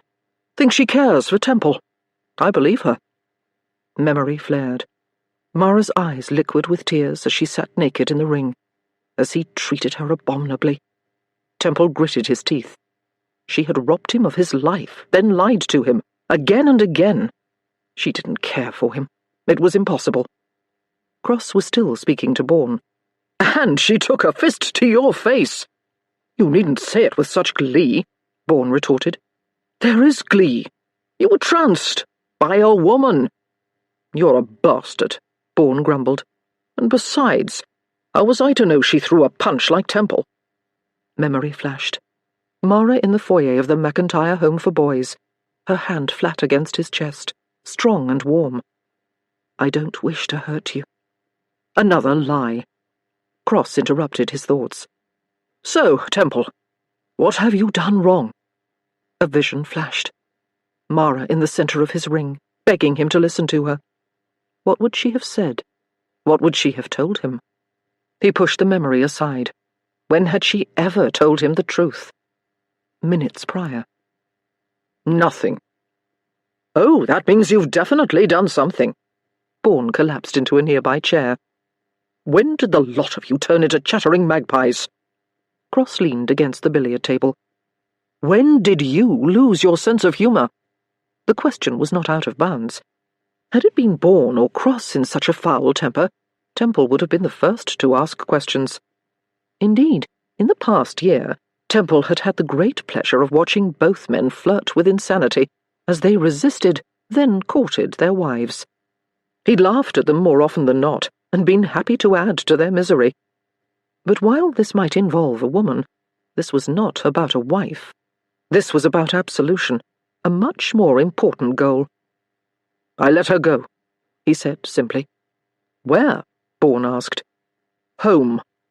"Ah," Cross said, as though the word explained everything, which it didn't. Temple scowled at the irritating ginger. "What the hell does that mean?" "Only that when they leave, it's never as pleasant as you think it will be." Bourne added. "You think you'll get peace, and instead, you can't stop thinking about them." He looked from one of his friends to the other. "You've both become women. I would easily stop thinking about her if she weren't—" He hesitated. If she weren't so infuriating. If she weren't so all-consuming. If she hadn't been so damn beautiful as she stood tall and proud in his ring and took the blows he delivered like a champion, like she'd deserved them. Which she had.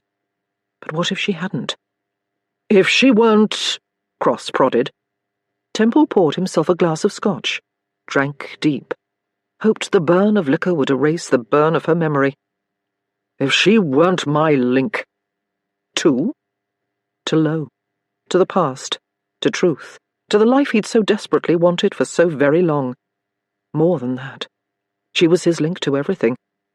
He pushed the thought aside and leaned over to take another shot, ignoring the twinge of pain that sizzled down his arm, disappearing as though it had never been. He missed. Bourne and Cross looked to each other in surprise. He gave them his best glare. You try it with one arm. A knock sounded on the door, and they turned as one. Temple grateful for the change of topic. Enter, Bourne called. Justin entered, followed by Duncan West, the owner of no fewer than 8 newspapers and magazines in London, arguably the most influential man in Britain, and the man who was going to restore Temple to his rightful place in the peerage. West surveyed the room. Room for a fourth? Temple extended his cue toward the newcomer. You may have mine. He moved to a sideboard and refilled his glass before pouring a second as West shucked his coat and tossed it to a nearby chair. Who is winning? Temple, Bourne answered, taking his own shot and missing. West gave Temple a look, accepting the proffered drink. And you don't wish to continue the streak? Temple leaned against the back of a nearby chair and drank. I'd rather speak unencumbered. The newspaper man stilled. Should I, too, be unencumbered? Temple waved the glass in the direction of the carom field. You play until I say something worth listening to. The suggestion seemed to work for West. He moved to survey the game. Fair enough. How is the arm? Attached, Temple answered. West nodded, setting the glass on the edge of the table, leaning over and lining up his shot. As he pulled back on the cue, Temple announced, Mara Lowe is alive. West missed the shot, but he wasn't paying attention, already turning to face Temple, eyes wide. You said something worth listening to. I thought you might feel that way. West set his cue down. As I'm sure you can imagine, I've a dozen questions, more. And I'll answer every one of them. What I cannot, she will. You are able to speak for the woman? West let out a low whistle. This is a story. Where is she? It is not important, Temple said, suddenly uninterested in sharing the private details of Mara's whereabouts.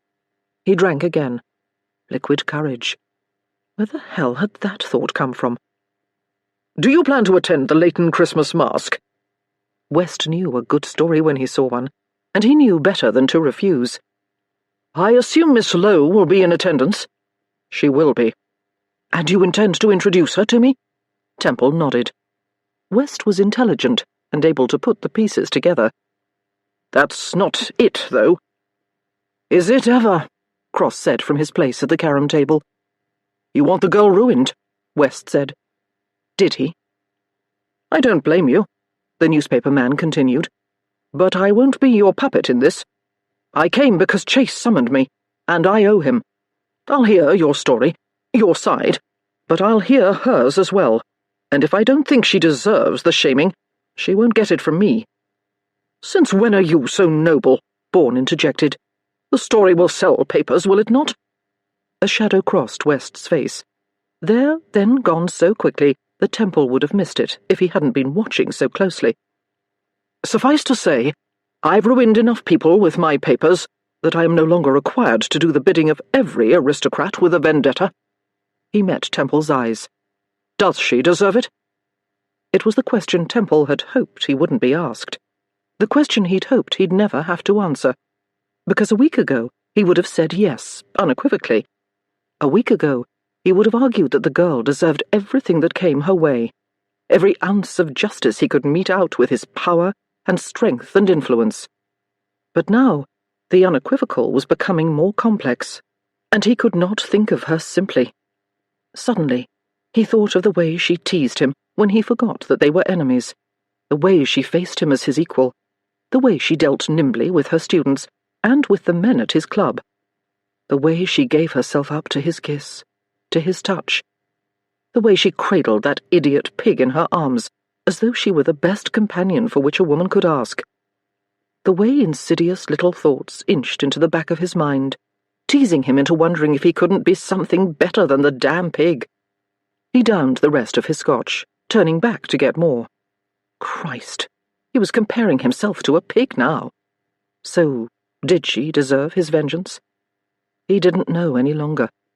But when he thought of his past, of the life he could have had, of the pleasure he'd taken in his title, in his role, in his potential, he couldn't stop the anger from threatening. If not for her, he would be far less angry, and much less hurt. This bed had been made years ago. Far be it from him to resist lying in it. She had lied to him, again and again, and when she'd finally told him the truth, she'd stolen his last ounce of hope, the last promise of the life he'd desired in the darkest parts of his soul, the beautiful wife, the strong, happy child, the family, the name, the legacy. She'd stolen it as though it had never been his to begin with. Anger flared, hot and welcome, and Temple met Duncan West's gaze. She deserves it. West turned back to the table and took his shot, sank the ball, straightened and lifted his glass, toasting Temple. "If that is true, I shall happily assist you," he said. "I shall see you at Leighton's ball." He drank deep before he tossed Temple the cue and made his way to the door. Once there, he turned back. "What of Chase?" Temple hadn't spoken to his partner since their falling out several evenings earlier. "What of him? Where is he tonight?" "Busy," Bourne said, the reply in no way welcoming further discussion. West pretended not to notice the irritation in Bourne's tone. "No doubt. But when is he going to realize that I'm friend enough to keep his secrets?" Cross raised a brow. "When your livelihood isn't dependent on the telling of them." West grinned and downed his scotch before making for the door. "Fair enough. I'm for 21. He nodded to Temple. "Tomorrow?" Temple inclined his head in West's direction. "Tomorrow. And my questions will be answered." "That and more," Temple promised. West nodded, and was gone within seconds, the tables on the floor of the casino an irresistible pull. His agreement should have enhanced Temple's excitement, should have made him feel vindicated. Instead, they left a knot of something not altogether pleasant in his gut, something he was neither interested in nor capable of defining. He turned back to his friends, each watching him carefully. "Once he reveals her, her reputation is gone, and he puts the orphanage at risk," Bourne pointed out. "No one likes the idea of an orphanage run by a scandal," Cross explained, as though Temple didn't understand. He understood, and he did not like the unpleasant sensation that coursed through him at the words, at the suggestion that his plan was a danger to a house full of innocent children, at the way Bourne so easily dismissed Mara as a scandal. He didn't like which of those things grated the most. "If he has access to orphanage files, he'll discover within minutes who the boys are," Bourne said. "He'll out the fathers. The girl won't be able to survive it. She'll never be able to show her face in London again," Cross added. "If she's not run out by the men who've sent their boys there, she'll be destroyed by the women of the ton. And she'll blame you. Are you prepared for that? To lose her entirely?" Temple narrowed his gaze on Bourne. "Why would I care about losing her? Good riddance." The lie grated, even as he refused to acknowledge it as such. His friends knew better than to press the issue. "West is a friend," Cross added, "but he is also a newspaperman, and a good one." "I realize that," Temple said. He wasn't a monster. Once she was ruined, he would protect the boys. He would build them a palace outside the city. He'd fill the damn thing with sweets and hounds. And pigs. He imagined her, holding that damn piglet, a smile on her pretty lips, and felt a pang of something close to guilt. Damn. He flexed the hand of his wounded arm, hating its stiffness. "I'll keep West from the orphanage," he vowed. "He's a decent man. He won't do anything to harm 24 children." Cross's gaze fell to his hand, still opening and closing in careful rhythm. "How does it feel?" "Eager to get me back in the ring, are you?" Temple joked, not feeling entirely humorous. Cross did not smile. "Eager to get you back. Full stop." Temple looked down at the forearm of his ruined side, turning it over, considering it, wondering if he should tell them what he suspected in the dark hours of the night, when it twitched and tingled and burned. What would they say if he told them that he could not feel part of his arm? What would he be to them if he was no longer the unbeatable Temple? What would he be to himself? No longer the friend they'd made, the man with whom they'd gone into business. No longer Britain's legendary bare-knuckle boxer. No longer the man who spent his days in Mayfair and his nights in Temple Bar.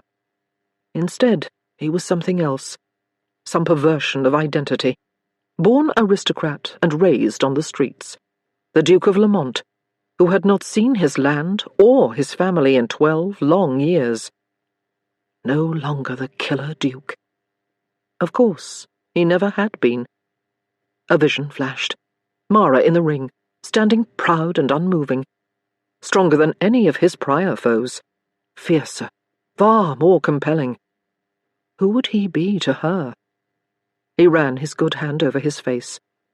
What had she done to him? What had he done to himself? "You don't have to do it, you know," Bourne said quietly. He looked in his friend's direction. "Now you defend her? Shall I get you a mirror to remind you of the purple ring about your eye?" Bourne smirked. "She is not the first to deliver such a blow, and she will not be the last." That much was true. "All I am saying is that you can stop this. You can change it."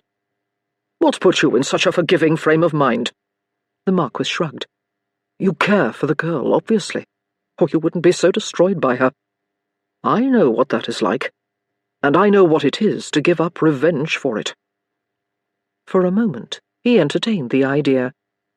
He imagined what it would be like if he could change it, imagined what life he would craft if given the opportunity, imagined a little row of dark sons and auburn-haired daughters, each with strange, beautiful eyes and spines of steel, imagined their mother leading their charge. But imagination was all it was.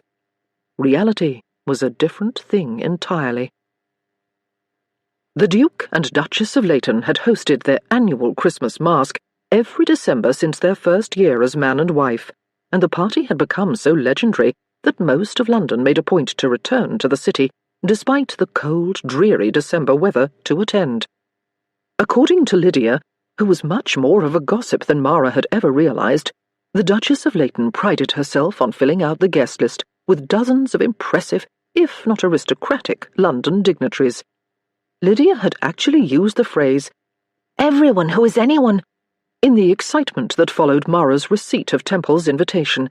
If a single line of black scrawl, stating a time and the dress he would prefer she wear, could be called such a thing, which Mara assumed meant that it was not coincidence, that this was the event at which she would be unmasked to London, literally as well as figuratively. Except yesterday, before everything had gone pear-shaped, it might have been different. Yesterday, before she'd reminded him of their past, of the dozen ways they were enemies, they might have been friends, and he might have reconsidered this moment. Dream. She gave a little huff of laughter at the thought. It was a dream, for there was nothing that would erase their past, that would erase what she had done. No amount of forgiveness that would change how this scenario played out, how this night ended, with her ruin. In all honesty, Mara was rather happy that the evening was finally here. Once her ruination was at hand, she would no doubt have a chance to return to her ordinary life and be forgotten by the rest of Britain. Forgotten by him. It would be best. A boon, perhaps. At least that's what she told herself. She'd told herself that as she turned the orphanage over to Lydia that day, articulating the ins and outs of the place, pointing out the histories of all the boys, the files where she kept their work and the remnants of their past, the evidence of their birth. She'd told herself that, as she promised Lydia the funds she'd earned from Temple, even as Mara ached at the idea of calling the debts due. She hadn't a choice. The boys needed coal, and Lydia needed funds if the orphanage was to be hers to run. She'd told herself that as she'd packed her small travelling case and tucked away enough funds to get her to Yorkshire, to the place to which she'd fled 12 years earlier, to the place where she'd reinvented herself, where she'd become Margaret McIntyre. She'd told herself that when the dress arrived in a beautiful white box, complete with a gold-embossed H and an elaborate golden mask in delicate filigree that she'd had to resist touching. There'd been underclothes, too, silks and satins and lace, clocked stockings and perfectly embroidered chemises, at once stunning and utterly unnecessary. It had been more than a decade since she'd worn such softness against her skin, and she'd luxuriated in the feel of the fabrics against her, even as their purpose echoed in her thoughts. They were underclothes designed to be seen, by men, by Temple.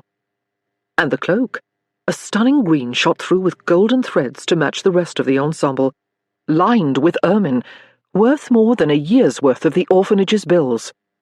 Mara had been shocked to find it in the box, as it had not been discussed when she'd been at Madame Herbert's for her thoroughly embarrassing fitting. Her cheeks went warm at the memory of his eyes on her in that dimly lit room, and when that memory gave way to one from later that evening, of his lips on hers, her cheeks burned. And she told herself that she was happy to meet her executioner as she stood in the foyer of the McIntyre Home for Boys, waiting, Lydia perched on the steps to the upstairs, Mara's case at her feet, lavender on her lap.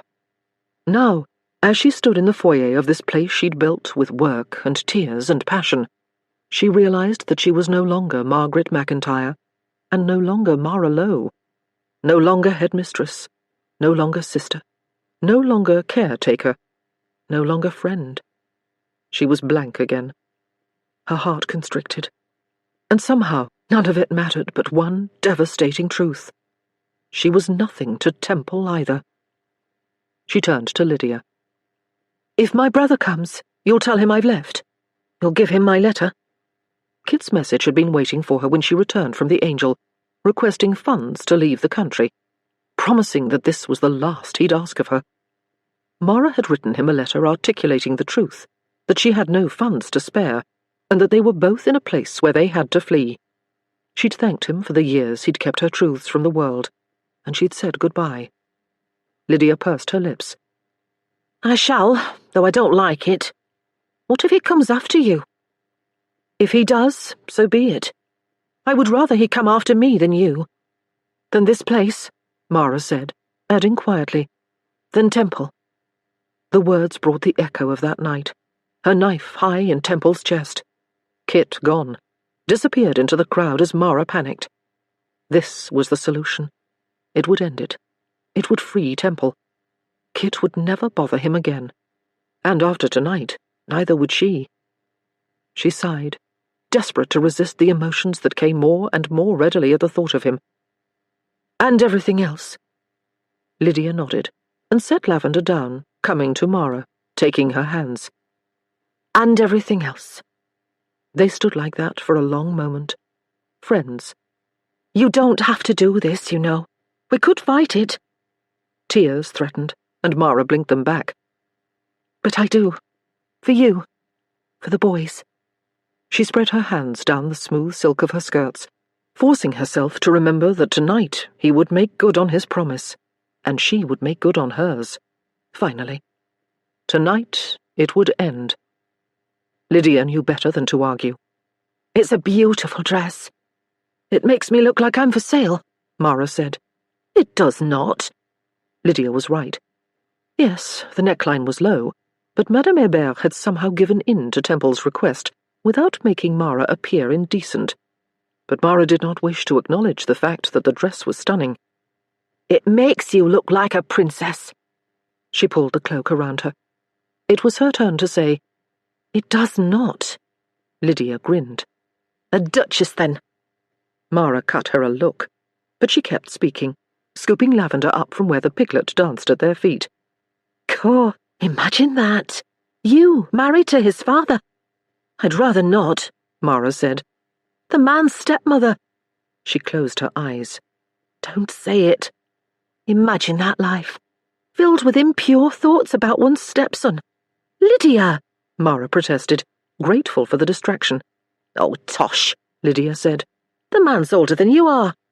It doesn't mean... Lydia waved one hand. Of course it does. Look at him. He's enormous and handsome as sin. Are you honestly telling me you haven't had a single impure thought? Yes. Liar. Of course she was a liar. She'd had more than impure thoughts about him. She'd had impure deeds with him. And worse. She loved him somehow. What an unfortunate turn of events that was. And then the object of her thoughts appeared, saving her from having to think too much on the last. Her heart was in her throat as she took him in his black trousers and waistcoat and coat, perfectly tailored despite his sling, also black. Dear heaven, his shoulders were broad. The black was broken only by the stark white of his shirt and cravat, starched and tied as though by one of London's best valets. She could not imagine him with a valet. He did not seem the kind of man who ever needed another's assist, let alone for something as frivolous as a perfectly tied cravat. But perfectly tied it was, nonetheless. Your Grace, Lydia said with an enormous smile. We were just speaking of you. He tilted his head. Were you? What were you saying? He bowed low over Lydia's hand, missing the gleam in her eye, as Mara glared at her over the wide expanse of his back, willing her not to say any more. We were discussing the fine puppetry of fate. He stroked Lavender's little furry snout, and the piglet turned traitor, leaning into the touch with a snuffle before Temple gave his attention to Mara. Fine puppetry indeed. His gaze swept over her, leaving her alternately hot and cold in its caress. Nervous, she clutched the ermine trim together at her neck, feeling as though he could see straight through the fabric. His attention fell to her hand, and he hesitated for a long moment before saying, You are ready? As I might ever be, she said quietly, but he was already moving to the door, no doubt eager to get her destruction under way, no doubt tired of her, no doubt tired of living his life without all the privilege into which he'd been born. She followed him, knowing with each step tonight her life would change. Tonight she would no longer be able to escape her past. She would have to claim it, and with it she would likely lose everything for which she'd worked. Because of him. At the door, Lydia stopped her, throwing her arms around her and whispering in her ear. Courage. Mara nodded around the knot in her throat and lifted Lavender into her arms for a long cuddle and a kiss on the head before relinquishing the pig to the new proprietress of the McIntyre Home for Boys. The coach was silent as a tomb, and Mara tried not to notice him. She tried not to notice the way his chest rose and fell beneath the crisp linen of his shirt and the soft wool of his jacket, the way his breath came in long, slow inhales and exhales, the way his strong thighs engaged as the carriage rocked along the cobblestone streets, the scent of him, clove and thyme and Temple. She tried not to notice him until he leaned forward in the darkness, across the unspoken line of demarcation between his side of the carriage and hers, and said gruffly, I brought you a gift. It would be rude not to notice one with a gift, after all. And sure enough, he punctuated his words by extending a long, slim box toward her. She recognized it immediately, the white with gold embossing, the mark of Madame Hébert, and she shook her head in confusion as she accepted the parcel. I'm wearing everything you ordered. More. The words were out before she could keep them back, before she could stop herself from reminding them both that she was wearing his clothes he'd chosen as she stood half-naked in front of him in a dark room. He could have taken the moment to push her on the topic, to force her to admit each scrap of clothing was his before it was hers, but he didn't. Instead, he leaned back on the seat and said, Not everything. She opened the box, pulling back gossamer thin paper to reveal a pair of beautiful satin gloves, perfectly matched to her dress, with stunning embroidery and dozens of little buttons all along the inside of them. She lifted them gently from the box, as though they might fall apart in her hands. You never wear gloves, Temple said. I thought you might require some. These were not workaday gloves, however. These were gloves for one night, for one ensemble, for one man.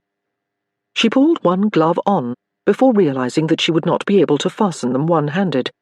But before she could say anything, he was leaning forward again, extracting a button-hook from his coat pocket, as though it were the most ordinary thing in the world for a man to carry. He crowded her in the small, dark space, reaching for her hand. He'd freed his arm and folded back the sleeve of her cloak, using his bad arm to hold her steady as he set to work on the task of buttoning the endless line of little green buttons. She wanted to hate him for controlling even this, even her gloves. But instead, she loved him all the more for it, her heart heavy in her chest, knowing this was their last evening, perhaps the last time they would be alone together.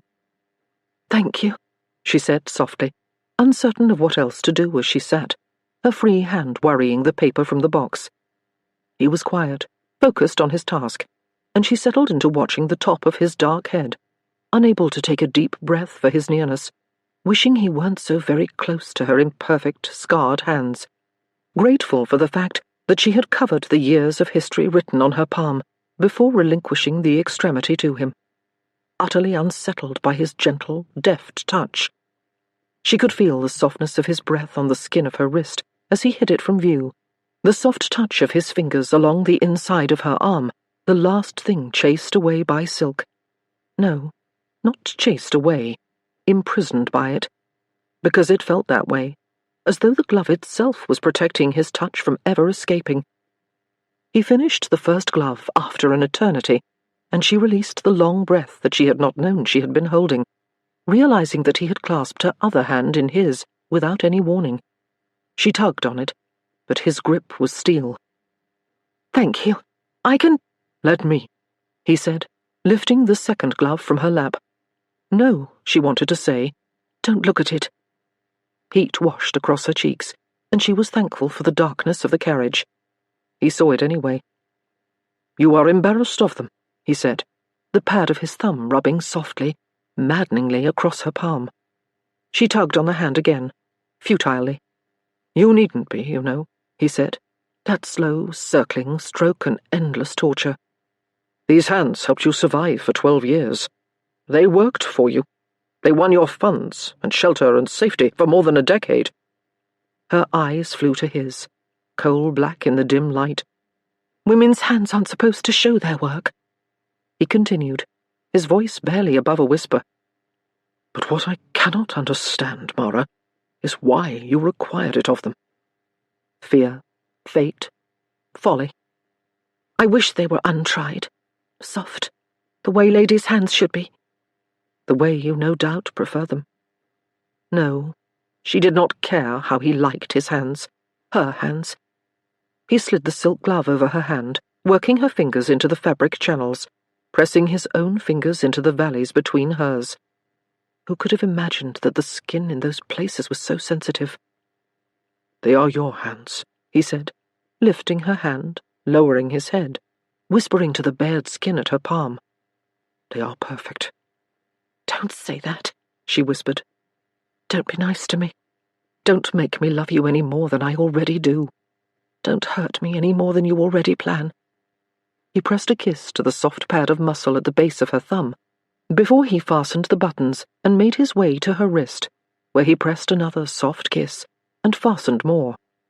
And so it went, on and on, up the inside of her arm with light, delicate kisses, each sending a shock of heat through her, each locked in by silk, by him, each one a ruination of its own, as it made her want to crawl into his lap and do his bidding without question. When he reached the final stretch of buttons, the one that would encase her elbow, he lingered on the bare skin there, pressing his warm lips to that sensitive place that she'd never before known, lingering when she gasped at the pleasure of the caress, parting his lips, stroking his tongue in a long, languorous circle of glorious heat. She couldn't stop herself from sliding her free hand into his hair, holding him there, at that wicked, wonderful place, hating the damn glove that kept her from touching him, cursing it aloud. She felt his lips curve against her skin, the smile chased away by a painless, unbearable scrape of his teeth before he finished his torture, and then his task. In that moment, he could have had anything he asked. She would have given it with deep, abiding pleasure, which was what made this man more dangerous than anyone in London thought.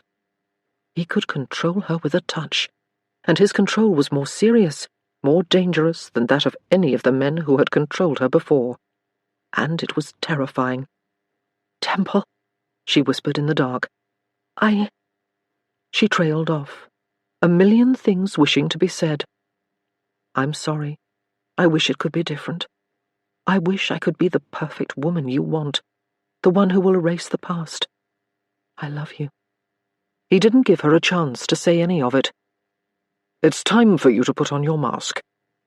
He sat back against the carriage seat, looking utterly unmoved by the entire experience. "We've arrived." Chapter 16. The gloves had been a mistake. He realized that the second he started buttoning her into the damn things. Not that he hadn't imagined buttoning her into them the second they arrived at his home.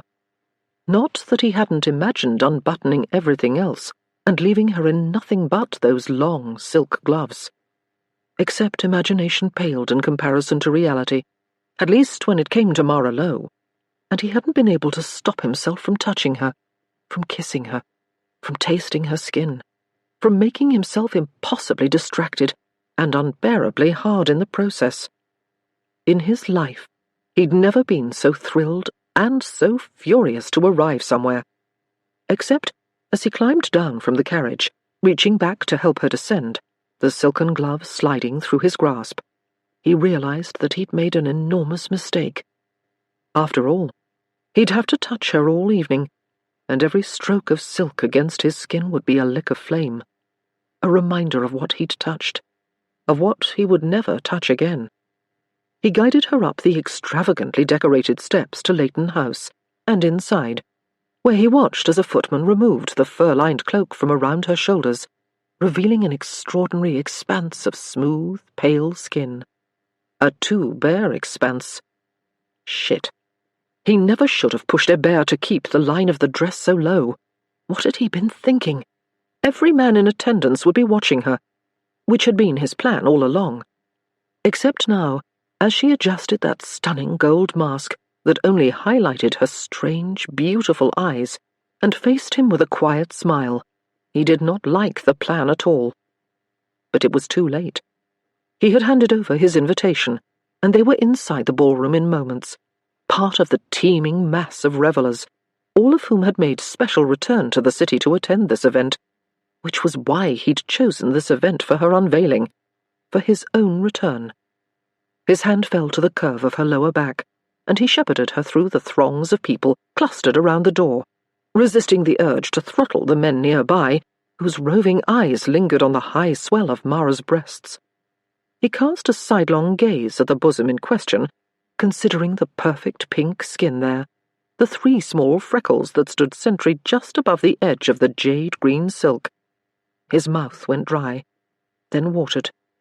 He cleared his throat, and she looked up at him, eyes wide and questioning behind the mask. "Well, Your Grace, you have me here now. What do you intend to do with me?" What he wanted to do to her was to take her home and spread her bare in his bed and rectify the missing events of that evening 12 years prior. But that was not the answer she was expecting, and so instead, he captured her gloved hand in his and led her into the crowd.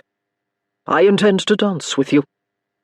She wasn't in his arms for half a second when he realized that the idea was nearly as bad as gifting the woman gloves. Now she was warm and smelling of softness and citrus, and she fit perfectly in his good arm as he fell into the steps he shouldn't remember. And there, in thinking of the steps, he hesitated over them. He captured himself, but she noticed the misstep as she had his prior smoothness. She met his gaze, her eyes light inside gold filigree. "When was the last time you were somewhere like this?" "You mean inside a legitimate aristocratic ballroom at a legitimate aristocratic event?" She inclined her head as he executed an elaborate turn to avoid another couple. "More than a decade." She nodded. 12 years. He did not like the exactness of the answer, but he could not say why. When Temple rubbed elbows with the elite of the ton, it was most often on the floor of the casino after a fight, when he'd proven his worth with muscle and force. He was the strongest of them, the most powerful. No longer. His bad hand flexed in the sling, unfeeling and unsettling, and he hated it, in part because of the woman in his arms, because he might never feel her skin with it, her hair, and if she discovered his new failing, he might be less than a man for her. But he should not care. After all, he would never see her again after tonight. It was what he wanted. Lie. "Tell me about it," she said, and he wished she hadn't. He wished she was not interested in him, wished she did not so easily draw his attention, his regard, wished she did not make him feel so goddamn out of control. Now is hardly the time for a conversation. Her beautiful gaze turned wry, and she looked around the room at the couples dancing around them. "You have somewhere to be." She was entirely at his whim. He could tell her to remove her mask that moment. He held all the cards, and she none of them. And still she found room to tease him. Even now, minutes from her destruction, she stood her ground. The woman was remarkable. "I was forced to attend the coming-out party of a neighbor." Pink lips curved beneath the mask, underscoring the provocativeness of her costume. "You must have enjoyed that, being forced into little mincing quadrille steps to even the ratio of males to females at the ball in question." "My father had made it clear that I had no choice," he said. "It was as future dukes did." "And so you went?" "I did." "And did you hate it? All the young ladies throwing their handkerchiefs at your feet, so you'd have to stop and retrieve them?" He laughed. "Is that why they did it?" "A very old trick, Your Grace." "I thought they were simply clumsy." Her white teeth flashed. "You hated it?" "I didn't, actually," he said, watching her grin fade to a curious smile. "It was tolerable." It was a lie. He'd adored it. He'd loved every second of being an aristocrat. He'd been thrilled at all the mincing and my-lording and the sense of pleasure and honor that he'd had as all of London's youngest, prettiest women had chased after him for attention. He'd been rich and intelligent and titled, all privilege and power. What wasn't to love? "And I am certain the ladies of the land were grateful that you did your duty." Duty. The word echoed through him, as faded as the memory. Gone with his title, when he'd woken in that blood-soaked bed. He met her eyes.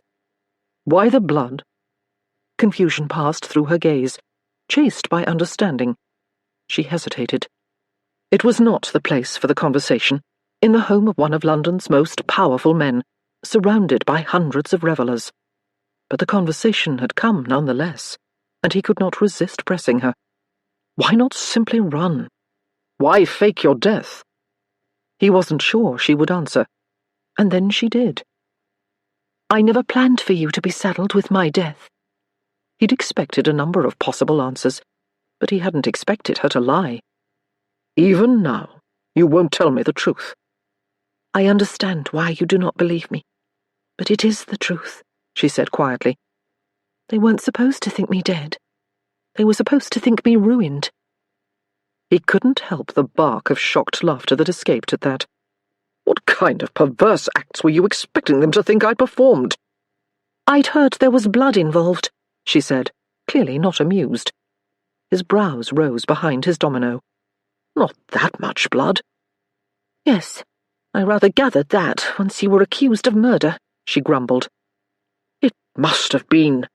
He thought back on the morning. "A pint." He laughed in earnest then. "A pint of pig's blood." She smiled then, small and unexpected. "I have made up for it by treating Lavender very well." "So, I was to have ruined you." He paused. "But I didn't." She ignored the words. "I also never expected you to sleep so long. I drugged you to keep you in the room long enough for the maids to notice. I'd been careful to make sure we were seen by two of them." She met his eyes. "But I swear, I thought you would be up and escaped before anyone found you." "You'd thought of everything." "I overdid it." He heard the regret in the words as she paused, as the orchestra stopped playing, instantly releasing his hands. Wondered if it was regret for her actions, for their repercussions, or for now, for the revenge he had promised her. Wondered if it was for herself, or for him. He did not have a chance to ask, as she stepped backward, colliding with another masked man, who took the moment to have a good look at her. "If it isn't the fighter from the fallen angel," he leered. "Find someone else to admire," Temple said darkly. "Come now, Temple." The man lifted his mask, revealing himself to be Oliver Densmore, king of idiot fops, the man who had offered for Mara as she'd stood in the ring of the angel. "Surely we can make an arrangement. You can't keep her forever." He turned to Mara. "I'll pay you double. Triple." Temple's good hand fisted, but she spoke before he could strike. "You cannot afford me, sir." Densmore cackled and returned his mask to his face. "It would be worth the trouble, I think." He tugged on one of Mara's auburn curls and was gone into the crowd, leaving Temple seething with anger. She'd protected herself, because she could not trust him to protect her, because he had vowed to do just the opposite. As though the run-in had never happened, Mara returned to the conversation. "I know you don't wish to hear this, but I think it's worth telling you nonetheless. I really am sorry." "You are ignoring him." She paused. "The man? It's best, don't you think?" "No." He thought it was best for Densmore to lie face down in a ditch somewhere. Right now he wanted to chase the man through the crowd and put him there. She considered him, her beautiful eyes clear and honest through the mask. "He treated me like a lady of the evening." "Precisely." She tilted her head. "Is that not the point?" Christ, he felt like an ass. He couldn't do this to her. "At any rate," she continued, unaware of his riotous thoughts, "I am sorry." And now she was apologizing to him, as though he hadn't given her a dozen reasons to hate him, 100 of them. "It's nowhere near a decent excuse," she pressed on. "But I was a child, and I made mistakes, and had I known then—" She trailed off. "I wouldn't have done it." No, he might not want to hear the apology, but he most definitely wished to hear that she would take it all back if she could, that she'd give him back his life. He couldn't help himself. "If you had known then—" Her voice grew soft, and it was as though it were just the two of them in that ballroom, surrounded by half of London. "I would not have used you, but I still would have approached you that night, and I still would have run." He should have been angry, should have felt vindicated. Her words should have chased away all his doubts about his plans for the evening, but they didn't. "Why?" She looked to the wall of doors, opening out onto the Leighton House gardens, several left slightly ajar to allow the stifling air in the ballroom out. "Why, which?" He followed her as if on a string. "Why approach me?" She smiled, quiet and small. "You were handsome. And in the gardens you were irreverent. And I liked you. And somehow, in all of this, I still rather do." Like was the most innocuous, tepid of words. It did nothing to describe how she should feel for him, and it did absolutely nothing to describe how he felt for her. He couldn't stop himself. "Why run?" "Tell me the truth," he willed. "Trust me." Not that she should. "Because I was afraid your father was like mine." The words came like a blow, quick and in his blind spot, the kind that made a man see wild stars, bright and painful like truth. She'd been 16, and set to marry a man 3 times her age. A man whose last 3 wives had met unfortunate fates. A man who counted her bastard of a father among his closest friends. A man whose son was an inveterate womanizer, even at 18. "I would never have let him hurt you," he said. She turned at that, her eyes liquid. He would have protected her from the moment he met her. He would have hated his father for having her. "I didn't know that," she said softly, the words filled with regret. She'd been terrified. But more than that, she'd been strong. She'd chosen a life in the unknown over a life with a man who might well have been her father's second. Temple had been collateral damage. She was frozen, all long limbs and grace, poised at the edge of the ballroom, staring at the doors, leading into blackness. And the metaphor was not lost on him. It was another time, another threat, another moment that had revealed too much of Mara Lowe, and she was no longer afraid of the darkness beyond. She had lived 12 years in the darkness, just as he had.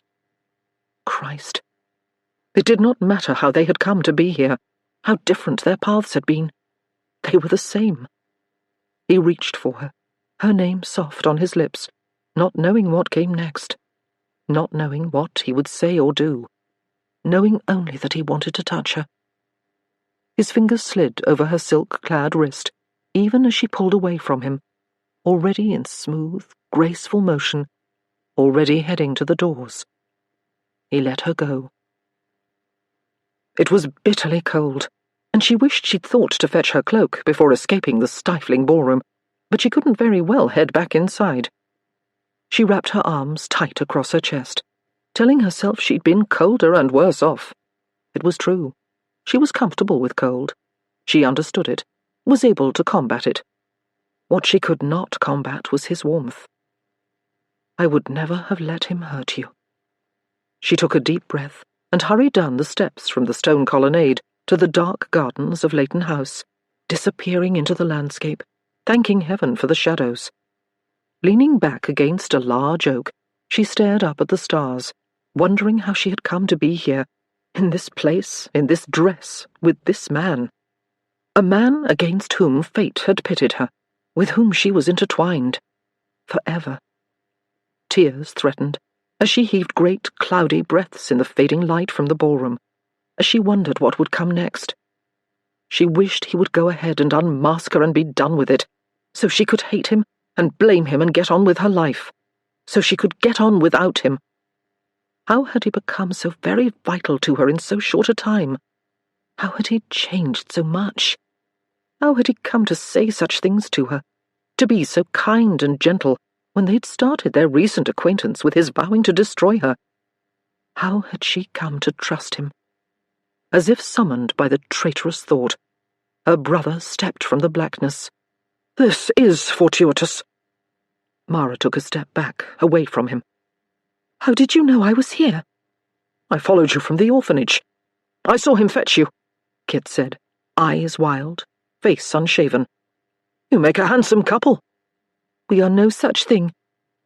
He was quiet for a moment, then said, "What if you'd been betrothed to him instead? Then maybe we wouldn't be in this mess." The question stung. What if? If she had a shilling for every time the words had floated through her head, she'd be the richest woman in London. The words didn't help. All they did was fill one's head with empty dreams. But still the words echoed. What if? What if she'd married him, that handsome young marquis with a wicked smile, who kissed her as though she were the only woman in the world? What if they'd married, and built a life together, with children and pets, and kisses trailed down her arm, and silly private jests that proved they belonged to one another? What if they'd loved? Love. She turned it around in her mind, considering its curves and angles. Even now she didn't understand it as others did, as she had dreamed of it when she was a child, as she'd mourned it during that wicked month leading up to her wedding, when she'd cried into her pillow and bemoaned the lack of love between her and her ancient fiancé. But now she loved, and it was hard, and it was painful, and she wished it would go away. She wished it would stop tempting her with ideas of a different life. Imagining another life was all danger, the fastest way to pain and anguish and disappointment. She lived in reality, never in dreams. And still, the thought of that boy 12 years ago, of the man now, of the life they might have had, if everything had been different. "Did you receive my letter?" She nodded, hot guilt spreading through her. Kit was here. Temple, mere feet away. Even speaking to her brother, felt like betrayal of the man who had come to mean so much. "You understand why I need your help," Kit said, coming closer, tone all kindness, devoid of the anger no doubt simmering. "I have to leave London if those bastards find me." But they weren't bastards. They were the most loyal men she'd ever met. And Temple, he had the right to be so angry. She'd stolen his life all those years ago, and Kit had nearly taken it from him again. "Mara," Kit said, an echo of her father. "I did it for you." She hated him then, the younger brother whom she had loved so much. Hated him for his impulsiveness and his recklessness and his stupidity. Hated him for his anger, his coldness, the choices he'd made that impacted them both, that had made her life this elaborate, unbearable mess. "Don't you see that he's done this to you?" Kit said, the words smooth as silk. "The killer Duke. He's turned you into his whore, and he's turned you against me." She might have accepted those words as fact at the beginning of all this, but now she knew better. Somewhere, while he'd taught the boys of McIntyre's that vengeance was not always the answer, and protected Lavender from certain death, and saved Mara from attackers, he'd made her love him. And in that, he'd set her free. "You think I don't see it? The way you think of him?" Kit came toward her, disgust in his words. "I see the way you look at him, the way he owns you, the way he manipulates you like a puppet on a string. You don't care that he took everything from me." She didn't. She cared only that Temple was avenged, that he finally had the life for which he was destined, that perfect wife, those perfect children, the perfect world he'd deserved from birth, and that she'd stolen from him. The only thing she had to give him. Tears stung. "Go away, Christopher." She chose the name purposefully, for he was no longer a child, and she would no longer be blamed by him. "If you are caught, they will punish you. And you won't stop them." Not even if she could. "I won't." He hated her. She could see it in his eyes. "I need money." Always money. It was always paramount. She shook her head. "I don't have anything for you." "That's a lie," he said, coming toward her. "You're hiding it from me." She shook her head, telling him the truth. "I haven't anything for you." Everything she had was for the orphanage, and the rest, it was for Temple. She had no room for this man. "You owe me. For what I suffered. For what I still suffer." She shook her head. "I don't. I've spent 12 years trying to convince myself that what I did was right, thinking that I hurt you, that I made you." She shook her head. "But I didn't. Boys grow. Men make choices, and you should count yourself lucky that I do not scream until half of London comes running and finds you." He stilled. "You wouldn't." She thought of Temple, still and wounded on the table in his rooms at the Angel. Thought of the way her chest had ached, and her heart had pounded, and she'd been terrified that he would not wake. A centimetre left or right, and Kit would have killed the man she loved. "I would not hesitate." His anger overflowed. "So you are his whore after all." If only it were that easy. She stood firm in her place, refusing to cower. When he saw her strength, his voice became a high-pitched whine. "You also made mistakes, you know." "And I pay for them every day." "I see that, with your pretty silk dress and your coat lined in fur and your mask made of gold," he said. "What a hardship." He seemed to have forgotten what was to come for her, how she would assume the mantle of punishment for his crimes. "I have paid for it every day since I left, and more since I returned. You are lucky I have taken the brunt of the punishment for our sins, and for yours alone." "I don't require your protection." "No," she snapped.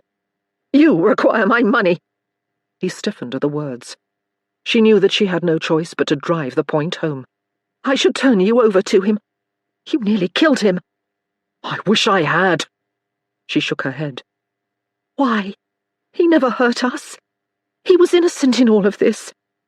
He was the only one. "Innocent? Kit spat. "He ruined you." "We ruined him!" she cried. "He deserved it!" Kit's voice rose to a fevered pitch.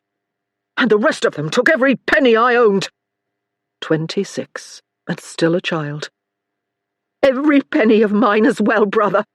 He stilled. "They did not force you to wager." "They did not stop me either. They deserve what they received." "No, they don't. He didn't." "He's turned you against me. Me, who kept your secrets all these years.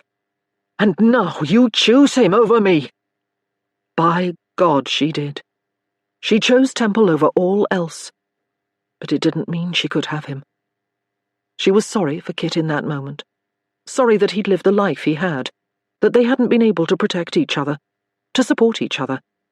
And she mourned him, that laughing, loving boy he'd been, who'd found her a pint of pig's blood and sent the maids across the grounds of Whitethorn Abbey to ensure that she and Temple would be seen before she faked her own ruin, before she ruined a man who had never deserved it. She shivered in the night, running her silk gloves over her arms, unable to keep the cold at bay, perhaps because it was coming from within. And there, racked with sorrow, she reached into her reticule and extracted the only money she had, the last of her stash, designed to get her to Yorkshire, to start again. She gave her brother the coins. "Here, enough to get you out of Britain." He sneered at the paltry amount, and she hated him all the more. "You were welcome not to take it." Kit was quiet for a long moment, before he said, "So, that's it then?" She swallowed back her tears, tired of this life she lived, of the way she'd had to run and hide for so long, of the way she'd lived in the shadow of her past. There was a part of her that thought the money might buy her freedom. It might send Kit away and give her a chance at something else, something more. Temple. That's it. He disappeared into the darkness, the way he'd come. Guilt flared, but not for Kit, not for his future. She'd given him money and a chance at a new life, and in doing so, she'd stolen Temple's retribution. Somehow, that was worse than all the rest. She had betrayed him, and it did feel like a betrayal, even as she stood outside the place where he planned to take his revenge, even as she knew that she should loathe him and wish him ill for making his revenge somehow paramount, even as he treated her with kindness she'd never received from another. If this was love, she wanted none of it. Long after her brother left, Mara sat on a low wooden bench, feeling more alone than she ever had in her life. Tonight she would lose her brother, the orphanage, and this life she'd built for herself. Margaret McIntyre would join Mara Lowe, exiled from society, from the world she knew. But none of that seemed to matter. Instead, all she could think was that tonight she would lose Temple. She would give him the life for which he'd been born, the high-born wife, the aristocratic children, the perfect legacy. She would give him the life that he had always wanted, of which he'd dreamed. But she would lose him, and it would have to be enough. She was beautiful. Temple stood in the darkness, watching her as she sat straight and true on a low wooden bench carved from a single tree trunk, looking as though she'd lost her dearest friend. And perhaps she had. After all, in the moment she'd given Christopher Lowe the scraps from her reticule and sent him from England, she'd lost the brother she'd loved, and the only person who knew her story. A story for which Temple would raise London. He should loathe her. He should be furious that she'd helped Lowe escape, that she'd sent him running into the night instead of turning him over. The man had tried to kill him. And yet, as he watched her, cold and alone in the Leighton Gardens, he couldn't loathe her. Because somehow, in all of this madness, he understood her. He could see it in the way she held herself, stiff and unmoving, lost in her thoughts and the past, in the way she owned every one of her actions, in the way that she had never once cowed from him since that dark night that had changed both their lives. She thought she deserved the sadness, the loneliness. She thought she'd brought it upon herself, just as he had. Christ, He didn't simply understand her. He loved her. The words came like a blow, surprising and strong and true. He loved her. All of her. Somehow. The girl who had ruined him and somehow at the same time set him free, and the woman who stood before him now, strong as steel, and everything he'd ever wanted. All those years, he'd imagined the life he might have had, the wife, the children, the legacy. All those years, he'd imagined being a part of the aristocracy, powerful and entitled and unquestioned. And he'd never guessed that it would all pale in comparison to this woman and the life he might have had with her. He would have saved her from his father, would have loved her better, harder, with more passion. He would have protected her, and he would have waited for her. He knew it was wrong and scandalous, but he would have waited until the day his father died, and then taken her for his own, and shown her the kind of life she deserved, the one they both deserved. She sighed in the darkness, and he heard the sorrow in the sound, the deep, enduring regret. Was she sorry she hadn't left with her brother? That she hadn't taken the chance to run without ruin? Ruin. Somehow that goal had been lost in the darkness. He'd waited too long, come to know her, to understand her, to see her. And now, all he wanted to do was to take her home and make love to her until they'd both forgotten the past, until all they could think of was the future, until she trusted him to share her thoughts and her smiles and her world, until she was his. It was time to begin again. He came out of the darkness, into her light.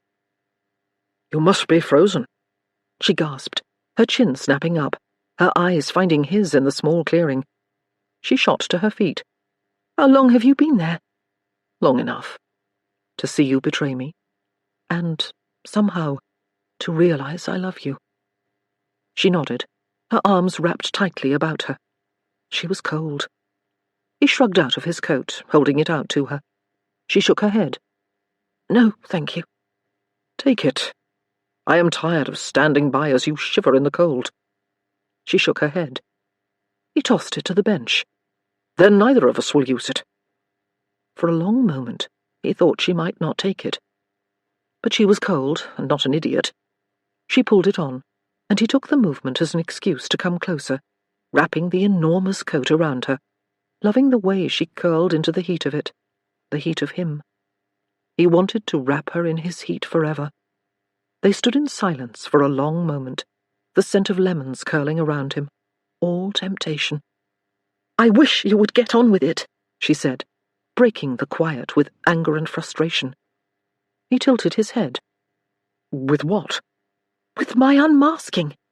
It is why I am here, is it not?" It had been, of course. But now, "It is not yet midnight." She gave a little laugh. "Surely you needn't stand on ceremony. If you unmask me early, then I can leave, and you can resume your position of valued duke. You've been waiting long enough for it." 12 years, he said, watching her carefully, seeing the desperation in her eyes. "Another hour is nothing." "And if I told you it was something to me?" His eyes tracked her face. "I would ask why you are suddenly so eager to be revealed." "I am tired of waiting, tired of standing on tenterhooks until you decide my fate. I am tired of being controlled." He wanted to laugh at that. The idea of his having any control over her was utter madness. Indeed, it was she who consumed his thoughts, who threatened his quiet, logical life, who threw it into disarray. "Have I controlled you?" "Of course you have.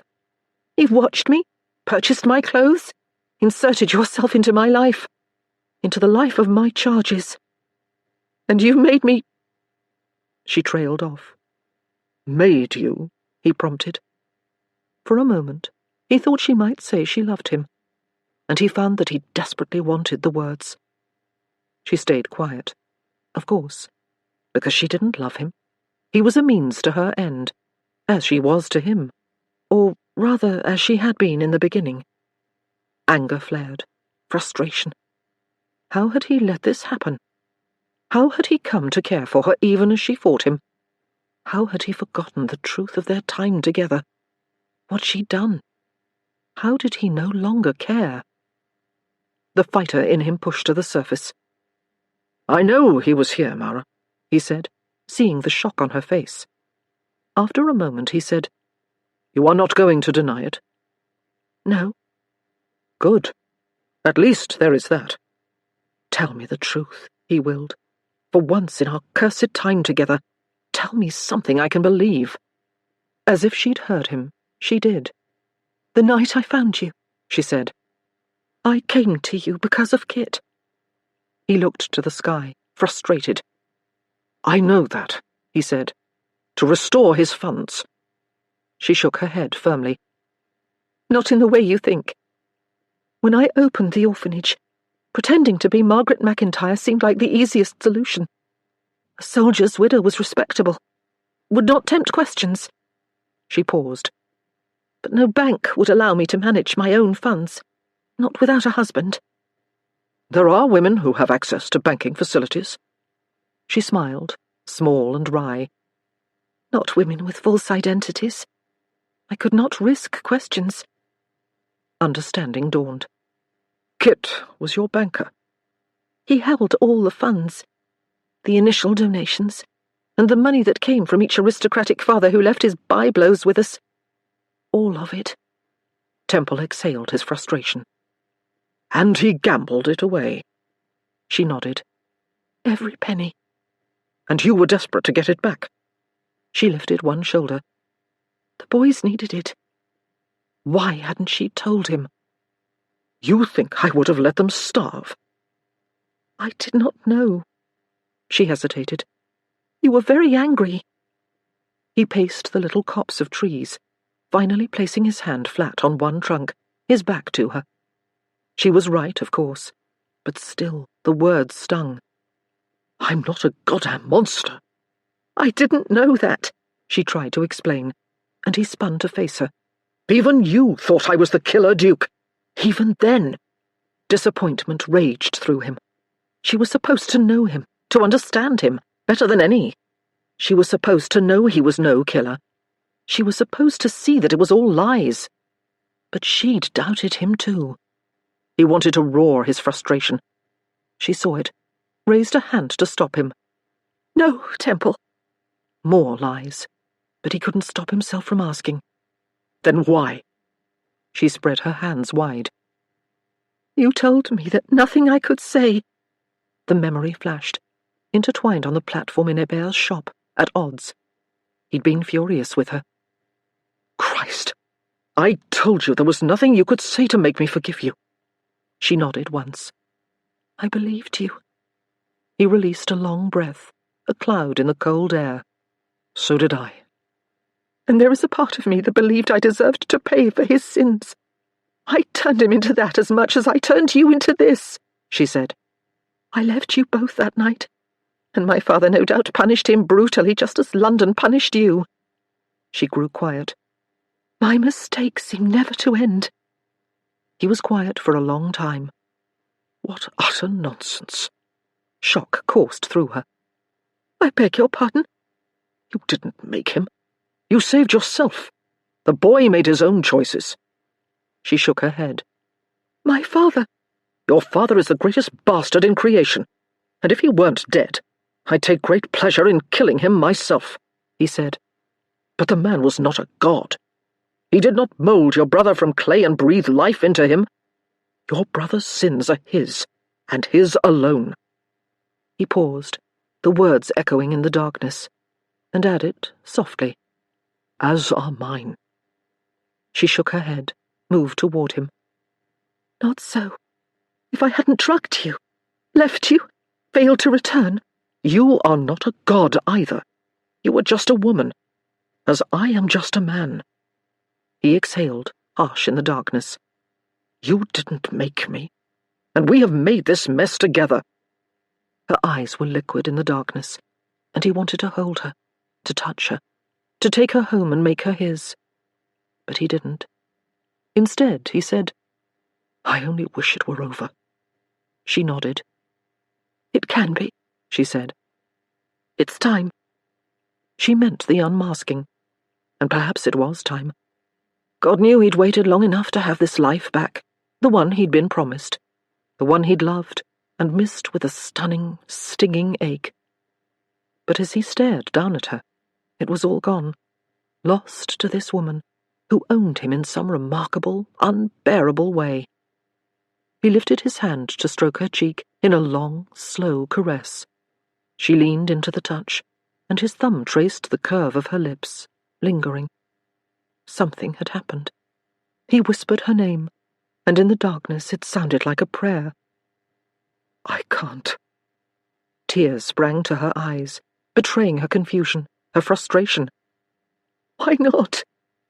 Because I love you. He shook his head. Because I find I no longer have a taste for vengeance. Not if it will hurt you. She went still beneath his touch, and he saw the myriad of emotions race through her before she reached for his hand. He pulled away before she could catch it and reached into his jacket pocket. He extracted the bank draft, the one he'd planned to give her after her unmasking this evening, the one he had to give her now, the one that would release them both from this strange, painful world. Handed it to her. Her brow furrowed as she took the paper in hand, reading it. What is this?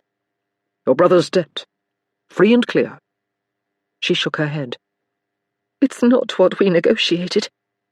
It's what I'm giving you nonetheless. She looked up at him then, sadness and something else in her gaze, something he hadn't expected. Pride. She shook her head. No. Take it, Mara, he urged. It's yours. She shook her head once more and repeated herself. No. She folded the draft carefully and tore it in half, then in half again, then in half again. What in hell was she doing? That money could save the orphanage 12 times, 100 of them. He watched as she continued her tearing, until she was left with little bits of paper, which she sprinkled on the snowy ground. His heart pounded in his chest as he watched the little white squares dust the toes of his boots. Why would you do that? She smiled, sad and small in the darkness. Don't you see? I'm through taking from you. His heart pounded at the words, and he reached for her, wanting her in his arms, wanting to love her as she deserved, as they both deserved. She let him catch her, pressing her lips to his in one long, lush kiss that stole his breath and flooded him with desire. He wanted to lift her and carry her away, and he cursed his wounded arm for making it difficult to make good on that desire. Instead, he held her close and revelled in the feel of her lips on his, in the smell of lemons that consumed him, in the soft promise of her fingers in his hair. He ravished her mouth until she sighed her pleasure and melted against him. Only then did he release her, loving the way her fingertips found her lips, as though she'd never been kissed quite that way before, as though she did not know that he was going to kiss her that way forever. He reached for her once more, her name already on his lips, wanting to tell her just what she could expect from his kisses in the future. But she stepped backward, out of reach. No, she said. He had waited for 12 years. He did not want to wait any longer. Come home with me, he said, reaching for her, wanting her. It's time we talk. It was time they did more than talk. He'd had enough of talk. She danced back from his touch, shaking her head. No. He heard something firm in the word, something unyielding, something he did not like. Mara, he said. But she was already turning away. No. The word came on a whisper in the darkness as she disappeared for the second time that night, leaving him alone and aching. Chapter 17. You appear to have lost your coat. Temple emptied his third glass of champagne, trading it for a full one from a passing footman's tray, and ignored his unwelcome companion. Instead, he watched the throngs of revellers spinning and swirling across the ballroom floor, their excitement having risen to a fever pitch as wine flowed and time marched. You also seem to have lost your companion, Chase added. Temple drank again. I know you are not here. I'm afraid I am not a hallucination. I told you to stay out of my affairs. Chase's eyes went wide behind a black domino identical to Temple's. I was invited. That's never stopped you from avoiding events like this before. What the hell are you doing here? I couldn't very well miss your crowning moment. Temple turned away, returning his gaze to the room at large. If you're seen with me, people will ask questions. Chase shrugged one shoulder. We are masked. And aside from that, in mere minutes, you shan't be such a scandal. Tonight is the night, is it not? The return of the Duke of Lamont? It was supposed to have been, but somehow everything had gone sour, and he'd found himself in the gardens, staring down at the woman upon whom he'd placed 12 years of anger, no longer having the stomach for retribution. If only that were all. If only he hadn't stared down at that woman and seen someone else entirely. Someone he cared for far too much. So much that he didn't seem to mind that she'd sent her brother into the darkness, free. All he minded was that she'd left as well, because he wanted her back. He wanted her. Full stop. Christ. I told you to leave me alone. How very dramatic, Chase said, the words dripping with sarcasm. You cannot avoid me forever, you know. I can try. Would it help if I apologized? Surprise flared. Apologies from Chase were uncommon. Do you plan to? I'm not fond of the idea of it, I'll tell you. I don't particularly care. Chase sighed. All right. I apologize. For what precisely? Chase's lips went flat. Now you're being an ass. I find it is best to fight fire with fire. I should have told you she was in London. You're damn right you should have. If I'd known— He stopped. If he'd known, he would have fetched her. He would have found her, earlier. It might have been different. How? If I'd known this mess might have been avoided. If you'd known this mess might have been worse. He cut Chase a look. I thought you were apologizing. Chase grinned. I am still learning the ins and outs of it.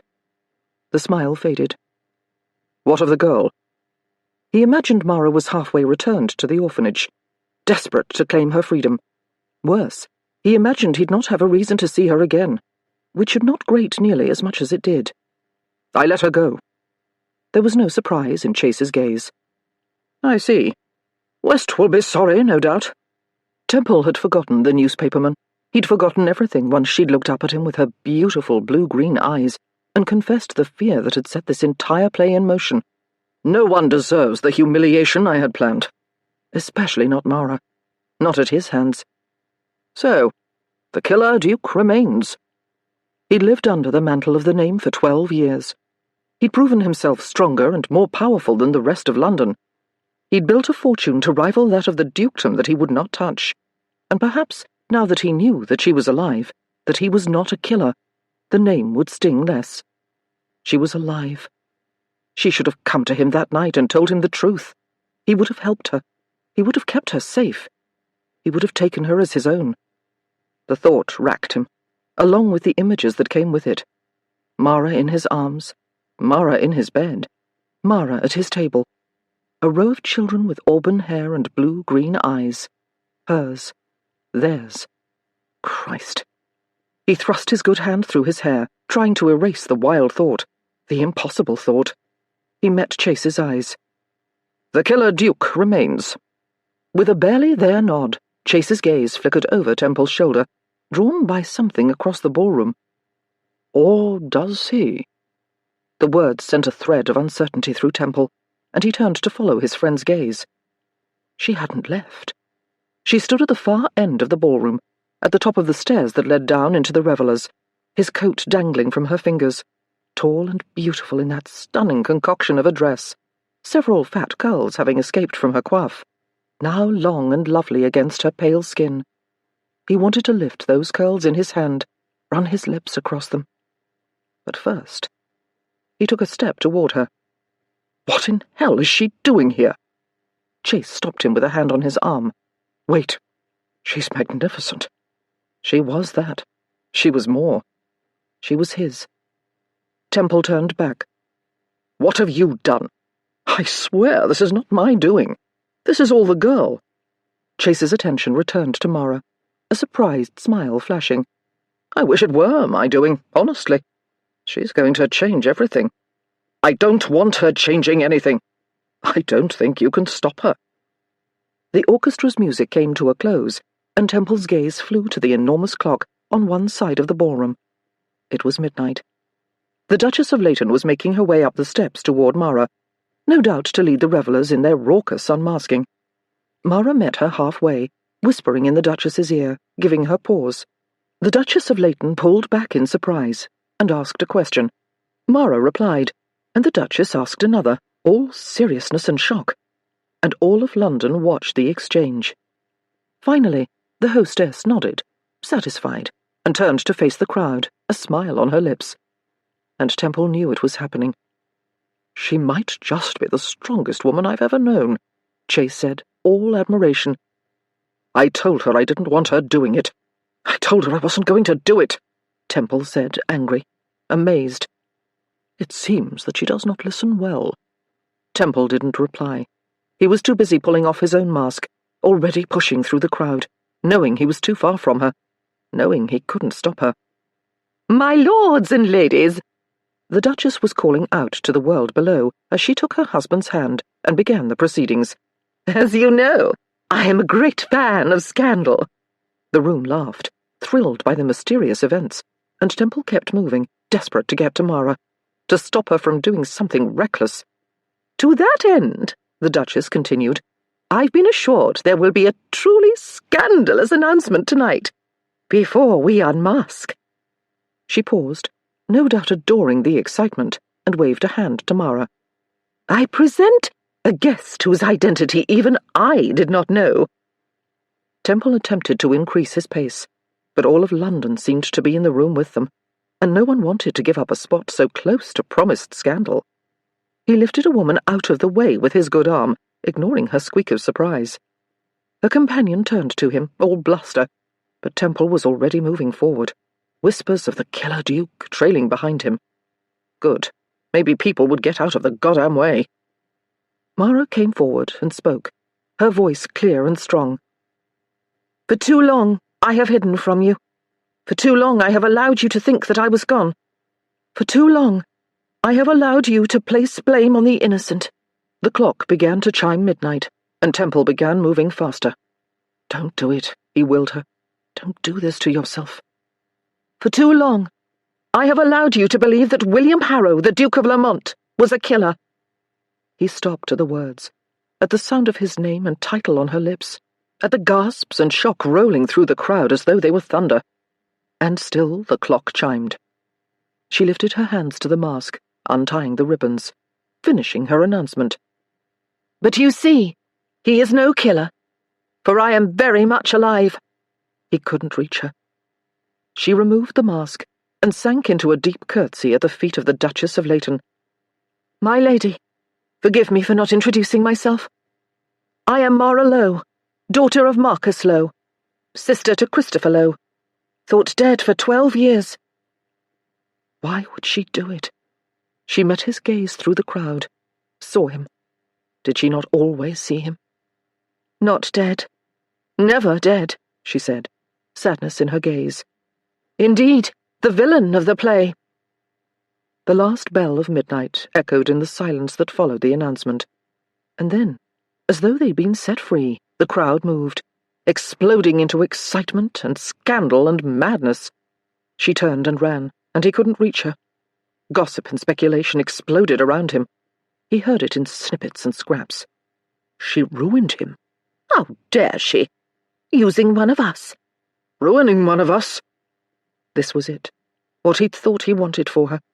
What he'd wished for in the dead of night on the street outside his home all those nights ago. Before he'd realized that her ruination was the last thing he wanted. Before he'd realized he wanted her. He loved her. That poor man. I always said he was too aristocratic to have done any such thing. Aye, and too handsome as well. And the girl, the devil herself. She'll never be able to show her face again. She'd ruined herself. For him. Only now, once he had it, once he heard the loathing in their voices, he hated it, and he hated them, and he had half a mind to battle the entire room. He'd battle all of Britain for her if he had to. A hand came down on his shoulder. "Your Grace." He turned to face a man he did not know, all good breeding and aristocratic bearing, hating the title on his lips. "I've always said you didn't do it. Join us for a game?" He indicated a group of men around him and nodded toward the card rooms off the ballroom. This was it, the goal for which he'd wished. Acceptance. Absolution. As she'd promised. As though none of it had ever happened. Killer Duke no more. But she wasn't there, and it was all wrong. He turned away from his title, from his past, from the only thing he'd ever wanted. And he went after the only thing he'd ever needed. She should have left immediately. He was trapped in the ballroom with all of London hoping to reconcile, and she could have outrun him. She had meant to, but she couldn't bear the thought of never seeing him again.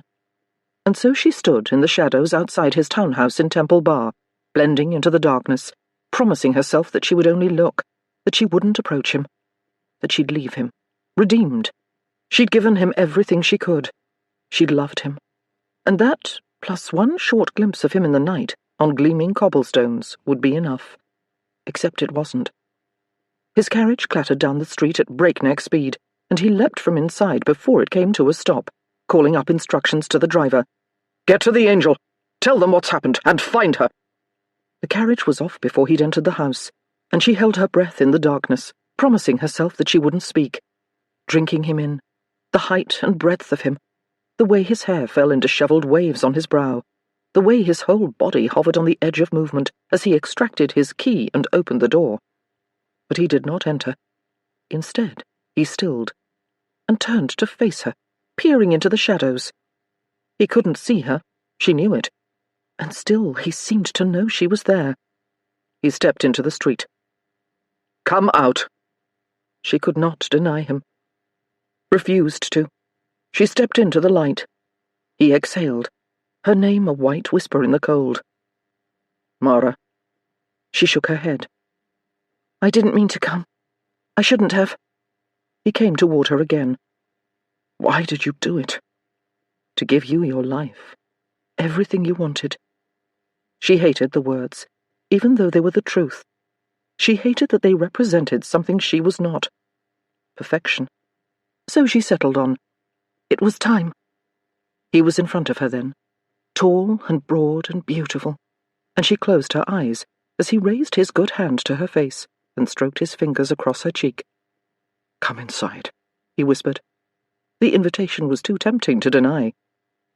Once the door was closed behind them, and she was at the foot of the staircase, he spoke again. "The last time you were here, you drugged me." A lifetime ago, when she thought she could make a stupid arrangement with no repercussions, when she thought she could spend weeks with him without coming to know him, to care for him. "The last time I was here, you scared me." He started up the stairs to the library where she'd left him unconscious. "Are you scared now?" "Yes." "As I am without my laudanum, I don't think it's relevant." He stopped, turned back to look down at her. "It's relevant." "Do you wish for me to be scared?" "No." The word was so firm, so honest, that she couldn't help herself. She followed him up the stairs, as if on a string. He did not stop at the library, instead climbing the next set of stairs up into the darkness.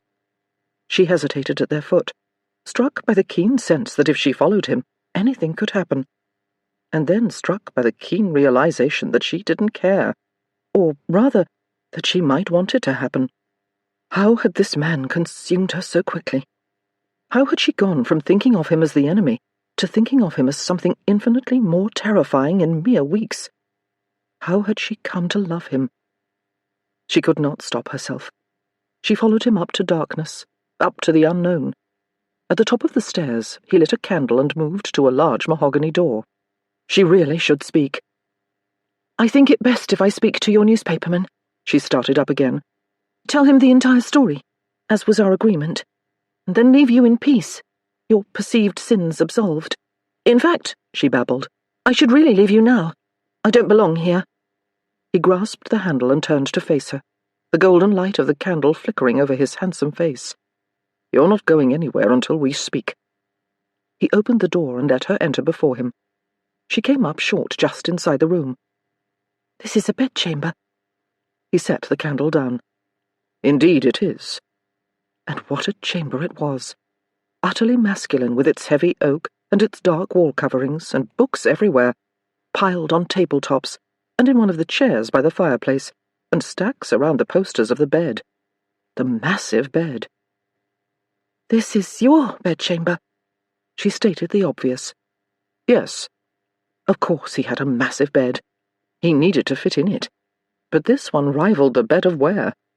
She couldn't take her eyes from it, from its great wooden posts and the web of slats that made up the utterly masculine headboard in beautifully wrought oak, and the lush coverlet that promised heaven, even as it was no doubt woven in hell. "We are to speak here." The words came out on a squeak. "We are." She could do this. She'd been on her own for 12 years. She'd faced far more terrifying moments than this one. But she wasn't certain that she'd ever faced any moment more tempting. She turned to him. "Why here?" He was approaching, having left the candle on a nearby table, and his face was deep in shadow. Her heart began to race in her chest, and perhaps she should have been afraid. But she wasn't. There was no threat in the movement, only promise. "Because once we have spoken, I'm going to make love to you." The frank, honest words tore the ground from beneath her, and her racing heart began to thunder, so loud in her ears that she was certain he could hear it. "You are?" she asked. He nodded once, all seriousness. "I am." Good Lord, how was a woman to think, knowing that? He continued, "And then I'm going to marry you." Her hearing was failing her. "You can't." It wasn't possible. She was ruined, and he was a duke. Dukes did not marry ruined scandals. "I can." She shook her head. "Why?" "Because I wish to," he said, simply, moving to light the fire. "And because I think you wish to as well." He was mad. She watched him crouch low in the glow of the flames, silhouetted in orange light. Prometheus, stolen to Olympus to thieve fire from the gods. He was magnificent. He stood and slipped his wounded arm from its sling, before taking the large empty chair by the fire, removing the black slash of fabric that kept his wounded arm in place, before extending his good arm toward her. "Come here." The words should have sounded like a command, but were a request. She could have refused, but she found she did not wish to. She approached, heading for the chair piled high with books, prepared to move them and make space for herself, but he caught her hand in his. "Not there. Here." He meant for her to share his chair, to share his lap. "I couldn't," she said, white teeth flashing in the firelight. "I shan't tell." She desperately wanted to join him, but she knew better. She knew that if she were in his lap, touching him, she'd never resist him. She hesitated, desperate for clear thought. "I thought you were angry with me." "I am. Quite. Very, even." "Why?" "I did as he wished. I returned your name." He watched her for a long moment, those black eyes seeing everything. "Mara," he said softly, turning her palm to him, running his fingers over the silk there, sending heat shooting through her as though she were wearing nothing at all, as though they were skin to skin. "What if we did not wear the mantle of our past? What if we weren't the killer Duke and Mara Lowe?" "Don't call yourself that," she snapped. He tugged her closer. "I suppose I can't any more. You've ruined my reputation." She stilled. "I thought she wanted it ruined." He tugged again, spreading his thighs, pulling her between them, staring up at her with that serious black gaze that seemed to promise everything she'd ever wanted, if only she'd give in to him. "I thought I did too." Confusion flared. "But you didn't?" He captured her in his good arm, pulling her close, pressing his face into her skirts, his hands stroking down her legs, leaving heat and confusion in their wake. She could not stop herself from threading her fingers through his hair, hating that the gloves kept her from feeling its softness, from touching him. He rocked his face against the soft swell of her and whispered, "You gave up too much." She shook her head. "I righted a wrong. You were innocent." He laughed into the silk of her dress, the sound coming on a warm breath that sent a shiver of pleasure through her. "I am not innocent. The things I've done." "The things you've done are because of what I did to you," she said, loving the feel of his hands on her, of his face against her, of him. "No," he said. "Enough of that lie. I've told it enough for both of us. The things I've done are mine to bear. They are who I am, who I was." He looked up at her. "I was no prize to begin with." It wasn't true, of course. "Nonsense! You were—" "I was an entitled, arrogant ass. That night we met, the first time." She thought of him then, fresh-faced, with a quick smile. "Yes?" "I followed you to your bedchamber. I assure you. It didn't occur to me that we might forge a love for the ages." She smiled. "I assure you, Your Grace. I was not thinking such things either." "Was I rude to you?" She shook her head. "No." He did not meet her gaze, instead asking her torso, "Would you tell me if I were?" Her hand slid down his cheeks, tilting his face up to hers. "It occurs to me that few men would concern themselves with such things," she said, unable to keep the surprise from her tone. "Few men would care, considering that the night in question left you unconscious and thought responsible for a murder you did not commit, a murder that did not occur." He was quiet for a moment, thinking on what she'd said, and she resisted the urge to prompt him into speech. Finally, he said, "I am very happy that it did not occur." He tugged her toward him again, and she toppled into his lap, into his arms, and she should have protested, but they both seemed to have lost their minds, and she found she did not care. His arms came around her, and she could not help but say, "I don't understand why you tossed out revenge." One of his hands slid into her hair, working at the pins that held it together. She felt the wild mass protesting its moorings as he slowly removed them. "I don't understand why you gave it to me anyway." The single hand worked gloriously through her hair, massaging her scalp, sending waves of pleasure through her as her hair came down around her shoulders. Perhaps it was the luxurious caress that made her tell the truth. "You freed me, but it wasn't freedom." His touch stilled as he considered the words, then began anew when he said, "What does that mean?" She closed her eyes, leaned into his caress, told a half-truth. "You left me bound by my actions, by the things I've done to you." She stopped, but his touch continued, drawing more words forth. "Not just 12 years ago. The night Kit met you in the ring. Tonight." She released a long breath, hating the guilt that consumed her over what she'd done that night. She captured the hand of his wounded arm, held it tight in hers. "Tonight, I betrayed you, and you freed me. And I love you, and I could give you the one thing you wanted." She didn't say it, couldn't, was afraid of what would come if she did, afraid he might laugh, afraid he wouldn't. Her eyes opened, finding his, hot and focused on her. "You think too much of me." "When was the last time someone thought of you, Mara?" he asked, his fingers sliding free of her scalp, tracing the rise of her cheekbones, the column of her neck, the ridge of her shoulders. "When was the last time someone cared for you? When have you ever allowed it to happen?" He was mesmerizing, the barely there touch on her skin, the soft skim of his breath as he spoke. She shook her head. "When have you ever trusted someone?" "I would never have let him hurt you." The words that had nearly destroyed her in the ballroom that evening whispered through her. The promise that even then, 12 years earlier, without knowing a thing about her, he would have protected her. The thought devastated her with its temptation. She shook her head. "I can't remember." He sighed, pulling her close, setting his lips to her forehead and cheek, to the curve of her jaw and the line of her neck and the corner of her mouth.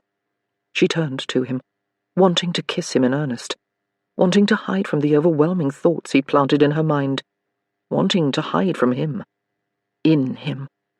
But he wouldn't allow it. "You once asked me how I came by the name Temple," She stilled, not certain she wanted the truth now, not certain she could face it. Yes. It's where I slept the night I arrived in London, after my exile. Her brow furrowed. I don't understand. You slept in a temple? He shook his head. Under one. I slept under the temple bar.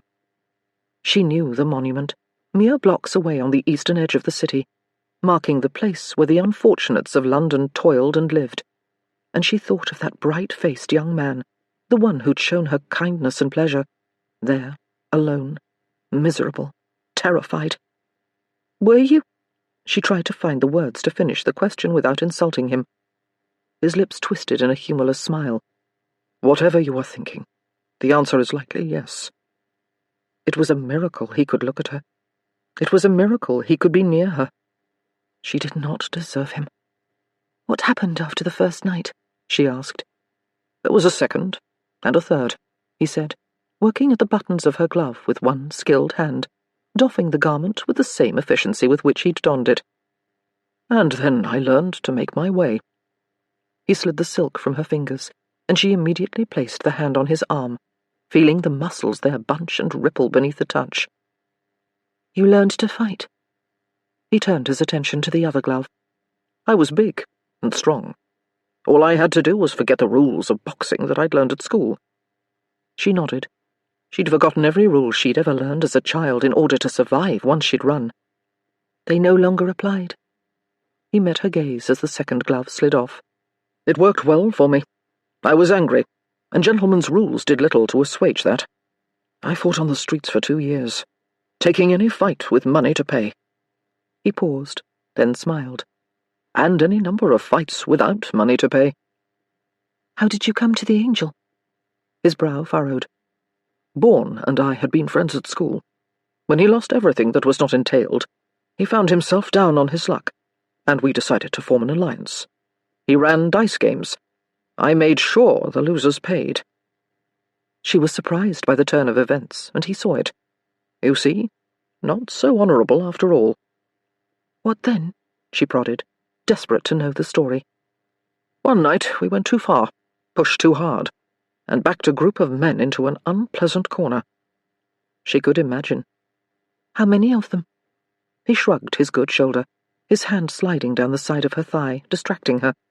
12, maybe more. Her attention returned to him. Against you? And Bourne. Impossible. He smiled.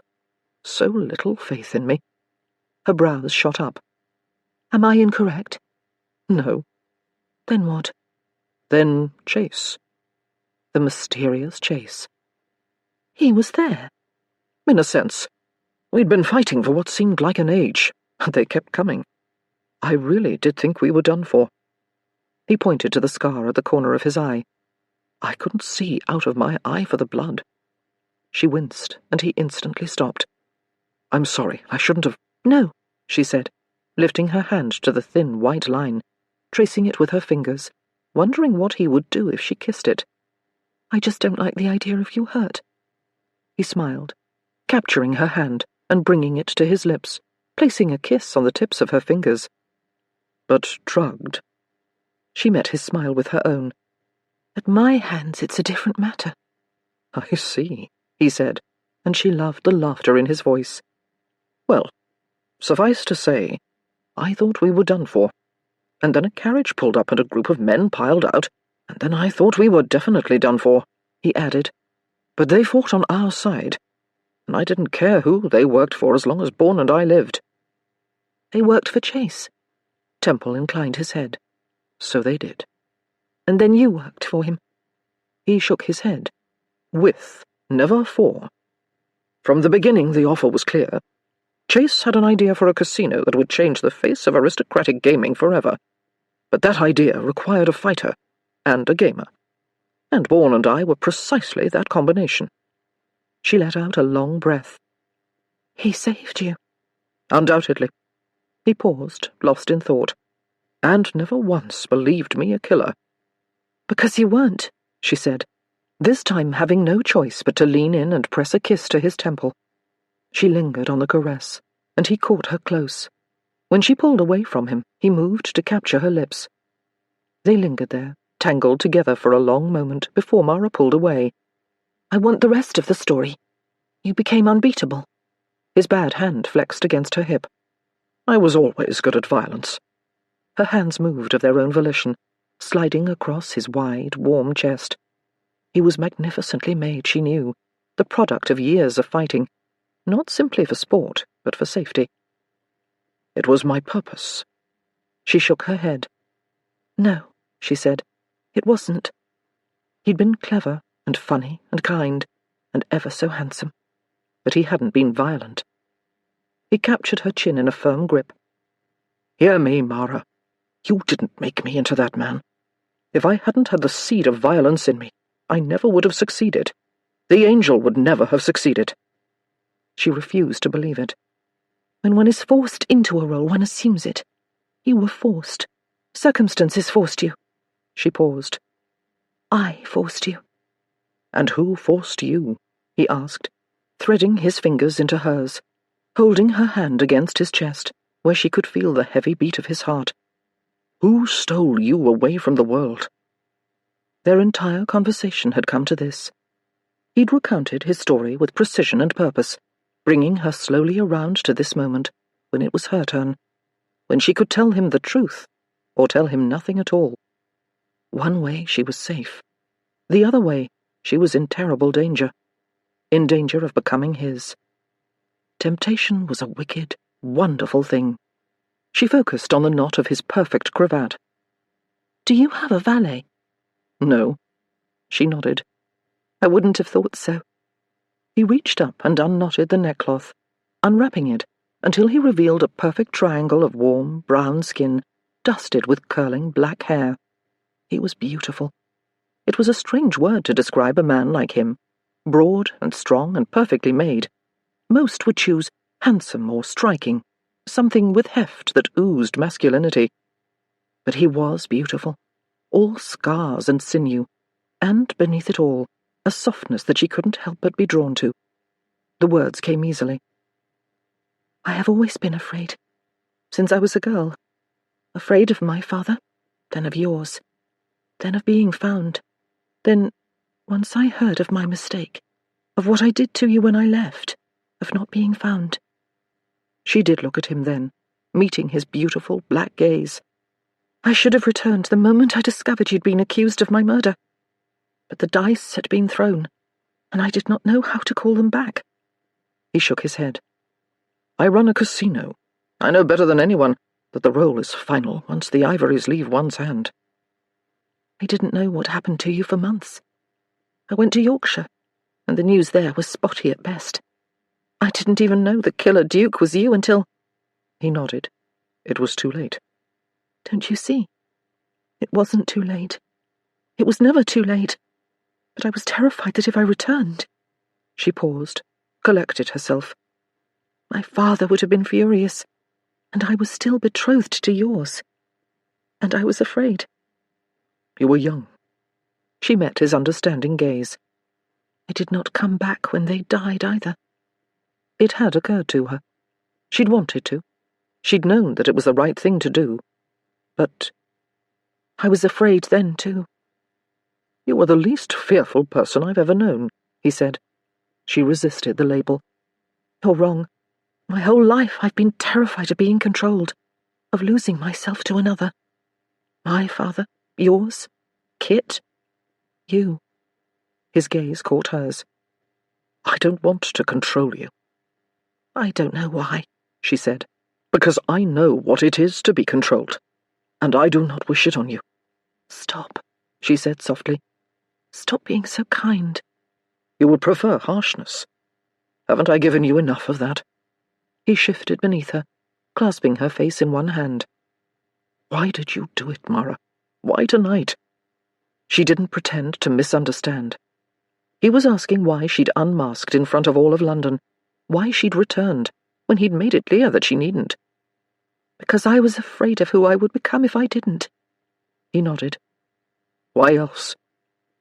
Because I was afraid that if I stayed hidden, it would only be a matter of time before someone found me. Why else? he asked again. Because I am tired of living in the shadows, ruined or not. Tonight, I live in the light.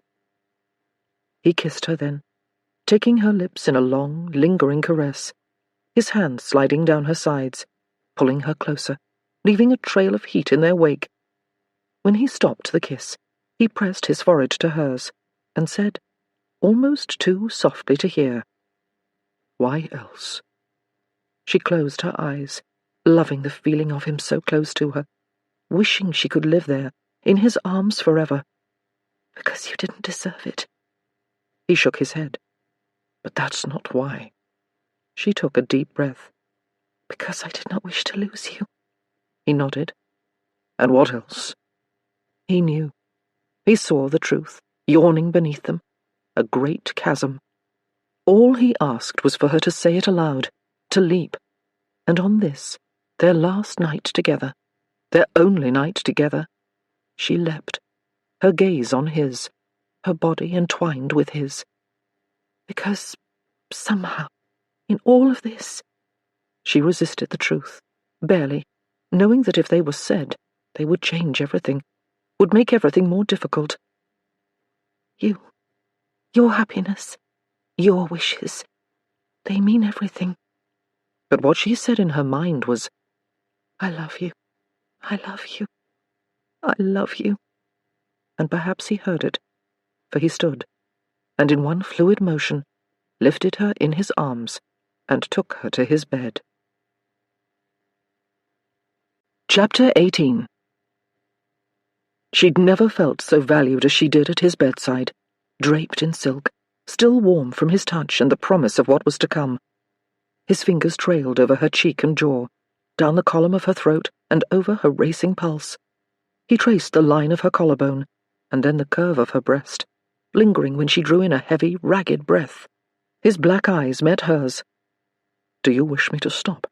No, she said instantly, wishing he would start again, wishing he would keep going, forever. I won't hurt you, he said. She stilled at the words, at the way the promise came from deep inside him. She wondered how many times he'd had to make that same promise to other women, to calm them as they stood an arm's length, closer, to the killer Duke. I know, she said, capturing his bad hand in one of hers, pressing his fingers against her skin, holding his touch to her. She reached her other hand up, threading her fingers through his hair, pulling his lips down to her. You'll never hurt me, she whispered against his lips. He groaned his desire, snaking his free arm around her waist and pulling her tight to him. He whispered her name and took her mouth in a powerful kiss, more devastating than any they'd shared before. Where the previous ones had been rivers of temptation, tickling at the seams of her, this was a wide sea filled with wicked promise. It was wanton. It was wonderful. His hand was everywhere, lush, stroking sin, and hers followed suit, sliding up the soft wool of his coat and into his hair, holding him close, matching his kiss with her own, not stopping until he groaned his pleasure and pulled away from her, leaving her gasping for air and desperate for more of him. No, he whispered, turning her away from him, to face the massive bed, at once ominous and irresistible. His hands came to the fastenings of the gown, working the buttons and ties. Faster, she sighed as he fumbled at the fabric. Hurry. The buttons were stubborn beneath his touch, or perhaps it was his choice to move with such slowness. I will not allow you to tempt me to speed, he whispered in her ear as he worked, the breath of the words sending shivers of anticipation through her. I want the whole night. He pressed a kiss to the curve of her shoulder, his tongue coming out to stroke along the skin there, as the fabric of her bodice came loose, and she caught it to her chest. He lifted one of her hands, kissing her palm, then worrying the pad of her index finger with his teeth. Her dress fell to the floor, his gaze falling to her fine-spun chemise and beautifully boned corset, desire flaring hot and wonderful. I want longer. She sighed at the words.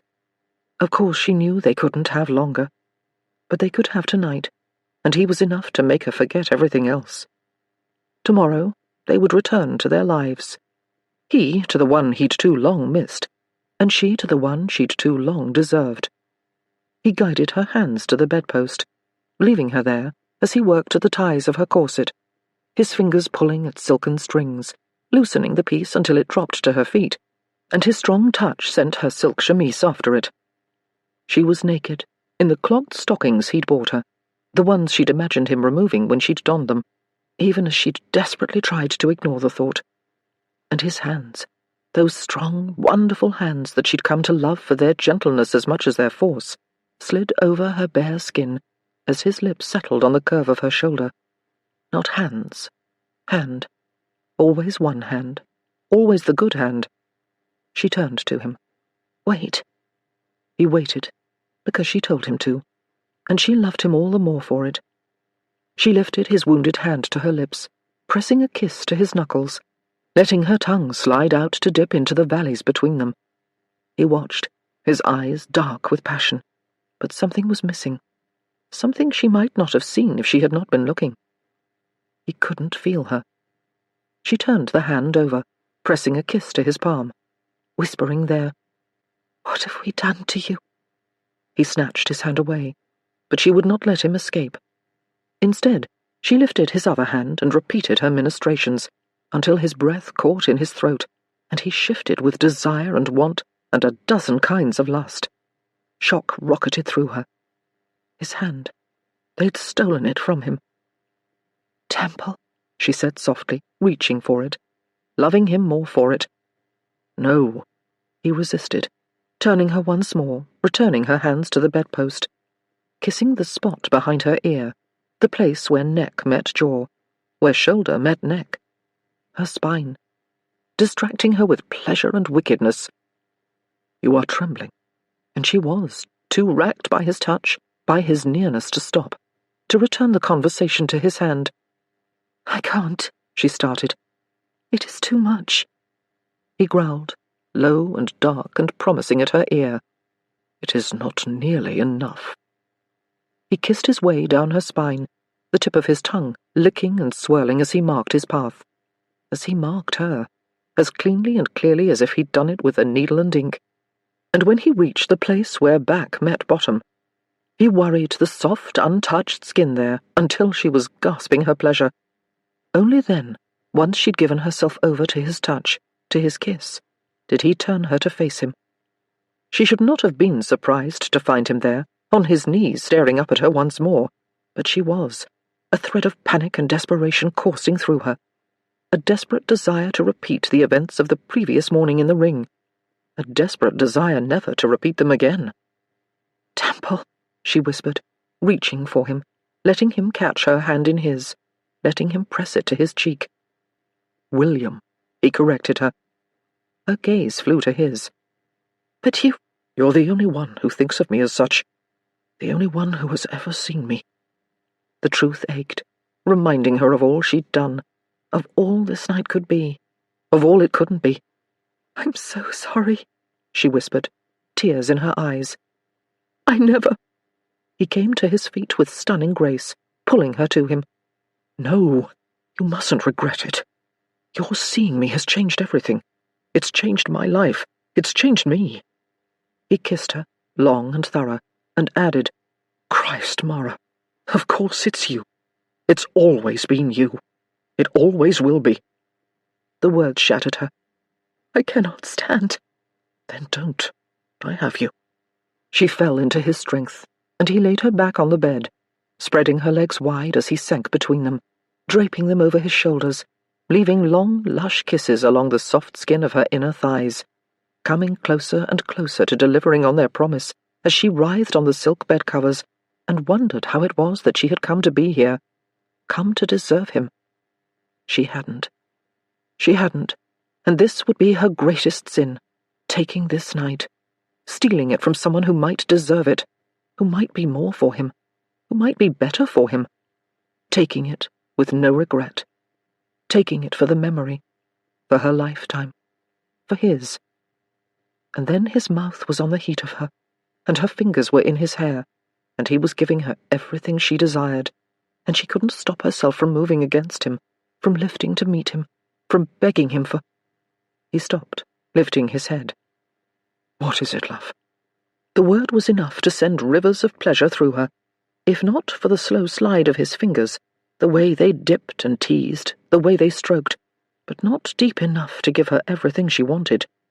She raised her hips to him.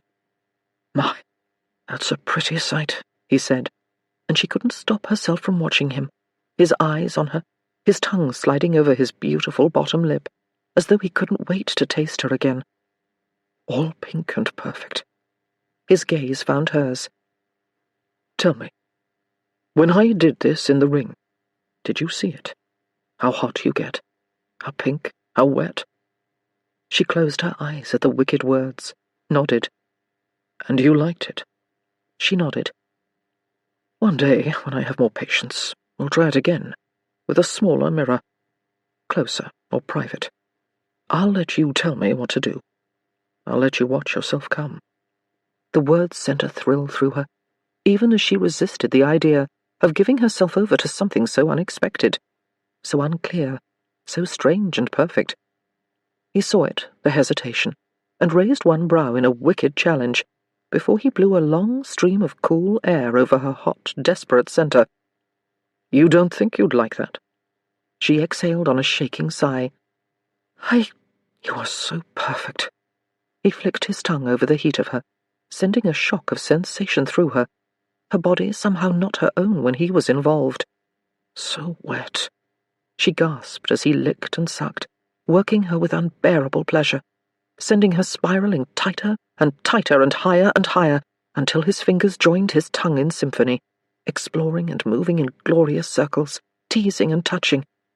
I want you like this, open to me, aching for me, forever. To punctuate that word, forever, and all its temptation, he slid one finger deep, and she could not keep her moan from escaping.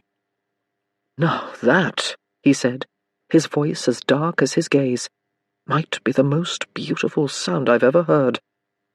That wicked digit retreated, and she bit her lip, face flamed with embarrassment, even as she wanted to clasp him to her and demand he repeat the experience. She did not have to. Let's see if we can make it happen again. A second finger joined the first on a long, irresistible slide. Dear God, he was ruining her. He played her like a virtuoso, as though she were an instrument he had studied for a lifetime. She moaned again, louder and longer, and he rewarded the sound with his mouth, working her in that dark, secret place that was suddenly the center of her. She would never think of pleasure in the same way again. It was forever entwined with him. She came apart in his arms once more, lost to his kiss and his touch and the scent and sound of him, lost to the knowledge that this man was everything she'd ever desired and dreamed and imagined, lost to pleasure, lost to him, and somehow found.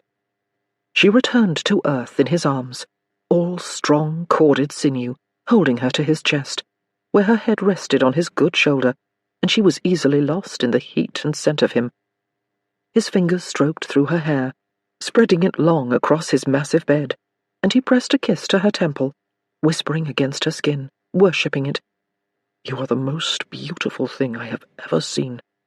She shivered at the words and curled into his warm body, her hand spreading across the white of his shirt.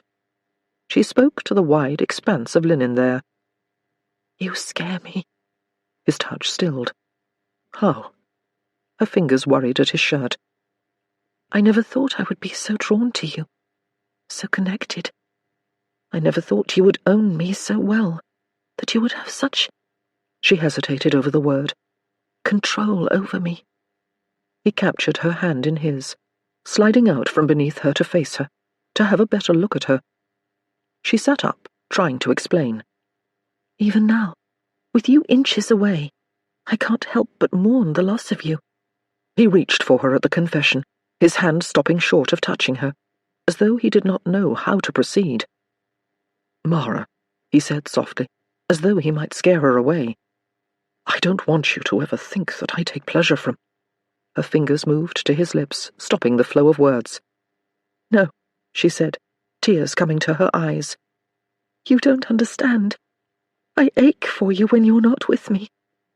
His eyes went black with desire, and her breath caught at the vision of him, at his promise. "I am in your thrall," she said, "of your touch, and your kiss, and your beautiful eyes, quite desperately. And it will make everything more difficult." She did not say the last. Instead, she said, "You control me." He stared at her for a long moment, and she wished he would touch her. Instead, he left the bed, and she thought she might have ruined everything. But he was back within minutes, his shirt and boots gone, clad only in black wool trousers, and the black bands of ink at his arms, and the stark white of the bandage on his shoulder. She drank him in, every inch bathed in golden candlelight, and she wondered at him. How had this glorious god of a man, built like a Greek statue or a Michelangelo, come from one of the finest aristocratic lines in all of England? There was nothing mincing or foppish about him. He was the most masculine thing she'd ever seen, all power and grace and strength. Her gaze rested on his good hand, clutching the cravat he'd tossed away earlier, the long stretch of cloth at once promise and threat. "You worry about control," he said. Her heart began to pound. "Yes." He extended the cravat toward her. After a long moment, she took it, and he lay down on the bed, extending his arms up until his hands met the slats of the headboard. Her mouth went dry at the look of him, spread out before her, broad and beautiful, and he was beautiful. He was perfect in every way. And then he said, "Take it. Be in control." And desire coursed through her, hot and heavy, and far too powerful to resist. She ran the cravat through her fingers, eyes wide, and said, "Are you certain?" He nodded once, his grip tightening on the headboard. "Trust me, Mara." She inched up the bed, naked but for those silken stockings, watching his gaze on her, loving it. Kneeling beside him, she said, "You wish me to tie you to it?" He smiled. "I wish you to do whatever you like to me."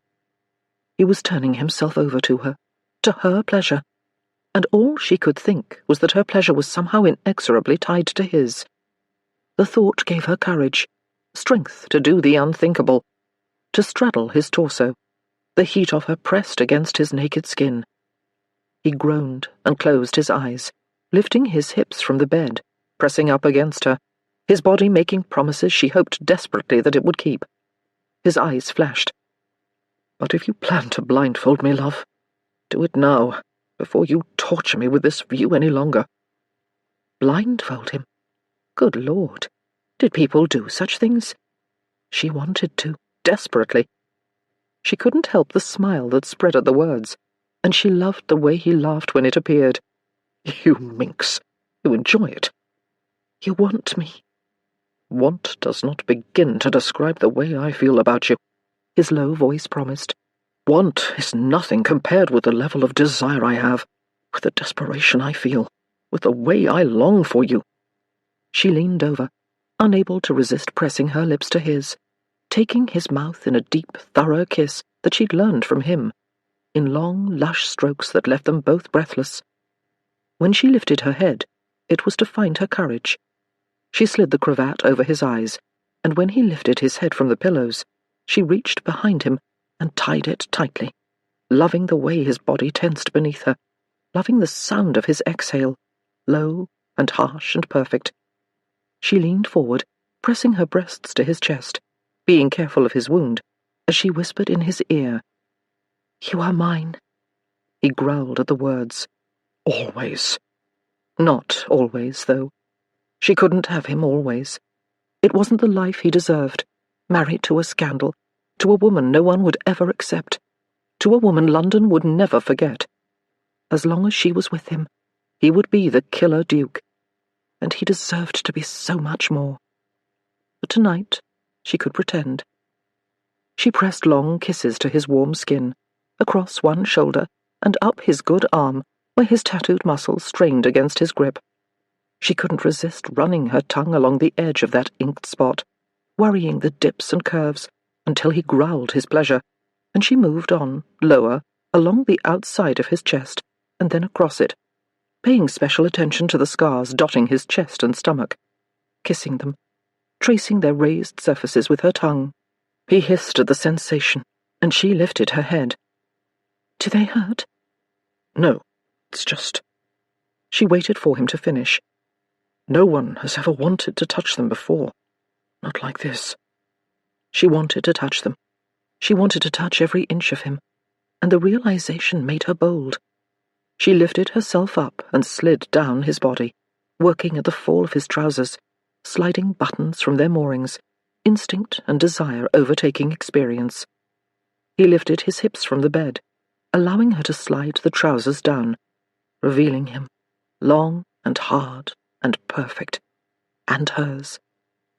She sat back on her heels, taking him in, spread out upon his bed, his good hand locked at the headboard, knuckles white, straining to stay there, eager to give himself up to her, turning himself over to her, giving up his control, for her.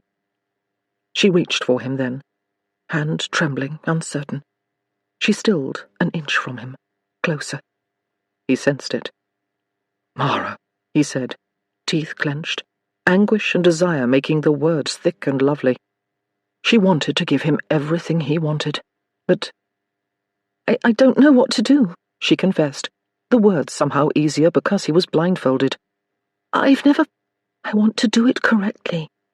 His breath came in a short, panting laugh. You can't do it wrong, darling.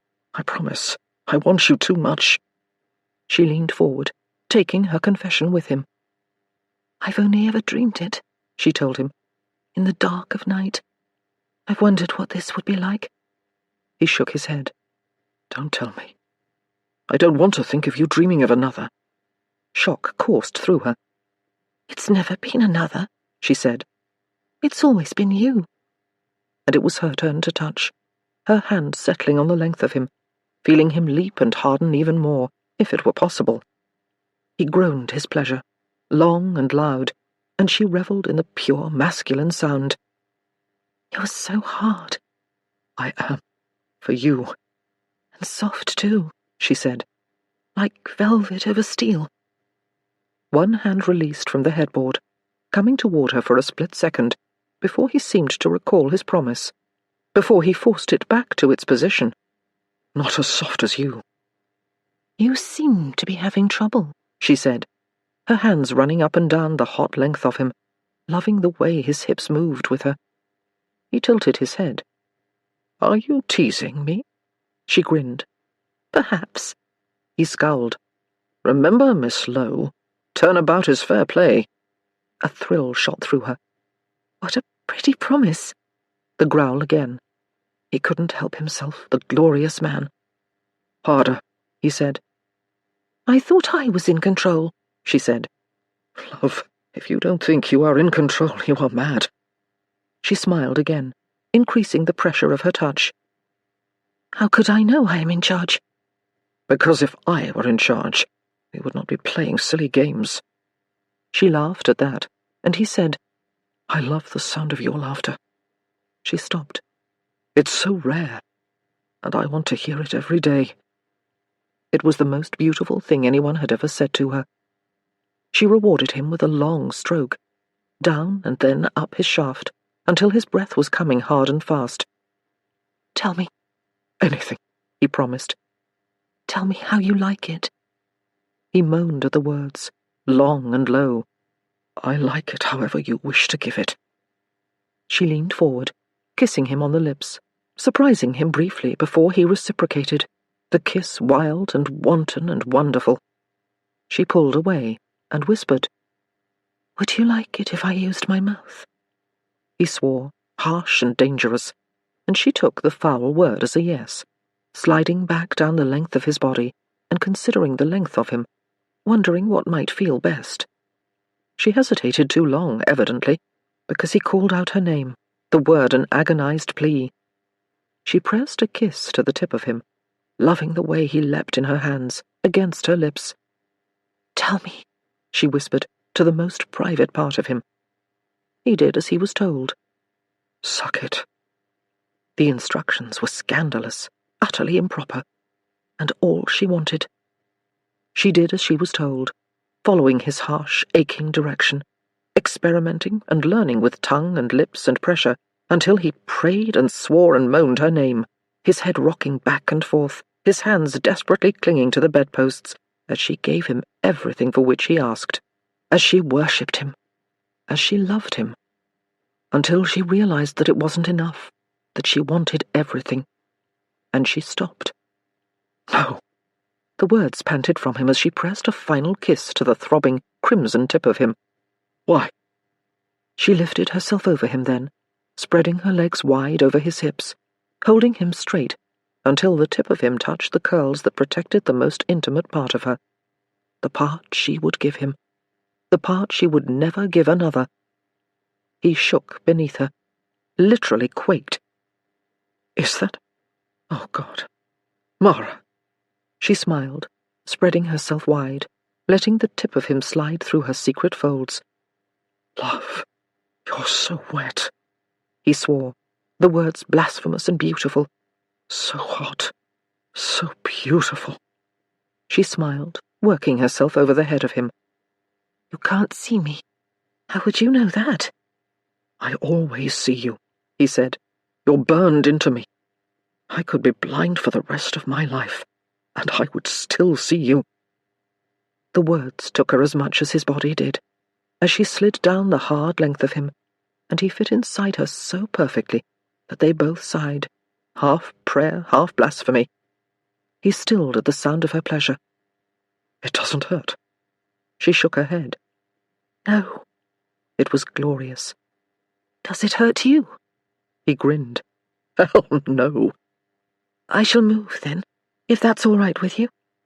He laughed. You are in control, love. She was in control, lifting and lowering herself on him, testing the pressure and speed, pausing every now and then to revel in a particular angle, a specific pleasure. He let her guide the moment, whispering his encouragement, lifting his hips to meet her when she found a particular cadence or rhythm that he enjoyed. She memorized those, coming back to them over and over, loving the way they seemed to destroy him with desire and sensation. It was glorious. But there was something missing. Him, his touch, his gaze, the piece of him that she desperately wanted. She didn't want to control him. She did not wish to take this moment for her own. She wanted to share it. So she did, leaning up to remove his blindfold, pulling it over his head and flinging it across the room, not caring where it fell. His gaze was hot and heavy on her, and she nearly swooned when he instantly captured the tip of one of her breasts in his mouth, worrying it, loving it. And still, he kept his hands locked on the headboard, until she released him with simple, honest words. I am yours. Free, his hands fell to her hips, his strong, gentle grip guiding her hips in perfect rhythm, changing the angle, giving her the chance to find the movement that brought her immense pleasure, and she was suddenly rocking hard and fast against him, crying out as his fingers found the heat of her, pressing and rolling in that secret place until she could not bear it any longer. His gaze was on hers, his lids heavy with desire, and she placed her hands on the bed by his head and whispered, Don't stop. Don't stop looking at me. Don't stop moving in me. Don't stop loving me. He heard it all. Never, he promised. She gave herself up to ecstasy, and to him. And only once she had taken her pleasure did he take his, rocking once, twice, 3 times against her, and crying out her name, releasing high inside her, holding her to him, still joined together, until their heartbeats calmed as one.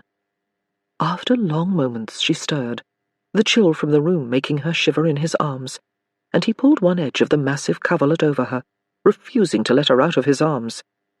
Instead, he buried his nose in her neck and said, I can't get enough of you, of that scent. You make me want to buy every lemon in London so no one can get a whiff of you. But it's not just lemons. It's something else. It's you. The words warmed her. You've noticed my scent. He smiled at the words he'd used with her a lifetime ago, repeated her reply. It's impossible to miss. They lay there in silence, his good hand stroking over her skin, up and down her spine like a benediction. She wondered what he was thinking, and was about to ask, when he broke the silence with, "What if I cannot fight again?" His arm. She turned to kiss the warm expanse of his chest. "You will." He ignored her platitudes. "What if I never regain the feeling? Who am I then? Who will I be? What am I if not unbeatable? If not a fighter? If not the killer duke? What is my value then?" Her heart ached at the questions. He would be everything she'd ever wanted. He would be all she'd ever dreamed. She lifted her head. "You don't see it, do you?" "What?" "You are so much more." He kissed the words from her lips, and she was desperate for him to believe her. So she put all her love, all her faith into the caress, and when he ended it, she whispered, "Temple, you are everything." "William," he corrected her. "Call me William." "William." She whispered the name against his chest. William. William Harrow, the Duke of Lamont. The man she'd destroyed.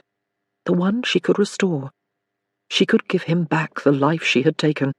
She could return him to his former glory, to the world he'd loved, the women and the balls and the aristocracy. The world he could not have if he did a stupid, noble thing and married her. No, this was the greatest gift she could give him, even if it would take the greatest sacrifice she had ever made, the one where she gave up everything wanted, the only thing she wanted. Him. She wasn't his dream. She wasn't his goal. She couldn't be the wife, the mother, the legacy. "We cannot marry," she said softly. He kissed the top of her head. "Sleep with me tonight, and let me convince you tomorrow why it is the best of all my ideas." She shouldn't. She should leave him now, while she had the strength. "I can't." He interrupted her with a long, lush kiss, one filled with something more than passion, with something she did not wish to identify, for if she identified it, she might never do what needed to be done. "Stay." Her heart broke at the word, dark and gravelled on his lips, at the desire in it, at the promise in it, at the knowledge that if she did, he would do everything in his power to keep her, to protect her, at the knowledge that if she did, he would never have the life he deserved, one free of scandal and ruin, one free of the memories of his past and his destruction. He was too perfect, too right, and she was all wrong. She would only ruin him again, only destroy everything he ever wanted. She had to leave him. She had to leave before she was too tempted to stay. And so she told one final lie, the most important one she'd ever tell. "I will." He slept then, and once his breathing was deep and even, she told the truth. "I love you." Chapter 19. He woke at peace, for the first time in 12 years, already reaching for Mara, eager to pull her into his arms and make love to her properly, eager to show her all the ways it was right for them to marry, eager to show her all the ways he would make her happy, all the ways he would love her. And he would love her, as strange and ethereal as the word seemed, as much as he'd never thought it would have place in his life. He would love her. He would start today. Except she was not in the bed. He came up with a handful of empty sheets, too cool to have been left recently. Damn it, she'd run. He was out of bed within seconds, already pulling on the trousers she'd stripped from him the night before, doing his best to block the memory from his mind, not wanting his reason or judgment clouded by the things she made him feel. Passion, pleasure, sheer unadulterated frustration. He was dressed and down the stairs within seconds, out to the mews to saddle his horse, and in front of No. 9 Cursitor Street within 30 minutes. He took the stairs to the orphanage 3 at a time, and was inside before most people could knock. It was a good thing the door was unlocked, or he might have torn it down himself. Lydia was crossing the foyer when he entered, stopping her mid-stride. He did not hesitate. There was no time for pleasantries. "Where is she?" The woman had learned from a master. "I beg your pardon, your grace. Where is who? He had gone more than 30 years without throttling a female, and he was not about to start now. But he was not above using his size to intimidate. "Miss Baker, I am in no mood for games." Lydia took a deep breath. She is not here. At his core, he knew it was true, but he did not wish to believe it. So instead of continuing their useless conversation, he went to her office and opened the door, hoping to find her there, behind her desk, auburn hair pulled back in a tight knot. But she was not. The desk was pristine, as though it had been placed perfectly for the London stage, and not for any useful purpose. He turned, met Lydia's eyes, sad and full of truth. "Her chamber. Take me to it." She considered refusing. He saw it in her. But something changed her mind, and instead she turned to climb the stairs, up 2 flights, and down a long hallway until she stopped in front of an oak door, firmly shut. He did not wait for her permission, opening it, entering. It smelled like lemons. Lemons and Mara. The little room was neat and clean, just as he would have expected. There was a small wardrobe, too small to hold anything more than the bare necessities, and a little table on which sat a half-burned candle and a stack of books. He moved to look at them. Novels, well-worn and well-loved. And there was a tiny bed, one she no doubt hung off of when she slept, the only part of the room that was imperfect, because it was currently covered in emerald silk. The dress she'd worn the night before, when she revealed herself to the world, and next to it the matching ermine cloak, and in a little neat stack the gloves he'd given her.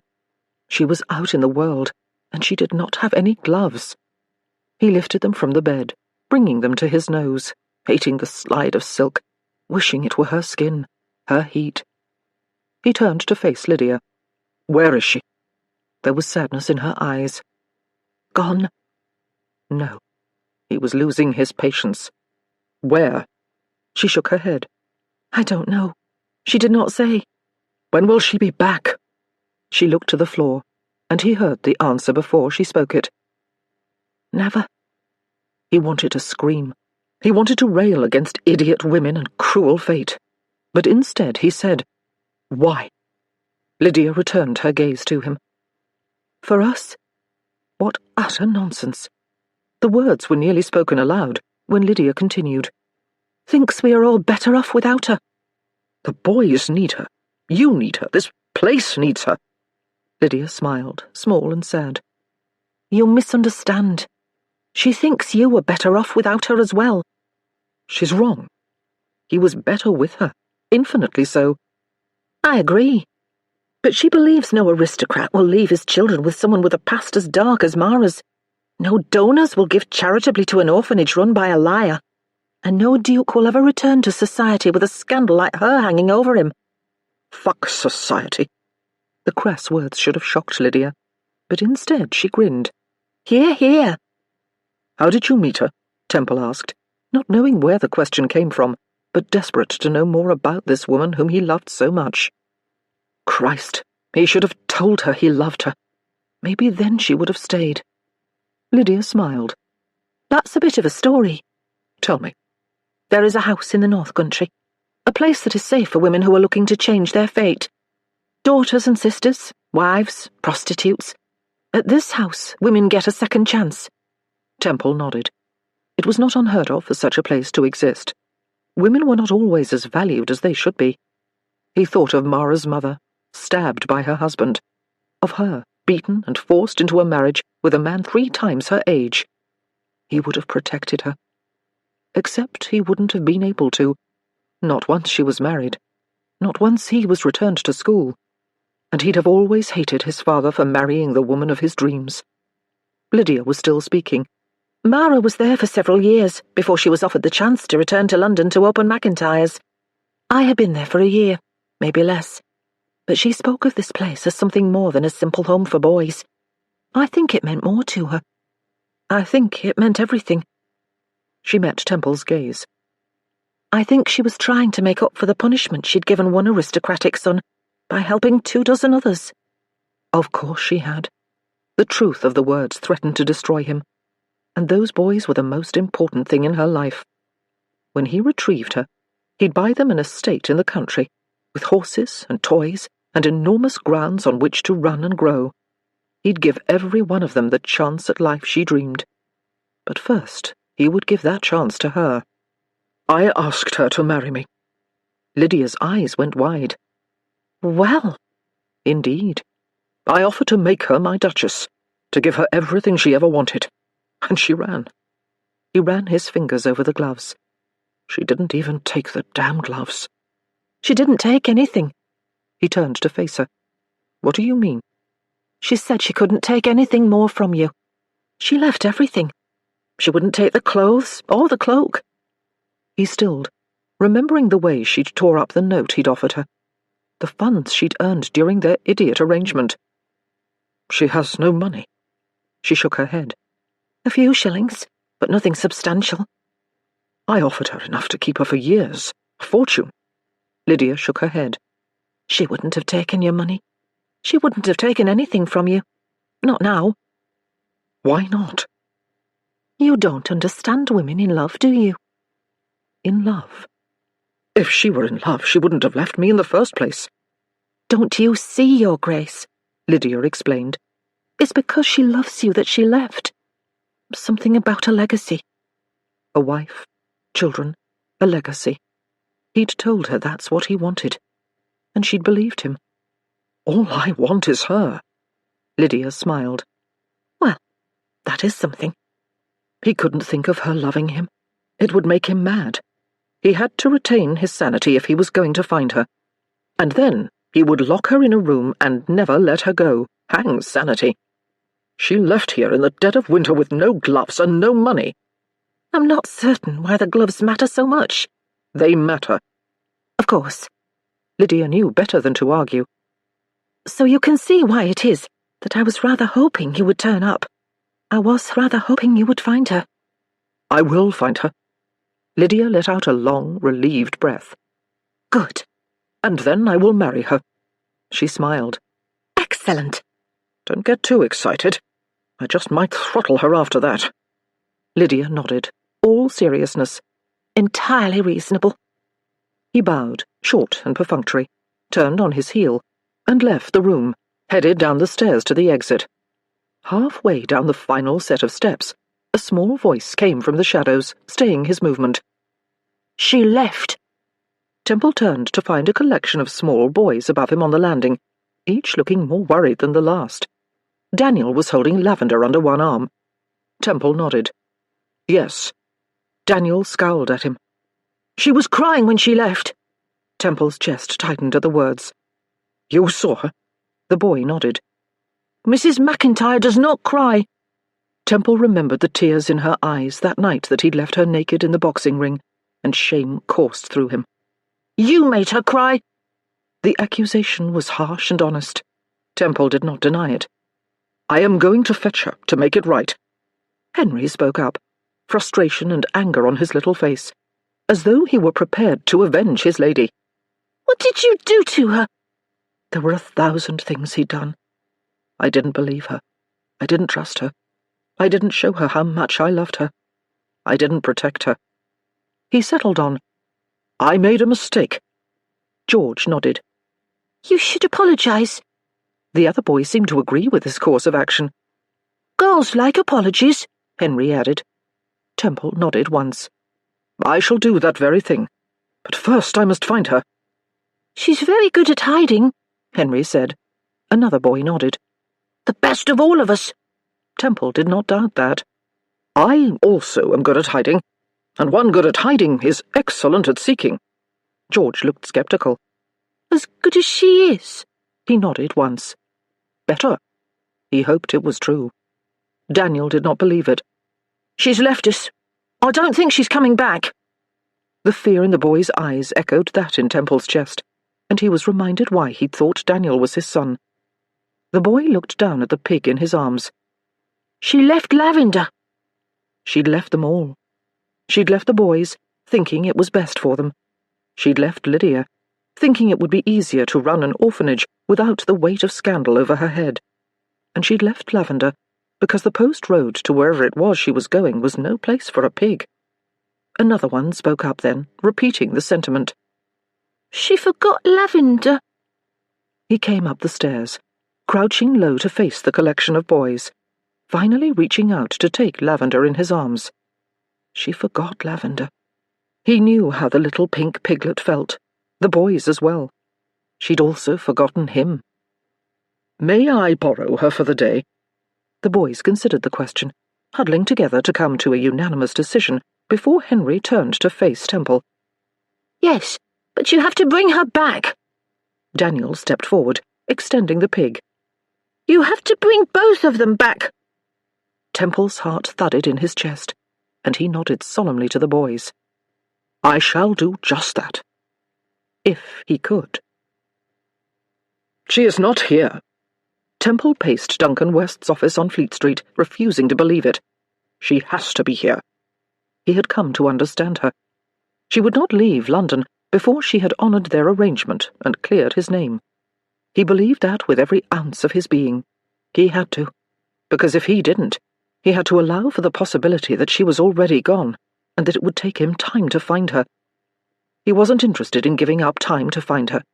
He wanted her immediately. In his arms, in his bed, in his life. He wanted to begin the life that they should have had a dozen years ago, the one that had been torn from both of them. He wanted them to have happiness, and pleasure, and love. Christ, she could right now be with child, with his child, and damned if he didn't want that child. That beautiful little girl with strange eyes and auburn hair. Damned if he didn't want to be with them both for every possible minute. She had to be here. He turned on West, who was seated tall and straight behind a desk covered in papers, in notes and articles and God knew what else. "She would have come here, to speak to you, to give you your story." West leaned back in his chair, hands spread wide. "Temple, I swear to you I would like nothing more than for that door to open and Mara Lowe to wander in off the street, full of a decade's worth of column inches." He paused, his golden gaze flickering to Temple's good arm. "But all I have is a duke with a pig." Temple looked down at Lavender, asleep. "Why do you have a pig?" Temple scowled at the half-smile on West's face. "It's not your concern." The newspaper man tilted his head. "It's strange enough to make an interesting little side story. I shall make you an interesting little side story if you don't tell me the truth." West seemed uninterested in the threat. "Are you planning some kind of meal?" Temple clutched Lavender to him, disliking the implication that she might become dinner. "No, I'm holding her for someone." West tilted his head. "Holding her?" Temple shook his head. "Forget about the damn pig. You haven't seen Mara." "I haven't. If you do—" West raised his brows. "I assure you, all of London will know when I've had a chance to speak with the woman." Temple scowled again. "You won't make a mockery of her. To be fair, she did destroy your life. She might deserve to have a mockery made of her. The illustrators are already working on the retelling of last night." Temple leaned across the desk, fury coursing through him. "You will not make a mockery of her." West watched him for a long moment, then said, "I see." Temple did not care for the words. "What do you see?" "You care for the girl." It was not every day Temple was laid bare, by a member of the media. "Of course I care for her. I'm going to marry her." West waved one hand in the air. "No one gives a fig about marriage. Throw a stone in London and hit someone unhappily matched. The point is that you care for the girl." Temple looked down at Lavender, sleeping in his arms, the only creature on earth who was not annoying him right now. Christ! Unfallible, unbeatable Temple. Felled, beaten, by a woman. He met the newspaperman's gaze, putting all of his darkness into the look. "If she comes here, you send for me, immediately. Am I to keep the woman locked up until you arrive? If that's what it takes." She was alone, with no resources on the streets of London, and he wanted her safe. He wanted her with him, and he would not rest until he found her. He turned on his heel to leave the room. "I'll do it, on one condition." He should have expected it, of course. Should have known that West would have his own half of the bargain. He turned back, waited for it. Tell me why she is so important. After all, she's already restored your name. The world believes her alive. I found 6 women in that ballroom last night who recognized her. She's older, but still just as beautiful, and everyone remembers those eyes." Irrational fury coursed through him at the mention of Mara's eyes. He didn't want people noticing them. He didn't want them thinking about them. They were not for all to look at. They were for him. He was the only one who had looked into them and had seen more than their strange, mismatched colour. He had looked into them and seen her. West pressed on. "Why do you care if she stays or goes?" He met West's gaze. "One day, the woman you love will slip through your fingers, and I shall ask you the same question." He exited the room, leaving West to consider the implications of the statement. The newspaper man waited long minutes, listening for the exterior door to close, marking Temple's departure, before he turned to the window and watched as the killer Duke mounted his horse and tore off to his next destination in search of his love. Only once the clatter of hooves faded away, he spoke to the empty room. "You may come out now." A small closet door opened, and Mara stepped into the room, cheeks stained with tears. "He is gone." "He is searching for you." She nodded, staring down at her feet. Sadness like nothing she'd ever felt before coursing through her. Desire like nothing she'd felt before. He loved her. He'd said it. He'd come looking for her, and he'd confessed his love for her. "He will find you." She looked up at that. "Perhaps not." Even as the words left her mouth, she heard the echo of Temple's promises. "If you run, I will find you." West shook his head. "He will find you because he will not stop looking until he does." "He might," she said, hoping it was true, hoping he might decide she was not worth the trouble, hoping he might find another life, another woman, someone worthy of him. West smiled at that. "You think a man simply gives up searching for the woman he loves?" The woman he loves. Tears came at the words, hot and stinging, and she couldn't hold them back. He loved her. "Here is the part that I do not understand," West said, more to himself than to her, she thought. "You love him as well." She nodded at that. "Quite desperately." "So what is the problem?" She couldn't help it. She laughed. "What is the problem? It's all a problem. I ruined him. I destroyed everything that was supposed to be his. I stole his life. He deserves an aristocratic wife and perfect little children and a legacy that is not tarnished by me." West tented his fingers beneath his chin. "He seems not to care a bit about all that." Mara shook her head. "But I do. London does. He'll never return to his rightful place as Duke of Lamont if he's saddled with the woman who is responsible for all the black marks around the edges of his reputation." "Reputation?" West scoffed. Her eyes went wide. "You make your living on it." He grinned. "All that means is that I understand precisely how arbitrary it all is." She shook her head. "You're wrong." "I think you have been away from society for too long," he said. "You forget that dukes, with or without scandalous wives, are forgiven everything as quickly as possible. They are, after all, the only people who can beget dukes. The aristocracy needs them, lest civilization crumble around us." Perhaps he was right. Perhaps Temple could weather the storm of scandal that would no doubt come with her reveal to all of London. But would he ever be able to forget what it was she had done to him? She shook her head. "Do you have everything you require from me, Mr. West?" Duncan West knew the end of a conversation when he reached one. "I do." "And you shan't tell him I was here?" "Not until after the story runs." "Which will be?" He consulted his calendar. 3 days. Her chest constricted at the words. 3 days to leave London. To get as far and fast and secret as she could. 3 days to give him his freedom. And then she would have to start forgetting him, for both their sakes. She left West's offices, careful to pull her cloak tightly around her and bring her hood low over her face before exiting to the street, where a cold, wet mist settled over London, the worst of English winter weather. She was instantly freezing, wishing for warmer boots. for a warmer cloak, for a warmer climb, for Temple, who was always warm, like a fireplace. She longed for him, ached for him. She walked for a half-mile, maybe more, before she realized that a carriage was following her, nearly at her shoulder, moving at her pace, fast when she sped up, slow when she slowed down.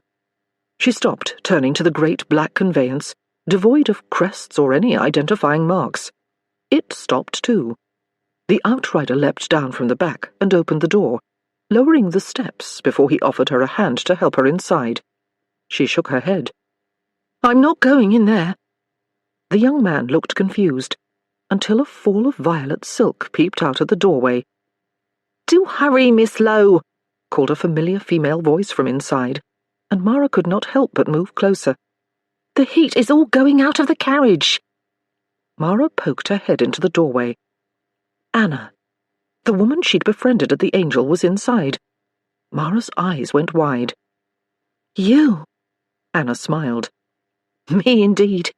I shan't hurt you, but I would prefer a warm conversation over a cool one." Mara hesitated. "You are not here to return me to Temple?" The other woman shook her head. "Not unless you decide you would like to be returned to him." "I shan't decide that." "Well, that's that then." She wrapped her cloak about her and shivered, obviously. "Now please, come in and close the door." She did, the warming bricks on the floor of the coach too welcome to ignore. Anna tapped the roof of the carriage, and the great black conveyance began to trundle down the street. "How did you know where to find me?" Mara started with the most obvious question first. The other woman's lips curved in a lovely smile. "I didn't, but Temple did." "You followed him." "He may know you better, but I know women better." She paused. "Also, I doubt any woman would pass up a chance to spend the morning with Duncan West." Mara shook her head. "I don't understand." Anna rolled her eyes to the ceiling. "Any woman who is not madly in love with Temple." "I'm not," she started, but stopped before the protest could fully form. She was, after all, madly in love with Temple.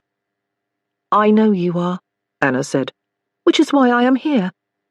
Mara's brow furrowed, and Anna waved a hand broadly. "Someone has got to set you straight.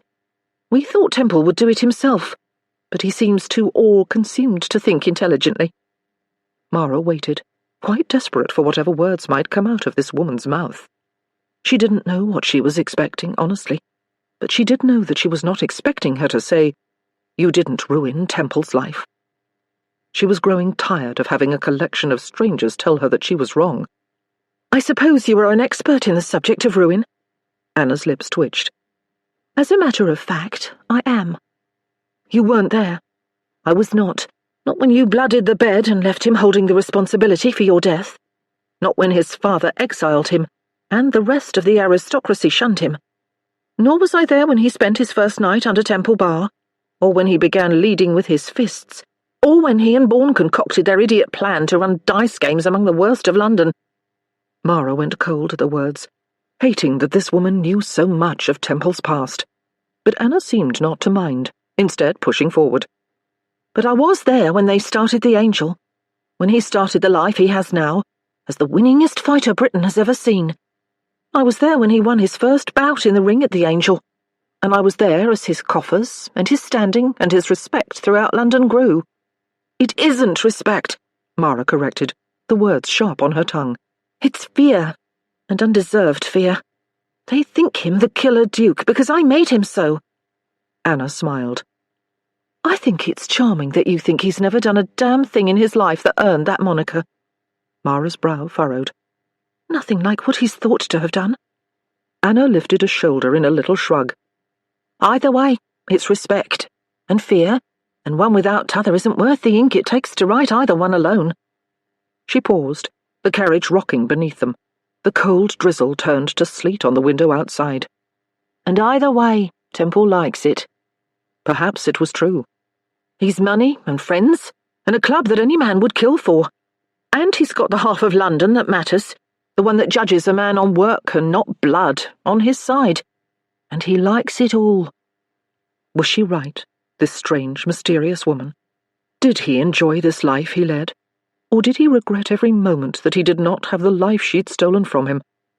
The only thing it's missing is you. She stilled at the words, and Anna saw it, pressed on. Come back to the angel. Ask him yourself. She leaned forward. Come back and let him show you how much he loves you. The words ached, the offer so very tempting. She did not wish to run. I owe it to him to leave. I owe it to him to give him back everything I took, to wipe the slate clean. Even if you were right, even if such a thing were possible, the other woman said, don't you also owe him a chance at happiness? He'd called her the woman he loved, and he was the man she loved. Was that all that was required for happiness? God in heaven, if she thought she might be able to make him happy, she would race into his arms. She met Anna's gaze in the dim light. Sometimes love is not enough. Anna nodded. God knows that is true. But in this case, you don't only have love, do you? It was hard to imagine they had even that. After a decade of hatred and lies and scandal, longer. But they shared strength, and a past bigger than themselves. Anna placed a gloved hand over Mara's, clasped together in her lap. You once told me you did not have friends. Mara shook her head. I don't, not really. You have him. The words summoned tears once more. She knocked on the roof of the carriage, as she had seen the woman do earlier. As if on strings, it slowed to a stop, and the footman came to open the door and lower the step. Mara stepped down, promising herself she would not turn back. Even when Anna called out, Do consider what I've said, Miss Lowe. You are welcome at the club any time. Chapter 20. The floor of the Fallen Angel was packed with gamers. During Temple's recovery, in the absence of a fight on which to bet, club members were perfectly content to throw their money away on dice and cards. When wagering was involved, the Angel was more than happy to accommodate desire, and all of the staff, from footmen and croupiers to companions and cooks, was on hand to help do so. Temple made his way through the owner's entrance of the club, Lavender at the crook of his arm, pushing his way onto the main floor of the hell, gaze sliding over the throngs of men clad in their perfectly tailored suits, all in danger of losing their fortunes to the casino, and all enjoying every second of it. On any other night, he would have enjoyed the view, would have found Cross and asked him about the evening's take, would have played a round or two of 21 himself. But tonight he prowled the edge of the room, silent, frustrated, furious that now the rest of the aristocracy seemed to accept him, tipping heads and patting his shoulder in acknowledgement. He was one of them, again, as though the last 12 years had never happened. But it didn't matter. Nothing mattered as long as he couldn't find her. He ached from a day on horseback in the rain, from his futile search for her, a beautiful needle in the filth-ridden haystack of London in December. He'd gone to the orphanage, and to West, and to the orphanage again. He'd checked the post, paid a fortune to the postmaster for information on his human cargo for the day, worried that she might have left the city already. An eloping couple and 2 gentlemen had left on the North Road, headed for Scotland. But even though apparently the female half of the elopers was quite attractive, the postmaster assured him that she was not auburn-haired, and her eyes were perfectly ordinary. She was not Mara. He should have been happy she was still here, but instead he was so furious that she had so easily disappeared. There was no sign of her. It was as though she had vanished like smoke. If he didn't know better, he might think she'd never been there in the first place. Except she'd left her gloves, and her pig, and a hole in his chest. His lips twisted wryly as his wound throbbed at the thought. 2 holes, he supposed. 1 healing and 1 life-threatening. He rolled his bad shoulder under his coat, the pain from the wound radiating down his arm and stopping at the elbow. He worked his fingers in his sling. Nothing. Exhaustion did little to help the damage to the feeling there, he knew, but he could not rest, not before he found her. If he was crippled when it was over, so be it. At least he'd have her. Frustration flared at the thought. Where in the hell was she? He looked up to the ceiling.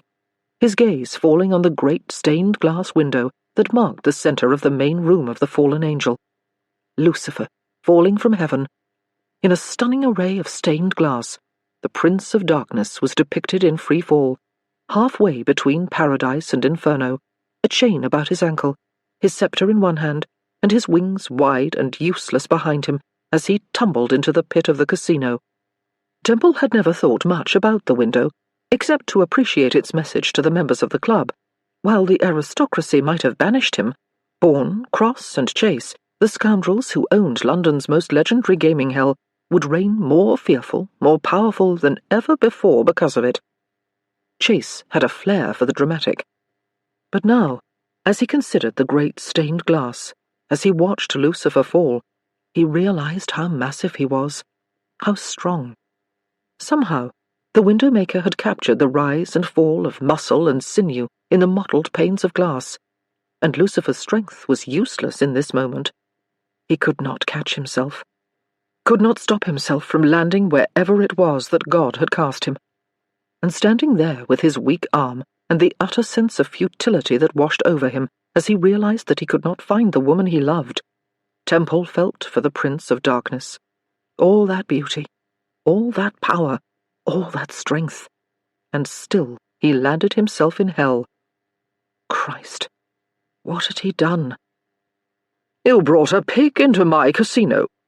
Temple looked to Chase. "Has anyone seen her?" Chase's gaze grew serious. "No." Temple wanted to shout his fury at the truth in the words to the rafters. He wanted to tip over the nearest hazard table and rip the curtains from the walls.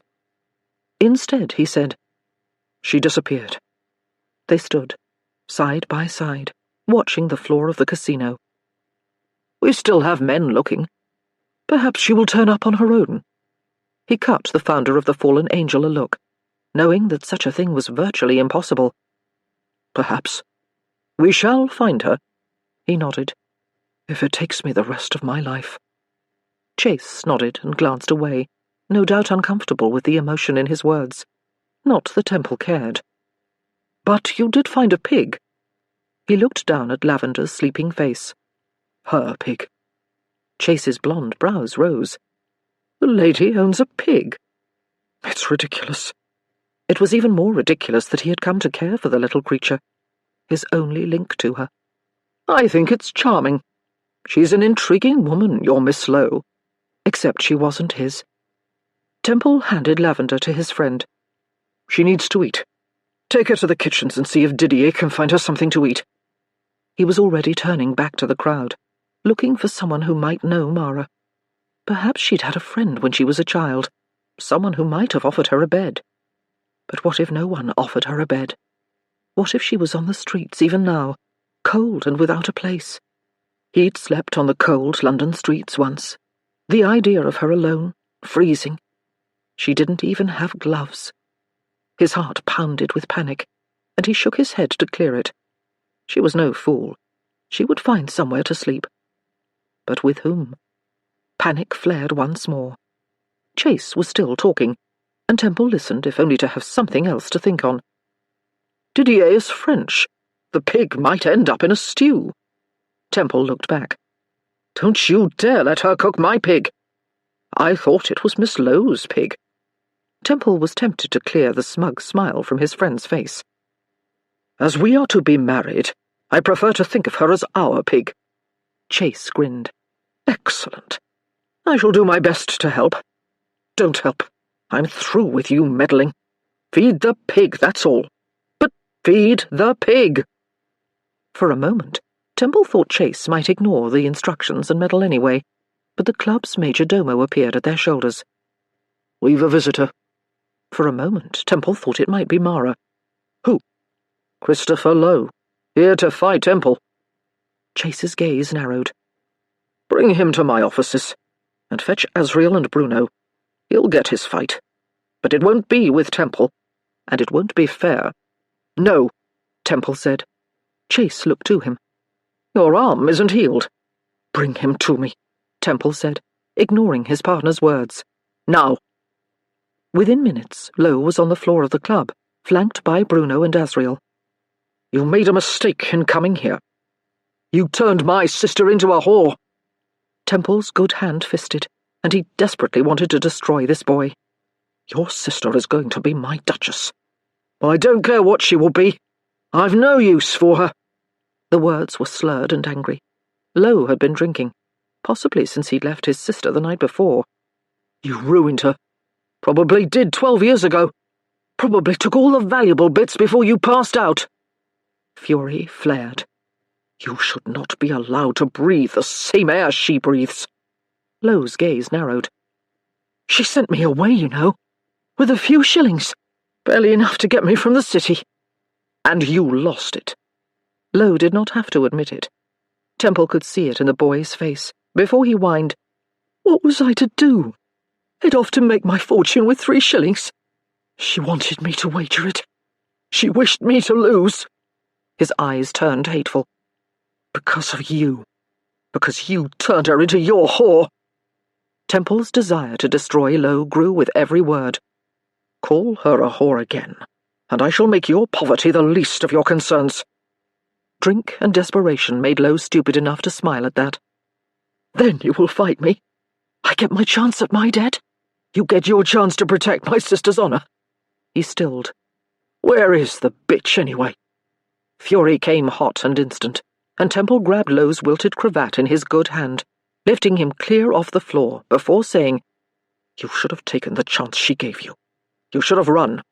I promise you, whatever you face out there is nothing compared to what I shall do to you in the ring." Temple dropped the other man in a heap to the ground, ignoring the coughing and sputtering from below as he followed him down, crouching, taking Lowe's chin in hand and tilting him up to face him. "Get yourself a second. I'll meet you in the ring in a half an hour." If he couldn't have her, he could have his fight. Temple stood, adding, "You're lucky I don't lay you out here and now. It will teach you to speak ill of the woman I love." "Cool, listen to that. You love her," Lowe sneered. "What utter shite." Temple did not look back, instead stalking away, heading for his rooms, already removing his cravat. The casino was silent as a grave, all the gamers having stopped their bets to watch Temple go mad. Because of that, he heard it when Chase said quietly, "Well?"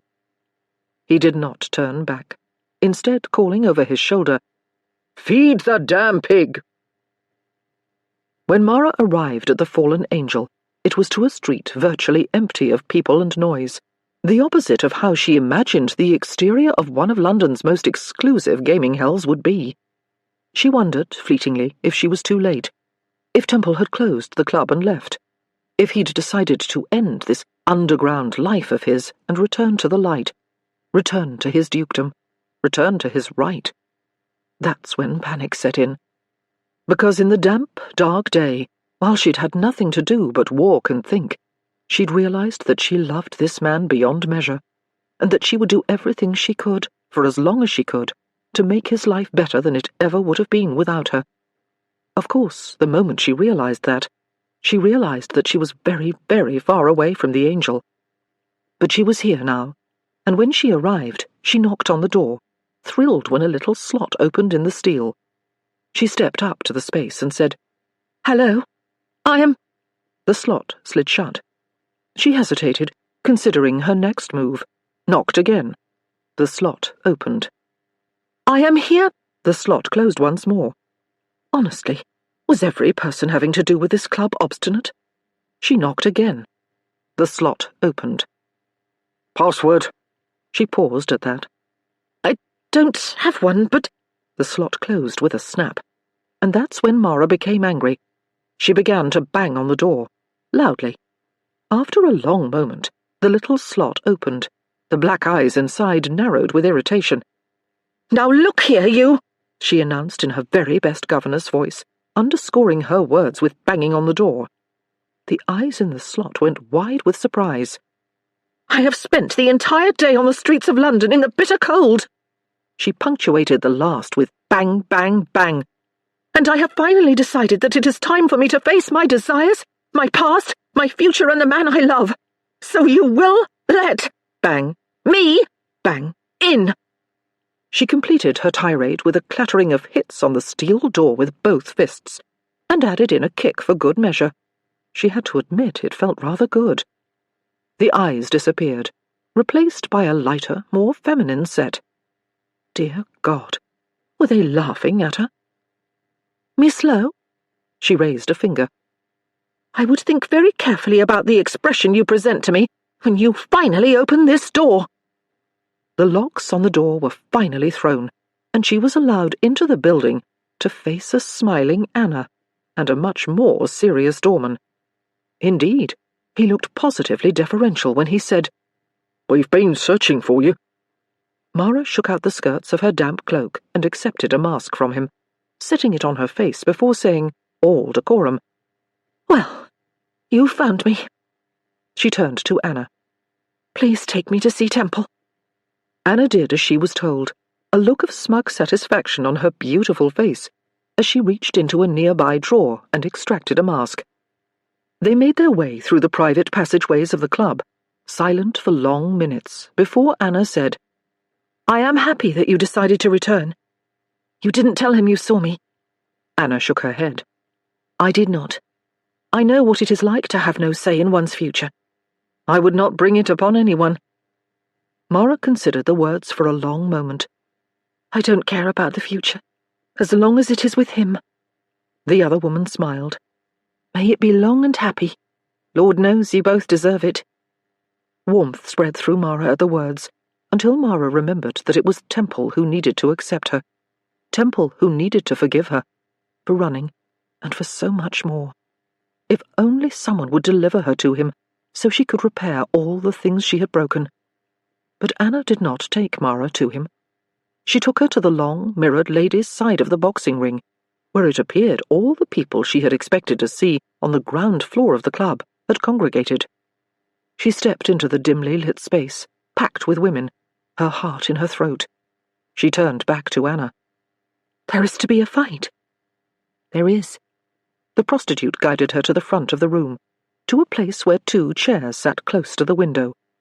At another time, Mara might be curious enough to watch it, curious enough to show interest in the fighters, whoever they may be. But they would not be Temple, who was too injured for fighting, and that was all she cared to know. She shook her head. "No, I don't have time for this. I wish to see Temple," she whispered. "I've waited too long. I want him to know I've changed my mind. I want him to know I love him. I want to be with him. I want to start again, fresh, forever." Anna nodded. "And you will see him. But first, you will see this." The door to Temple's rooms opened on the far side of the ring, and Mara came to her feet to see him approach the center of the room, her hands instantly pressed against the window. "No," she whispered. He was naked from the waist up, devilishly handsome, and for a moment, all Mara could think of was how it had felt to slide against that skin, to touch him, to have him touch her, to want it again, the closeness, the pleasure, the man. And then her attention was on the bandage wrapped about his shoulder, protecting the wound he'd received in this very ring a week earlier. She turned to Anna. "No," she repeated. Anna was not looking at her. She was watching Temple ease into the ring.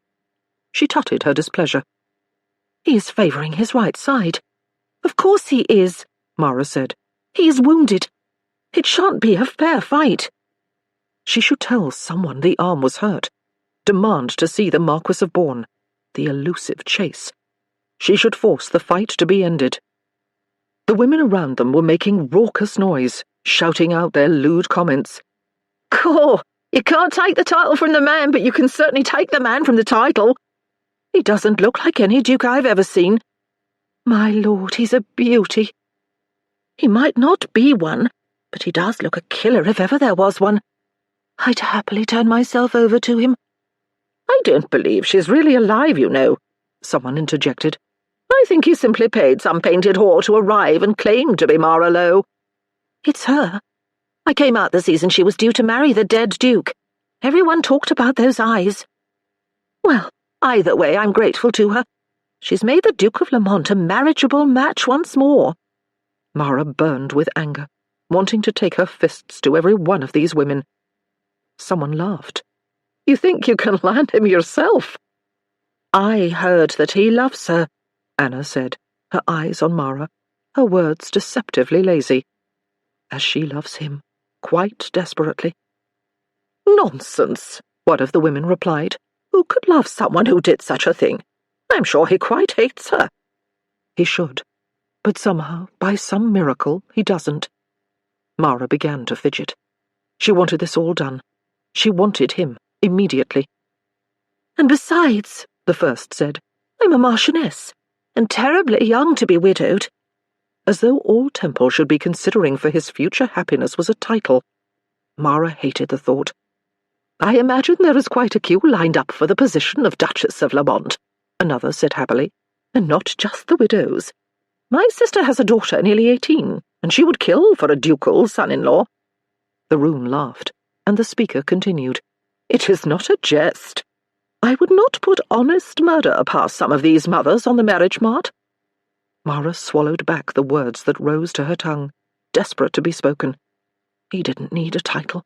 He needed a woman who understood him, one who loved him, one who would spend the rest of her days making him happy, one who would keep him safe from them, from the ring beyond.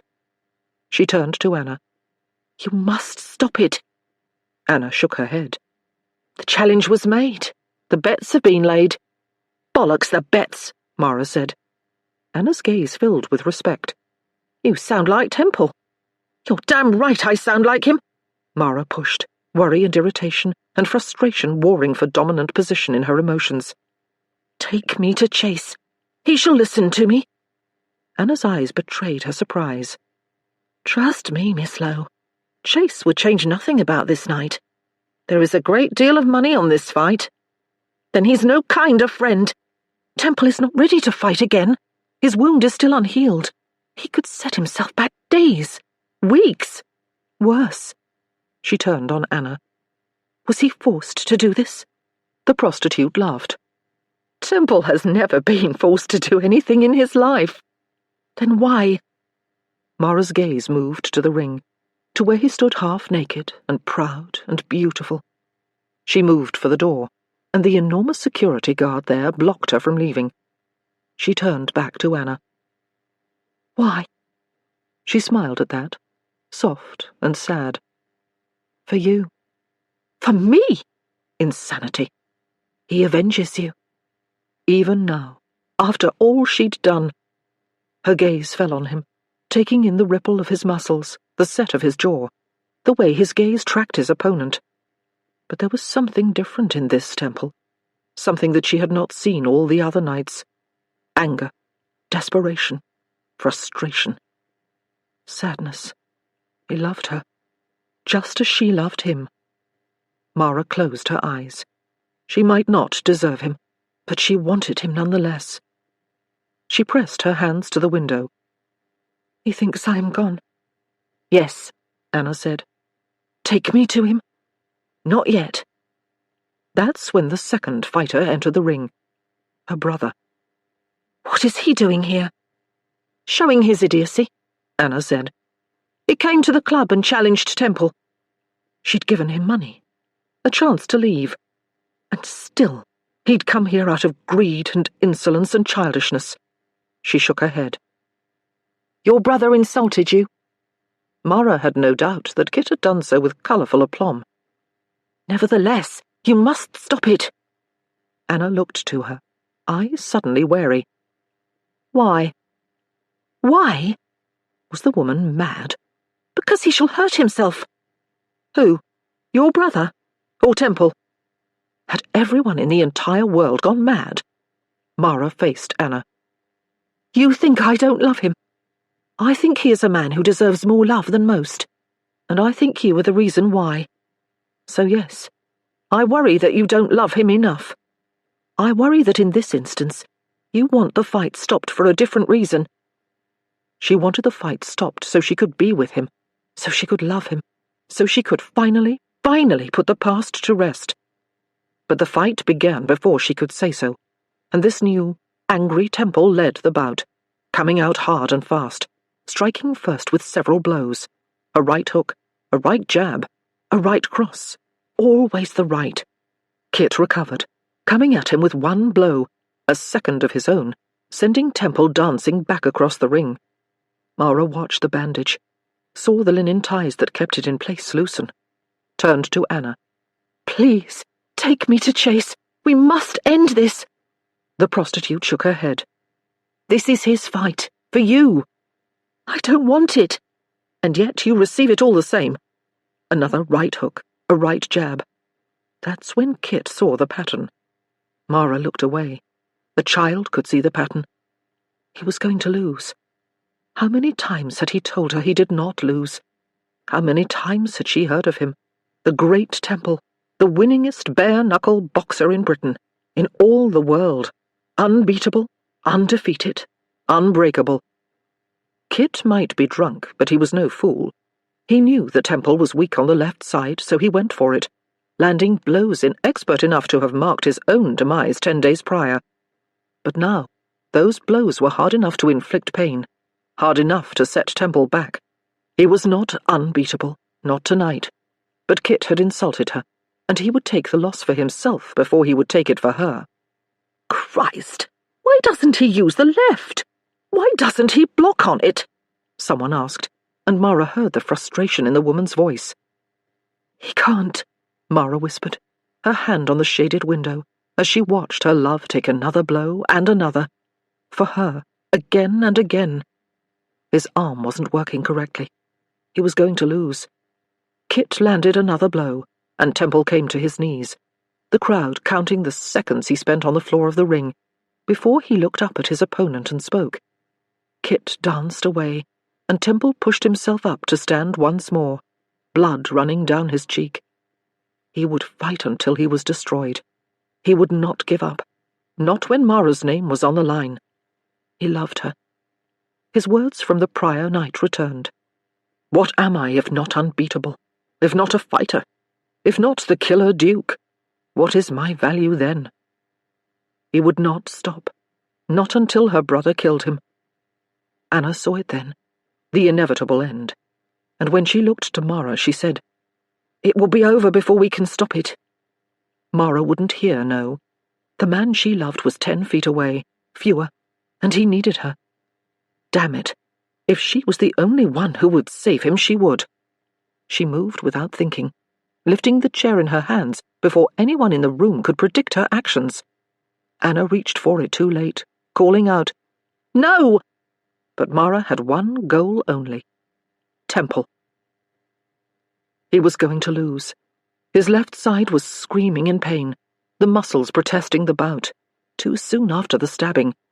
And that was without the nerves, sizzling in fits and starts down his arm, causing as much pain from the inside as Lowe was from the outside.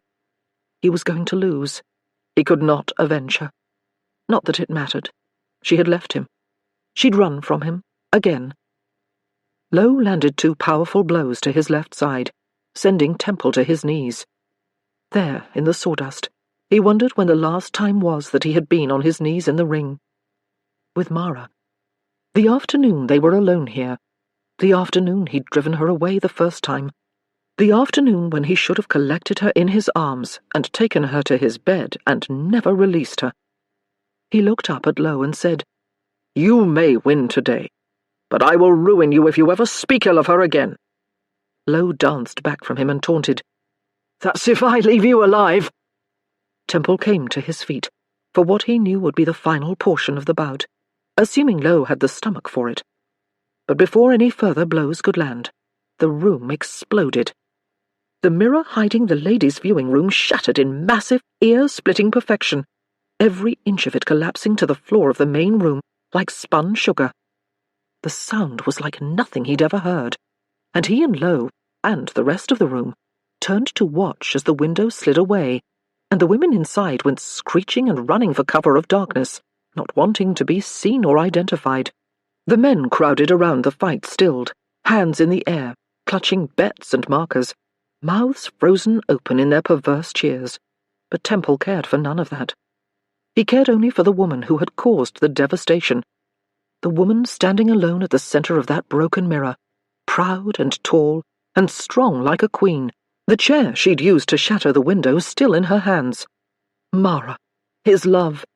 She was here, finally. She set the chair on the ground and used it to climb over the ledge and into the ring, caring not a bit about the men around her, looking only at him. He was moving toward her, even as the last of the glass tinkled to the ground, caring only for her, wanting to reach her, to hold her, to believe that she was there. She reached up and removed her mask, letting all of London see her for the second time in as many days. A murmur of recognition moved like a wave through the room. "I grew tired of waiting for you to come find me, Your Grace," she said, loud enough for those near to hear her. But the words were for him, only him. He smiled. "I would have found you." "I'm not so certain," she replied. "You seemed somewhat occupied." He looked over his shoulder. "What? Him?" Her gaze tracked his bleeding face, and he saw the worry in her eyes, saw the way her hand lifted to touch, to soothe. "I thought I might help." His brows rose as she climbed into the ring and faced her brother. "You, Christopher, are an ass, and still the child you were when I left you 12 years ago." Kit's gaze grew dark and foreboding. "Well, this child would have destroyed your Duke if you hadn't distracted us." She ignored the words and the glee in them. "How unfortunate, then, that I did distract you." She looked around the room, taking in the hundreds of men who had come for the fight, who had taken pleasure in watching Temple fall. "Let's make it easy, shall we?" Kit smirked. "Please." "One final blow. Whoever lands it wins." Her brother's gaze flickered to Temple, battered and bloody. "I think that's fair. If I win, I go free, and I should have my money." She turned to him, something warm and wonderful in her eyes, and he wanted this fight over more than anything he'd ever wanted, because he wanted her, now, forever. "Temple?" He no longer cared what happened to Lowe, as long as Mara was his. He nodded. "I've always said you were an excellent negotiator." She smiled at that. "Excellent. And then damned if the woman he loved didn't turn back to her brother and lay him flat, with one punch. She was an excellent student." Kit dropped to his knees, wailing from the pain. "You broke my nose." "You deserved it." She stared down at him. "And you lose." Asriel and Bruno were already entering the ring to ensure that Lowe did not leave the club. "Now I name my terms. You will stand trial for the attempted murder of a duke." She looked to Temple. "My duke." Her duke. He was that. He was whatever she wished. Temple covered his shock with feigned disinterest. "It was almost over, anyway." She nodded, approaching him, not seeming to care that he was bruised and bloody. "I've no doubt you would have won, but I grew tired of waiting for that as well." "You are impatient today." 12 years is a long time to wait." He stilled. "To wait for what?" "For love." Christ, she loved him. He came at her, caught her in his arms. "Say that again." And she did, in his ring, in front of the entire membership of the Fallen Angel. "I love you, William Harrow, Duke of Lamont." His unashamed, avenging queen. He stole her lips in a long, lush kiss, wanting her to understand, now and forever, just how much he loved her, and she poured her love for him into the caress. When he lifted his head, it was to press his forehead to hers. "Tell me again." She did not misunderstand. "I love you." Her brow furrowed as she looked up at him, reaching up to touch the place where his eye swelled shut. "He hurt you terribly." "It will heal." He captured her fingers, pressed a kiss to them. "All things heal." "Tell me again." She blushed. "I love you." He rewarded the honesty with another deep, soul-stealing kiss, and when he pulled away, he said, "Good." She put her hands to his chest, gently, her words matching the touch. "I couldn't leave you. I thought I could. I thought it was for the best, that it would give you the life you wanted, Your wife? Your children? Your—" He stopped the words with his kiss. "No. You are my legacy." She shook her head. "I thought that it would wipe the slate clean, that you could once again be the Duke of Lamont, and I could fade away and never bother you again. But I couldn't do it." She shook her head. "I wanted you too much." His heart pounded at the thought of her fading away, and he tilted her face up to his. "Hear me, Mara Lowe. There is only one place for you. Here, in my arms, in my life, in my home, in my bed. If you were to leave, you would not give me the life I wanted.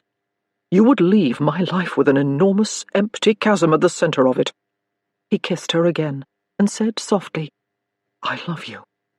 I think I've loved you from the moment you attacked me on a dark London street. I love your strength and your beauty, and your way with children and piglets." She smiled, tears welling in her eyes. "You left your gloves at the home." "My gloves."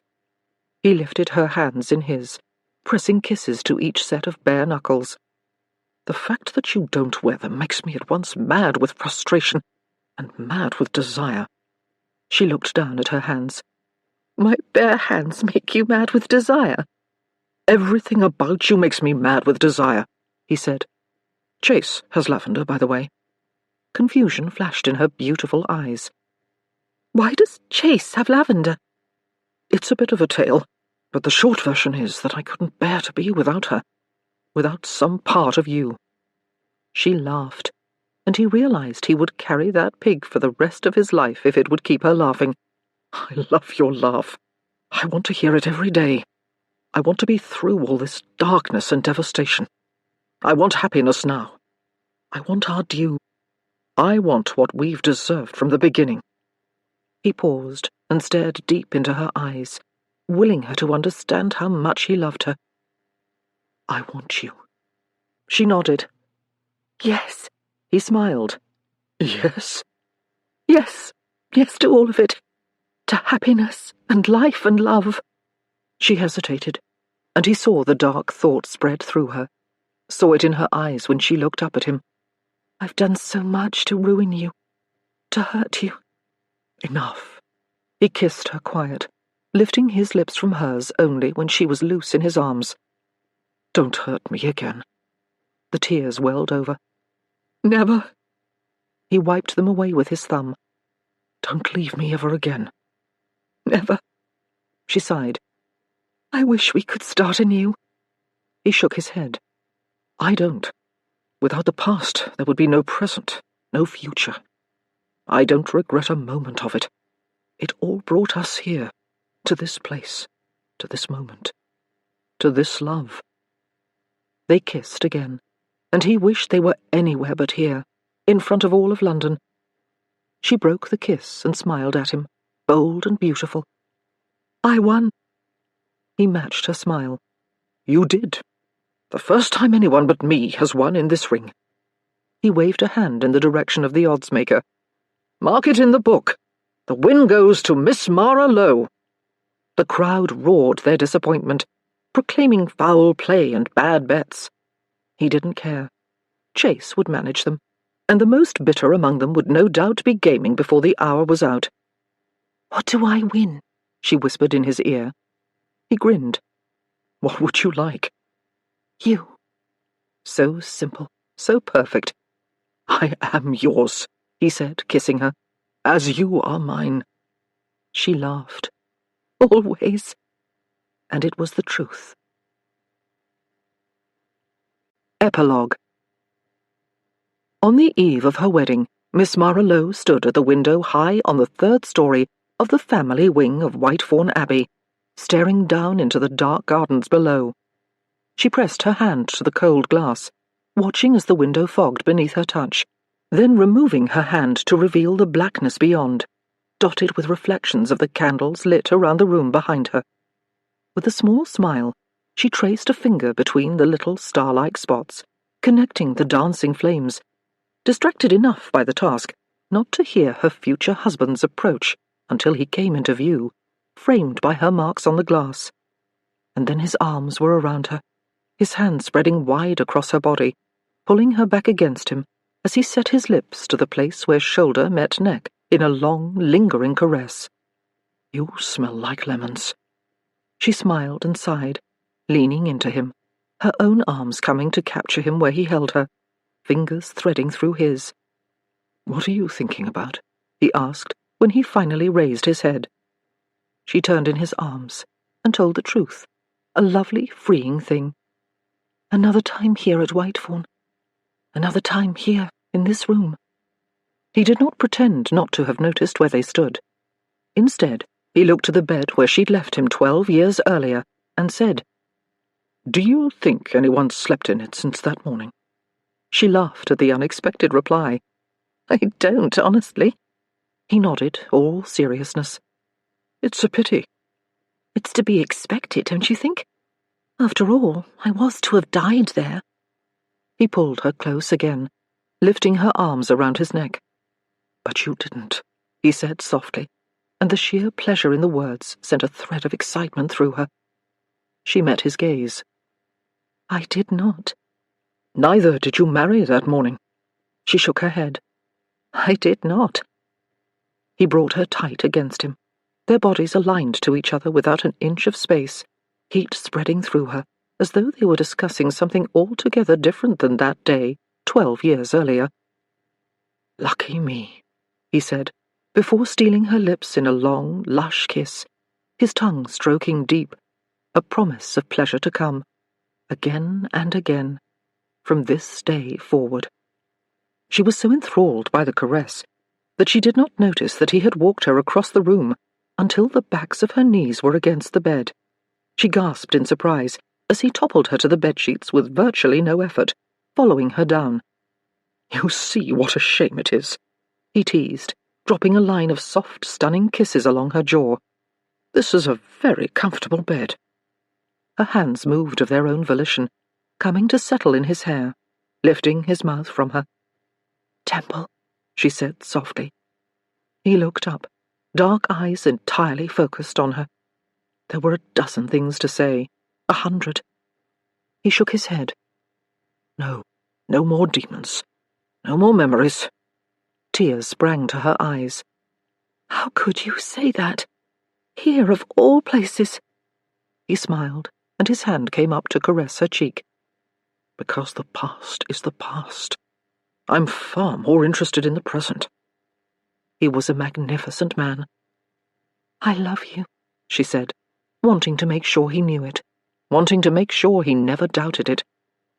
He kissed her soundly, and there, in the caress, she found contentment.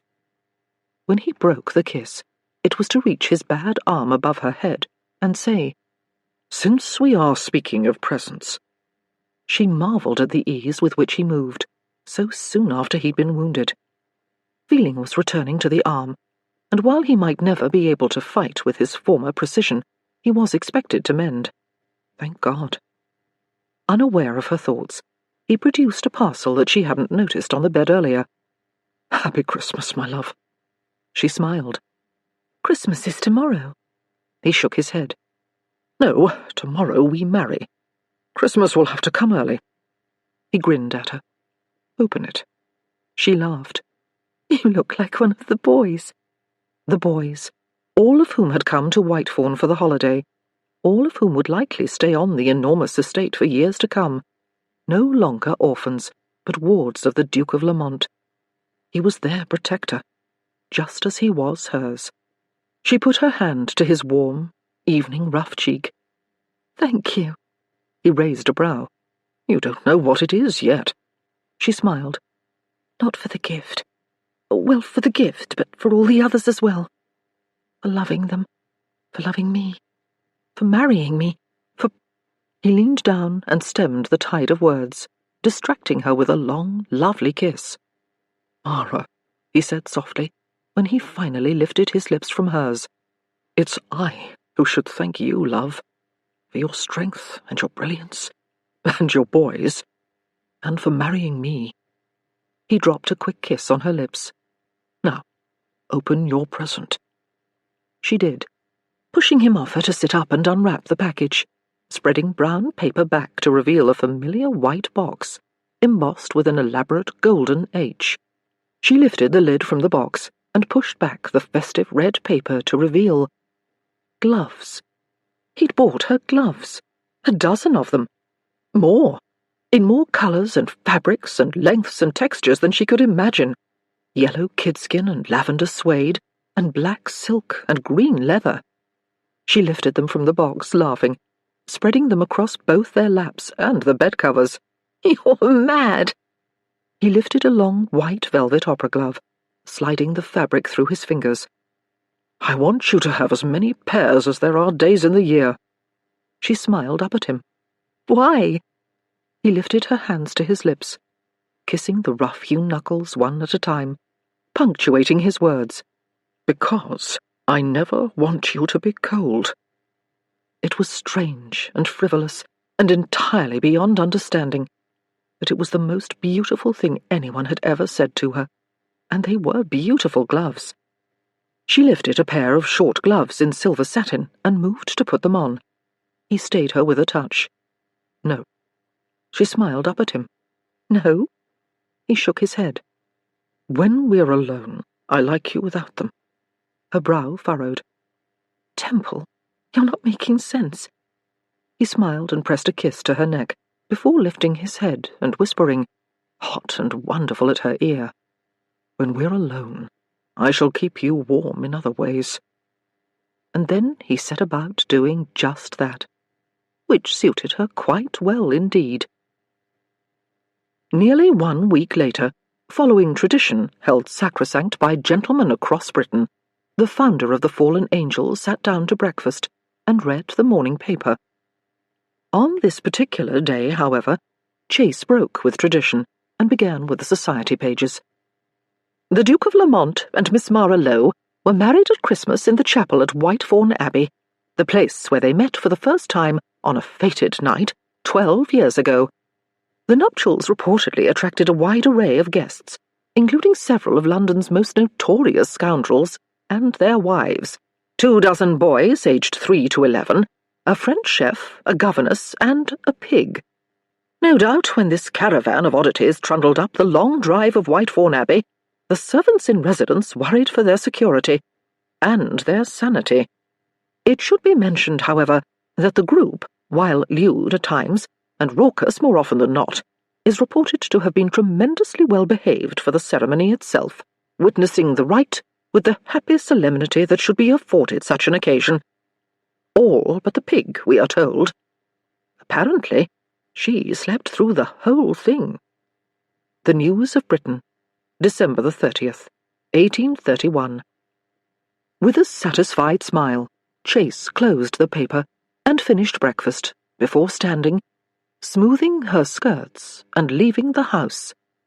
After all, she had a gaming hell to run.